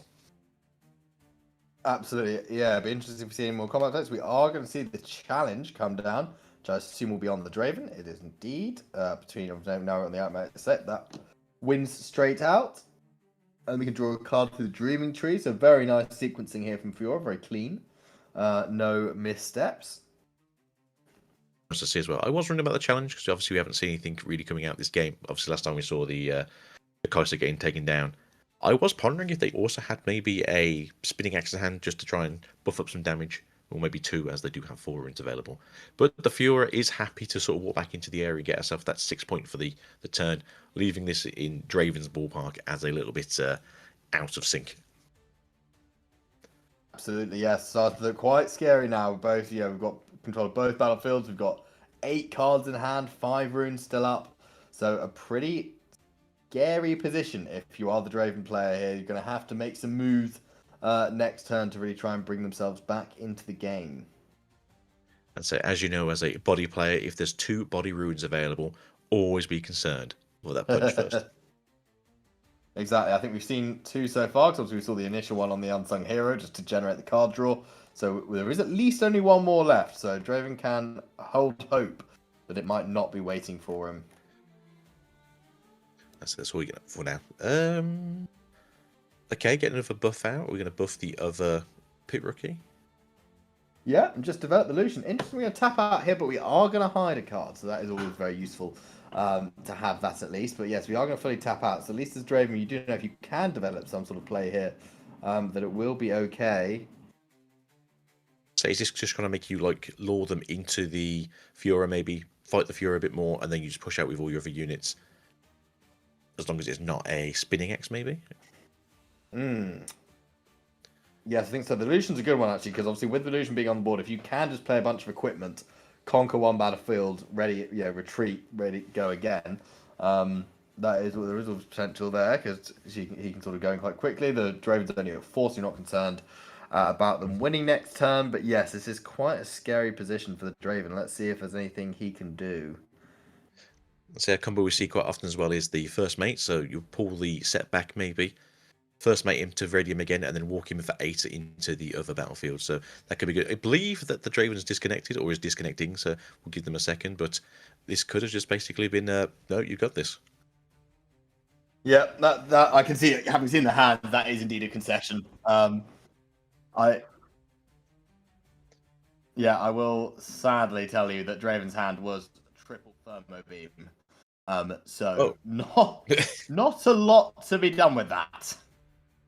That was obviously some sideboard tech that came in, but yeah, that is rough for the Draven. But congratulations to your player; they're now in a great position to try and make top cut, which is very exciting. 6-1, yeah. Yeah, 6-1, absolutely flying. A draw, yeah, I believe they should even most likely be able to ID in the next round, but I will let someone who's better at Swiss calculations than me calculate that. But yeah, very good performance. 3 pretty one-sided games. I mean, the third game was definitely the closest of the lot, but yeah, game 1, Fiora absolutely ran away with it. Game 2, Draven was on top the entire way through. So some very interesting stuff there as well. Yeah, I was quite surprised with the first game how fast Fiora just kind of like got in and got out and just essentially took the knees out of Draven.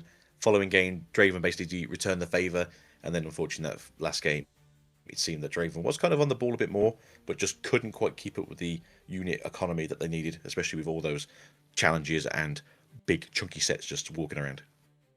Absolutely, looking at the hands, I just kept seeing him draw Thermo Beam every single turn. It was quite unfortunate for him, but no, it's still a valiant performance for sure. Yeah, I mean, you did the best. As we said, that's like the consistent build for a Draven you generally do see. But again, you still have to draw into those consistencies when you can. And if your opponent isn't letting you do your game plan, which is, hey, can I beat up your unit for me? It doesn't always work that way. Exactly, yeah. Sometimes it just doesn't fall their way. We are, I believe, on the hunt for another match. So we have about 15-20 minutes left of this round. So we will endeavour to let you know when we have a different matchup. To find out, we are getting a couple of IDs come through. I'm just looking at the scoreboard now. There's a lot of matches that have been completed. There's 3 or 4 ongoing at the moment. And we have a match. So I'm just going to... We should be heading there any second now. Let me just... So we are going into a Draven versus Ezreal match, keeping that Draven dream alive.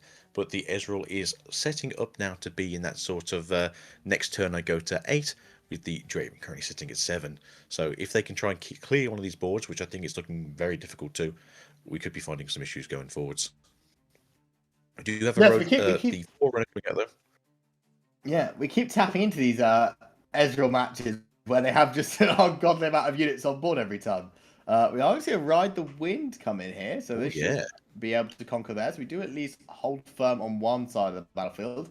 I'd be very surprised if we are going to be able to get across to the other in this scenario, given that there is currently 17 might sat on the Reaver's row.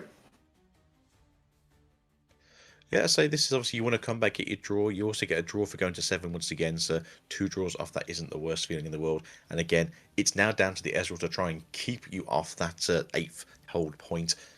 We could see some Swifties popping out of nowhere all of a sudden. Arcane Shift will also do the same thing. So yeah, there's a good chance here that Arcane Shift comes in and just does a load of damage for that good amount of free and a power. Correct. So we are going to be able to, this is the key. We'll be able to get rid of the Watcher and replay it. We should, I believe you can accelerate this when you replay it, and then that will just be enough just to charge in, and that'll be game. Yeah, so obviously it's good to see that the Ezreals are packing some firepower in their decks. Arcane Shift is one of these weird ones where you see people either play 3 of it or 1 of it, and there's never a 2 of.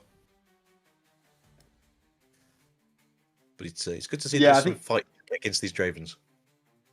Yes, I think this combo in particular is very potent when you Arcane Shift, especially with Watcher, because you can just keep replaying the Watcher, and then that allows you to constantly kill units. I've seen people combo this with Bellows Breath, so then you can just keep sniping small units. You know, you turn, especially against Draven, you turn Draven, Kai'Sa into 1 might units. Bellows Breath clears both. So that can be a very potent combo as well. But yeah, just a really cool utilization of Watchers, being able to generate multiple copies essentially, and playing it every single time. Yeah, I mean, we've seen it used really as well for the Mind Splits as well, where obviously if you need to dig for the hand, especially if you know there's 2 or so targets in there that you just want to get out before they get the chance to whack them with you. It's a very useful card. It's making very useful plays. You said Watchers just really good at... Oh yeah, the GG. So we've just seen a concession there as well. So straight into immediately see them take it down. But yeah, cool combo card highlighting that. We should be coming back to the booth now. So I think there's only 2 more rounds actually in play at the moment. I'm not sure if we're gonna be able to cut to either of them.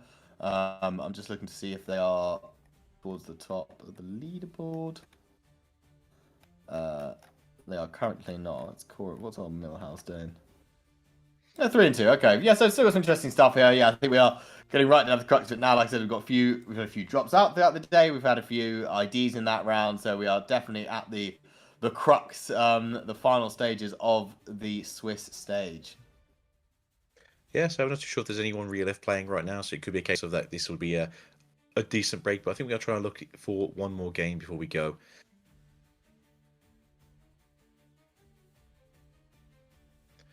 To the man behind the curtain, we can carry on. I don't mind. Sorry, we're talking. Yeah, I'm easy. I don't mind. Sorry, just a little bit of producer in the ear moment. Actually, I believe we found one more game. Is that correct? Yeah, here we are. So we're now looking at Draven versus Kai'Sa, which is an interesting position to be in. I think we potentially got a few interesting UI situations because it looks like there's a hidden card in base next to the Tide Turnip, but that I think will just be on the UI side. Yeah, everything seems to be shifted slightly forwards. But yeah, this is essentially what we said before. Set 1 versus Set 2's best decks in the formats right now. Kai'Sa still very good at just blowing the boards out. Draven obviously very good at just fighting on those boards if he gets a chance to. Definitely throwing everything at this poor little Tide Turner as he can into this hopeful, Noctis hopeful. I don't think there's going to be anything in the hand here from the Kai'Sa, as having 6 runes up is pretty good about dealing with things. So yeah, I think Kai'Sa's an interesting one because it should, in theory, should have a fairly decent matchup into Draven, obviously being able to use kill spells to circumvent having to manage actually having combats with them. But where Kai'Sa does struggle is with things like the Irelias. There's obviously a very tough matchup between the Zhonyas, the GAs, the Irelia having deflect as well. So that can be a very tough matchup, which maybe is why Kai'Sa hasn't seen as much success in set 2 as she did obviously in set 1. It would have been hard to see more success than she did in set 1, to be honest. But we are going to see a cool Tide Turner here to bring in the Mind Splitter. So we are now very dominant, and we actually just kill the Mind Splitter, and we do let the Draven draw an additional card with that as well. Now it's Rocket Barrage. When you were saying about that, then I was like, oh, yeah, I agree with what you're saying. And all of a sudden, that Tide Turner gets popped over. It's like, oh, never mind, it's just a Mind Splitter coming in. Yeah. Just going to casually move in 7 might out of nowhere. So, yes. No, there actually are quite a few hidden cards you need to be sort of careful of between... they can run really Tide Turner, Switcheroo, and Vital Flight. All can be pretty good in certain scenarios. Yeah, occasionally you're also running the Edge of Knights as well, which, unlike in League of Legends, doesn't stop at a random stun like it probably should do in this game, because stuns everywhere now, apparently. But no, it is good to see that we have a way of just getting a cloak of daggers and knives thrown from the battlefield onto your back, just to give you a little bit more. But that's become less of a tech choice than it used to be in terms of the original sort of Draven mid-range plays. Absolutely, I think that'd be very cool. I'm sure we'll get that someday. We'll get a stun prevention ability. Yeah, we'll get like a Banshee's Veil or like a Mercurial Scimitar down the line. Or was it Quicksilver Sash? Yep, QSS. That'll be another classic that you could bring in. I'm sure Riot will try. There's a lot of ways they can go. The League of Legends been around for a long time. There's a lot of mechanics they can bring in. What was the turtle item called? Was it like Heart of Gold or something? Bring that in. Everyone's generating gold. Yeah, that would be cool. But yeah, they wasted no time getting gold generation to the game actually, which has been a very cool addition to have. So we do just have 2 Titans at the back and that hopeful sort of lingering there menacingly. Kai'Sa obviously just coming straight out here and doing her thing, getting the extra points 4-4, and I don't know if that was a UI bug, if they accelerated to go straight onto the battlefield. I think they just accelerated straight away and then moved straight in was the... Yeah, they just, again, did it all in one fluid motion, so we didn't quite... yes, the UI is making this interesting. Everything's just shifting slightly. We also have a Rocket Barrage come through, which is going to get hard bargains, so the hopeful will live. Very good. But gaining back at those 2 runes at the end there. Yes, we only have 2 cards in hand for the Draven. We've only got 2 Tide Turners and the Hopeful, so we can go in, trade the Hopeful with a Tide Turner, win a combat against one of the Kai'Sas, but it's still a little bit risky. The Targon's Peak did give Kai'Sa 2 runes back, which is very useful. So there is still potentially, if you went in with a Hopeful and a Tide Turner and you got Hextech Raid, for example, you'd only end up trading, and then you wouldn't trigger the Draven Legend and draw your card either. So I don't know what you can see in the hand, but I was going to say, yeah, you got the ability there to play 2 of those Hextechs just to maybe get rid of both of the Tide Turners if they want to move at the same time, and then deal with the Hopeful head-to-head with that poor Kai'Sa. Although we do see it so, Darius, so... that's always a good card. I think Darius Rivera is such a good card. It's one of my favourites. What an incredible card to be printed in set 1. There's another one I'm curious how long it's going to stay relevant, because I think it could stay relevant for a while. I'm also on the shared screen as you, so I do not know what's in their hand either. We have just seen Oh. unchecked power get revealed. What? Do we know why is the question? I don't think we're playing it. Was that actually a mind splitter and we got tricked into thinking it was a Darius? And we just didn't know? That's an interesting misclick. I'm guessing it's a misclick. I don't know. And we just play the spinning act on Darius. Darius will now. Well, we don't know who we attach it to, actually. Yeah, we will attach it to Darius. He will swing for 10. Basically, Darius Cleave. If you have two cards in hand, that's 2 3, a pretty good 2 cards to have if you've only got 2 cards in hand. So we now can trade out the entire board, so we can kill there. We can then trade out on the other side. We'll draw 2 cards from this as well. So very nice turn here for Draven to really regain momentum. So yeah, the sort of leading that sort of middle point now. Again, we don't know what the other 2 cards in hand are. Could be a boat, we don't truly know, but it could be the reason why they're sticking with these 2 runes here, hoping that maybe the Tide Runners just walk in for whatever reason. But we still don't know what this unchecked power is up.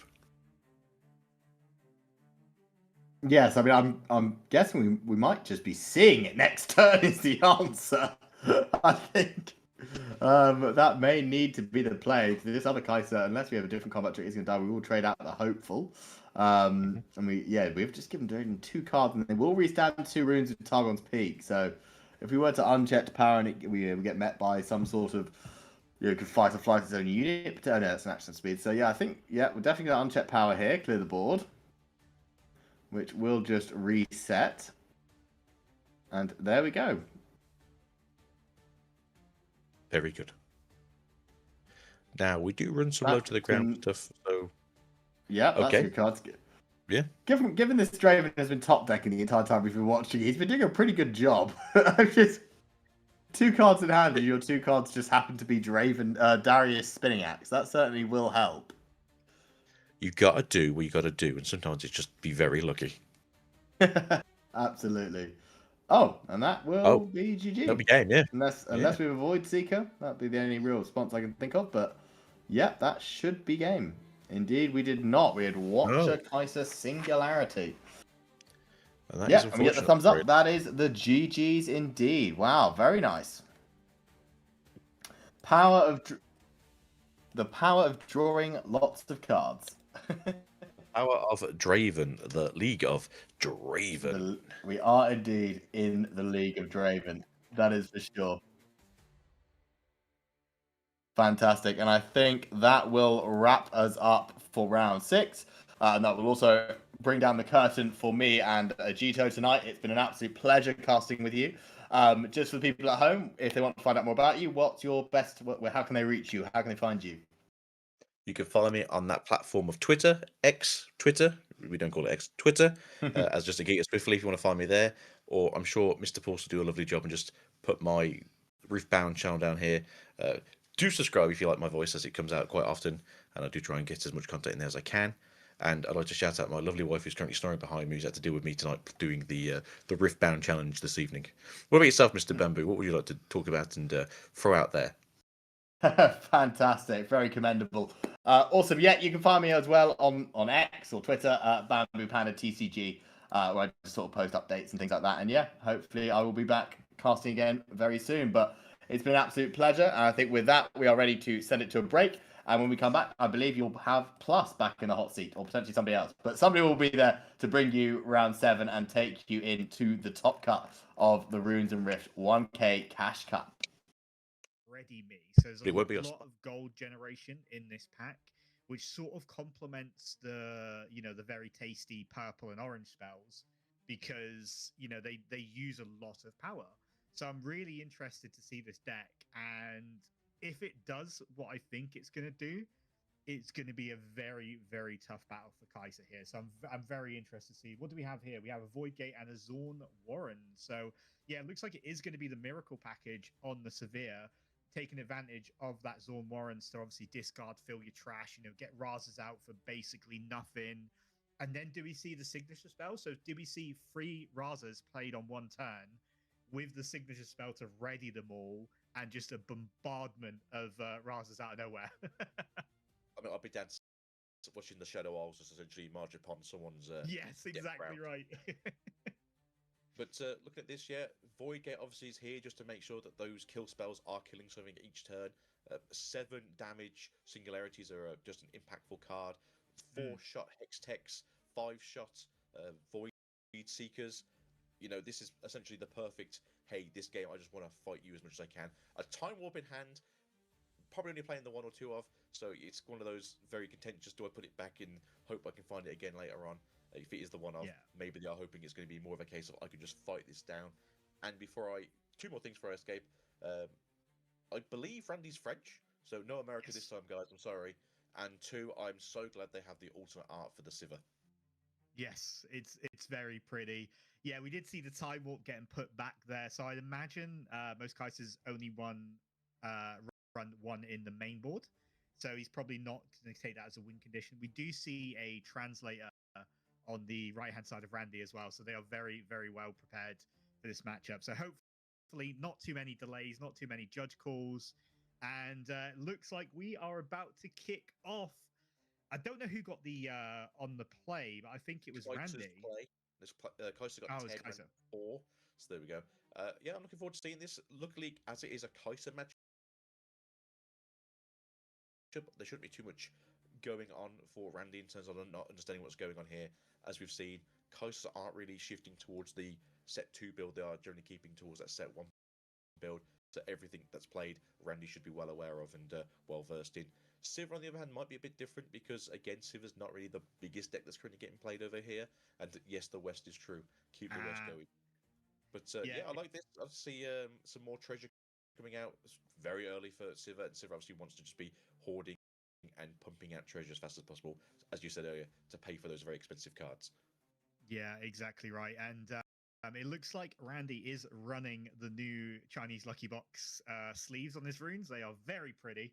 And I'm pretty sure I've been propaganded by all the stream adverts into buying that box. So I will be purchasing that as soon as it comes out. I was essentially in the same mind of like, I really want this. It's very pretty, but I can't play the Aurelia because obviously it's Chinese. And then now you can. And now God David comes down to us last Friday and says, hey guys, don't worry about it. You too can play the Chinese Aurelia. So maybe I will be buying that box after all. Yeah, just the lucky gold Poro coin for me, I think. That's going to bring me so much luck. You got to pull it. Yeah, exactly. So it looks like the Poro has wandered into the Zorn Warrens, taking the first point for the Kaiser. Obviously, discard and draw off the trigger there, and then the Kaiser just been played in base. Pretty standard so far from the Kaiser player, getting his 2-drop into the 4-drop Kaiser. So yeah, pretty on track here at the moment. Yeah, that's what you want to see. It's one of the very few units here that I'm actually okay generally getting your own champion out early, because Kaiser, if not readied, can generally schmooze the playfield and see what they want to do with themselves. Not too sure what's on the play here for Randy though, as we do see the Ezreal coming out. Yeah, just going to dig as deep as we can. I'm cool for this. Do we have a scrap heap in hand? No. Traveling Merchant going out though, and in return we've picked up Randy. If you want to be so kind to push that hand down a little bit more for us. Yeah, so the Ezreal, I think, is going to be pretty much mandatory in any deck that can physically run it. And obviously, I think this is going to be like £100 plus card, like we saw the Kaiser in the set 1. It's just so good for hand fixing, especially if you want things in your trash. Like chucking, Traveling Merchant turn 2, turn 3 into drawing 2 is so valuable. And then just got that passive effect of the Ezreal as well, just reducing those repeat costs and the accelerate costs and things like that. Exactly, like as you said, it's essentially the Kaiser of the set 2. It's going to be so good in every purple deck. I don't think mandatory in every purple deck, but I'd say at least 80% of them are going to want this card, and itself is just a brilliant card. Jinx can use it, Draven can use it, it uses itself, Sivir can use it. I'm pretty sure if you could think of a miracle package, it's going in that miracle package. But we are standing back here with the little line of Yordle-esque things with the Poro, so I do wonder what the game plan will be going on for the game following turn. I wonder if they didn't want to just put one of the Yordles with the Kaiser though, to make it a little bit more tanky, but all you're doing here is feeding into the discard and draw engine that you want to see in this here. Yeah, we do see a challenge in hand. We do see a rebuke in hand as well. Kaiser's up to 3 points, has a good line of defense in his base as well. Has been able to play those two lecturings as well. So they're not, his hand isn't getting empty. They're replacing themselves. So they're a little bit on the back foot here, I think. But obviously, we know they run, kill spells. We know they run. They run like accelerated units as well. So it is an interesting. Just immediately takes a sabotage into hand. Just immediately takes that. To be fair, you have to against this. You want to get rid of those big kill spells if you can. Do we go for the seals? I feel like we should go for the seals. Try and get as many out as we can. You are very I think he's okay because obviously the gold generation. I would prefer the stack deck just to kind of go. And there might be a perfect card that alleviates the situation because Kaiser is ahead. I think they're a little bit ahead in tempo as well. So Siva needs to do something special here. And we do take the stack deck, and the seal goes straight. They are a full turn ahead, to be fair. Yeah, obviously 2 points is what I'd class as a full turn rather than half a turn. So I do agree that digging deeper is also good. But again, as this deck is super power hungry, I think both players would have been fine. But I do think Randy is kind of like, I just need to find something that's going to push forward my game plan at least a little bit more. Yeah, sabotage to have a look at the Kaiser's hand. There's a lot of cards in hand to choose from, so he's going to get a really good indication. Two falling stars, a singularity, a smoke screen, and is that a void seeker and a hex deck? Yep. Jeez, that is a lot of kill. That is a lot of damage. Jesus. All right, so what can you get rid of here? That's the problem. It's like Fallen Stars are a great card to get rid of because it will basically get rid of most things on the side of Ezreal, so we get further into the game. Singularity will just kill everything that Ezreal has access. Singularity goes into the Singularity trash. is the best thing to get rid of. The issue you do have though is for the cost of one Singularity, you will generally be playing 2 Falling Stars, so it's kind of a moot point overall. But you are getting 2 cards out of their hand. So hopefully we see some battle action soon from Randy. Yeah, Siva getting accelerated out because you've spent that 2 power. You do get the +2 and give it ganking if that applies, but it doesn't right now.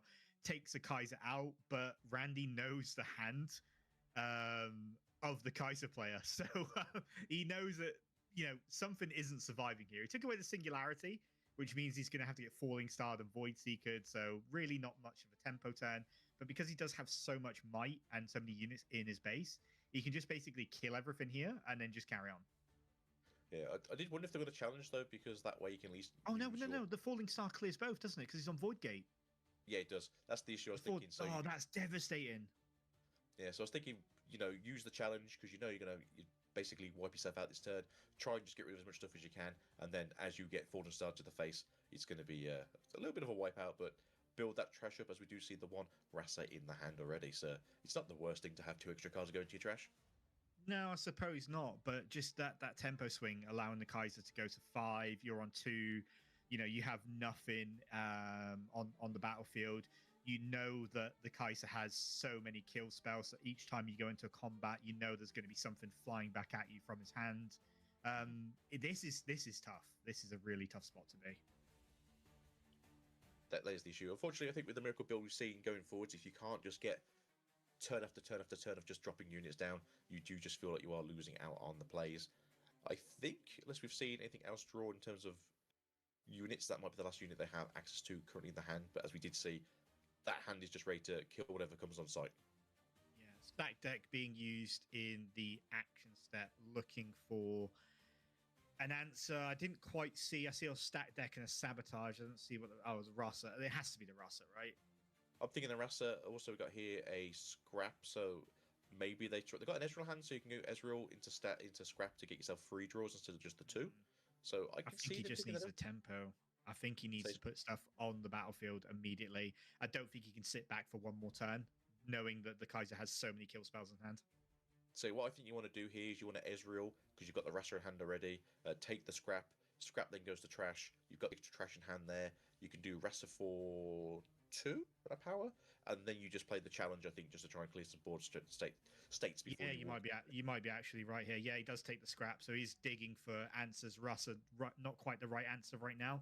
So he's going to take the luck, the heart of the cards, the top decks, and see what occurs here. because you'll be at 9 cards, I believe, in trash as of using the Ezreal into scrap mechanic. So you do put yourself at 1 more point. It's just a powerful Rasa. So we're nearly there. We're not too far off. Yeah, and obviously with the gold generation, with the seals as well, they are going to be completely free. So it leaves him a lot of runes up to decide what he wants to do. Looks like we are going to see the Ezreal come down, I imagine, first. He does have a rebuke, so he can clear some board here, but he knows the second he moves onto a battlefield, like, he's going to get Hextech Raid at the very minimum. So Hextech Raid did go out a second ago for the trash on the Zorns, but again, we did see the second Falling Star. We also know there's just a Void Seeker in there as well, so some of his getting stabbed. Oh, we saw the Fizz. Okay, so he can get a spell back from his trash if he really needs to. So he could possibly double challenge here. I mean, I think that's probably the best play if you can get the Rasa down for a cheap cost, and then double Rasa, essentially just to pop 2 of the units, just to make as much bulk as you can out of what you've got in hand. Yeah. He's got a lot of options. Sabotage again. Get the other Fallen Star at hand. Yeah, possibly. Yeah, I like the idea of the sabotage for sure. Puts another card in your trash as well. Takes a card out of their hand. So you go to 10. You need the power then. Get the Rosser out. Yeah. Oh, go for a Fizz. Okay, no, I'm okay with this too. What's he grabbing back with the Fizz then? Maybe the cool shot. So he taps it for the power. What's he grabbing? Are we grabbing a cool shot? I think we are. Yeah. Okay. So he plays it for gold. Yeah. Okay. Dig So it. he's really digging for these answers. Really, really digging for these answers. Well, Ezreal is an explorer, right? And Siva's also a bit of a treasure hunter. So we're spelunking now for the answers. Punch first is a good answer, though. Punch first is a great answer, but you need stuff to move. he doesn't have anything ready at the moment. Next turn. Next turn. Yeah. Punch first. If you let another cool Kai'Sa. shot. Yeah. I was gonna say, if you let Kai'Sa go up to 7, like, it's such an awkward position to be in. Yeah, I think he's having to hope now that he gets into the 3rd Rasa, and that way he can just start holding down these battlefields. Again, like we said earlier. Yeah, he's looking for the Rasa. Possibly really good if we go into the sabotage, just get rid of some of those kill threats. So we got another punch first. What was the other card? Can we see? Oh, Last Rites. Last Rites, yeah. Which is great. Both are good cards. Yeah, both are great cards. Yeah. But no, I think he wants to combat tricks because, yeah, you kind of need to get something going. Another stack deck, yeah. he's digging for something. He's absolutely digging for something, but he's almost out of runes now, so he can't really play anything now. Spelunking time. Let's keep going. Yeah. I mean, the meme is that Purple see all the deck. I think Randy might have seen all his deck by now. Get pretty close to it. So do we just do 1 stack deck and 1 sabotage and just try and slow down the hand? They are going to go to 7 next turn, I believe it is. So there's nothing you can really do at this point. Like, this is a really bad spot. Like, the Kai'Sa just got so much early tempo. Like, takes those first couple of points, held, kill spells, stop you interacting, killed your back line. Like, that Falling Star absolutely killed Randy's tempo in this game. Like, taking out the Ezreal and the Severe in one swoop, and then just having 2 units go in and score 2 additional points. It really, really hurt the tempo. Like, if this was, Randy still had 2 units on the battlefield, like, this turn basically wins him the game, I think, because he just hand fixes completely. But without the actual units on board, it becomes very, very difficult. Yeah, so we need to get rid of that Falling Star there, which you got a way of keeping at least 2 units going. Do we have Hextech Raid still? Another singularity. God damn it! Come on, man. So the thing is, right? So if I take the Falling Star, you kill both with Singularity. If I take the Singularity, you kill both with Falling Star. So the thing is, you take the Falling Star, so he has to pay more, basically. Yeah, that's it. Basically, you need to tap out if you want to get rid of these things next turn. As you said, I don't know if they do play on the hunt, and maybe we'll get lucky and we'll find on the hunt, so that way we can ready those Rasas and they can just walk in and just take some battlefields. And at that point, they're just these giant units that just stay there, as it does seem to be this deck is running the low to the ground might package. So you say giant units, but they're gonna need punch first to be saved from the Singularity. That's the thing. Yeah. I think that's why he's put them in his hand to kind of save them. But I mean, look, the Kai'Sa's going to be on 7. We know he runs at least 1 time warp, but maybe he's got 2. If he holds now, this is devastating. Like, Randy needs to use the 15 cards he's got in hand to hold a battlefield and pray, I think, a little bit here. Well, look at this here now. You can walk both of those units out into those battlefields. I don't think there's much you can do with Voice, so you can take them back, so you got a 4, then 7. On the play, you'll get Hextech to kill one, and then Void Seeker to kill the other one, and then you just walk out your other units. I think this is where we get the one roster out in hand now, and then maybe just start challenging things in the back so they can't move out next turn. Yeah, Randy's been really unfortunate not seeing more Russers off the top. I think that's what he was digging for. Like, as you said, just play like 2 or 3, some challenges, some, punch first, get them on the fields. It could have been a massive difference, but we saw 2 Void Seekers as well, which completely shuts down the push from Fizz and Ezreal. Yeah, unfortunately it does. But yeah, so I think we've just got to see what the play is now. I do think they're in... I don't think it's a down and out, you're not coming back from this kind of match. I think they are in still a fairly safe position, but it does just depend on how devastating Kai'Sa wants it to be for them. Yeah, I mean, the thing is, right, so the Sivir, sorry, I keep saying Sivir, has been probably like built around beating Dravens, and this is a spell slinger Kai'Sa, so it's very different. The Kai'Sa player here using the Singularity actually helps Randy keep his rosters safe if he does have that signature spell, if he can get stuff onto the battlefield. But the Kai'Sa just playing completely safe here, moving everything back. This is going to be the turn. I think if Randy doesn't see the answers he needs in this card, he's probably just going to resign and go game 2. So I still think it's a good play here. They do have enough to just basically put that roster out for free now, get him on the field, do 2 challenges, kill 2 things. But the issue is obviously getting anything on the board. Yeah, you need stuff in a battlefield, and Randy has, half his deck in his hand, and he still doesn't quite have the answer for this. So what would you be looking for, though, besides obviously on the hunt? Accelerated units. It's the only chance you've got is to get something on the battlefield and then just start clearing the other battlefield. But obviously, we saw the smoke screen, we saw the Void Seekers, that can clear pretty much anything. Mm-hmm. So is there anything accelerated in purple? Oh, confront. Yeah, okay, that makes sense. That was the decision too. Everything comes in ready now, yeah, that makes sense. Yeah, what do you draw off the top? Come on, I know there's one roster in hand. Come on, you got this. Yeah. I believe in you. There's an Ezreal in hand too, so if you want to dig a little bit deeper still.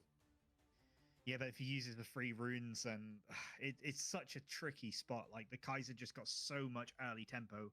Considering this was a spell slinger Kai'Sa, he managed to get 2 Yordles early to replace themselves. He managed to get the Poro off the 2-drop. Like, I think he did get a lot lucky with the early tempo, but he has played extraordinarily well. So we see a Sabotage. So he's just trying to take the kill spells out of the hand, but there's a Piercing Light in there as well.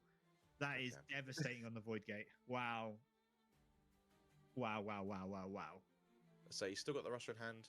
They can still play that out. It's still a 6 cost. You keep 1 Ruin open then just to go for Punch first, and that just keeps you mighty. But yeah, we are kind of stuck here with the situation of being off the play. Maybe move the Fizz onto Zorns and hope that you can draw into something with trashing of the hand. Yeah, I think that's the option. Stack deck coming down, so he's got 1 rune up. He is digging. He has literally seen like his entire deck at this point. I think that wandering traveling merchant, was the one he discarded first. Put to the bottom first, the first stack deck. There's definitely. Oh, there we go. 1 Rasa comes down, pays a power, gets a gold token. Hey. And it's ready as well, so it goes to Zorns. He's going to discard... What's he getting rid of? The treasure? Oh, that was on the hunt. He does run it. It's good to see it, but we don't need it now, unfortunately. No, it's wasted now, but... Oh, we got the River Rasa. There you go. He does run it. Yeah, that makes sense. Ooh. Now, do we just start challenging to get some things off the back? Well, you can't now. No, he can't. I think he needs to keep the runes up for Punch First so it can survive. Like, maybe survive some sort of shenanigans. That's the case. I think the sideboard for Randy must be... I'm praying he has, like, 2 Unyielding Spirits in that sideboard. Don't do it. Don't do it. No. No. Just dig once. I think he's looking for another Raza. There it is. Oh, he took the Sabotage. Oh, okay, he's looking for the Sabotage. Oh, you can't play this turn. No, you can't play this turn. Oh, we can. He's got one floating. Yes, he does. Yeah. Costing it, right? Yes, Yeah, it's because he sabotage. paid the power. Yeah, he paid the power cost with the live rune, the purple rune. Just Takes get whatever you can another hand card. out. Just yeah. Yeah, it takes another card. But Piercing what do you Light, I take guess. here? It's got to be Piercing Light, right? The issue Yeah. you've got here, one of those cards is going down to 2 might, and then the other one's going. He's getting shot. So I think you're a bit Yeah. stuck here. Although He just has keep no off play. runes for punch fast. He's only got 2 runes as well to end his turn. So he's back up to 4 runes next turn. He's hiding. He's down to 1 rune on the board to hide a card. No, I say you can't even hide switcheroo. So what are you playing in this? Fight or flight, maybe? Could be. Yeah, could be. But we know it's a spell based deck. On the Kaiser side, so Fight or Flight probably not as good as it should be. Was that another Hex Tech Ray? It was, yeah. Great. So we're killing the Fizz this turn. We can do 4 yes. damage to the Rasa. We can then give -4 to the other Rasa. So Fight or Flight is maybe the only answer. I'm not too sure here. Yeah. Just there's what? There's 2, 4, 5, 6, 7, 8, 9 might in the battlefield. Spread across all those little units. He does have the opportunity to draw off the death knell as well. So he has a few opportunities to generate some cards here. I wish Randy was able to keep like 1 or 2 runes up because we know he has punch fast, which would have saved him, but he needed to dig. He did. No, that was the issue here. Just unlucky on the first 30-odd cards of his deck, having to go a little bit deeper still. Yeah. He's seen 80% of his deck and he still wasn't happy with the answers. Life, right? Yeah, exactly. Sometimes it's never not enough. even the hand you dealt, it's the deck you built. I just can't dig deep enough quick enough. Yeah, exactly. It's this. Do you know what? I'm really impressed by this Civer deck actually. I keep doing the thing where it's just like, right, the 2 decks I'm building for Spiritforged are, and then those 2 decks keep changing week by week. It's like, do I build a competitive deck and a fun deck? And it's like, oh, but this one looks fun. Actually, this one also looks fun. You know, I'm building them all. It's fine. Yeah, the problem is like there's so many like color combinations. So obviously like red, purple for Draven, then you got purple, orange for for Civer, and then you've got orange, yellow for Fiora. So they all kind of cross over. So I'm hoping we can get some stock in the country. Yeah. Luckily, you only can play 1 deck at a time, so you can always change the runes around that you need. Yeah, but I don't like doing that. I like having decks built so I can just bring them with me. Just pick them up and play. Greedy So, like that. Do you just walk the Sentinel? I was gonna say, you just walk the Sentinel and get a draw. Yeah. Is the question here. Yeah, absolutely. You try to bait the hidden card, like if he wants to run it.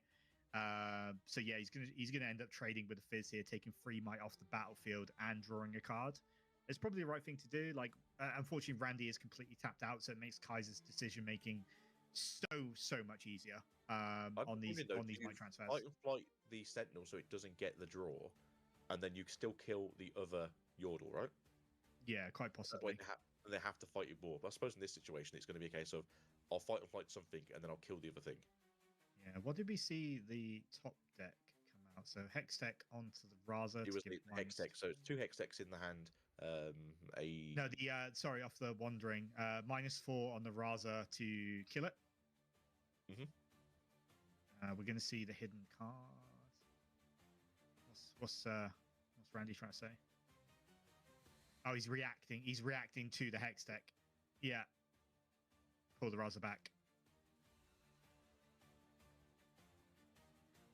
No, I mean that's the safest thing here. Unfortunately, you are just going to get that do 4 damage instead, though, to the rest of it's game. Yeah, and game. Right. Yeah, so he can just walk in everything after that one. Yeah, so really good play from the Kaiser there. Randy's deck was trying to basically strip options out of the hand of the Kaiser, but he just had all the right answers.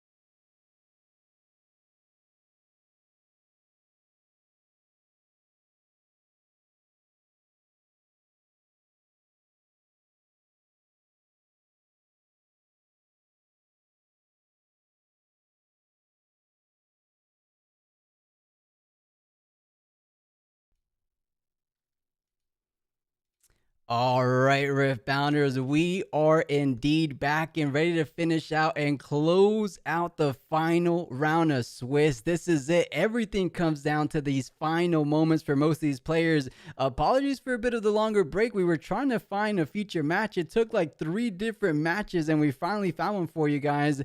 The big thing that was going on, a lot of people IDing Corey. What was it? Or by the way, joining us is Corey Millhouse. Funny enough, guys, he was just playing in the tournament. He just ended up dropping round 6, so he decided to join the commentary booth. How are you feeling after today's tournament, Corey?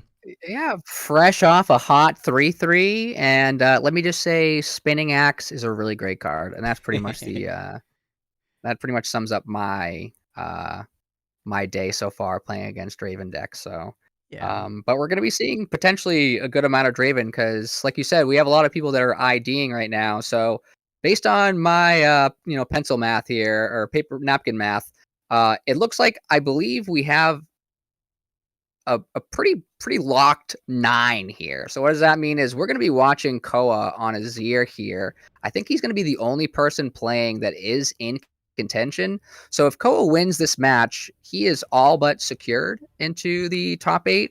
Very small chance he bubbles out into 9, but if the top 8 people in front of him are all IDing, we're going to have unfortunately a sad person in 9th place that drew. So yeah, but we're going to be watching Koa. Yeah, essentially you have to X1 to top 8 today. But guys, for those just joining us, exclamation point bracket, if you want to see the standings on your end, real quick, guys, before we head to the very last round of Swiss, I have a little bit word from our sponsors, and then I promise we're jumping straight to the action. So let's go ahead and knock these things out. Sponsor segment. As I said before, huge shout out to our event sponsor, Card Nexus. They've been incredible to work with. You guys know Spiritforged is now live on Card Nexus, so keep track and organize your new cards with Card Nexus. They've really been working super hard on trying to build a type of home for TCG players. They really trying to prioritize modern tools, but really no paywall whatsoever. So Card Nexus is 100% free.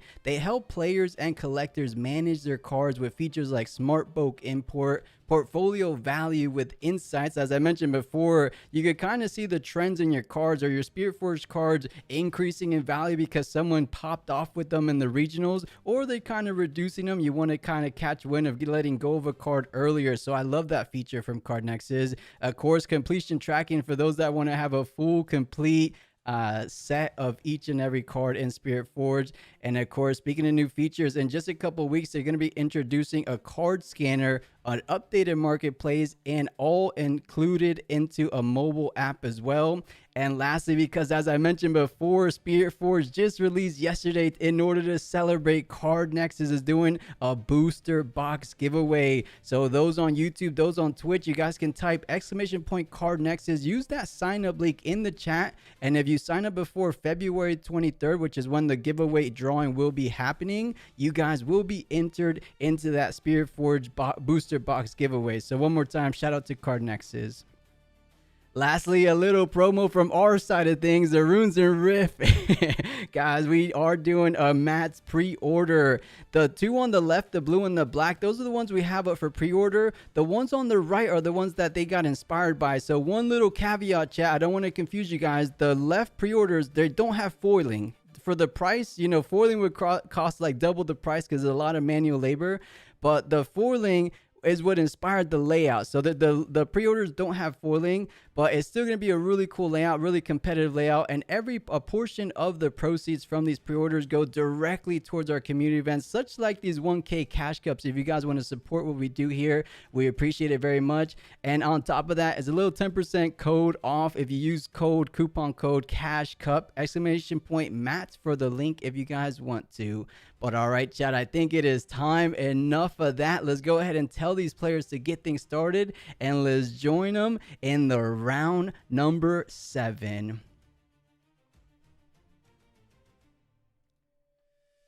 And it looks like we didn't get to mention, but it is time. It looks like we have Aurelia versus Azir. And as Corey Millhouse said, Azir is actually on the bubble. If he wins here, he might just lock in his top 8 spot. So everything's on the line for these players. Yep, that 4-1-1 record. So picked up, I believe it was in the very first round, if I remember, an unintentional draw. So a win means that he still has a chance. A loss here means that the other 8 players will lock it up. So we're gonna see if he might be able to just get the last round in here, and then just cross your fingers that you made it. Yeah, and I think I'm unfortunately seeing something. I think the Aurelia player wants to drop. Oh my goodness, this is going to be the third feature match we were trying to spectate. I would imagine, why didn't he tell me before I set up the feature table? What a disaster. Yeah, we were trying to So get some of the yeah, that's games quite that were the on the bubble. Let's get a final confirmation. that is an interesting choice for sure. Okay, they're agreeing to play. Okay, got it. He's got the second wind. Yeah. Chat, cheer him okay. on, man. Tell him we want to watch some Aurelia gameplay. All right, looks like we're finally getting things started with this final round of Swiss. Only 8 players out of the most not record breaking, but the most players we've ever had in Runes and Rift history. 86 players came up to play today, and only 8 will be progressing forward. Is this Azir player or this Aurelia player one of the ones progressing on forward? This match, as I said, will be deciding it all, but it looks like Azir on the play, never a bad thing to do as an aggressive deck. Yeah, Azir coming off that second place in the most recent, in the final Chinese tournament. So a lot of eyes have been on Azir since then, and he's just got a really good gimmick. Yeah, it's similar to Victor, where he just is gaining a ton of value while not really using full cards, so that when things like Gust happen here and you get your guy returned to your hand, it's really no big deal because there was such a little investment in it. Right, it doesn't feel all that bad. You know you're gonna be able to recur more Sand Soldiers down the line. At the bare minimum, you do have your equipments returning back to base. Of course, all your Sand Soldiers that get deployed out will indeed have Weapon Master, allowing it to so easily. And wait a second, what's pushing forward? Are they rewinding the play? I think there's a question of the interaction here. So I think that okay, never mind. We're just gonna go back and we're gonna defy the Gust anyway. They're just gonna say, forget whatever the ruling is. I'm actually just gonna defy this. Yeah, that does make sense. Just pushing the pace, pushing it to 1 conquer. And I think you will be scoring the first point of this round 7.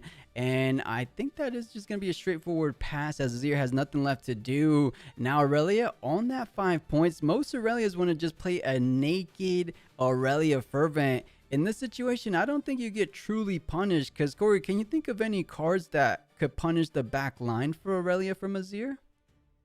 Charm is the biggest one, I would say. They're not really in a huge position here to make choice of or of use of Charm, but we're actually going to see the famous double draw from Discipline on the Dreaming Tree. A lot of D's in there, and the Traveling Merchant is going to clear through, and he's going to be taking over the Dreaming Tree now.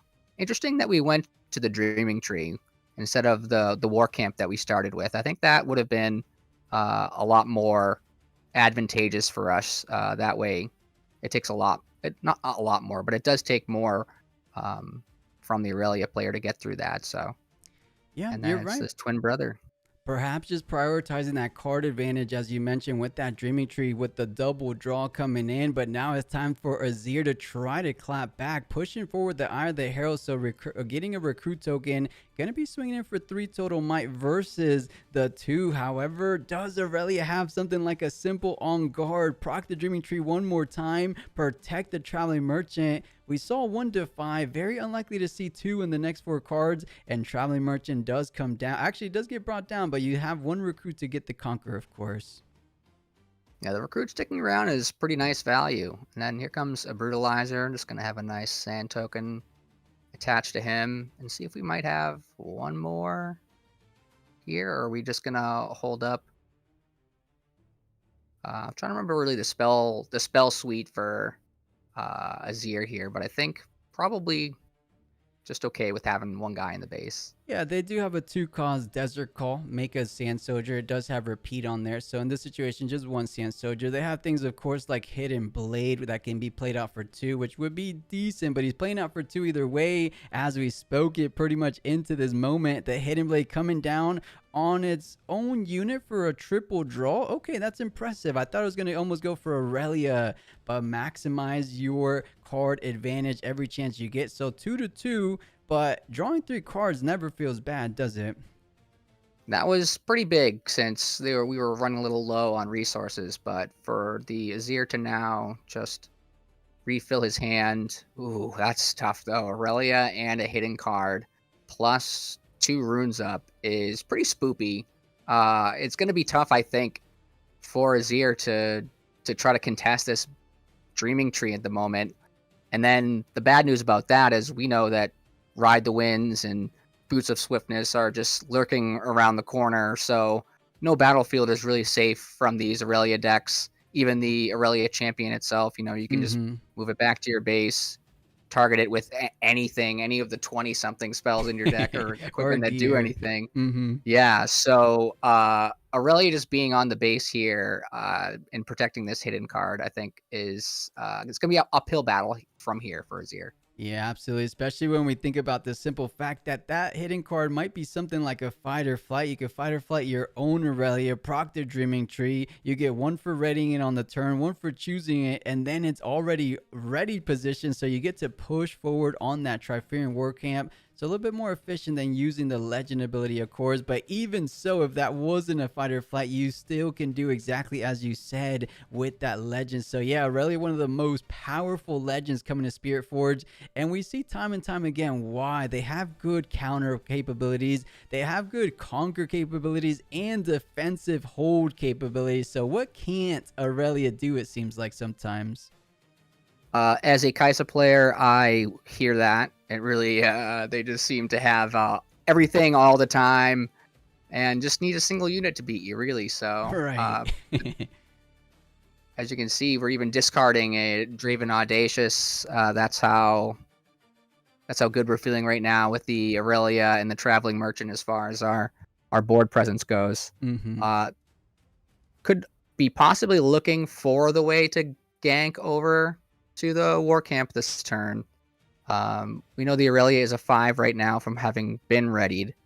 So moving over even just with any other, well, you would target her too. So anything that could show up at this point. Okay, we're going to play the Zanya's Hourglass. So I think we are going to be able to now, or we're going to play something to move away from this Dreaming Tree. If we're just going to play the Zanya's, I think that kind of signals that. Goes ahead and plays the stack deck, perhaps looking for something as simple as a Tide Turner, move the Aurelia back to base trading places, and then pushing forward onto the Triferian War Camp. Could be a way of double conquering this turn. He's tapping 2. Is it going to be something like a Tide Turner? Even better, Corey, the Ride the Wind. That's going to be choosing. And I think you ready it. No, it's actually already in the ready position. But that is Defy number 2 coming down for Azir. So 2 counter plays. Kind of messing with the game plan she had in mind, but not truly impactful, as I think she's going to be still okay to push forward on Triferian. It's just a bit of a workaround at this point. Yeah, exactly. Plan B is almost exactly as good as Plan A here. You've now got Zanya's and Guardian Angel backup on this Aurelia, and you can just send right in, clear things out. No runes to worry about, and this is going to be kind of the sit back and relax and kind of just coast moment for Aurelia. You just got to protect the president from here, and with the Zanyas and the Guardian's Angel, it's going to be difficult to permanently get rid of this Aurelia. It really is. As you mentioned, there's 2 safety nets for the Fervent, the Zonyas, the GAs. What are you truly going to be able to do? And usually Azir relies on just pushing out these units with raw might. I mean, we saw the Hidden Blade, but they don't tend to run things like Drag Under.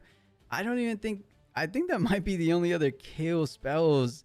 So yeah, I don't think they run that. So they just rely on going wide enough to add a total collective might with those Sand Soldiers. And Aurelia just is known for going so tall that it might be a bit too tall for these Sand Soldiers to overcome. But they're going at least toe-to-toe, 4 points apiece. But I think that's where it's going to be staying, because how are you simply going to conquer that Triferian War Camp? Actually, as I speak it, as I'm kind of speaking through it, enough Sand Soldiers on that +1 Might Triferian might just be able to finally take down Aurelia. And that's with a big caveat, because I say take down, but as we mentioned before, the Hourglass, the Guardian Angel, you're never truly getting rid of that Fervent. Yeah, so even trying to set up, I think even next turn, you have all of these. You're like you said, you're kind of going wide here, going versus this rather large Aurelia, and having the point lead, we can even just go to 6 here and bring back the Aurelia and probably just win next turn through kind of whatever the Azir may have. The kind of lost my train of thought as far as what I was trying to say, but I think just one large sand token with all of these gear on them may be their only hope right now, but we know that there's a ton of purple cards that will pretty easily deal with that.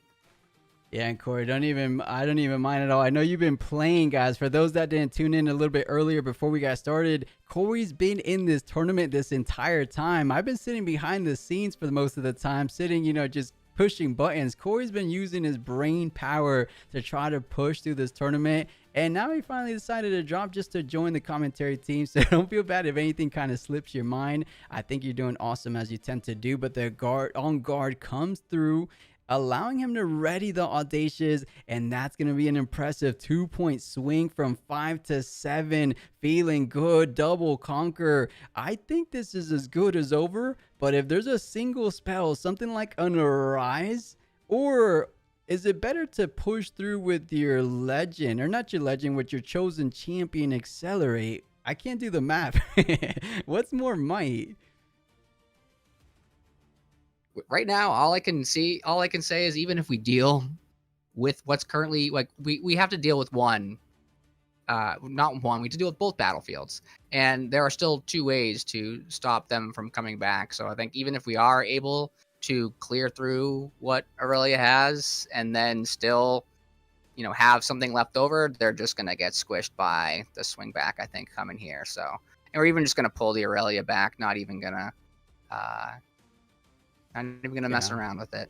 I think it's smart. Just allow, your Azir's at 4 points. The max you can go up is to 6 points. Draven probably does fall, allowing Azir to most likely go up to 7 points. So cutting it quite close.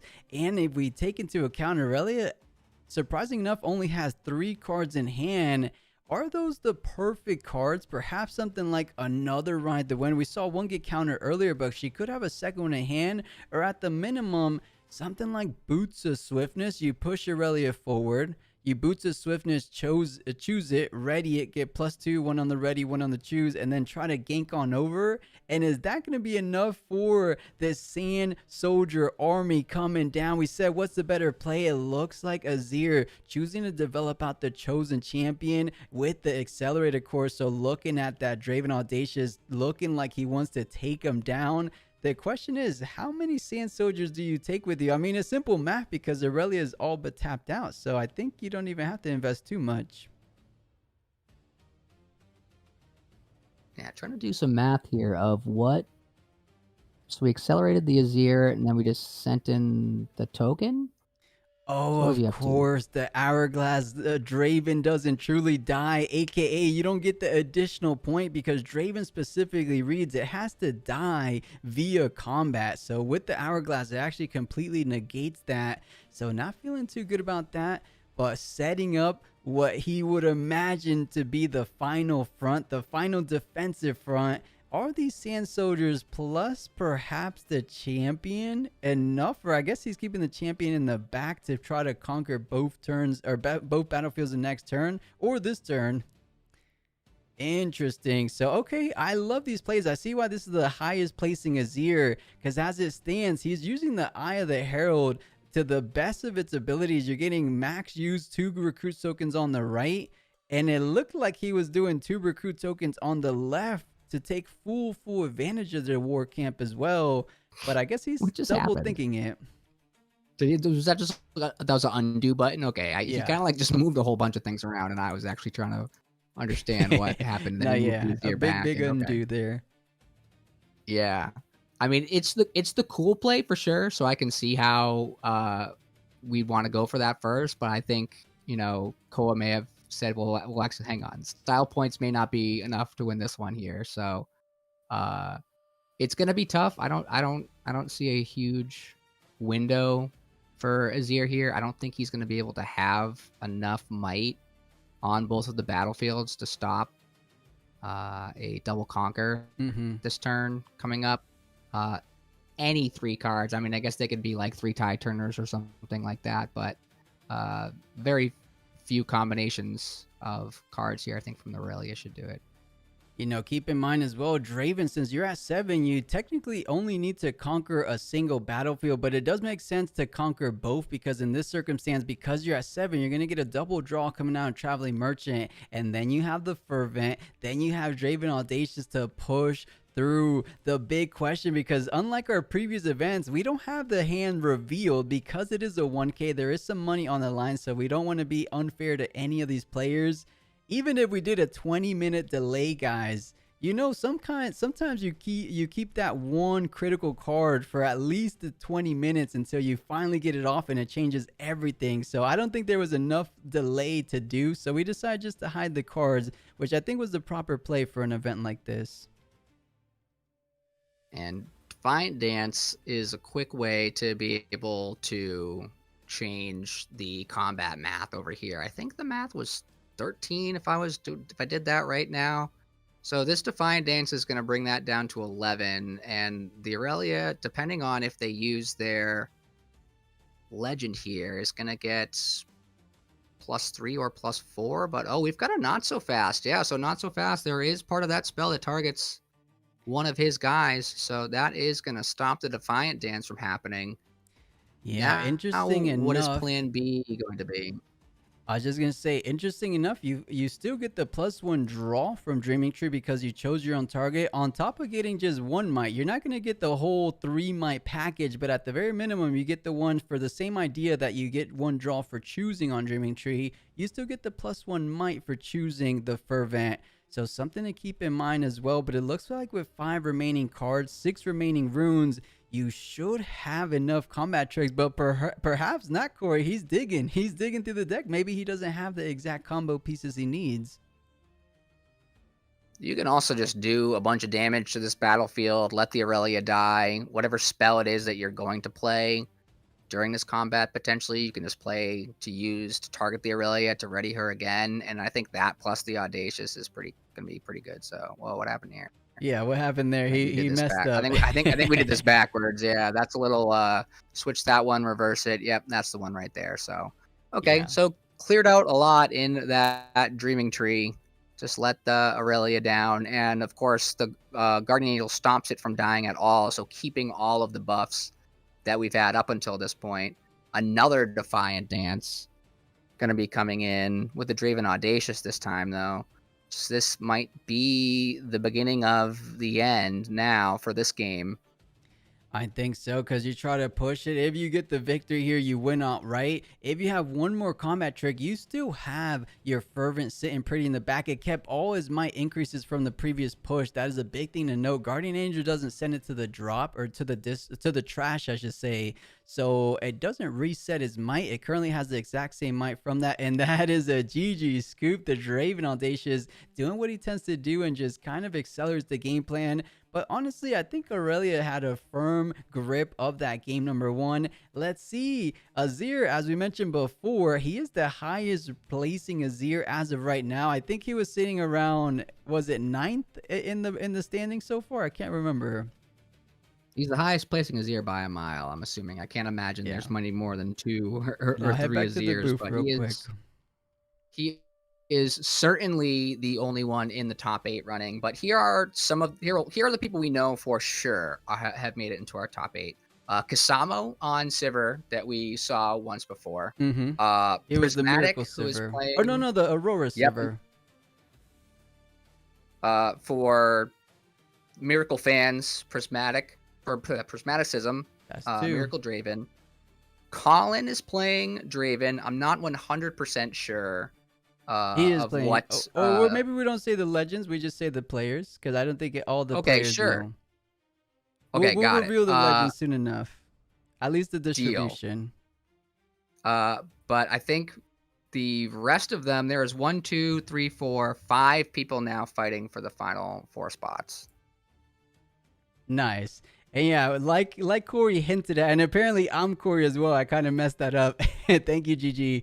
And guys, to you guys' question, yes, the deck list will be posted. We'll try to post all top 16 deck lists. It's top 8 today, but I like to post a little bit more to get more diversity on our Discord, on our X, come tomorrow or on Monday. So keep an eye for that. But these players have already started, so let's jump right back into it. But yeah, Corey, those are some really high-level players. Colin, shout out to Challenger TCG. Those boys are killing it each and every tournament they do. Funny enough, if you guys remember that undefeated set run out of Atlanta, that is Colin, and he is doing great. I believe he's completely undefeated, minus the IDs him and Prismat did. So Colin's in the tournament. Prismat, he was actually the immediate previous Cash Cup winner. Cash Cup number 2 winner was Prismat, and he's honestly won so much more than just that. So I think those are a lot of people's fan favorite to take it all the way. We saw the Sivir do so good as well. And I believe, who did we just see on stream as well? The Fiora. I think the Fiora might have locked in their spot to Top Cut as well. So many great players today in Top Cut. And we'll see a good distribution of the decks. They're not all the same. So whether or not this Azir does or does not get in, but off to a really, really fast start here. 3 points, double BF sword. This is looking actually a little bit sus from the Aurelia side. We have Sunken Temple on the draw, which I think normally is one of the on the play battlefields. But this BF sword is gonna let this Azir draw a ton of cards from this Sunken Temple over the course of this game. Yeah, I do believe so. You just add any single equipment. Aurelia's already at 4 might, so any little one like a Guardian Angel, of course, Boots of Swiftness already developed on the board. That is going to allow you to get +1 each and every conquer. So he's eyeing down that Sunken Temple, as you said. But it looks like because of the Boots of Swiftness, you go for Orange Forge first. You're able to play one. Or no, I guess he's going to be floating one to attach the Boots of Swiftness. Getting readied on top of adding the boost. So going over, ganking on. And it should be enough for a double conquer. So Aurelia feeling like she was slightly behind. Just like that, you blink and she's already catching up. That is what Aurelia is able to do. As we said before, it almost feels like she's able to do each and every aspect of the game. When it comes to holding, she has the combat tricks. When it comes to ruining your game plan, she has the counters. And then when it comes to going on the offensive and conquering, look at what she just did. Not one conquer, but double conquer in a single swing. It's so impressive sometimes. And don't forget, still have 5 runes all up with 7 cards in hand. So really difficult to try to approach this Aurelia at this point. Call of the week, though, probably one of the best potential draws here for Azir. So we'll see if there's any way we might be able to dig one of those up. But for now, I'm just going to take the Orange Forge and shouldn't he have 4 points? I believe so. This conquer here was 4. I think they're saying, hold up, it didn't finish the showdown. So the ride, the win, this is why he didn't go up to 4 immediately. It looks like Aurelia said, hold up. Yeah. Yeah, wait a minute. I've got this busted card. Okay. So this is a disaster for Azir. We're still staring down 3 more runes from the Aurelia too. So even if we do have some sort of way to swing this back in our favor, it's certainly not guaranteed. It's probably no defies. If you had defy, I have to assume you let it rip there on the Ride the Wind. So that I think is your biggest protection as Azir from the Ride the Wind here. So it's gonna be Face Breaker. Whoa, breaking some faces here. So gonna have to pay the deflect for Aurelia. She does obnoxiously have deflect, and it's going to go ahead and effectively allow us to save our sand token since they're both stunned. Just going to bounce right off. And yeah, it's was this a surprise attack? I thought I mean, no one had control of the battlefield, but because they're both stunned, wouldn't it be the one that pushed first? How does that work there?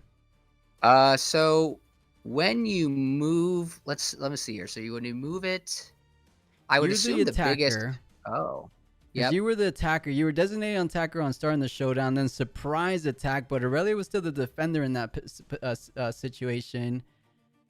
Attacker bounces. Ah, that makes sense. That makes sense because the defenders looked at like having the control. So that's what went down. But the Desert Call does come down, getting the Sand Soldier online. I don't believe it repeated as I don't see two Sand Soldiers there. So just getting a simple Sand Soldier.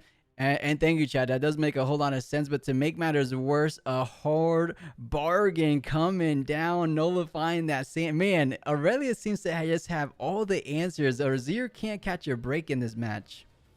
Yeah, I think that hard bargain was BM. But I think as Aurelia, we just want to keep cruising through and just using our cards and doing Aurelia things here. The Sunken Temple keeping.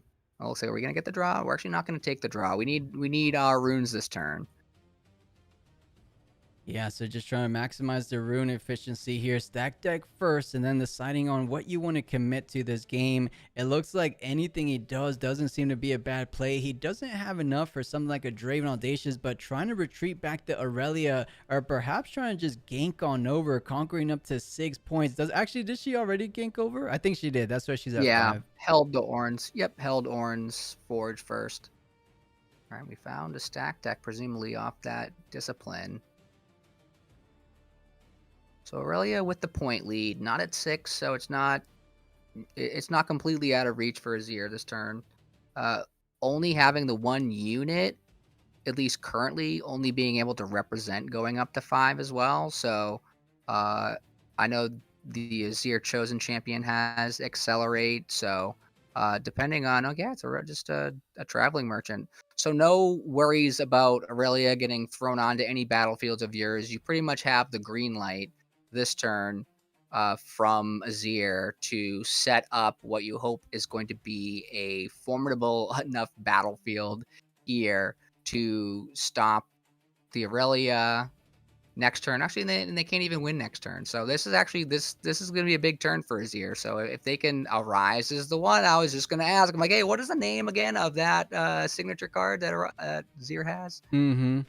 And kind of bringing it out exactly as you thought about it. Arise coming down, +1 Sand Soldier for each and every equipment. That's 1, 2, 3, 4, 5 total Sand Soldiers. And of course, 2 of them will be coming in the ready position. Of course, Azir grants Weapon Master to every single Sand Soldier. So moving around those Doran shields, moving around the BF sword. Looks like everything coming in equipped, and you do ready. So I would imagine you want to get to 6. Because if you have something like another Arise, or most likely going to be the Azir champion, as we saw him push and bring all his army alongside with him, seems to be the one play he needs to try to close out the game. So I think you desperately do need a double conquer here. So just commit 2 tokens to the board. At least you still have a back line. So Azir does end up going to 5. And then 6 as we thought. Gonna get that draw from the Sunken Temple. The Sunken Temple, I think, is drawn about 5 or 6 cards this game. So it's such a good battlefield. Another nice new battlefield. It's nice to have new battlefields. That's one of the aspects of this game I'm just super excited about. Is just more and more battlefields showing up. Yeah, what is it? Double hidden guard. Double hidden. Okay, that could be another phase breaker, another hidden blade as we saw before. Is he going on just hold for the win? Game plan. The only downside is Aurelia has 7 runes. Aurelia has 6 cards in hand. That means there has to be some kind of counterplay. Let's take a quick look at the trash. Yeah, there's not a single Defy. There's not a single actually, there's a hard bargain in there. So there's one of those counters out. But I still think she might just have access to at least a minimum a Defy, but a Gauss at React. Oh no, that was the Charlie Merchant discarding to the Merchant. Yep. Now we got BF swords, man. We're not out here. Oh, so here's a hidden blade. I guess I imagine you have to target rather Aurelia shortly here and just Just see what they have. It's got to be something. You got to get it out of their hand, whatever it is. It's going to be a not so fast. As we were kind of expecting, to be honest, Aurelia just had. I wouldn't be surprised to see another counter the very next play, but Invests, I believe it's going to be another hidden blade. No, it's actually going to be a salvage to not allow the Aurelia to so easily make her way over. Because I think that is a key condition to win this game number 2. If you're able to hold at least one battlefield, the chosen champion Azir could come down and just move everything and your every single Sand Soldier over to the Sunken Temple, and that should be just enough, or honestly probably even overwhelming enough to take down that one battlefield, especially if Aurelia doesn't leave too much tokens or too much runes available for the next turn. But man, counter after counter. I was hoping I was slightly wrong, but it looks like she proved me right to just have all the counters this game. Yeah, the deck has a lot of counter spells, a lot of ways to interact, and very few units on guard. Can't believe that this deck still has room for cards like on guard too. Like that's just I just don't know how they play all these cards. I don't know how do they have room for all of them. Like that's just every time I play Aurelia, that's sort of I'm like, how do you're playing stack deck too? Like right. You've She got does everything. have some nice tech cards, because usually it's like one boots, one siren. But let's see, does she have the final the defy, Facebreaker. Corey? Facebreaker to try to save the day, because if you hold, you simply conquer, and that is GG. Nope. Ooh. Looks I was gonna like, say if that was the defy, then that person should buy a lottery ticket, because that would have been like, sheesh. But no, Facebreaker for game, right here, round 7. You'll love to see it. That's got to be some sideboard technology, you think, right? which one? Facebreaker. Oh, the Facebreaker. I believe we might have seen it game 1 and it got defied. So perhaps he's running at minimum one of the Facebreakers. But I love it out in order decks, because like we were saying before in the beginning of the game, Azir is really strong at pushing, really strong at conquering, but not so strong at defending, because those brutalizers don't proc on the defense. You get a whole lot more utility when you're pushing. So I think Facebreaker is a way of kind of equalizing the board state in a sense, with stunning both sides. You're the defender, you're going to be keeping control. So I do like it. I think if it's at least one in the main, put 2 in the side and bring them in, especially for this matchup. It looked to put in some work. It's like the yellow fight or flight that can get around Vilmaz, right? Right. Was this a sneaky deckhand? Oh, no, never mind. We had stack deck. I saw 3 and I just got excited. Sorry, chat. The obelisk coming out. How do you feel about the obelisk being all over the place right now in people's lists? Yeah, it makes a whole lot of sense for Draven's on the draw, because of the Draven turn 1, but I've noticed Aurelia's electing to go Obelisk when they're on the play because of the card you mentioned, the Sneaky Deckhand. The only thing, I don't love Sneaky Deckhand in the current meta, because you're asking to leave a unit on the board, but if you open it, of course, you're talking about 2-point tempo, 1 for the conquer, 1 for the hold. As your opponent is just starting their turn, they can't accelerate a unit. But other than that, any position that you draw that Sneaky Deckhand, it almost feels like a bit of a dead draw, because you can't play it mid-game. Draven's going to come in and get the free combat win, free draw. You definitely can't play it late game. This is a 2-might unit, so you literally only need it on your opening play. So I don't love it, if just to answer your question, Corey. Well, still a Corn Hoarder down, coming with the Guardian Angel. So this is going to be our draw engine here. Looks like not going to immediately go for the Aurelia. Looking to potentially hold up a defy for something that could come up. Maybe for the salvage, potentially trying to take out the Guardian Angel. But the Guardian Angel definitely spells, or it's going to be hard to deal with the Stellacord drawing cards and trying to win. Oh God, Gust. Okay.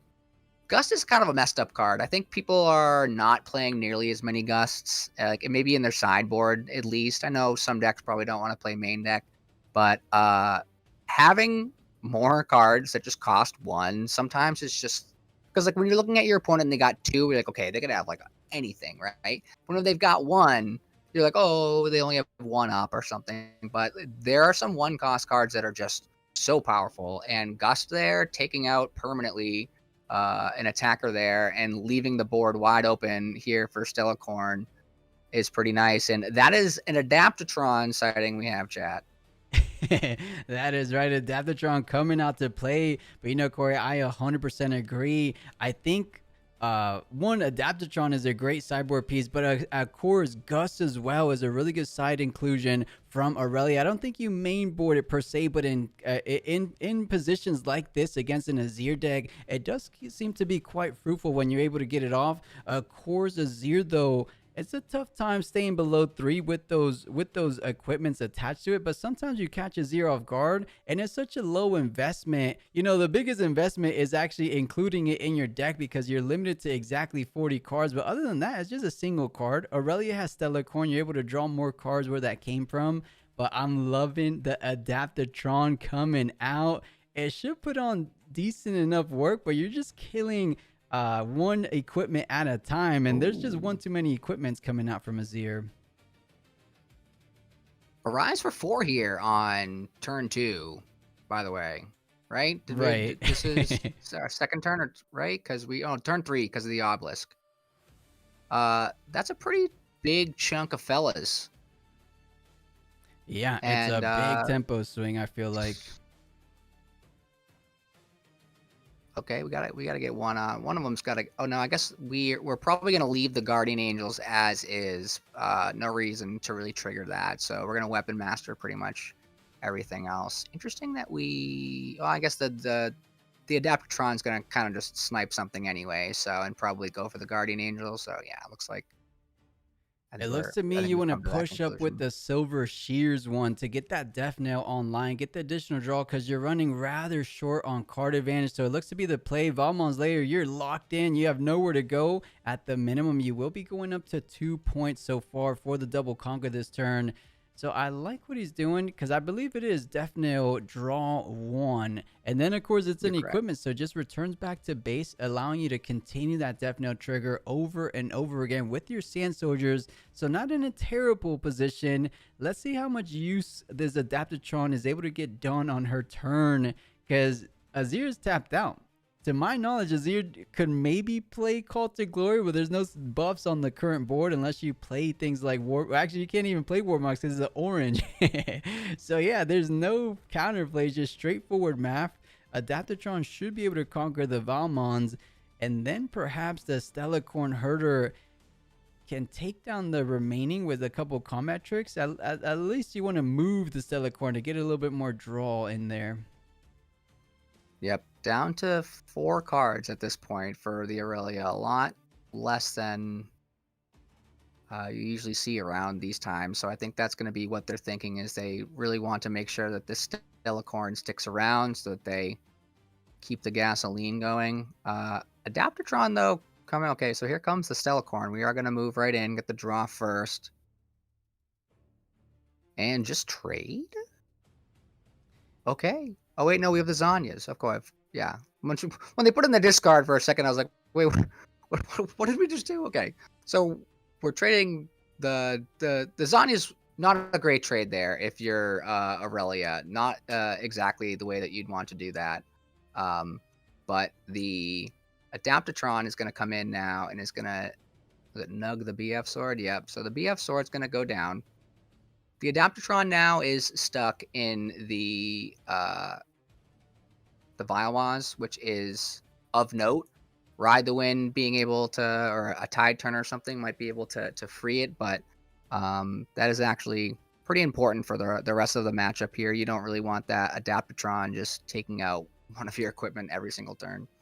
Yeah, if you had something, I think Ride the Wind might be the only thing because, okay, Audacious coming down. Do you have a targetable spell? Something like a Discipline? Oh, just leaving the Adaptatron there. Perhaps just getting the value from a single equipment feels all you needed. Of course, perhaps if you could move it back to base, you could have thought about and planned for that. But Valmon's Lair just keeping that Adaptatron locked in place for the time being. But this game has been the best one so far in this match. Both of these guys, it hasn't been like an overwhelming power from either of these sides going back and forth, conquer for conquer. Can Azir get it done? Because I think Azir is the only one able to kind of progress onto top 8. but Aurelia could foil the plans. But we do see a nice Brutalizer get played out on top of the Sacred Shears. So more card advantage. That is exactly what Azir needs, because right now you're on pace to outpace Aurelia in card advantage. You push the Sand Soldier, you try to 1-for-1 trade with the Silver Shears, but it looks like he might be thinking about something else. Let's see what he has in mind. So I think this will be big enough to take out the Adaptatron straight up, right? Because the Brutalizer giving +3, 4, 5, and then 6. Sand Soldier gonna go on to, it looks like, the Shears. Mm-hmm. And then still 2 cards left.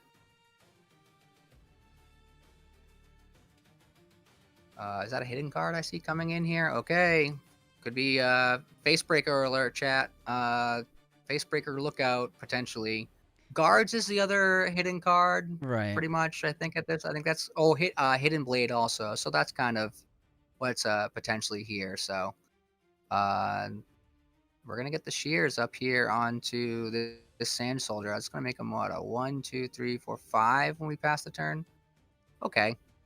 Yeah, 2, 3, 4, 5. And you know, I think he's being very patient, understanding that Draven Audacious is one of those units you don't want to overextend into. So preserving that ready Sand Soldier in the back line, because if you push over into the opposite power, something like an Audacious Conquer, combat win, +2 points, you go up to 4, ride the wind over to the other battlefield, defy / not so fast, the hidden card, and just like that, she would blink all the way up to, I believe, 6 points.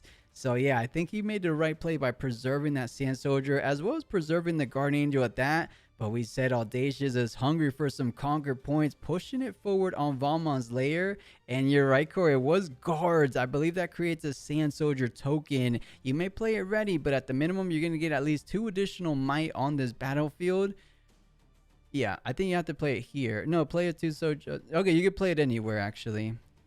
Yeah, you could ready it if I think is the clause on that. So currently 1 up on this Draven. Any one of half of the cards that are remaining in Aurelia's deck, though, likely to be able to handle this. So, oh no, the Weapon Masters. Right. So we get to swing over the Brutalizer. So we're looking at 9 on 6 now. So a lot smaller room here. So, well, we're gonna get the Discipline. Yeah, you go Gonna up get to a 8 draw. total might. It looks like she might have a bit more investment going on. The on guard, There's an bringing on-guard that Draven card. up to 10 total might. That looks to be the case. That should be enough to take down double Sand Soldier, aka going up to 5 total points. But now you have to play a bit of a defensive game, because Draven is stuck in place unless you do have something like that Ride the Wind we mentioned before, because there's enough Sand Soldiers to take down 6 might Draven. That's going to be netting him up to 6 total points. But oh, hiding a card. I mean, it looks like Azir's been the main one hiding. We could only anticipate something along the lines of Fight or Flight. Zonya's Hourglass we saw in game 1, but those have to be the only 2 cards I can think of so far. Chat, I actually caught a glimpse of what the card is, but for the suspense, I'm gonna not say what it was. But because Are you in the spectator now? yeah, you can see it Nice, on the nice. side. Well, the thing Yeah, for is, the suspense, so don't let us know. Well, yeah, so Fight or Flight makes no sense, right? Because it's on the Vile Maz, so I can't imagine that it's Fight or Flight. So we're basically down to Tide Turner in Zonya's Hourglass. So still a lot of might here in the base for Azir. Right. And the Brutalizer equipping each time is a lot of additional might too. Like we can just be using, if ever we're trading off one of these tokens with the Brutalizer, you can equip it again the next time to somebody else. So you can get a lot of power kind of just like out of nowhere by doing some of these like 1-for-1 trades. But yeah, so Brutalizer in the Shear is going to go in. So this is going to be exactly 5 to 5. Wait, right? 3? 6, because Brutalizer's 3. No, that's correct. Mm-hmm. Yeah. So we have decided we want to invest enough in to go for 6, which to me is a little unfortunate because any spell beats this. But then So Defiant Dance is going to be the one. So we're at least going to get a draw out of it. So, and there's now only 2 cards in the Aurelia's hand. So, there is a window here. There's a very, very small window that if the Azir can kind of, I think, sequence this correctly, we might be able to be just down to maybe 1 threat on the Aurelia side going into their next turn. But they are just going to go to, they're at 5 points right now, so can't win next turn even by double holding. So if we're somehow able to double conquer this turn as Azir, I think that we're potentially in really, really good shape. So yeah, I like what you the mentioned, the Guardian is proper sequencing from Azir. I believe it's going to be something along the lines of push your individual Sand Soldiers with the double Sacred Shears, with the Brutalizer. He attached it onto the GA, unless that's just grouped to the side, but it almost looks like it is attached to that Sand Soldier all the way at the leftmost side. But Stellarcorn Herder, she's at 8. Oh no, it was 1 discipline, so she's at 5. So you just need to get up to 6 total might. A Brutalizer plus a Sacred Shears, that brings you up to 6 one more time. If you invest another combat trick, the Silver Shears get you a draw. But it looks like she's going, I think it is the GA, but the GA is kind of like contradictory to the Sacred Shears. No, you're not actually going to die. This is interesting. I think it's just because, and I think the Doran Shield could have effectively done this. I think it's kind of just having the shears on it is technically better than the Doran Shield, because if it would die, you might as well have the shears on it instead of the Doran Shield, because they both only give the +1 might. And Okay. I mean, if I'm them, I'm just recycling all my runes this turn, and we're just doing whatever. Because if we can score to 6 and then just try to hold, it really doesn't matter how many It runes we looks have like next that's turn. the game plan, Corey. This is a huge, ambitious attempt to try to take control of this game. You're going down to a single rune. Granted, you can still have enough energy to get this Azir going. And wait a minute. I see the game plan, Corey. Okay. You swing in everything on the opposite power, and then you accelerate the Azir champion over the other side. It looks like Stellarcorn Herder going to the back, though, allowing her to stay safe for the next push, on top of getting a bit more card advantage, which is probably what Aurelia desperately needs in this position. She's just sitting at 2 points. We're used to not saying that for the Aurelia legend, but here he comes, the Azir chosen champion, ready at that. Gonna be pushing the Valmon's lair, bring in perhaps a couple Sand Soldiers. Do you just bring the Sand Soldier with all the gear on him? Yeah, here comes. And the Ride the Wind now out of the way, so no shenanigans there. It is the Zanya's Hourglass, so the Draven will live to see another day, but that's going to be 6 points. The magical number here for Azir. Wow. We have used all of our runes. He kind of put all his eggs on the conquering / killing Draven game plan, because he was so ready to get up to 7 points. He put everything on a battlefield to hold from 7 to 8. I see exactly what he had in mind, but the Zonya's Hourglass making him think twice, and now you're going to be starting from square one. You're going up to 2 total runes. I don't think there's too much you can do with that. You can't even defend at all because you have 0 runes. Is this going to be enough? Because as it stands, I believe Aurelia will be getting to 8 points before you. I mean, you go to 7. They go to 7. But then they could push in the Draven Audacious. If you set up maybe the Fervent this turn, and then you set up for a double push. I haven't seen him put the point yet. Shouldn't the Azir be at 7? No, because Draven never died. He doesn't die, but he loses the combat, doesn't he? No, read how Audacious reads. When I die in combat. That's the key word there, chat. When he dies in combat. So when you have a GA on him, when you have a Zonya's Hourglass, you actually don't get the point, which ended up happening here. As we said, he put all the eggs wishing he was going up to 7, because in that position, he would be winning this game most likely than not, because how is Aurelia taking down that massive battlefield? It might look a little bit bigger than it actually is, because there's 5 equipment on a single Sand Soldier. That was still definitely the Doritos play of the day right there, bringing all of those Sand Soldiers over with the Azir, and You know, we didn't know he didn't know that it's Zanya's Hourglass, so certainly was playing for and hoping for a setup for holding potentially 7 to 8. But Aurelia now coming down, you know, better late than never. Isn't this just game? I mean, if you find a way, you go up to 7. Is there a way to move on your? Oh, okay. You go for Desert Call, but your Sand Soldier won't be entering readied. So you're just stacking up that Valmon's layer. You're gonna be going up to 8 before your opponent. I have a funny feeling though that Fervent is gonna get out of control. If those 5 cards are something like another Defiant Dance, another On Guard or Discipline, is that gonna be enough? Because we could do the math. Yeah! Chat, we've got a hidden card. We have a chance. Azir holders in chat. Hold. We got a Facebreaker maybe. Let's see. The Draven Audacious gets that Conquer #1 and a Charm coming down, making sure the biggest mighted Sand Soldier gets taken out of. Actually, wait a second. From 7 to 8, you win the combat. This is going to be a GG victory for Aurelia off the back of a Charm. Incredible job, Aurelia, doing the switcheroo, saying, you know what? I don't even need to touch Valmon's layer. I'm going to get the job done over on this battlefield versus a lonely 2-might Sand Soldier. Well done. Such a brilliant play for Aurelia. I think we're just showing the Facebreaker for fun because you can't Facebreaker like right now, right? Well, we're just I think we're showing cards to each other and talking about things, guys. Yeah, I think they conceded. Right? Yeah, because guys, you can go from 7 to 8 points with the combat win.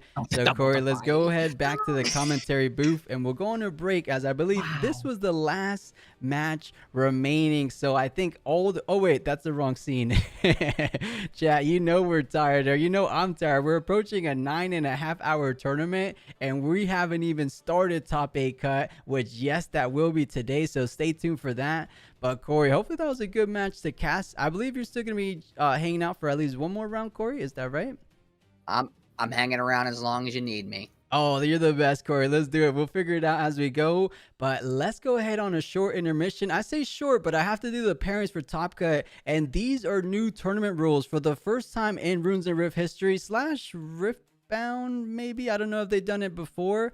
But top 8 is now opponent win percentage. In the past, for those that have been paying along with the tournament scene, it used to be your own win percentage is how you separated the seeding.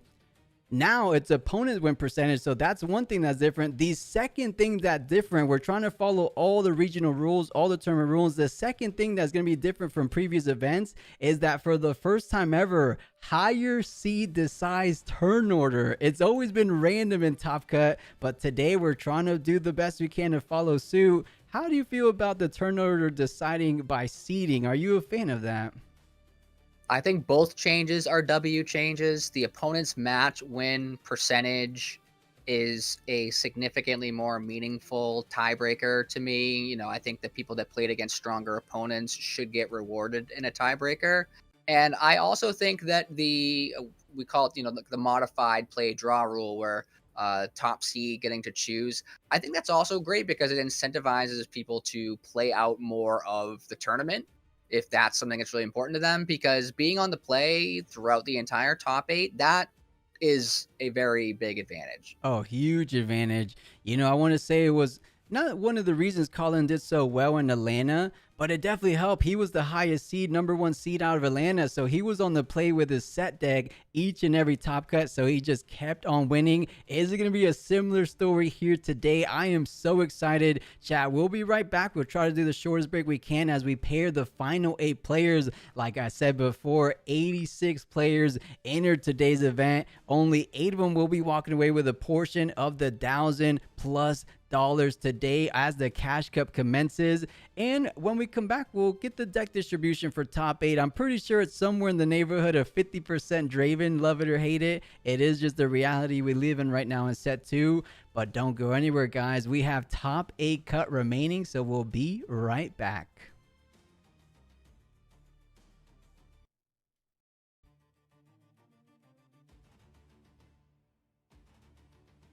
It's like when you sabotage and you see like 2 falling stars, a singularity, Hextech, Void Seekers, like you go, oh, okay, which damage spell do I not want to kill me the most? So I would imagine Randy would choose to go first. That's a Obelisk of Power on the side of the Kaiser and a Targons on the side of Sivir. Obelisk and... Is that Targons? No, it's not Targons. Is it Targons? Sigil of the Storm. Thank you very much. I'm still learning these the battlefield images. It's because sometimes they don't like. It's not the center of the image. It's like the corner piece because there's like a person then. Like, who is that person that's like in 154p? So, as plus act, we didn't see any forerunners. What we have been noticing though for the more spell-oriented versions of Kaiser is they have them in the side deck. So it might be a case of, hey, I need more units. I'll put the forerunners in now. But as you saw from that last game, that was essentially the perfect balance between spells and units for the Kaiser.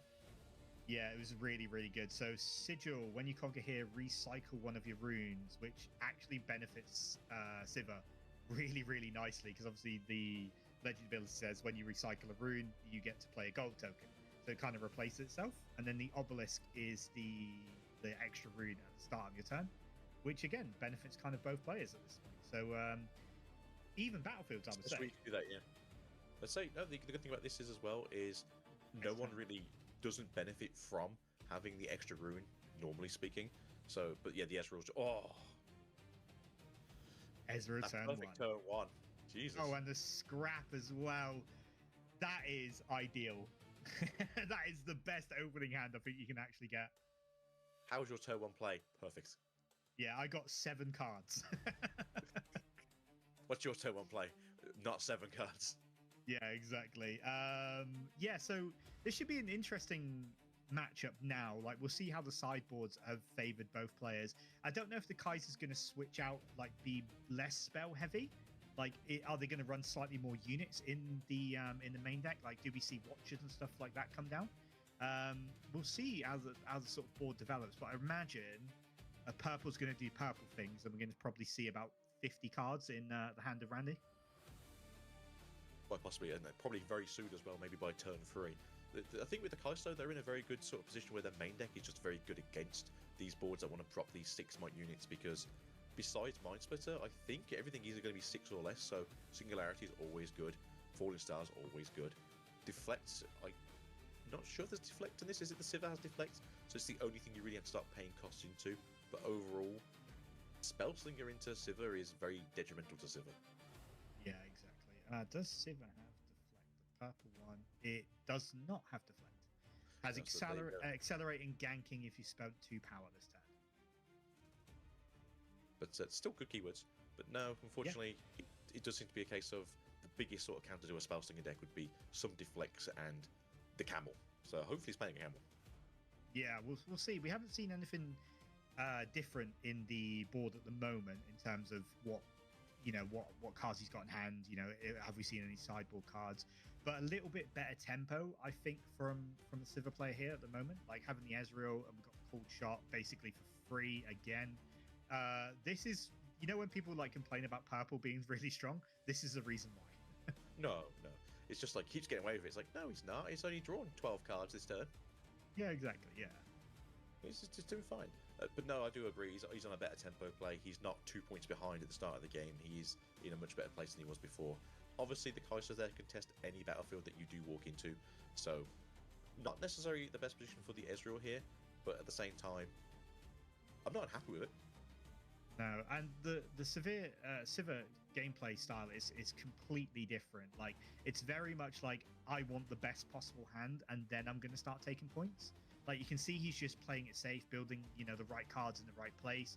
He's not looking to get greedy, not looking to get points. So the Kaiser is going to go ahead on point tempo, but we should see Randy have basically all the answers he needs. Is that a progress day? It is. Okay. Yep. I heard you like drawing cards. So do I. Yeah, it's like, yeah, I heard you can draw cards. I can also draw a lot of cards. Look at the size of the hands in this game. This is going to go insane. This is semi-finals, by the way. It's game 2. Yeah, this is crazy. So everyone's got like 10 cards in hand. Sabotage, I feel like gets a lot worse with the bigger the hand size, especially versus there's probably a lot of free, obviously, kill spells. So maybe the sabotages, plural, would be very good to sort of like drop down now and just try to take things off the board. Yeah, Or at least I we would like what we did definitely with- agree. Like if they've got like 3 cards in hand and they've left like a really specific amount of runes up, sabotage feels really nice. Because like, oh, I'll just take out the option you were going to play. But yeah, when they've got like 10 plus cards in hand, you're like, oh, I'll remove one. Like, and I've probably got multiple copies. So your hand knowledge is just very powerful either way, but when the hand knowledge is, oh, you got 3 of that card, it's not as powerful anymore. No, exactly, and that's what we kind of saw last game as well. I think we saw 3 sabotage being played from hand and then 2 from the trash as well. So we saw like 5 cards being removed, and it still didn't really make much of a difference. We've got a Rasa Another there. called shot. So there's a Rasa and a Fizz. So both need a good Rasa, options. so- Yeah. I feel like Rasa is always more important overall just to the end board game plan. So it's, yeah, I say it's very difficult at this point in the game because Fizz is also just a very powerful card. But again, you know that you might not be seeing that Rasa for another 3 or 4 turns if you put it to the bottom. Yeah, and Sounds decisions like this are really hard, I think. Like, yeah, look, Randy's like sort of taking one, putting one back, taking one, putting one back. It's like, do I go for stack deck where it's like I can see another 3 cards and pick something ideal, or do I go for a challenge which I will probably need, but then I can't dig through the rest of my deck? This is what makes playing this sort of color combination like difficult. Is like I need stuff for now, but do I take the gamble and get something better off the next top deck? So he's quite lucky he has 2 challenges in hand already, so it's not like he's losing out on not playing, picking up that 3rd challenge. But again, if you can't get to your big body roster, you don't really have anything to challenge with because Ezreal's that kind of a dinky unit. Sivir can become 6, so she's not the worst unit to get out there and start like throwing hands. But when she's at 4, you don't want to be trading your champion for their champion, especially when you saw how big their board can get last turn. And unfortunately, if they did board into those Forerunners, that 6 becomes another 6, so it just... Oh, we do see the Unyielding Spirit. Unyielding Spirit's in hand. So that was a sideboard card, by the looks of it. Yeah, so could be some good stuff coming up in a very short amount of time. Yeah, I feel like Purple is just playing solitaire at this point, especially Miracle Purple. Like, just, I'm just going to sort my deck out. You sit there patiently waiting for your turn. I'm going to be 15 minutes. Yeah, we've had 22 minutes this turn. I'm only on turn 2. We're on about 15 minutes this turn. Just play a bit of solitaire. So yeah, it does feel like the Miracle deck is just essentially like, I'm going to just find what I can find and hope that you don't mind waiting like 10-15 minutes for me to start playing the game. And we are going to go for a Sabotage, which again, we have 2 in hand. We probably Show me the... God damn it. the 9 cards you've got in hand. We do see a Watcher, okay. Falling Star, Piercing Light. 2 Piercing Lights, Icathian Oh, a Rain. Cathian, Singularity, Stupefy. That's a terrifying hand. Like, Which Randy's thing just don't going, you oh, want? okay. Which thing here do you not want to kill you? Because I've got the answer on all these other cards instead. Yeah, exactly. Like, a Cathian's just like, okay, I kill your whole board. Watch is like, okay, I kill your whole board. Piercing, probably whole board. Singularity, whole board. Like, It's like, like, what do you do here? Honestly. pick your flavor of death. and then I'll Yeah, kill you with it basically. when it's fine. Yeah, Obviously, would you can't like to be block that. shot in the face or shot in the back? Your choice. Yeah, I can either make it rain down on you, I can suck you into a black hole, I can shoot you with 6 bullets, I can shoot you with a laser beam. Your choice. It's all down to you. Yeah, or I can just play a big fox and wipe your battlefield as well. Falling Star So- chosen. Okay. I do like Punch Star, because obviously it's the cheaper options again. Maybe Yeah. we'll see the second Sabotage come down and get rid of maybe the other Piercing Lights. That way they've only got one of each option to go through. Maybe, he says, looking at this, going forwards. It does look awkward because obviously you can't get rid of the units in hand with Sabotage. That is specifically a Mind Splitter thing, and we didn't see them playing the Mind Splitter in the last game. So it does sometimes feel a bit awkward when you just see Yeah, Raza's Raza's for down 3. for free. I don't think I liked this play, just because we know that they can kill the Rossa on the follow-up. Yeah, I mean, I think he's almost like baiting the Singularity at this point. Or do you just use the other Sabotage to get the Singularity out so they have to like double dip into their room pool? Oh, what's underneath it? Is that a treasure? I was gonna Yeah, there's a gold token hidden under there as well. Wait, what's this over here? Nothing. Yeah, don't worry about that. You just focus on what you're doing. It's not a random Mind Splitter, don't worry. But no, I think it's just a very awkward play because essentially you want to be looking to get that Singularity, just getting rid of things. You can always just use the Fallen Star if you really want to, just to get rid of the Ezreal in the back.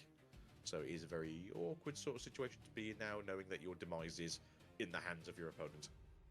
Yeah, I think he just kind of wants to bait some of those things out of his hand, like don't get as much value, because the last thing you want is like you do a big turn and then they just wipe it with Singularity, rather than just kind of like, oh, do you know what? I'm going to stop the tempo a little bit, because we are still at 0-0.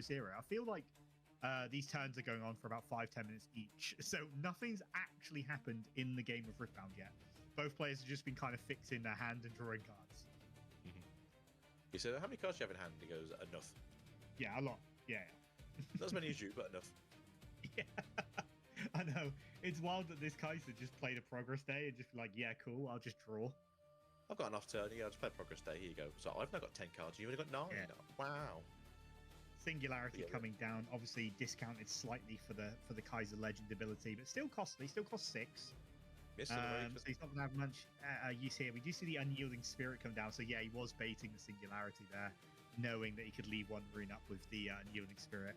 So the great play there, countered, but he does get a Noxus Hopeful down for basically two runes because of the Legion effect. Would you have maybe gone onto the good battlefield here and then maybe tried to hold it down for 8, because that way you're having to make them walk into you on the following turn? Or I know what you mean, but when you're tapped out and orange, obviously it runs a lot of buff spells.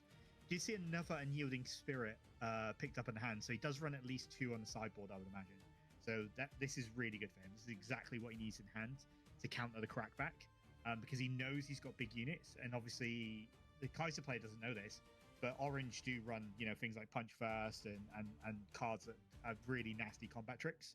So Randy could leave a couple of runes up here at the end and really bluff his way into some real big tempo.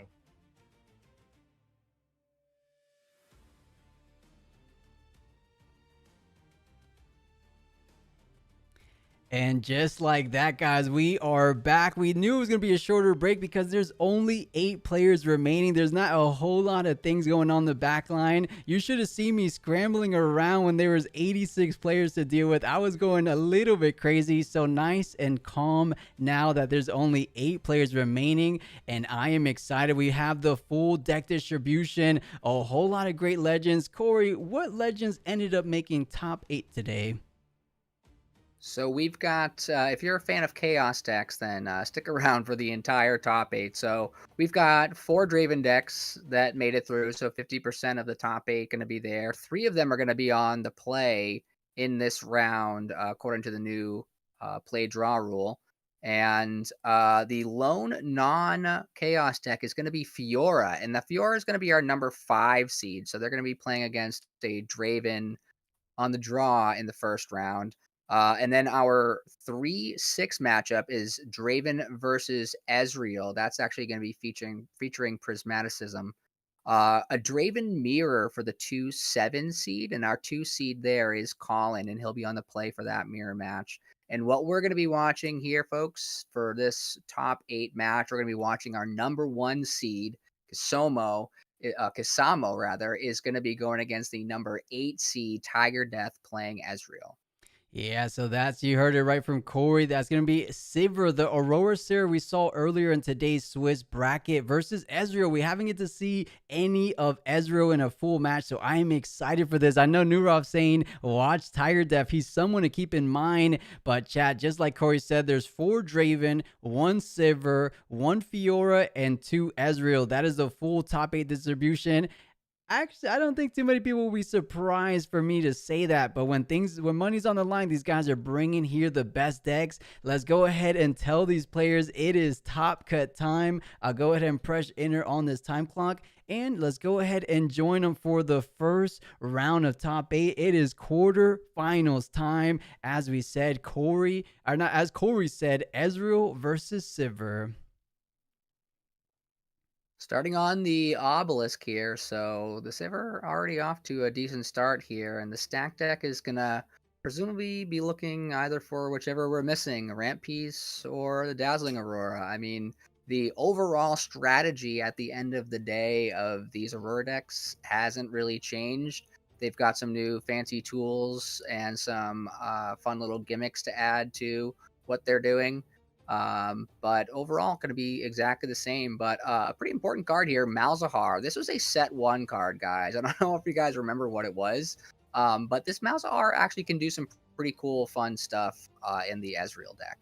Yeah, that is super spicy. I don't believe we've seen Malzahar at all in the Spiritforged meta. Let's go ahead and take a little bit of a read. Kill the friendly unit or gear, exhaust me, and then add 2 power to your mana pool. Okay, that is indeed some spicy. We're talking about 2 power. That's 2 power for rebukes. That's 2 power for mind splitters. These power hungry cards late game might make a difference. That's multiple Malzahars at that. So let's see what this Ezreal is cooking. It looks like he's bringing something we've never seen in any of our events, perhaps maybe a lot of people never seen in general. So let's see, can this Ezreal get a bit under the Aurora build? Because we know once Dazzling Aurora comes online, it is a really tough time to deal with. Is there any gear removal you could think of, Corey, that would be pretty effective for something like an Aurora deck? As we see the Mind Splitter coming down, this might be one way of dealing with Aurora. I think this is the most effective. Yeah, I think this is certainly the most effective way to deal with it. A 7 and pass signals either they lose or it's Aurora next turn, and the Mind Splitter, you're actually going to see this deck loop a lot of Mind Splitter. I played against a similar version in round 1, and let me just tell you, this is not going to be the last Mind Splitter that we're going to see this match. Yeah, you know, the Obelisk of Power enabling him to get perfect in the round. Or actually, why didn't he use Malza? Or because you have to kill a unit, right? Kill a friendly unit or a gear. He didn't really want to kill that Seal. Didn't really want to kill that champion Ezreal. So makes total sense. Now that the Dazzling Aurora is nowhere to be found, goes ahead and feels comfortable pushing in with Ezreal champ. However, perhaps that could have been a bait to just get the Fight or Flight out of the Sivir's hand. Just from that Mind Splitter alone, it feels like a whole lot of tempo has been acquired by this Ezreal, pushing in with the Malzahar at that, getting the first point of this quarterfinals. So here's one of the new tools for the Aurora decks. Doing this on the 9 power or the 9 energy turn.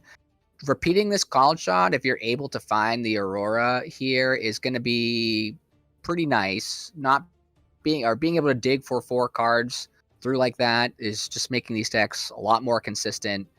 Being able to do it on this turn, and Sivir also being able to get the treasure, or the gold rather, every time that you recycle a rune means that you're not really falling as far behind as you would like a traditional Misfortune would. Mm-hmm. Yeah, I love it. You're able to dig for those key pieces like the DAs. It makes, as you mentioned, your deck a whole lot more consistent with the call shots. I believe, did we see a stack deck as well? They're electing to run both of the Dig Deep package there? Yeah, they've got all of it here, and we're going to be recycling all those runes that we used, because with the quad Gald shot, technically, we were able to find a Dazzling Aurora. And the Aurora is going to trigger. Most likely, we're going to be looking at a Mind Splitter or a Dead Bloom Predator here. And we're going pretty deep to find one. 16. Never mind. It's a Volibear. Surprise. The Volibear jump scare. Here it comes. Shield 3 Volibear coming down, so perhaps striking a bit of fear in the eyes of Ezreal. That is just one formidable foe. You just don't have the equal might package. But I say that, but the factory recall disaster strikes. Wow. Okay, yeah, technically there are some ways. Oh, and we're gonna Mind Splitter them too. This is just... Folks, you may want to look away if you've got small children. Mm-hmm. Officially Kasamo not safe for work going down. This is a butt stinking coming out from Ezreal. Bringing the DA back to hand when your opponent doesn't even have enough runes to play it the next turn. But to make matters worse, the Mind Splitter just completely taking it out of the equation. That's 2 Dazzling Auroras down. Only has the 1 remaining left in the deck out of those 25 cards. It could be closer to the bottom. Sivir might not be able to get her game plan going anytime soon. And of course, it looks like Ezreal, come this next turn, is going to be able to go ahead and conquer both battlefields each time. Because if Volibear pushes, you defend at 13. A Mind Splitter, or I should say 2 Mind Splitters, are going to be attacking for 14 without taking into account something like a Frigid Touch, a Stupefy, perhaps even an Accelerated Watcher to bring that shield back to neutral 10. So a lot of options I want to save for Ezreal, and we can't really say the same for Sivir as she invested a whole lot of rune economy just that previous turn for that DA. Yeah, the good news is you've got the Volibear, so gonna play scared a little bit. We have the double challenge and the punch first in our hand, so no real reason to just throw the Volibear out there and let it die to adjust, a bunch of Mind Splitters and Malzahards or something. Good here on Kisamo to not just, get too excited and try to get the Volibear in there. You still have plenty of time. This is not a deck that's, going to race you to 8 very quickly anytime soon. They also kind of want to take things pretty slow. Notice the Sigil of the Storm as the battlefield for Ezreal. Definitely a sign of a deck that's not trying to, double conquer and go crazy. But Mind Splitter's coming back. We thought about sending it in both. Gonna reconsider here. Yeah, and I think perhaps the reconsideration because of the Yone, he probably wants to keep that Ezreal champ in the back line, but Yone can so easily pick him off. So perhaps thinking, does he want to split the difference with these Mind Splitters and then push up both of these units? Volibear is going to be attacking for 10, of course. So 7 plus 3, you're going to be you're going to be offering up the trade. But as we said before, you could add something like a Frigid Touch, something like a Stupefy, and does for the hold the battlefield game plan. You're 3 points up on your opponent. I guess you just want to hold for victory at this position. It seems early, but it doesn't seem incorrect at any means either. Okay, so here comes the shovel. We didn't have anything to bring back with it, so I guess for now, no real reason to put it on. I guess there's no real reason. We had the seal, so we could have just put it on somebody. Yeah, I would imagine you put it on. Maybe he didn't want to invest anything in the discard. Perhaps treasure trove, stack deck. You put it back into you put the factory recall back to the deck. I don't know. I'm right there with you. I feel like last right should have been good if you hold. Actually, there's no units in the discard. That's what it is. Oh, there's a Malzahar. Right. Yeah, I figure maybe we're representing something here with the seal instead, but I think it's probably good to get that on there. But here comes a Mind Splitter back. So that's Mind Splitter count number 3, everyone, if you're keeping track at home. My guess is we'll probably have about 17 Mind Splitters before this match is over. Something along those lines. That may or may not be an exaggeration. So we're going to see a hand of double Singularity, Retreat, and a Seal of Discord. So one of the Singularities going to hit the bin, and that's going to leave kind of just a lot of blanks in the Ezreal's hand. The Retreat definitely is just another Mind Splitter at this point, basically. So very likely we're going to see Mind Splitter number 4 sometime soon. And then interesting that we didn't at least just play. Oh no, I guess that's never mind. Sorry, back that up. I take back what I was going to say. I know what you're going to say, like the Retreat to get the Mind Splitter back at reaction speed. But then it leaves it in the hand, right? I was thinking the same for a slight second. However, I wonder if Sivir is going to neglect him the Retreat, because there is no window of opening if you don't conquer here, as we see here. Not only did you not want to risk getting the Sigil of the Storm, not risk, but, triggering the Sigil of the Storm, going back a rune as well, but you open up the window to get Retreat to allow that Mind Splitter to go back in hand. But either way is going to result in the same thing, because whether you do it on your opponent's turn or on your turn is going to equate to the exact same thing. It might just be a repeated Mind Splitter coming down and pretty much dismantling this Sivir hand. Imagine if one of the new cards they found was that third Dazzling Aurora. Her game plan, actually, she doesn't even have enough runes. She goes up to 7 next turn. Whatever she did when she floated all that energy and then paid the DA is really coming back to bite her, because she just doesn't have enough. This is a late game Sivir deck without the late game capabilities in terms of rune usage. So it just seems like a free game so far. But of course, this is all from the back of setting things up. I don't believe we've seen the Malzahar come in clutch just yet. Or was the second Mind Splitter played with the 2 power for Malzahar? I don't think he sacrificed anything yet. He's been, I believe he has so far had no text on him, just a 4 cost, 3 power, getting in there for points. Sometimes you got to do double duty. Oh my Oh, and goodness, it's just a Corey. raw third mind split over. So that's the power of these purple decks, man. Like one called shot off the top, and all of a sudden your hand is stacked, and you found like the exact perfect card that you wanted. So we knew about 3 of these cards. The new ones are going to be Gust, Fight or Flight, and Dead Bloom Predator. So can't even play the Dead Bloom Predator next turn. But to me, yeah, I was going to say the Punch First is certainly the most impactful. Being able to generate that much additional power for just 1 energy can just blow up some combats and make it just kind of impossible to come back from some of them. I'm sure a lot of people in chat probably got punch firsted at a pre-rift event in the last week or so. So I think that they know what I'm talking about. Absolutely. I mean, Mind Splitter, one of the most impactful cards in all the Riftbound, I want to say. It looks like the Italian players in chat call it the good old ciao ciao, saying, in other words, bye-bye to your hand, bye-bye to your cards. And that is 3 ciao ciaos at that. So well done so far, as Ezreal's going up to 4 points so far, leaving the window open. He's saying, you come at me. I have 14 defending might. But more importantly, I just don't think it's worthwhile to send in something like a Yone, follow that up with a actually, I would have liked to see him retreat all his units. It only kind of signals to me that 5 runes, he's going to be able to make use of it on his opponent's turn, but we didn't get to see anything like a Frigid Touch. What do you think he's up to, Corey? I think he's just hyped that he's gotten the triple Mind Splitter down.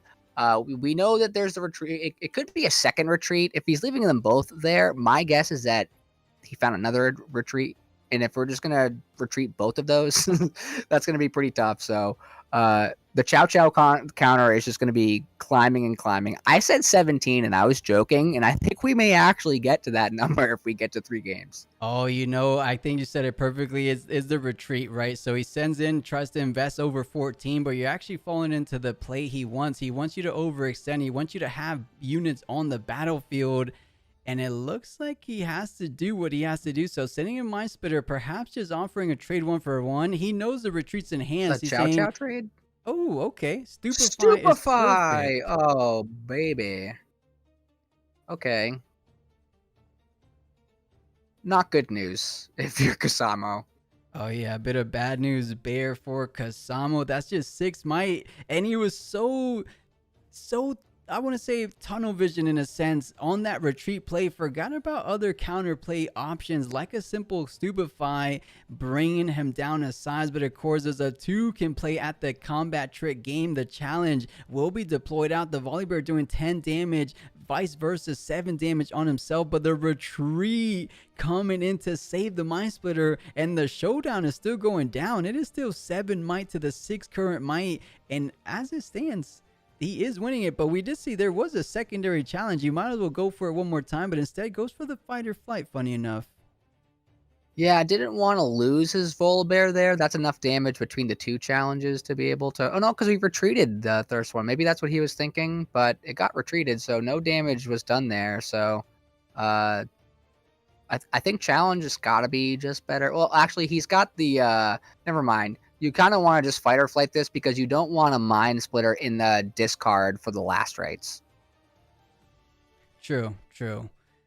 We see the rebuke on the Yone coming down. Did Malzahar kill anything? Okay, I keep waiting for... Actually, Malzahar's exhausted, so you can't even do it. Okay, I keep waiting for him to get some kind of value in this game. I'm sure he's good. There's a reason he's mainboarding at the minimum 2 Malzahars, but we haven't really seen it just yet. But I'm patiently waiting for it because I do think it might come at clutch. You know, you can sacrifice a seal. You get 2 power maybe on your final push. So perhaps, I don't know. We'll see. I'm not completely sold on it, but I do like the spice.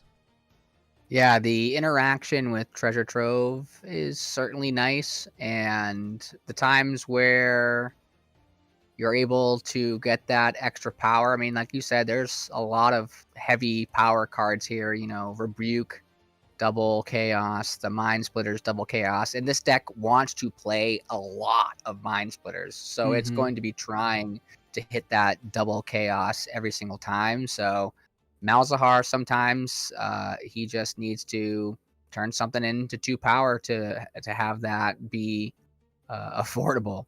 You know, it does say friendly gear. I wonder if there's some kind of token slash gold generation, because that would be like the perfect synergy for the Malzahar. You just sacrifice a simple gold, but I guess it's trading just net 1 power, right? Because the gold is a power in itself, so perhaps that's not too great. But let's just see Oh, how wait. things pan out. I'm seeing it. My brain is I'm figuring it out. We can kill the Mind Splitters with the Malzahar, And then the shovel. and then it's in the discard for us to get it back when we conquer with the shovel. Okay, I see where you're going at. So Chat, perhaps that chat. is I'm the figuring whole it's synergy. happening. I'm starting to get it.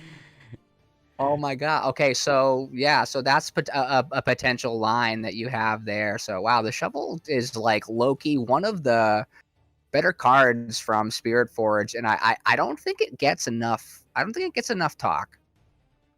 Yeah, you're right. I mean, we've mainly only seen it in the Miracle Silverless, but for those at home, we keep calling it the shovel, but of course, just a little nickname. It is the last right. I'll pull it there on screen. To attach it, you do have to recycle 2 of your discard into your main board, or recycle into your deck, of course, and then pay the cost, and then that is +2 might, as you guys see the +2 down there. But more importantly, when you conquer and you hold, you get to play a unit from your discard pile. So I think that's what Corey's hinting at, that you're able to bring back those Mind Splitters if you sacrifice them, but perhaps just getting the value pushing forward with a 7 might unit might be better, or you do both, right? You swing in with 7, you conquer, then Malzahar. Actually, no.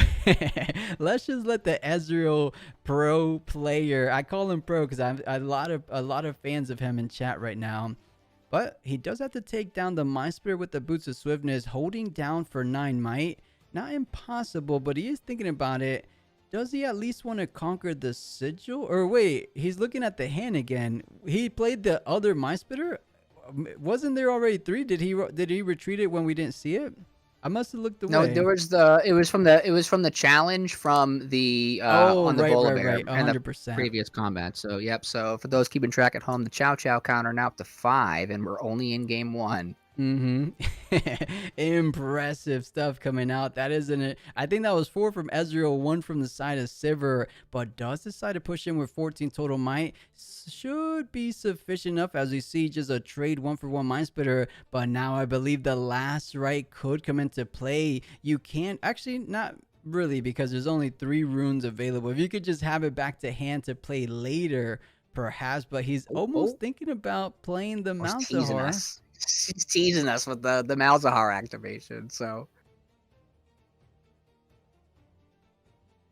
no, I think you save it. You save it for when you have a bit more runes. You only have 3 runes available. Just don't. I mean, you almost want to get to 6 points though and set up a final push, but a Pack of Wonders, we rarely see that card. That is another way of getting the Chow Chow counter up even further.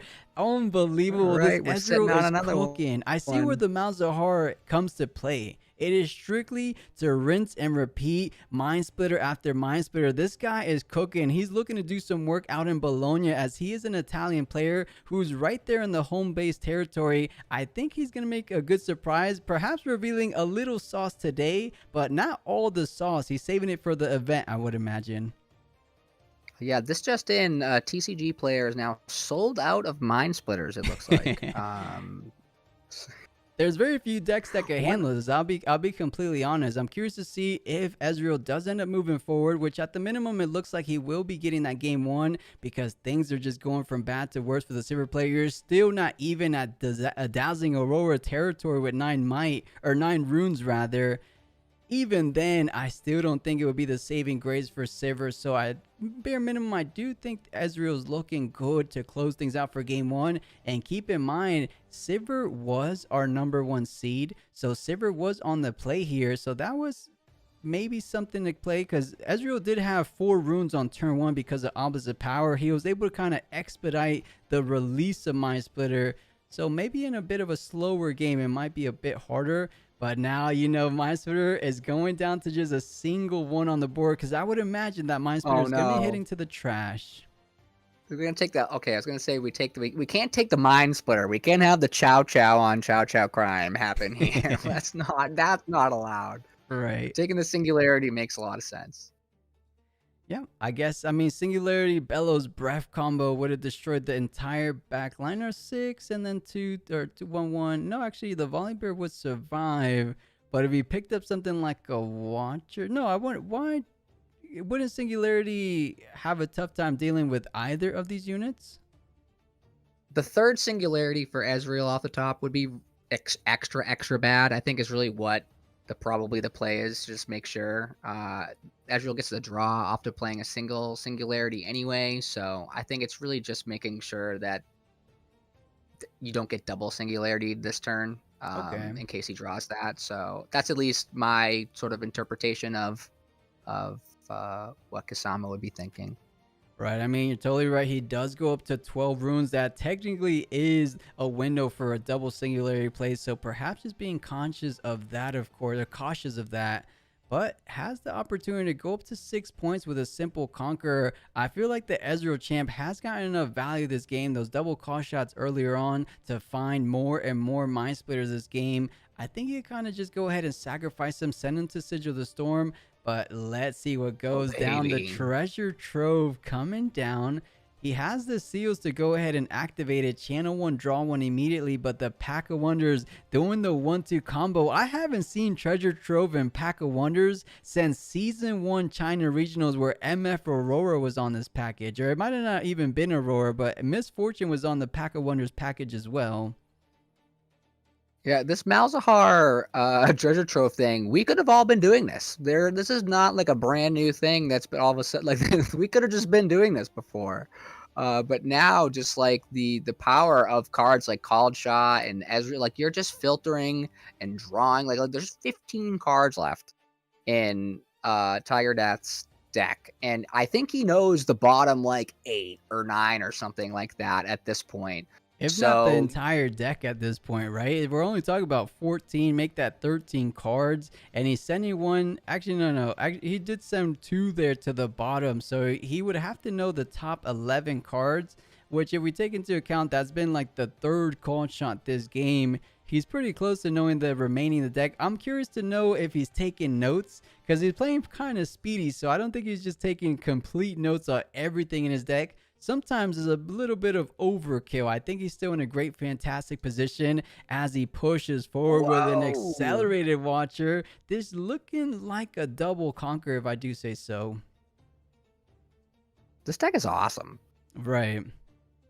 Can we call it Italian Ezreal? Can that be the definition of, you know, the way we designate this deck is Italian Ezreal? Is chat cool with that? Is that what we can call it? Yeah, we'll let chat name it. I have a funny feeling it might just be something along the lines of like Chow Chow Ezreal, something like that. That could be, that might be Italian it. That might Ezreal just be better. Be cool. Chat, coin it for us. What we'll maybe have to talk to Tiger Dev. If he takes it all the way, we might do a little winners interview, and we'll let him, the champion today of today's 1K, go ahead and name his own Ezreal build, because this is something we've never seen before. All right, Chow Chow Ez. It's fair play for me. I love the name. Does go ahead and pushes everything he has remaining with the last right. Not going to be able to make full use of the last right. More so on the hold rather than the conquer. If it's going to be able to stick around, because 7 plus the 2 is 9. The Mind Splitter single-handedly can't accomplish that, of course. So pushes to go up to 6 points, which seems very likely, but that is a shield 3. So defending for 15 total might. I haven't done the math, but 15 is a lot. I'm seeing some other names in the chat for Ezreal, but since they're not in English, I don't know if I'm saying a bad word or not. So unfortunately, I'm going to refrain from reading them. But bringing in the Mind Splitter with this too, I think that's playing around a punch first potentially. It's been a full 5 minutes since Tiger Death hasn't seen Kasama's hand, so he could have anything at this point, really.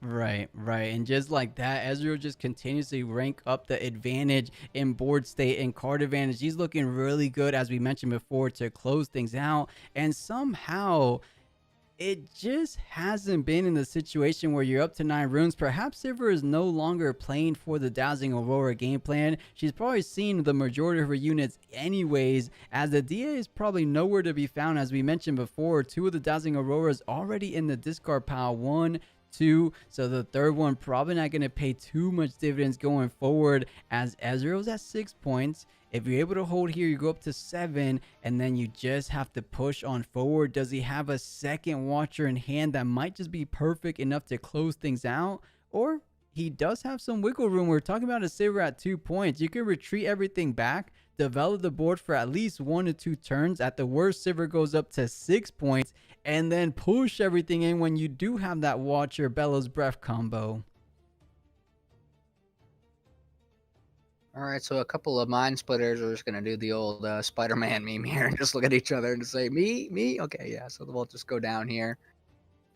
Here comes the Yone promo card from Spiritforged. Pretty cool card. Unfortunately, not going to be able to do anything just this. Oh, never mind. I'm completely wrong. Here comes a Ride the Wind.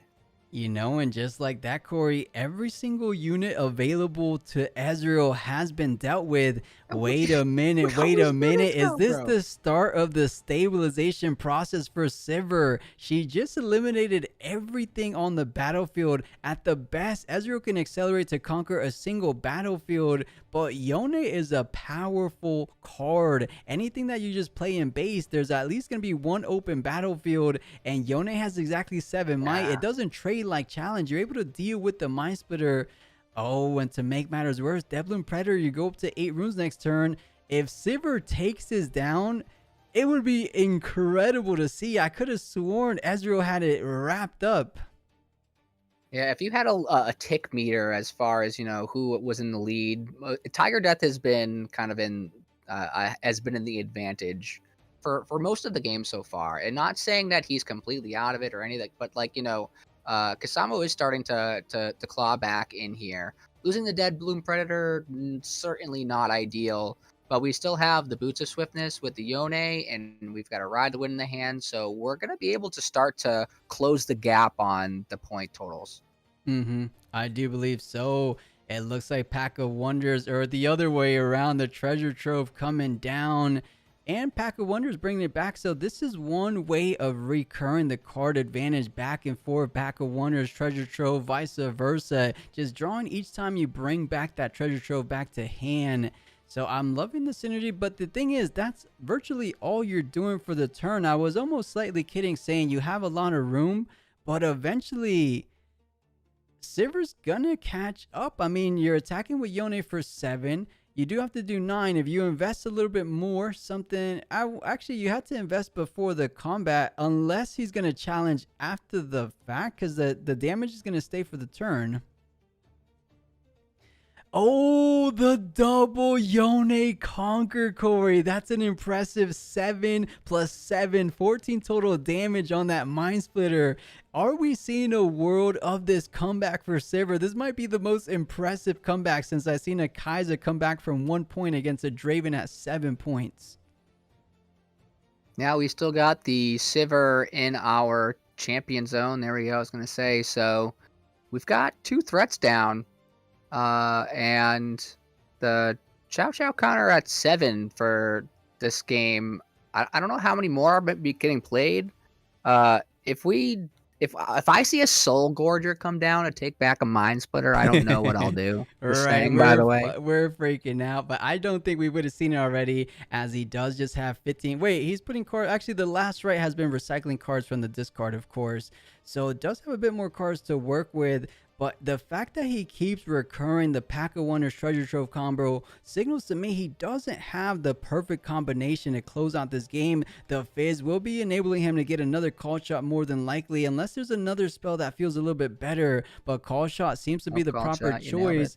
But look at what we're staring at, Corey. That's a Sivir. That's a Yone. Yone deals with Fizz, of course. Sivir conquers up to 7. And then Ezreal is forced to take down both battlefields. If not, that's going to be a hold from 7 to 8, accomplishing the most incredible comeback we've ever seen in Runes and Rift history.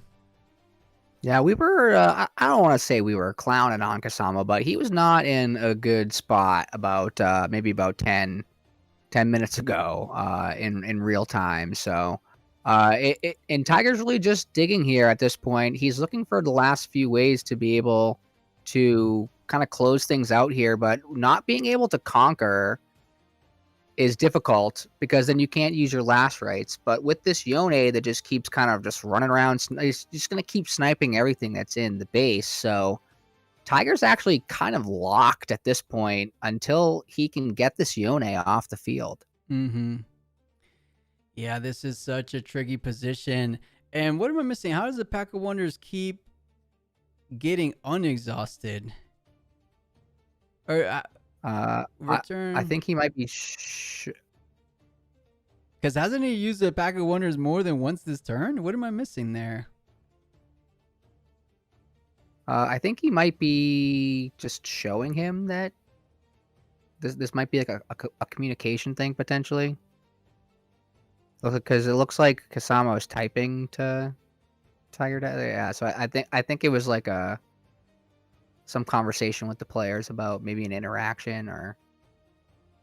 Either way, he keeps getting the channel rune. He keeps getting the plus he like draw. Maybe he like did he not get a rune from Pack of Wondering back the treasure trove or something like that? I don't know, but I think it was just some sort of verification between the two players. Okay. Does get the But call we're finally shot. I gonna get think to they that did top, that rewind call slightly. shot. That's what it was. Because the call shot is just now resolving, getting 2 more additional cards, but all you have left is 7 runes. I don't think we saw that second ride the win in hand when he did the Mind Splitter earlier. So you know the Yone double conquer is probably out of the question. But you do have, at the minimum, as I said, a double conquer potential for the Sivir. Conquer the left, conquer the right, take out the Fizz. And as we said before, you're forcing Ezreal to take down both units in that same turn. Not impossible. Let's try to think of our outs here, Core. You think something like a Watcher repeated Bellows Breath clears everything? Yone's at 7. Watcher brings it down to 4. No. Barring whatever cards, no. I was gonna say Singularity plus Stupefy is probably your best bet for 7, but it's actually a whole lot of nothing. It turns out. So this may be a turn of like a rebuke, possibly with some potential backup. Just knowing that if this Yone conquers another open battlefield, it's just basically disaster. It really is. The only out he has is to draw that third Singularity, most likely. He needs to deal with both of these units because I believe Sivir is all but exhausted in terms of units. There might not be very much. On top of that, you only have 2 cards in hand, so you're looking to hit some good cards at the time. Actually, I'm remembering now there's indeed a Deadbloom Predator off the top, but we're seeing the Rebuke coming down, a worthy investment. The Yone can definitely get played out one more time, but if you play the Yone, you won't be able to double conquer. All Ezreal has to do this next turn is double conquer, send the Fizz, send the Watcher, which, looking at things, I don't think we've seen 2 Watchers in this game. Yeah, we've seen 1 Watcher. There's no way an Ezreal player is not running more than one Watcher. So in that hand of 7 cards, I'm very confident there's gonna be something like an accelerated Watcher potential coming out the next turn. That is the main thing Sivir has to be considerate of going forward, because that might just be enough to close things out, and Sivir getting awfully close, but perhaps Ezreal had it the entire time. Well, the Fizz can conquer with last rights, and then can play true. And then we can play the Watcher from the discard, right? Yeah, you definitely can. You're gonna have enough runes. You could play it and accelerate to push on over. So whichever battlefield stays open, as you said, Corey, the Fizz goes in with the last right. You have plenty of seals to do that. So you need to have something like a punch first, maybe even a ride the win. But I guess you can play something from the discard as well for the Sivir player. But what's in the trash for her? We've got a Deadbloom Predator in there. Too many big units. You're not enough for the 5 runes she has available.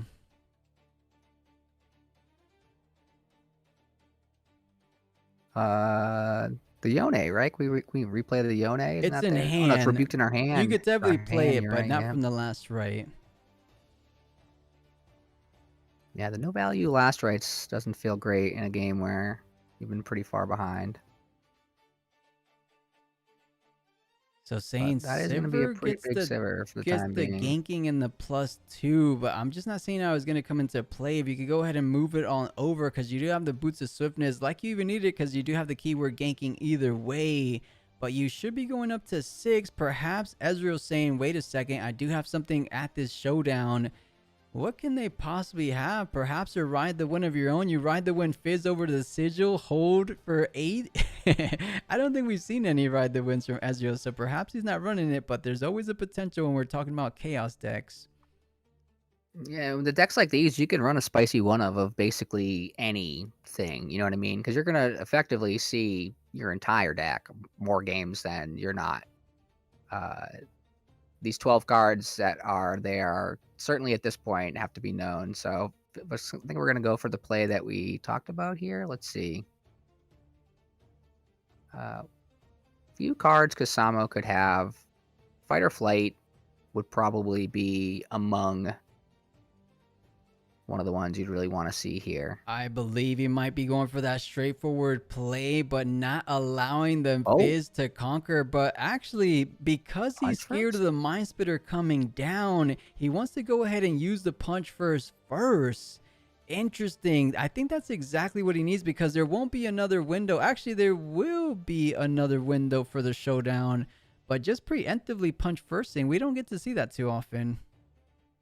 Yeah, I'm not immediately understanding this, though. I'm sure there is a reason to it. So the Mind Splitter is the only thing I could think of, right? Because you can't play action speed further as a reaction to the Mind Splitter activation. So perhaps worried about a Mind Splitter, but a Mind Splitter doesn't win the game at the very moment, unless you do have the cheeky one to ride the win, perhaps. But I thought we were settled on the game plan. I'll bring the Watcher in. -3. Oh, bring the Fizz back to hand. Fizz brings back, I believe, is their only called shot? Wait, what's... Oh, Rebukes. Bring the Rebukes back to hand. What? Yeah, I was gonna say, what is happening here? I feel like we totally missed like the most important part of why we were conquering with Fizz. So yeah, so step 1 as a cheat, accomplished. You bring the Watcher back to the... You bring the Watcher back from the trash. Now here we go. You bounce the Fizz. You bring in, I believe it's the Rebuke is 3 or less as long as you pay the power. And that is GG. Tiger Death putting on an amazing performance in these quarterfinals. But you can't discredit Kasamo doing incredible as well. We were so close to coming back. If he had a bit more runes, a bit more cards in hand, perhaps there was a world. But Ezreal not even breaking a sweat. Maybe a slight little sweat, but he did amazing. Yeah, that was quite the game. We are... What's it with every time I end up coming on stream, we have some untimed 2-hour match that we end up going into? Because I feel like if this one may go the distance, everybody. So I hope you're ready. I hope you've got your popcorn. I know, I didn't say it because I didn't want to kind of speak into existence, but technically by regional rules, top 8 is on time. No, I have the timer here to keep us on track. But per high OPL rules, I believe top 8 is on time. But let's see. Maybe Ezreal kind of closes things out in 2-0 fashion. But something's telling me the sideboard edition for Sivir might be making a bit of a difference in this game number 2. Speaking of technology, going against the Ezreal deck, trying to rebuke, doing a lot of, targeting of your guys. How about deflect 2 on my chosen champion? Yeah, that could be decent, but you're not going to be able to hit it off Dazzling Aurora. So you put it in your champion zone so it doesn't get Mind Splitter. What does the second text say? When I conquer after an attack, if you assign 4 or more excess damage, you may deal that much to an enemy unit. Okay, so maybe a bit of a Yone, but perhaps a bit more powerful. Yeah, it's like Orange Tryndamere. Right. Sometimes there are just games where you just play this thing on turn 3 and your opponent, if they want to rebuke it, it's going to cost them every rune that they have, basically. And otherwise, it's just going to run the tables. We also know there's those Boots of Swiftness that could be coming down at any point after it, but the catalyst from Kasamo this game, certainly exactly what the doctor ordered. And again, no real early pressure from Tiger Death. This Malzahar, we're not really out there playing him to try to conquer. So Kasamo's going to have plenty of time here, and it's just going to come down to, again, You know, is there a Mind Splitter the turn before the Dazzling Aurora is going to come down? But for now, it's going to be the Yone coming down to base with still going to have enough runes next turn for a Dazzling Aurora. So 2 pretty key turns here. And here we go, Corey. For the first time in this best of 3, the Malzahar will be utilized, killing yourself for Wait, 2 what? power. The seal there it and the is. Mind Splitter Chow getting played chow. out with no power investment. Wow, we forget the fact that you can choose yourself. That is some tech coming out from Tiger Dev. And to make it even sweeter, the Pack of Wonders bringing back the Mind Splitter back to hand. So what did he remove? Did he indeed remove the DA? Yeah, it was exactly what I said. Okay. Nice. As predicted, back-to-back games here, we have our Dazzling Aurora taken just before the turn. That is the beauty of Mind Splitter being 7 and Dazzling Aurora being 9, is just you get to play it right before, even before the Catalyst. Even with the Catalyst, rather. Yeah, these are some insane plays coming out from Tiger Dev. And what is our Chow Chow counter up to, Corey? I believe that's an 8 right now. The Chow Chow counter is up to 8. For those of you who may just be tuning in, the counter that we're counting is the number of Mind Splitters that have been played. Early in game 1, I joked that we would have 17 played by the end of this match, and I think we actually are pretty much on pace to get that right now. If we do indeed get that game number 3, we might get interestingly close enough to that number. Funny enough, it was a bit of an exaggeration, but perhaps you were never too far off all along. But of course, Yone comes down, but there was nothing in the back line. Ezreal went ahead and put that Mind Splitter back in hand. We do know what's most likely going to be coming down one more time, and that should be devastating for the Sivir. She only has 2 cards in hand. We'll have 3 cards. Actually, we'll have just 1 card in hand after this Mind Splitter.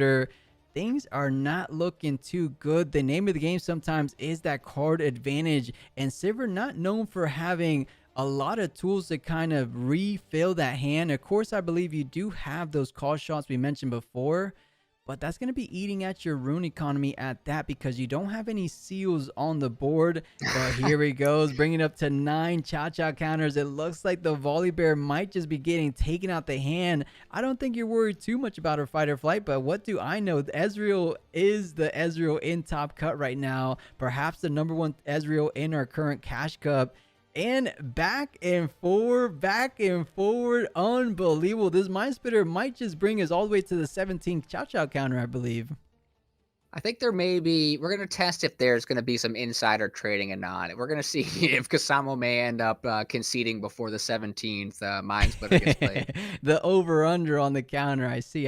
There's some bets going on right now, but unbelievable synergy. The Pack of Wonders not only works perfectly for the treasure trove, but of course to keep recurring that Mind Splitter. Now we're seeing why the Malzahar is so pivotal, because you're able to keep recycling, not recycling, but you keep your rune economy really efficiently played with those Mind Splitters, because if you're playing Mind Splitters every turn, you're setting yourself back. You're never really going forward. So I love the seals, I love the Malzahars, and I'm loving this Pack of Wonders. We never really consider the fact that it can bring back units over and over again, right? Yeah, the problem with that is you've got nothing on board now, right? So Tiger Death has to convert all of this, taking all of these cards out of Kasamo's hand, and he's got to start to get control back of the board, because it's going to be a slow burn right now, but both the Yone and the Volibear are going to be pretty difficult to get through, and I kind of jumped over it for a meme before, but I think the reason why you take the Fight or Flight over the Volibear is with the last rights, the Yone could just res the Volibear anyway, so you might as well get rid of a card that you can for sure get rid of. And if you're going to try to catch back up in this game, you need to get rid of that Fight or Flight. Yeah, in hindsight, I 100% agree, because last right, most likely going to be able to conquer and hold in these situations, as Ezreal not looking to be the most presentable person in terms of might power, of course. So he's just going to be chilling in that baseline for a bit now. Now, as you mentioned, the only downside, I should say, about the Pack of Wonders Mind Splitter combo is that you're not really pushing your game state, or progressing it, I should say, too much. As we see, Tiger Def is still at 0 points, hasn't been able to get a single conquer this game. So if Sivir is able to develop more and more board, if there's going to be something like a Dazzling Aurora this turn, but funny enough, I just don't think Dazzling Aurora is the card you necessarily want to deploy out because of those factor recalls we saw in game number 1. Most people are sideboarding that in for their matchup, but no, Ezreal's electing to go ahead and mainboard factor recalls, which makes somewhat sense because there's so much gear in Spiritforged. So being able to manipulate the might difference in combats with factor recall makes all the difference. It's pretty much like a might decrease, like a frigid touch, like a stupefy, just doing a bit of an indirect way.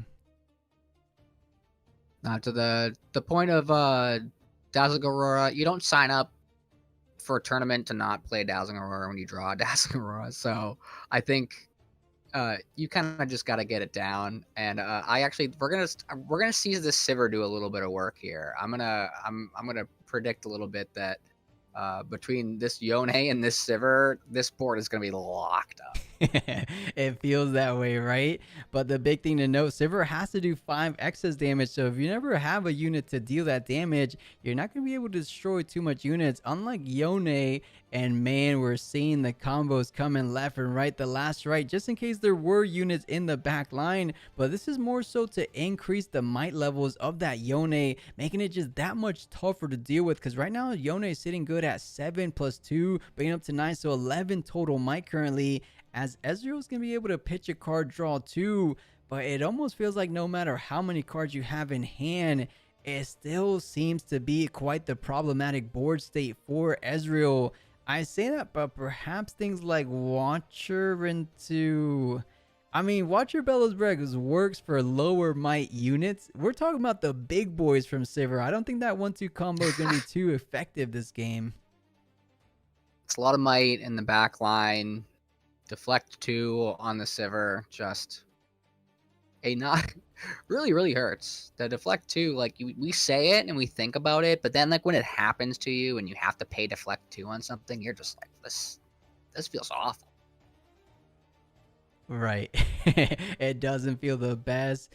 But it looks like Ezreal already dug through literally double the hand side or double the deck as the Sivir player, and we were worried about the factory recall. Funny enough, you never see it played out for something like a simple gear token, but effectively removes it from play. Is he going to do something like a fizz into factory recall? No acceptable losses. I guess you get rid of your treasure trove, and then they're forced to get rid of one of their last rights. So you do get to channel one, you do get to draw one, and acceptable losses has to be another key piece for the sideboard. But as predicted, the fizz comes down, recycling the acceptable losses. That's going to be a seal maybe taken out, because I think the Pack of Wonders is a bit too crucial. The Pack of Wonders could, yeah. At this point, you came here to Pack of Wonders things, right? And you can get more power again. I think that, yeah, the seal has kind of done of its work here. We discarded one, so I think there should still be one left around somewhere, hanging around in the, just 16 cards. Can we talk about the difference between the deck sizes remaining right now? Half of the cards remaining.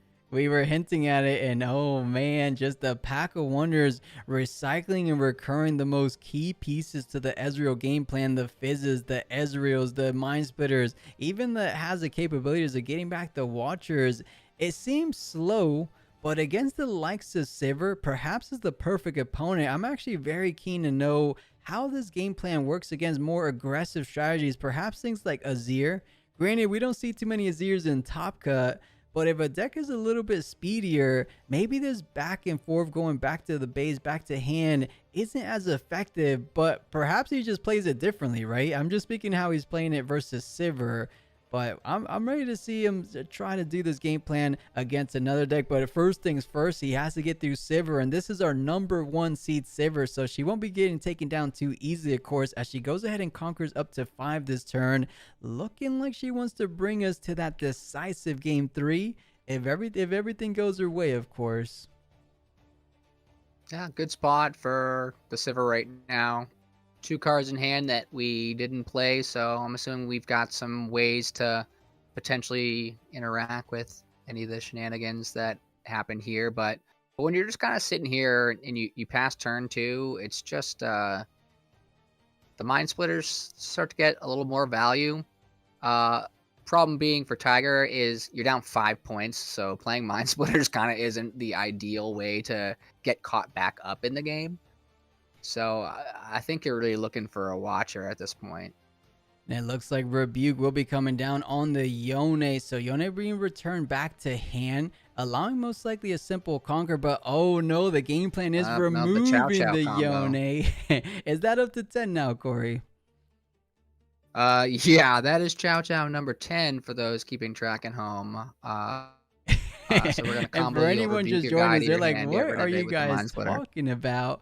But it's just keeping tabs on the Mind Splitter, of course. Yone hitting the trash for the time being. And if there's any window of opportunity, is the simple fact that Ezreal has a bit of a book in hand. The acceptable losses getting played out, so no recursion of these decks or of these units coming back for Sivir. A simple conquer for the Volibear would have been able to bring back the Yone, but this destructive gear removal plan seems to be quite fruitful for the Ezreal.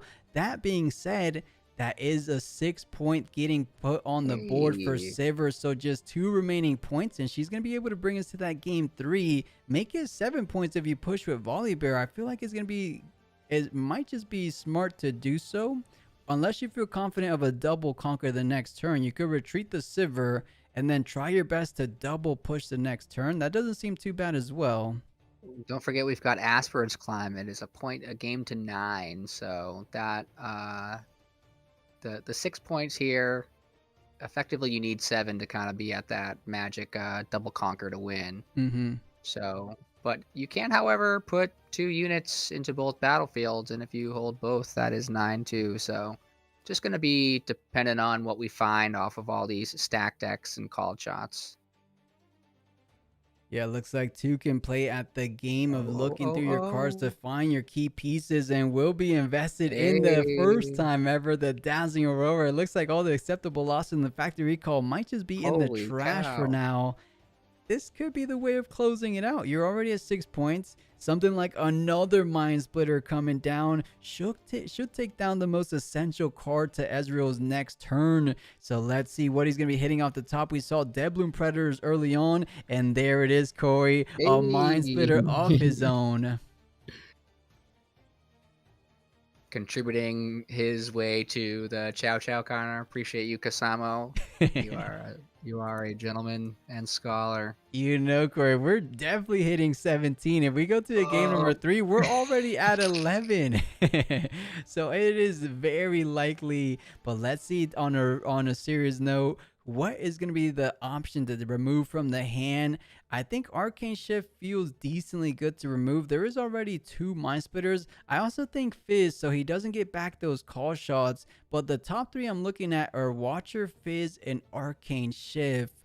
What about you, Corey? Where are you leaning towards?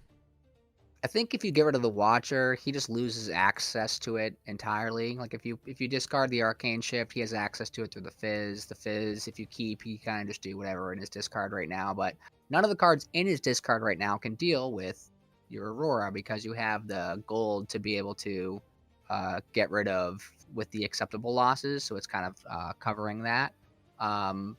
So the only way to be able to get back the Watcher would be through the last rites. So you may actually think about the last rites potentially because it's like the cheapest way to get another unit back. So I think it's basically anything but Mind Splitter. I think you just don't take one of the Mind Splitters. Right. I think we can agree on that. We're gonna go with the Arcane Shift though, actually. Yeah, Arcane Shift was essentially another Mind Splitter plus a little bit of damage, but that last right does allow him to bring another unit back to base. The Fizz allows something like the Factory Recall to bring back that Dazzling Aurora back to the hand, but if you go Fizz, Factory Recall, that's 4, 2, 4, 6, 8 remaining runes, so you definitely have enough runes to play that 1-2 combo. We're speaking of the Fizz, Factory Recall into Mind Splitter to get rid of the Dazzling Aurora, but at the same time, that Sivir player might just be able to hold up to 7. Let me see. Sivir's at 7 might. Make that 6 might for the time being. So I think you're going to be able to take that down. Is there a world that Volley and Mind Splitter do the heavy lifting this next turn, though, is the question.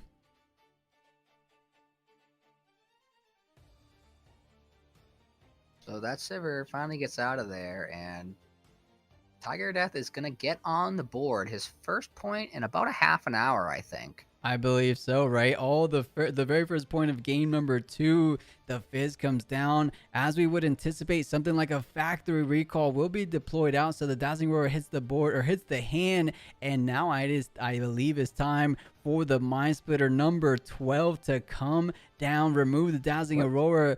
Do you play it into the base? Are you a little bit fearful of the double conquer play? Actually, what am I talking about? There's an aspirant climb on board. You're still having to go up to 9 points. I don't know how I missed that for some reason, but there's not the win and the immediate next turn, as DA is the obvious target, so does take care of that. And now he's on the cusp of trying to stage a bit of a comeback, the likes of what we saw Sivir try to do in game number 1. Yeah, I'm glad I didn't say that I'd like eat a shoe or something if we got to 17 Mind Splitters, because that's we're up to 12 so far. So that's right. Imagine if you said something along the lines. You would have to do it on stream, Corey. No, I've learned not to bet against the impossible. Right. All right, though, let's see what Sivir has in mind. You're so close. 3 remaining points to close things out. I think from this position, at least you want to get up to 7 and then set up something like that final double conquer play. But you do have to take down, what is that, 17 total might on the left-hand side. And you have a ride the win. Did you catch, what was that last card remaining in hand last turn when he Mind Splittered? I actually missed it. Again, I was memes have been distracting me a little bit. Absolutely. I'm right there with you, especially after a 10-hour, make that almost 11-hour event. My brain is already a little mushy, but I think it was something like a ride the win in a Gus, I believe, I want to say. Yeah, because I was looking at his discard, because I was trying to see where we have 1, 2. So there's 1 rebuke that he used. Okay.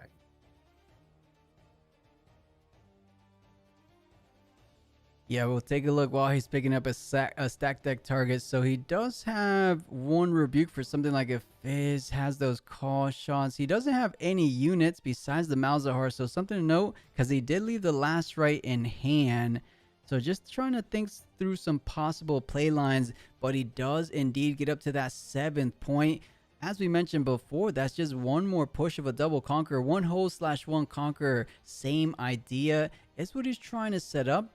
Do you have another unit? But he sends in the Volley Bear. I was not prepared for this. Does he have something like a punch first to bring that Volley Bear up to 15 total might? That's perfectly enough to take down this entire battlefield. Taps 2, perhaps just going to be pushing things back to fight or flight, making that battlefield at a little 10 might. That's 10 to 10, but offering up the trade doesn't seem too ideal. There has to be something else in mind.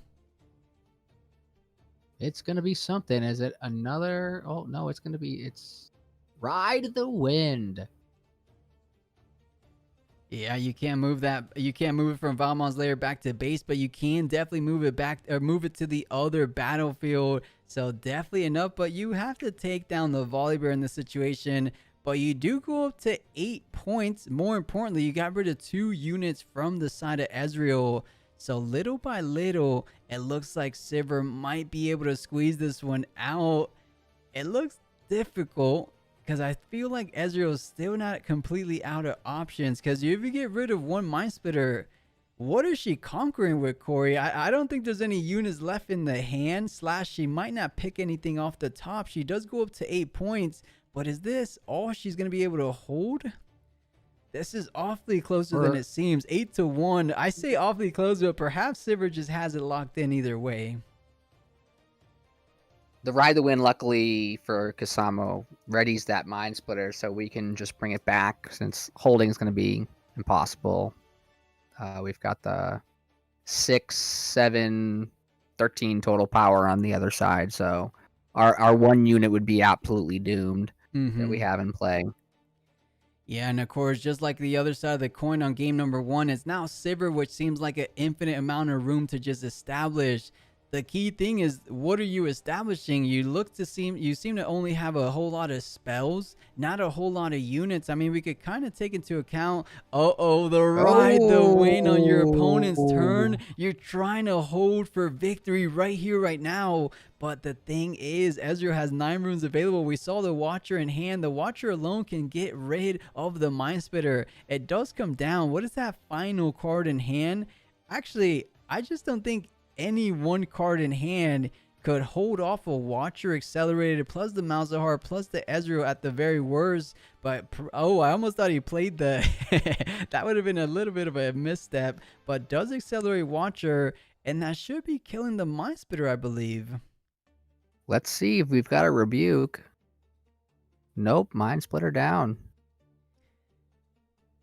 And is this it, Corey? Is the moment of truth? Sivir needs to establish some kind of unit on the battlefield. If not, things are going to be rolling out of control. Things are starting to favor Ezreal ever so slightly. The pack or the treasure trove does allow him to see one more additional card.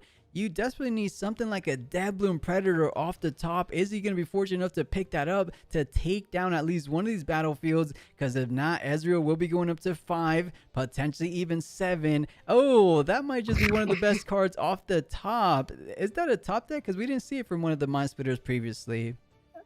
Yeah, I think we may have drawn into that one either for turn or off of the treasure trove. And yeah, let's take a good look at the hand for Ezreal. How is he going to be closing it out? I mean, Mind Splitter alone. I think you have to remove the Mind Splitter, but with that in mind, the shovel is still online. Pick your poison. It feels like a bit of a lose-lose situation. Factor recall if you were able to establish that DA one more time. Fist to bring back things like rebuke if it was in the trash. What is in trash anyways? I guess you could bring back Arcane Shift, get another Mind Splitter at that. The retreat to get another Mind Splitter. The rebuke is indeed, so he could close out the game even more simpler than we thought. And he does pick the Fizz as he probably had the highest play potential. Yeah, it just gives him far too many options, I think, at this point. And hey, what do you know? 7 the first game and 7 in game 2 means we are at 14 on the Chow Chow counter. Wow, we might just accomplish it in a single game too. But 5 to 8, there is a Mind Splitter in the back line. He's going to be utilizing that Counters of Aeons to simply draw 1 as there's no more remaining runes in that rune deck. But now he has 8. Not even a Deadbloom Predator will be able to conquer either of these battlefields. Of course, he could push in forward that first Mind Splitter, take a trade, and then Deadbloom Predator. But it doesn't seem too worth it because you do have that retreat in hand. Actually, no. That was a retreat in trash. I bought 15 arcane ships hoping for Ezreal to pop off. Hey, that guy no stonks. Guys, get your Mind Splitters now. That is one card. I don't think we have the influence as something like a regional, but I do think Mind Splitters, it naturally has been increasing because of the Chinese regionals, but we're seeing it on another level on display here in this quarterfinals. So as we were perhaps expecting, offering up a 1-for-1 trade, and this could very well be that Deadbloom Predator. You're recycling 1, or is there 2? Oh, and the gold, and Deadbloom Predator does indeed come down. Yeah. That's still just a draw though, and you're completely tapped out. Is there a world that another Watcher comes down? Because that's gonna be 6 to 7, and then you're definitely out of units from that position. Yeah, I keep unfortunately not paying attention and remembering what the cards were that we've seen from previous Mind Splitters. Yeah, and there wasn't we know for a fact there wasn't 2 Watchers. There was like a Fizz, a Factor Recall, yeah, a Bellows Breath as we're seeing it now. Yeah, wait, why is he playing the deflect just to trade? That makes sense though. Yeah. That makes sense. Just keep him off any card advantage. That is the best that Bellows Breath is going to be pretty much for the rest of the game. So.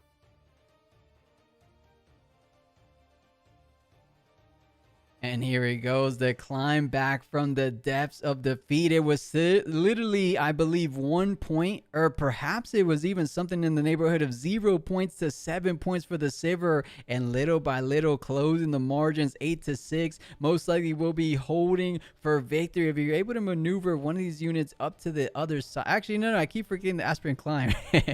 But little by little, he will be making his way up to 9, and no units in the hand for Sivir. He goes up to 7, down to the final 2 points. This is unbelievable. If you ask anyone early on this game, there was like a 99% chance Sivir was taking this home, but look at the position we're finding ourselves in as the Chow Chow counter hits a respectable, what is it, Corey, 14, 15?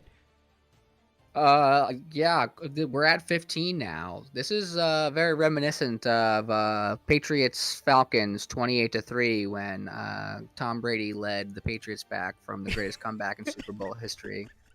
Yeah, it definitely feels something of that nature for sure, because I could have sworn Ezreal was all but out, but it looks like he never lost his composure and understood exactly what it took to get the job done. You get rid of the only units available for Sivir, and this is the top deck of a lifetime. Can Sivir top deck anything? Or more importantly, is there honestly anything that gets the job done? You need to take care of, what is that, 12 total might on the right hand side, a Mind Splitter push forward. You can't Death Bloom Predator directly onto Aspirin Climb because there's no opposing unit. I think that is all but wrapped up, unless I'm missing something. You let me know, Corey. Maybe chat at home. They're the experts sometimes. But what can Sivir do? Because I'm just not saying it. I think Ezreal might be progressing to the semis next. I think playing this Mind Splitter and not having the cards revealed might be a concede, right? Because I don't really see anything. It kind of looks like Kasamo is just talking. I think the game might be over, and we're just having some friendly banter. And you know, I love to talk some more, but let's go ahead and keep that off stream. You know, all jokes aside, it's just been a long day. We could be moving on to semifinals. I'm gonna bet this might just be the last game remaining, but it does look like Sivir is conceding here. You think some matches are still going? I was just kidding. I said Prismat's in this tournament. We may want to check, but no, this is indeed the last one. So we got to see the one that went. When I say the distance, and there was only 2 games. Right, 2-0. Yeah, holy cow! Yeah, I was slouching so much in my chair after all that. That's so funny. Yeah, Corey. Yeah, let me know. I know you played all day. I do think, or let's go on a short little break and we could talk about it. But guys, we will be right back. Semifinals time. We know Ezreal has progressed on forward. When we come back, we'll give you that top 4 deck distribution. It shouldn't be too much of a break as there's only 4 players to take care of. Unless someone is still playing, let's go ahead and perhaps take a little bit of a gander. No, everyone's done, chat. Everyone's done. Let's go ahead, take a miniature break. We'll get some water, use the bathroom, let the players rest for about 3 to 5 minutes, and then it's time to get things rolling into our semifinals. So be right back. If you guys want to see more of that Ezreal popping off, or perhaps some of the other decks that made today's top 8 1K, we will be right back. Ciao, ciao.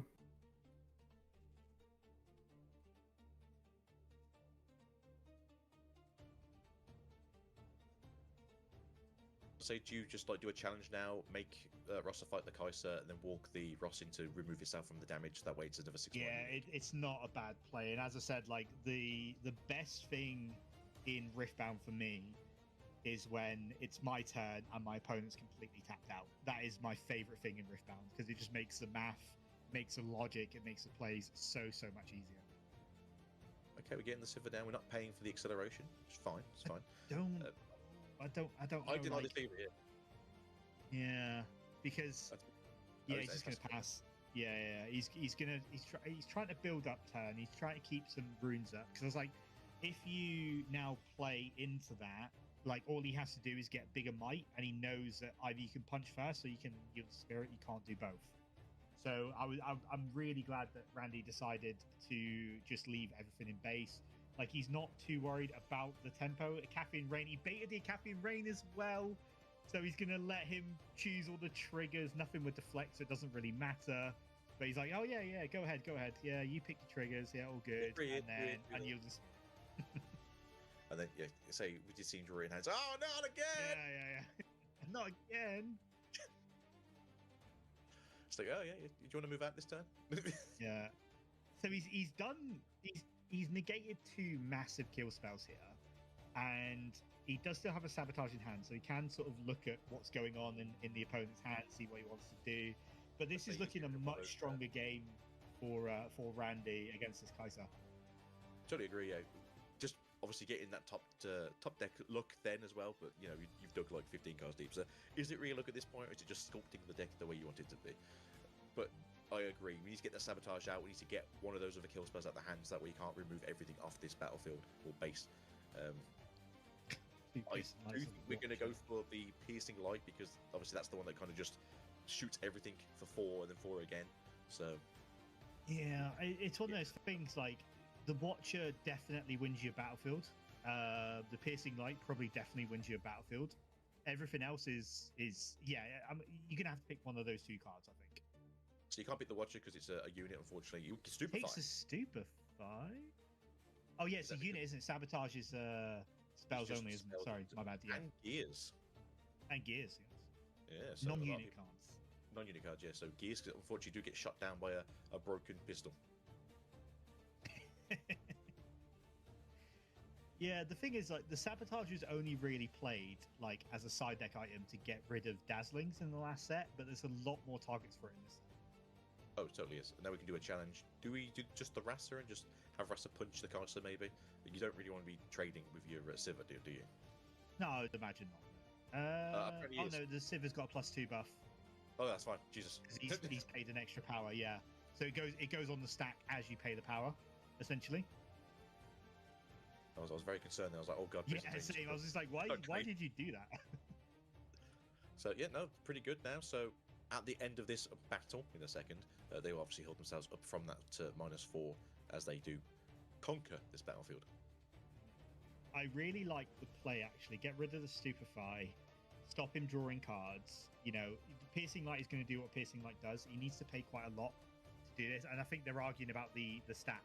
Yeah, so they're saying, like, because he's paid 2 power, it gets +2, and I think the Kaiser player is saying, like, yeah, but wouldn't that happen before that happened? So I think they're just arguing about the way the stack went.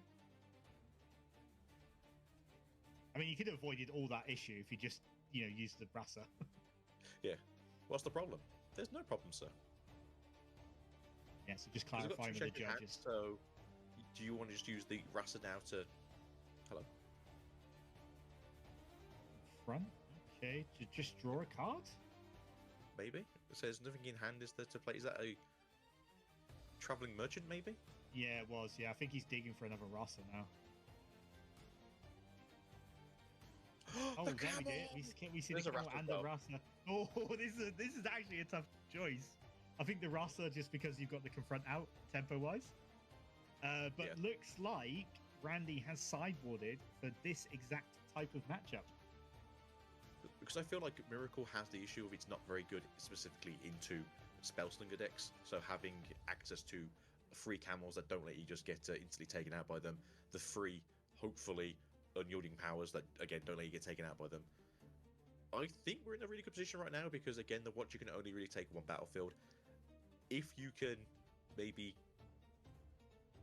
challenge with the Rasa now to get rid of the Noxus Hopeful, you are only really have to deal with one battlefield getting taken by the Watcher this turn.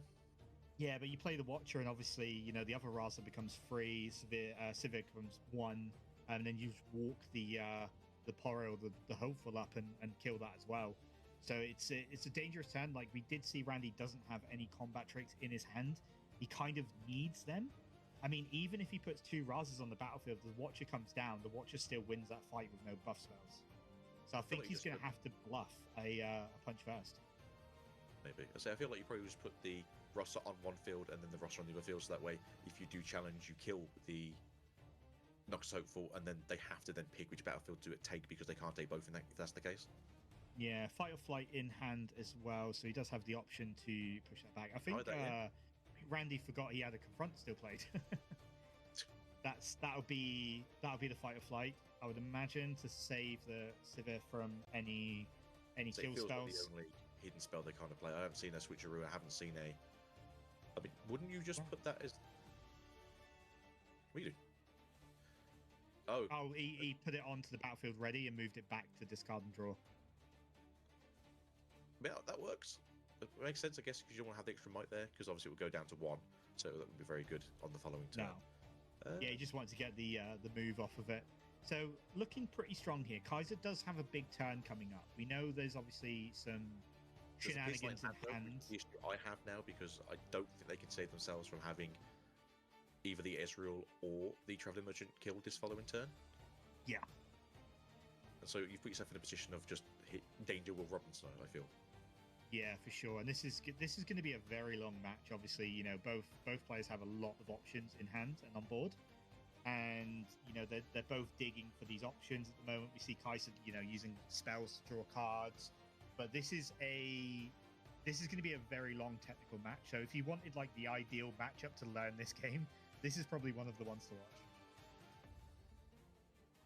Yeah, I'd say it's definitely looking much more of a match than the first game was, unfortunately, for poor Randy, who did dig all the way through their deck and back again, and just couldn't really do much with it. But no, this one's definitely more of a backwards and forwards. The Kaisers obviously had a good couple of turns as well, so it's nice to see that this game is going kind of in the way you want it to go.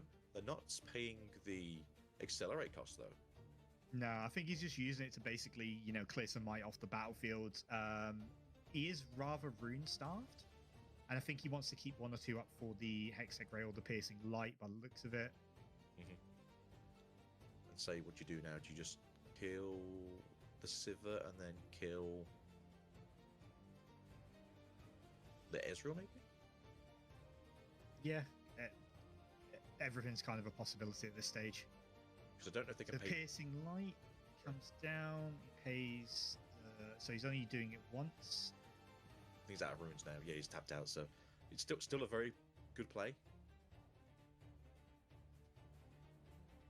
So in reaction to the Piercing Light, he moves Sivir back, so it can't be a legal target, so he can't clear both battlefields. So it looks like he targeted the Ezreal and the Raza? No, he targeted just the Ezreal. Oh, was it just the Ezreal, was it? Okay. Yeah.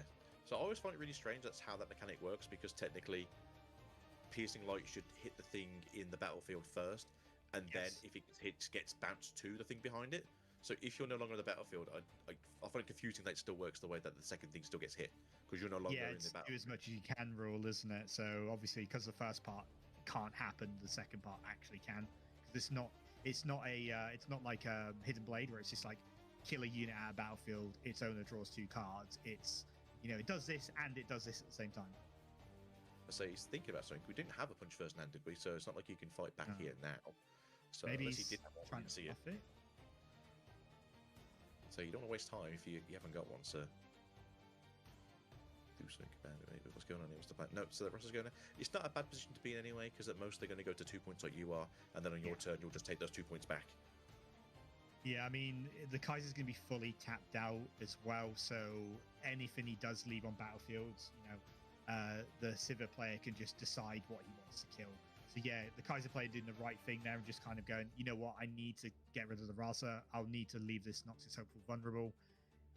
This is a very, very important turn here. I think if Randy can sort of stabilize the battlefields and have enough runes up for combat tricks, he's going to be in a very, very good position. The Kaiser's going to be hard bargain, though. Hard bargain is a great answer as well. Did we see? We didn't see a hard bargain game 1 either. So does he have 2 Unyielding Spirits, the Camel, and a hard bargain in his sideboard for specifically this matchup? Because I can't think of any other matchup where it'd be this powerful to have those cards. The question is, though, what is your 3 and which is your 2 off? Because are you doing 2 Unyielding, or you can go 3 Unyielding? Do you go 2 Camels, 3 Unyielding, and then 3 hard bargains? Because I feel like the hard bargains and the Unyielding is probably more useful overall, although a big Camel body is also pretty good. I think you probably run 2. Well, we know he runs 2 Unyieldings, probably 1 Camel, and maybe 2 hard bargains. Maybe there's one in the main deck, we just didn't see it. I know he drew half his deck, or probably more than half his deck, but we just didn't see the answer there. Maybe because he didn't have the deck, he just had the thing off the top. Yeah, I expect Randy takes this game. I know it's a bit early to say, but just looking at the Kaiser player's face right now, he looks really defeated. But Randy looks wide awake and ready to go. Sometimes body language is a big indicator. Yeah, it is, to be fair. So yeah, if we can get the if we get the Rast in, takes them. If we can now punch first to go to 11 and then challenge, I think you're just taking this now. Yeah, I mean, if he can boost this Raza up and get an answer to that Watcher, then it's going to be very, very hard for the Kaiser player to regain tempo, especially like we know is his hand. We know he doesn't run a lot of units. I would guess he only runs 2 Watchers, so there could be one off the top deck to kind of alleviate some of the pain, but then he's going to be tapped out again. So as a rule, to be fair, you generally only run Is that going to be 2. for the sabotage? Maybe. So there's not a punch for in the. Let's go for cool shot. Okay. So there's a cool shot in hand as well, so that means you can dig down 8 cards now. So this is basically sculpting the best way possible. Oh, there. Oh, okay. Takes the Raza rather than the punch first. We did see it. Was that a Ross? Or was that real... a right? Yeah, it was a Raza and a punch first. He took the Raza, and then he's got an Ezreal and a traveling. Okay. So if it's the last right, don't mind it if it was, because that way Rossa goes to 8 and he can challenge the Watcher anyway. And then you can obviously put 2 cards that you don't.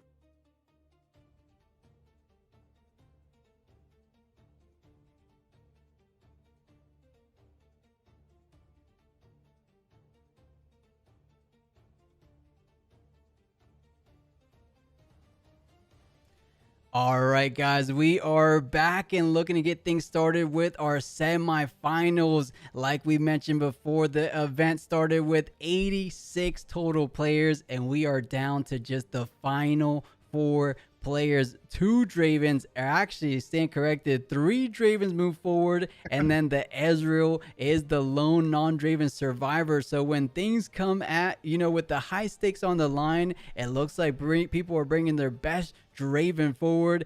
And a huge shout out to NA45 joining us. He wasn't even home, which is why we had a bit of a longer break, because we were trying to figure out how to set this cast. NA, how are you doing, and where exactly are you now? I'm doing great. Thanks for having me, Plus, as per usual.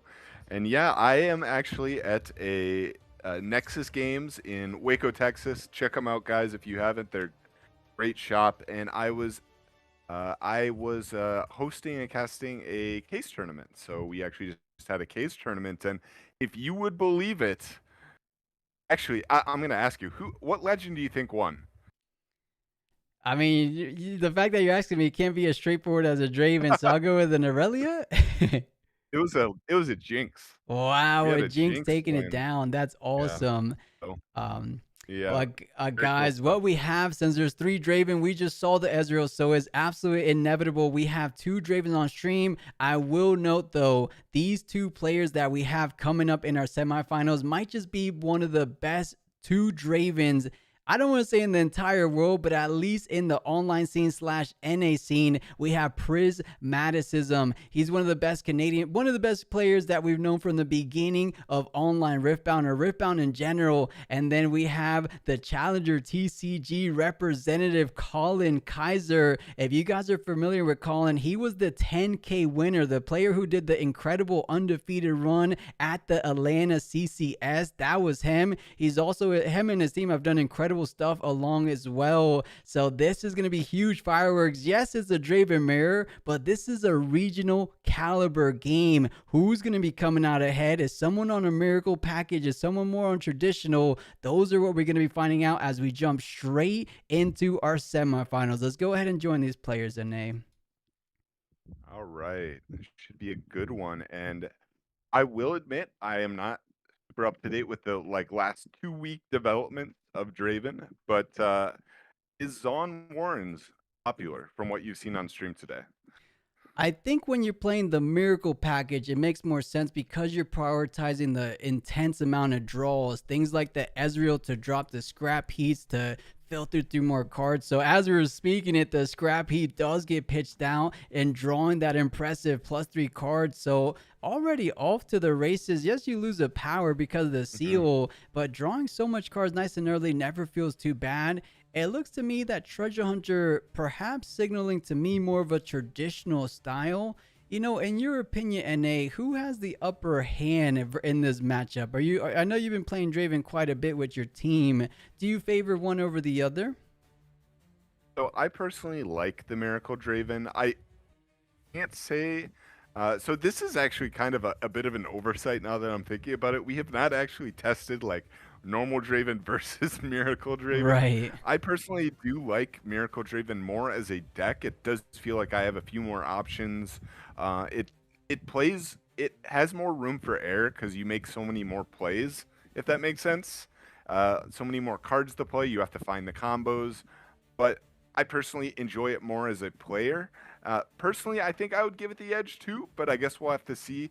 A bit unfortunate there that he does end up hitting only Fury runes. It does kind of limit his options, but you cannot be too sad with a Piercing Light there, clearing out the Draven units.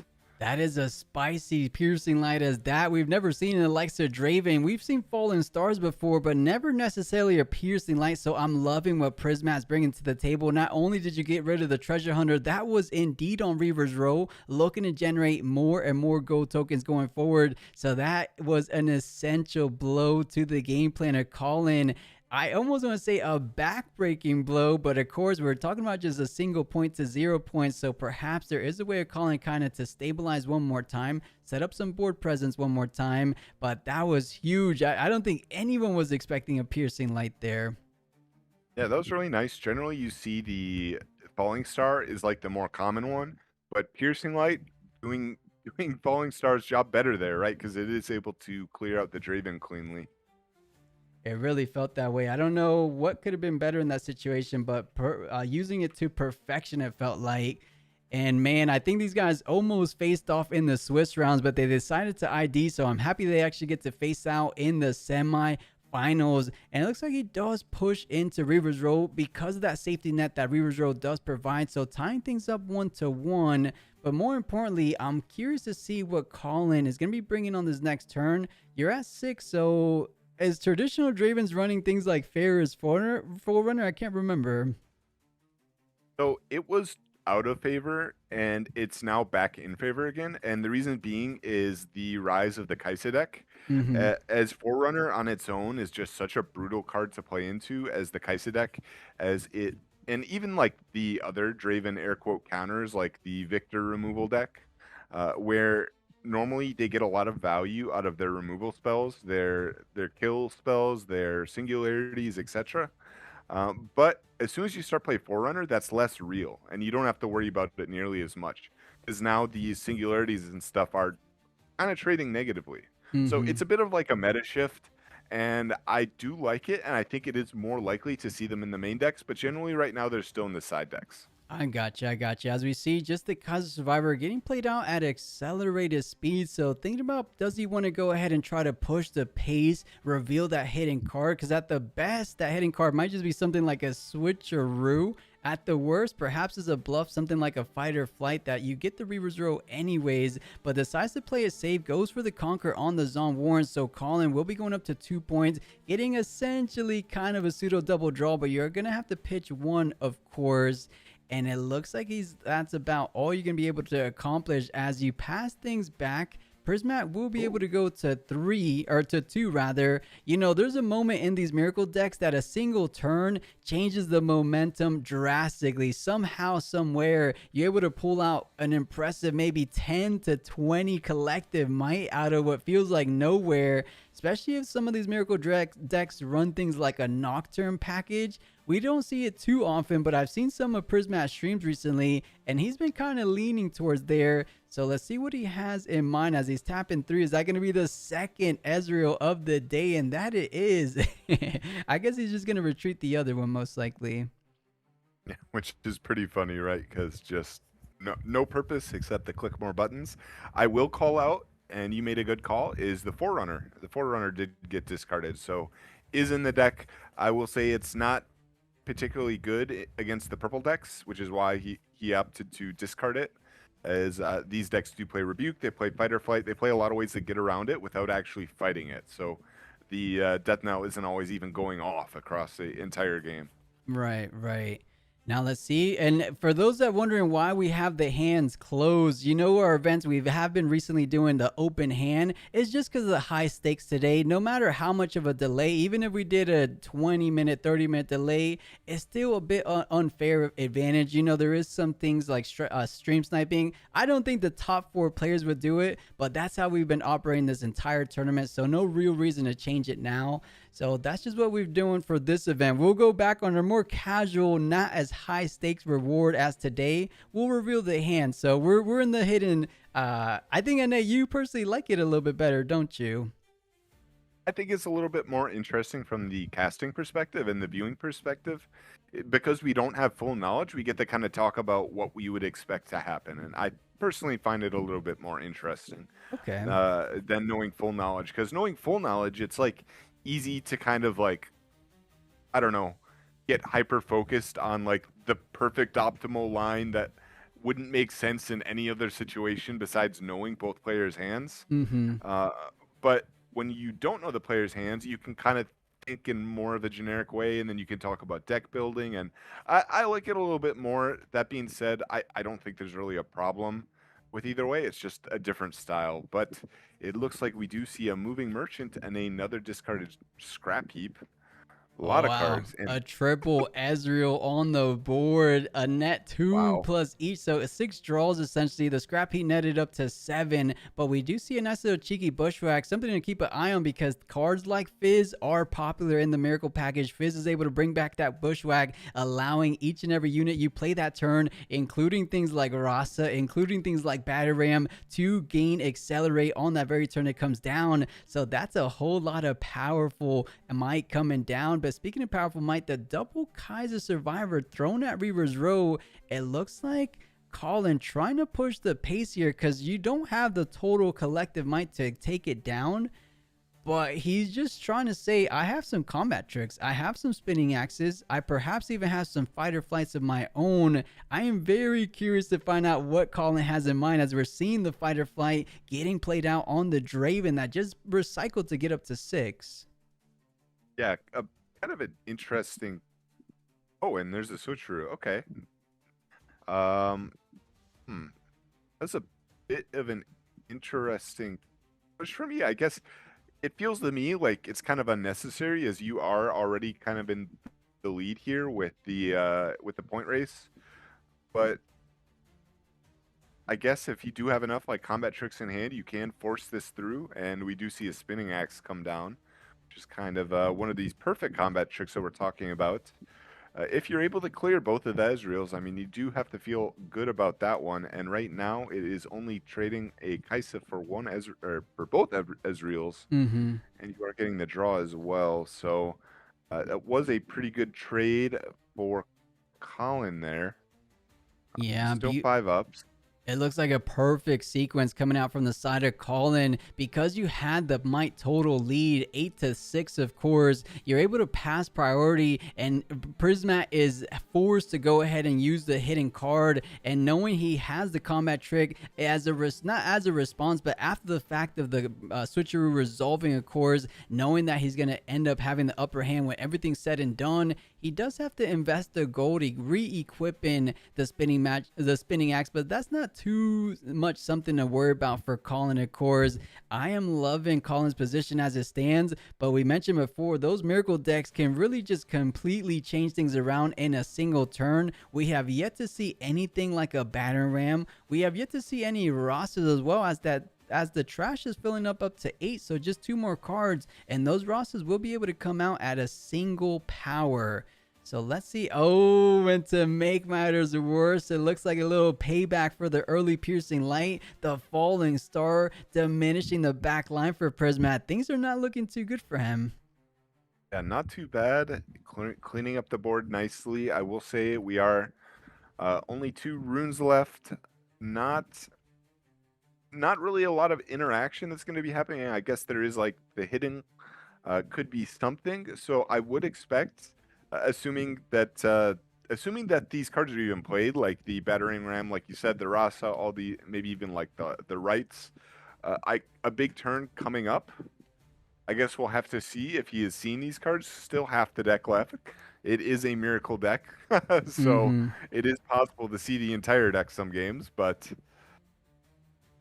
It really feels that way sometimes. I think if there's some plays to be done, it has to be sooner than later, as I believe Colin is getting a firm control of this game. You have the overzealous fan, you have a hidden card. We saw one fighter flight, most likely another one, unless it's going to be the switcheroo of his own. Trade the 1 might from the treasure hunter for the 6 might of the Draven if he invests in that. And of course, the Kaiser Survivor feeling rather safe on Reaver's Row as a Bushwhack does get played out. I think it is time to go a bit on the offensive. We have to keep account of the total cards played this turn because that's how Miracle decks operate. They try to play as many cards as you can, making those battering rams effectively being played out for just 1 to 2 power, or not power, but energy. So that's the Bushwhack. That's a stacked deck. So right now, battering rams are coming out for 3. Unless, did he play the seal this turn? No, I think the seal was previously. yeah, seal was already there, so only being reduced by 2 right now. Have to see. I'm sure there are more cards to play. Haven't seen any called shots yet. Mm-hmm. Though all of the Ezreals are out of rotation, which is a bit unfortunate because the called shots are what make the Ezreals. Sorry, the Ezreals are what make the called shots so free. Have to see if he is able to find enough resources to keep going here, and then the Rasa pushing in onto the Warrens now.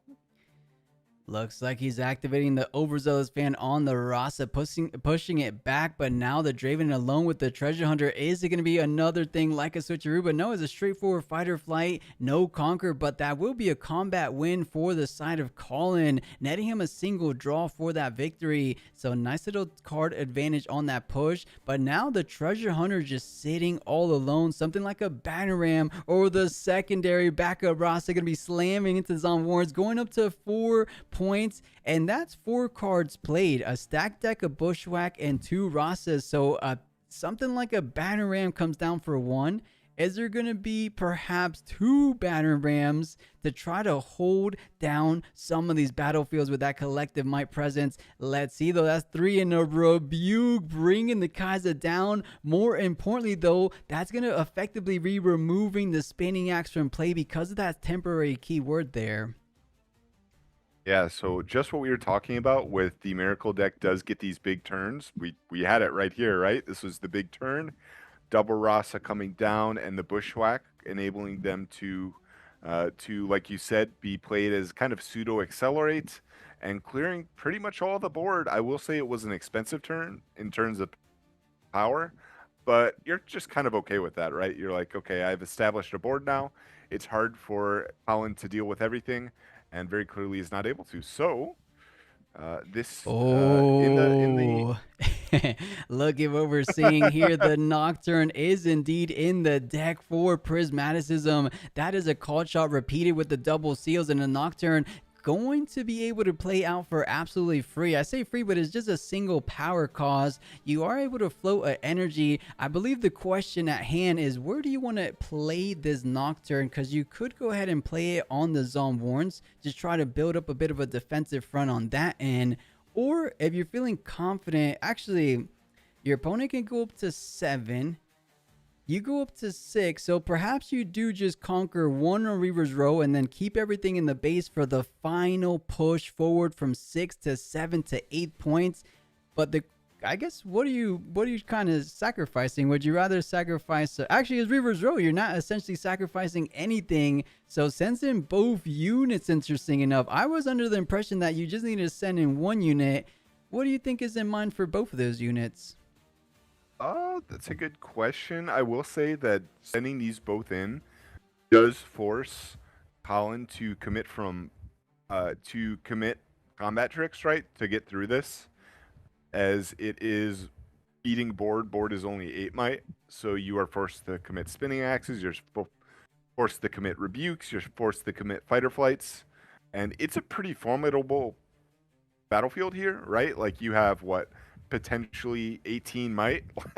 quite a bit. Oh yeah, quite a bit indeed. It looks like he pitched the Falling Stars. All those heavy might units are out of the range of Falling Stars, so not too impactful going forward. The one bit of a saving grace for Colin is that the simple fact that he has 6 cards in hand, 8 runes to work with, plus a gold and a Noxus Hopeful, so not out of options whatsoever. It all comes down to, as you said, how is he taking down 18 total might on Reaver's Row?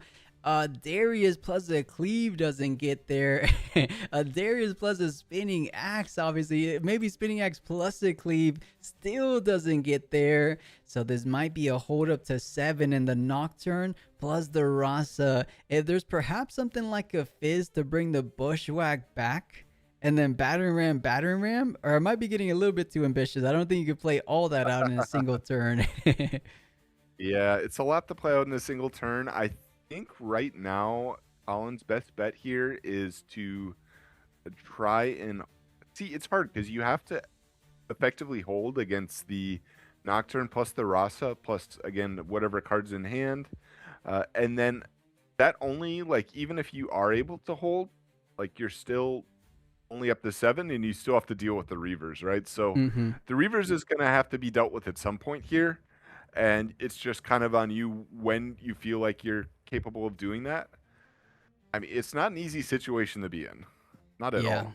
I do not envy this position whatsoever. Also, something what is giving Colin a bit of a time to think about is the fact that there's 5 runes available. It's not like Prismat is completely tapped out, exhausted on options. He has 5 runes. That's kind of threatening perhaps a spinning axe. Hence, I know a lot of Miracle decks don't tend to run spinning axe, but Prismat sometimes is built different, built his decks a bit different. I wouldn't put it past him to put in spinning axes, as we saw a Miracle deck in China. Funny enough, I believe it was the Free Buke player that ended up running the spinning axes in the Miracle package. But either or, it did seem quite impressive when I was looking at it. So he is kind of bluffing / not bluffing combat tricks. At the minimum, things like a Rebuke, we haven't really seen that come out. Or did we see at least one Rebuke already, I believe? I do believe, Yeah. I think we saw one. High Turner coming out, swapping with the Kaisa, and another Hopeful being played. What is the plan here? Yeah, that is a Tide Turner with 2 might holding it down. The only thing I could possibly think about is something like a Ride the Wind, but this is 1 too much might. That's a collective 10. You have the combat tricks you didn't get to deploy out the previous turn on your opponent's turn.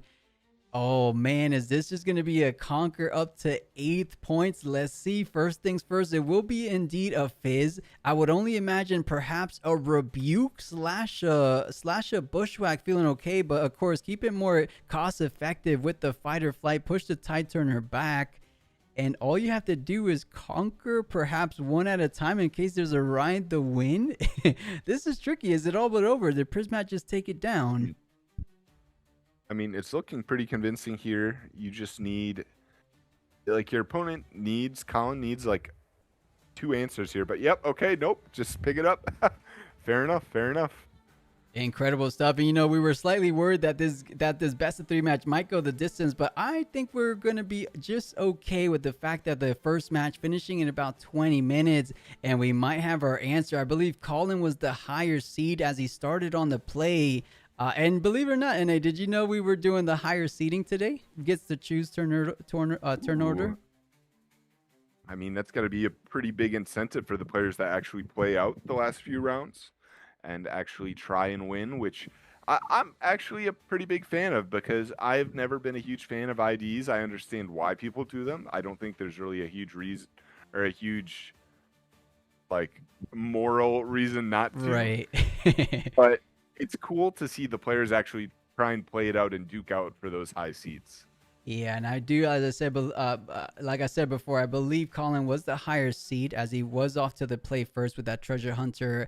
But now, interesting enough, opposite power expecting to be on the draw. And, you know, funny enough, I seen some people not necessarily complain in chat, but they say, why do you say on the play, on the draw for Riftbound when both sides draw? It's just the terminology, guys. On the play means going first. On the draw means going second. It doesn't. I mean, obviously, it comes from being on the draw, like able to draw, but it's just engraved in TCG minds, right? We can't get rid of it. I'm always gonna say on the play for the first player. I'm not gonna call both players on the draw, or I don't know. I don't know how you guys feel about it, but that's just me. And hey, it's funny because I've even picked up saying this too. Plus, during my other cast today, I was saying on the play every time. So you've got it in me. You got it ingrained in my head. Right, right. I mean, I guess maybe I guess I didn't. Maybe perhaps it's just as some. I don't think. No, it's definitely not. It's just TCG terminology, like I said. But let's go ahead and see. Does Colin catch wind of having 4 runes, going second for Prismat? No, he decides to still go first. He values going first, values getting first onto the battlefield rather than getting your Draven online. Perhaps he has something like that kill spell. We saw Falling Star in game number 1.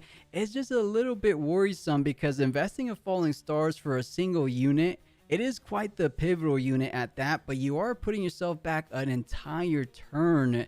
So I don't know. I mean, I like that Draven comes down for Prismat. That has to feel good as well. So I'm just curious to see how it does end up playing out, because most players, when you see that Obelisk of Power, as we've seen like Fioras of the past, they want to go first and not let Draven be the first one on the to get on the board first. But it looks like Colin doesn't mind. Yeah, and what's really interesting with the metagame developments is that there are a lot of decks right now playing the Obelisk. Like you'll notice even like the Kaisa decks are playing Obelisk. So it really does kind of make this little mind game. It's not really a mind game, but like a decision is, do you want to go first? Do you really value that going first, or do you want your opponent playing their champion like right off the bat? So in this case, it looks like Colin opted to go first and said, I care more about going first than I care about the Draven being played out. And I mean, is able to double conquer, maybe seeing the Kaisa in his opening hand and making the call.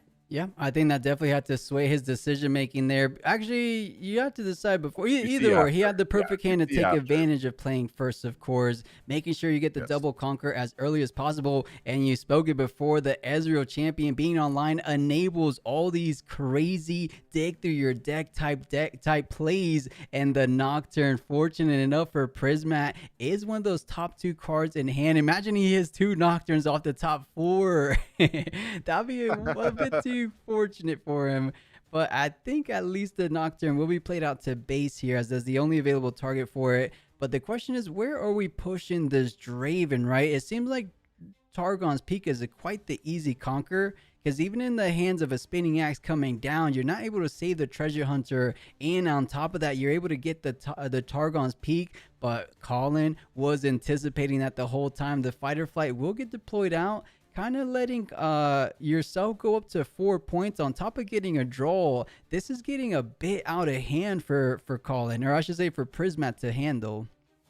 I'm a bit surprised Prismat did shove up theirs. It was a pretty telegraphed fight or flight, right? Because he does opt to push the treasure hunter onto the Targons, and if you're pushing it onto the Targons, that means you are trying to hold the 2 runes, and in that case, it is the juicy looking battlefield, right? It's the battlefield that you're going to tend to want to go on to.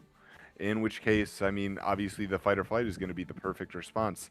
That being said, maybe Prisma is fine with that, choosing to get the fight or flights and such out man, of the way. and I wish you could see it. You should have seen Colin's reaction with this second Nocturne hit off the top. He kind of grabbed his head saying, unbelievable, Prismat. You are quite the lucky dog. You say sometimes, I mean, it is technically luck, but there's only 40 cards in the deck. With Ezra and Callshaw and stacked decks, you tend to look through the majority. As long as they're not in the hand, they're more often not closer to the top of the deck.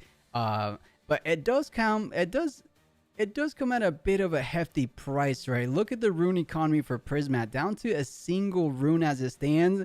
But I think it's a worthwhile investment. That is a 3 might, 2 4 mites, and a 6 might potential unit. That is a board, if I say so.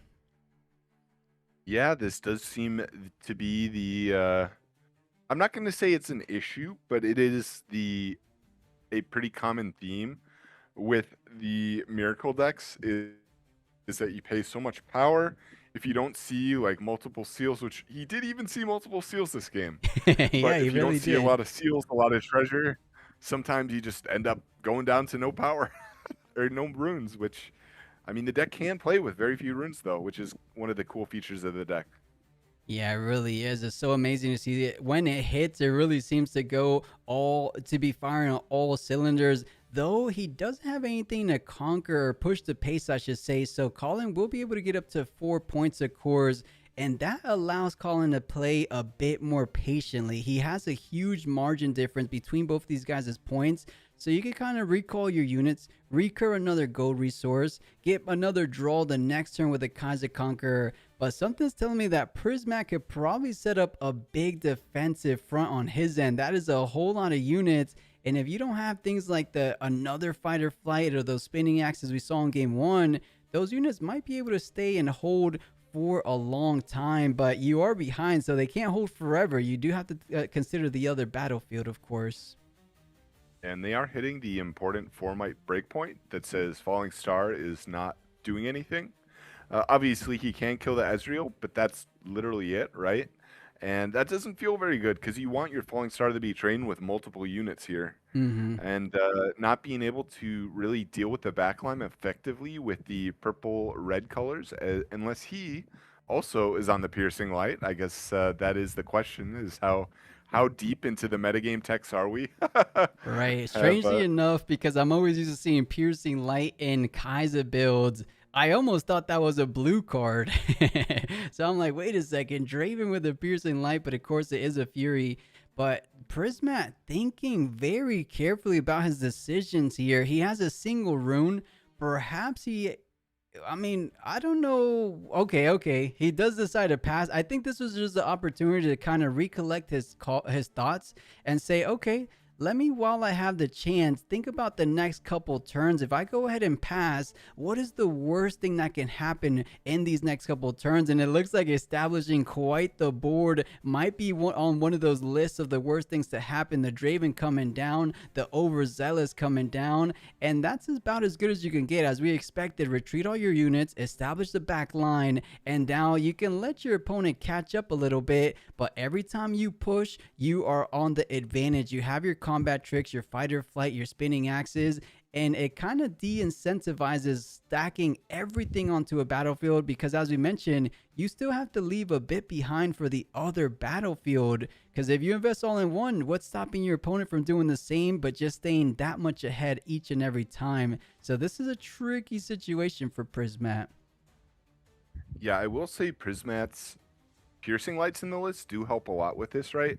Because if as soon as Colin starts committing to battlefields, those 4-might units start to look really juicy for the Piercing Lights. You can just go kill the Draven, kill a Kaisa, and that's just one Piercing Light, and then you can go like a Fizz later. A lot of options, but it looks like choosing the full commit to the Targon, saying you are not touching this Targons. But I'm both. I don't know. Like, if I'm Colin, I'm probably sitting pretty. I'm like, okay, sure, whatever. I will say, those are Nocturnes. They do have ganking. Exactly right. I was just about to point that out for the people at home. It does indeed have ganking. So at the minimum, you're able to gank on over for 8 total might onto that Obelisk of Power. Of course, he should have that the Overzealous fan at the minimum over there. So you're able to push one of those back. But that does mean at least one Nocturne goes through. But one Nocturne versus one Draven, we all know who tends to win that battle. But there is 2 runes available for the side of Prismat. Hence, perhaps something like a spinning axe, as we said before. Or I think there's still, I mean, in game 1, we've seen so many fighter flights. I forget who's been deploying what, but we haven't seen any fighter flights from Prismat just yet. So it could be as simple as that. So what do you think the most played purple card is? Do you think it's Fighter Flight? Do you think it's Stack Deck? Do you think it's Called Shot? What's your bet on this? Since you brought it up after I said Fighter Flight, I'm gonna go for Fighter Flight. Okay. Yeah. It's up there. I think it was Fighter Flight from the last what do you call it? Regional? So during my my podcast that I mentioned I do, we do tournament predictions, and one of our predictions was the most played card, and it was Fighter Flight for one top cut. But That's because Aurelia can play it too, so it's a little bit of cheating there. Right. I do want to say my first intuition was something like a stacked deck though, because that seems like the most neutral benefiting card. But let's see what goes down. The Kaiser will be enabling Colin to go up to 5 points, getting one more option available before committing to his true turn true play this turn. Looks like he even has a stacked deck as well. So looking through, seeing all his available options, what can he do with the remaining 7 is what he has to consider.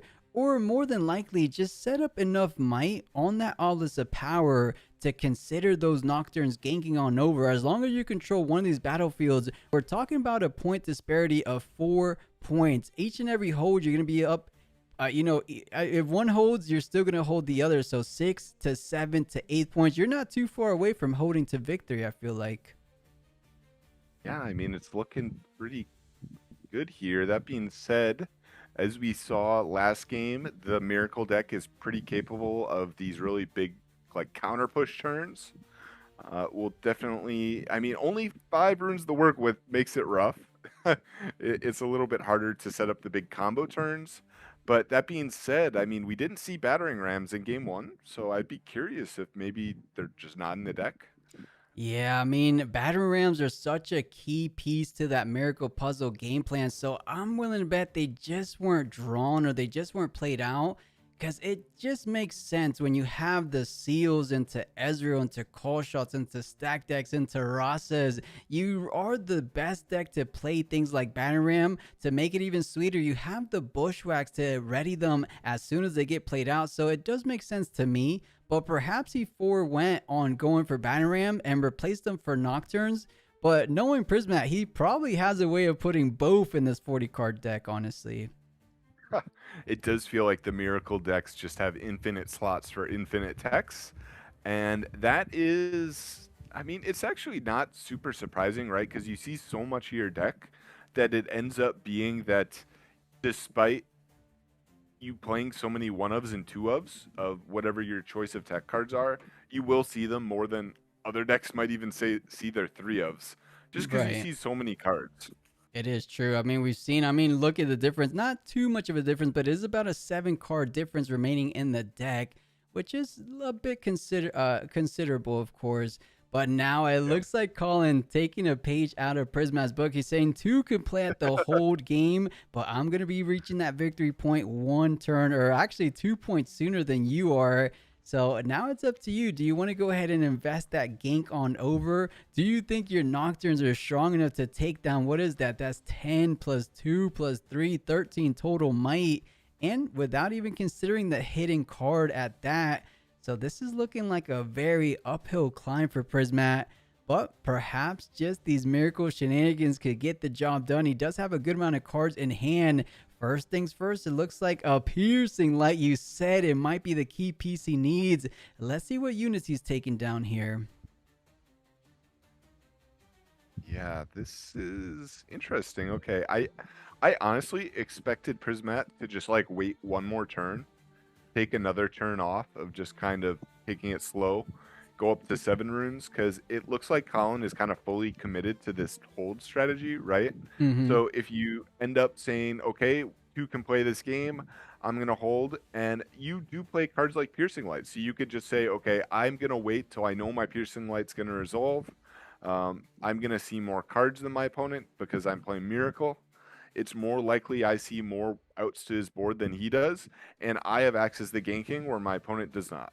So I honestly would have liked just kind of like passing on that, maybe developing even more. And because at this point, like the Draven, I say the Draven. I'm going to say Colin because it's a little bit more Colin and Prisma is the best you can do, but that's going to be another piercing light. It won't be repeated. Wait a second. How did he have enough runes? He had 3. He didn't repeat the first one. He got hard bargain the first one, right? Yeah, and it did not go through. Right.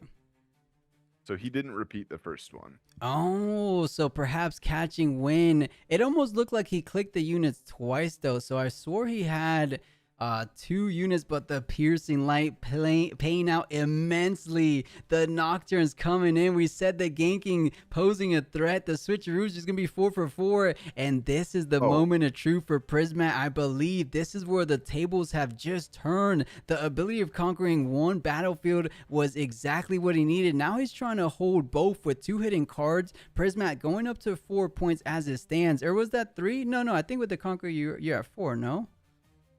So your chat is amazing and is pointing out things that my numb brain after, I mean, I'm sure your brain's pretty numb after so many hours of casting, but there are 2 Ezreals on the board, so you get a free repeat. Oh, Nearly free repeat. absolutely. Yeah. How can we forget about that? So you just pay 2 when you get so much value. That is why Ezreal is, I believe, I don't know if he's still a $150 card, but he definitely was about a day or 2 ago. Yeah, so the double piercing light clearing absolutely everything. I mean, it's looking really good in this matchup, right? With all the 4 might units floating around. So you end up just, I mean, it seems like a very good card because you can clear the Kaises, you clear the Dravens, and then it can even clean up all these little 2-drops too. So I'm liking it a lot. I think the card has looked pretty high quality here. Absolutely. I think a lot of people are going to be catching this tech and bringing it over to Bologna, perhaps even Vegas, because I know a lot of Dravens, at least the Dravens we've seen out in the China regionals, we've seen 0 piercing lights, and it's been putting in an impressive amount of work, especially in the Miracle decks. I'll say that again because I believe it works better in the Miracle decks because they run that Ezreal package, enabling the plays that chat indeed pointed out. As you said, the free repeat value is immense when it comes down to these neck and neck situations. Luckily, I believe Colin trying to put up some kind of a defensive hold here on the Obelisk of Power, but you have the Nocturne because of the fight or flight returning back to base, and it looks like he should be able to at least push on forward, maybe bait out the hidden card, because let's see, it was a switcheroo. Perhaps he still has a couple fight or flights. He has one in the drop, or one in the trash, I should say. So at least I think that has to be something like a fight or flight on that overzealous. Yeah, wouldn't be too surprising. Honestly, it could be a fight or flight. It could be, I wouldn't hate like a switcheroo there, though. I don't really think it's common to play too many of those, like at absolute most 2 of them. So that being said, it's not too bad there when you're pushing up a 2-drop into a board of like 4+ drops. Tends to get a lot of value there as it does last for the whole turn, so they end up having to trade like 2 units at least to go through. But this is like pretty pivotal turn right here. It really is a full grip of runes, 12 runes.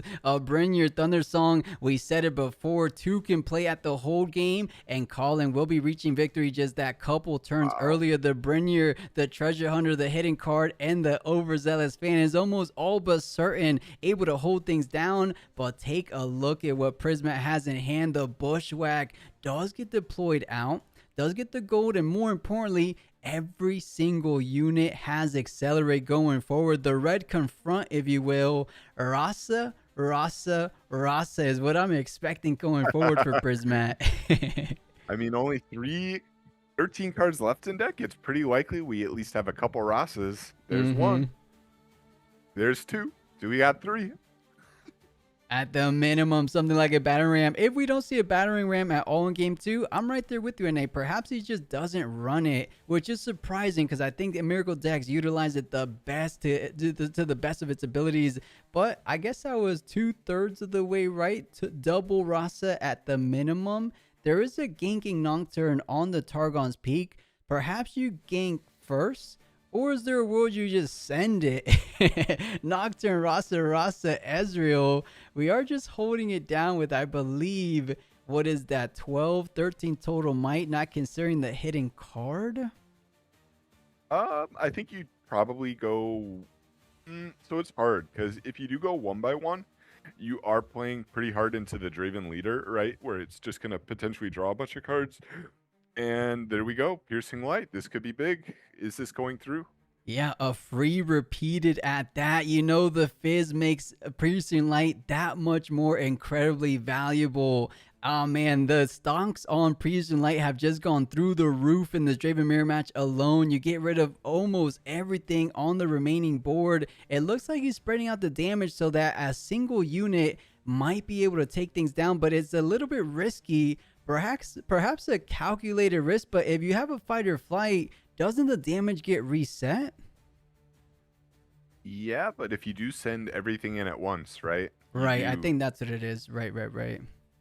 You just say, I don't care. You can fight or flight one, it doesn't matter. And what's cool here is because we are under bushwhack, even stuff like rebukes on the Rasas just don't matter, right? Because you could just play it again and it's coming in active. You're totally right. The bushwhack clearly states for the entire turn. So yeah, friendly units enter ready this turn. So as you said, you just go ahead and recycle one of your power. So I am loving the odds. If you clear the entire battlefield from Colin, the spinning axe gets invested so one of these units doesn't go down. It looks like it's going to be on the overzealous fan because you want to be able to use that ability. You desperately need to push one of the units back. But I still think you just have to go ahead and send it, because if you go one by one, that's going to be one too many card advantage, because that's going to be every single combat win for Draven. So I believe that's the only way to play it. And there it goes. And there was indeed a battering ram and sends everything in the kitchen sink. This is pretty much for victory. Wow. Not literally, but clearing the whole board is essentially winning the game. Will he get that done right here, right now? Prismat trying to stage a path to victory. It looks likely, but we do have a overzealous and a hidden card. This I love these miracle decks. This is so cool. So many actions, and he only had what, 6 runes at the start of this turn? I know. It's incredible what the miracle decks are able to accomplish. The Tide Turner essentially doing nothing. You can't bring anything over. You can't trade places. That is a GG victory for Prisma in a 2-0 way, taking down the likes of a 10K champion like Colin. He's doing the you know, I might be speaking too soon, but there's a single card in hand. You're holding to 7, or you're conquering up to 6. You hold at the minimum up to 7.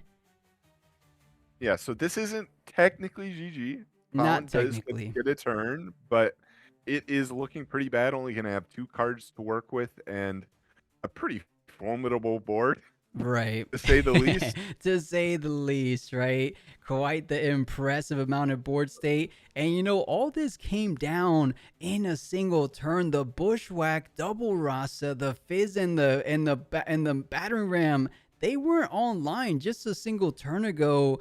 And this is why a lot of people have said Miracle Draven feels like they're just playing a different game. They're playing a different Riftbound than everybody else. As we saw in that turn alone, there is no deck in the current meta, despite maybe other Miracle decks that can do exactly what just happened on that recent turn.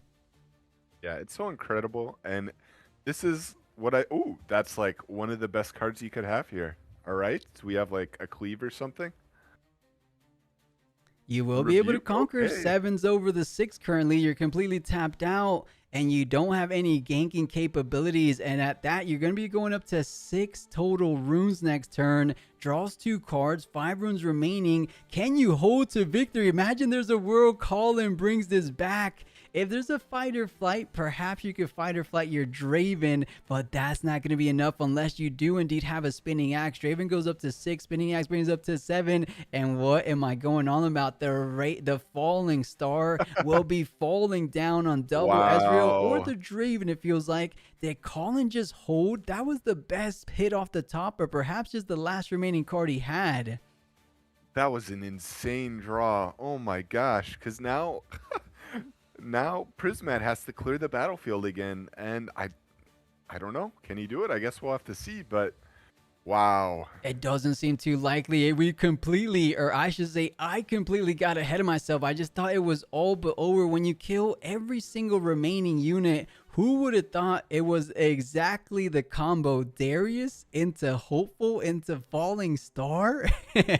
No one could have anticipated that. But to your point, NA, I think There with the Bushwhack, you're out of the Rasa, so there's only one more Rasa, perhaps 2 Batter Rams, but you need to do something like Fizz into Bushwhack, into Rasa, into Batter Ram, and then send those units in. That might be the only way you're getting out of this, because that Falling Star is changing all the maps in this next turn. Yeah, and that this also does give us information on what the hidden is, as if that hidden was a fight or flight, you would use it here. You'd fight or flight back your Draven to the base, assuming that we're going on both Ezreals, which I imagine we are, but you would fight or flight back the Draven so that you do have a unit to push up on the next turn. So if it is not used here, you can kind of safely think it's like a switcheroo or a switcheroo, or like I don't think it's a tide turner. Oh, okay, no, it looks like he's double pinging the Draven, right? It looks Yeah, like okay. it. So those Ezreals just won't be enough. Oh my- It looks like Colin might just hold for purples. victory, but no Fury runes. You're totally right, Ine. That could spell doom. I think you need at least one. I mean, you have a gold. You have 1 gold. Can you play Bushwhack? Doesn't it cost a power? It does cost a power, but the power can be Okay, played 1 by the gold, 1 right? You're right. You're right. Oh my gosh. Okay, so definitely no piercing lights. Though I would say I can't imagine he's playing 3 of it, right? We've seen 2 already, so probably no more of that. Yeah, a piercing light would be crucial here. I just don't see. I mean, it has to be something along the lines, as we said, Fizz into a Bushwhack, into a Rasa, into a Battering Ram. Is that perhaps too much to ask for from this Draven Miracle deck? I mean, he has 6 remaining cards. They have to be decently good cards. Most of the 40 card deck are useful cards in most situations. Let's take a look at the trash pile to see what else can be remaining. It looks like a Rebuke is in the bin of Fizz, and that's 3 Rasa, or 2 Rasas, 1 Nocturne, a Batter Ram, so he might have 2 Batter Rams. He might have at least a Fizz remaining. Perhaps, I mean, most players are just playing a single Bushwhack, but the inverted timeline, he said he had no outs. So goes for inverted timeline, but now you definitely don't have it because you just have what, 2 runes available.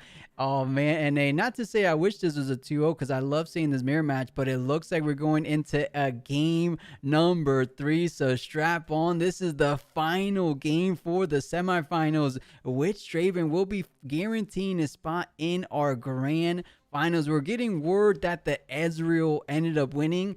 Chat, in the meantime, while these players set up, is that 100% for all our Italian fans tuning in today? Did Ezreal take it down? I know you guys are keeping tabs on it. That's crazy. That is crazy that Colin was able to find that win. What a insane couple of draws. And he played it well too. I can't say it's like, oh, he got lucky with the draws. No, he played that sequence perfectly. That really well played by him.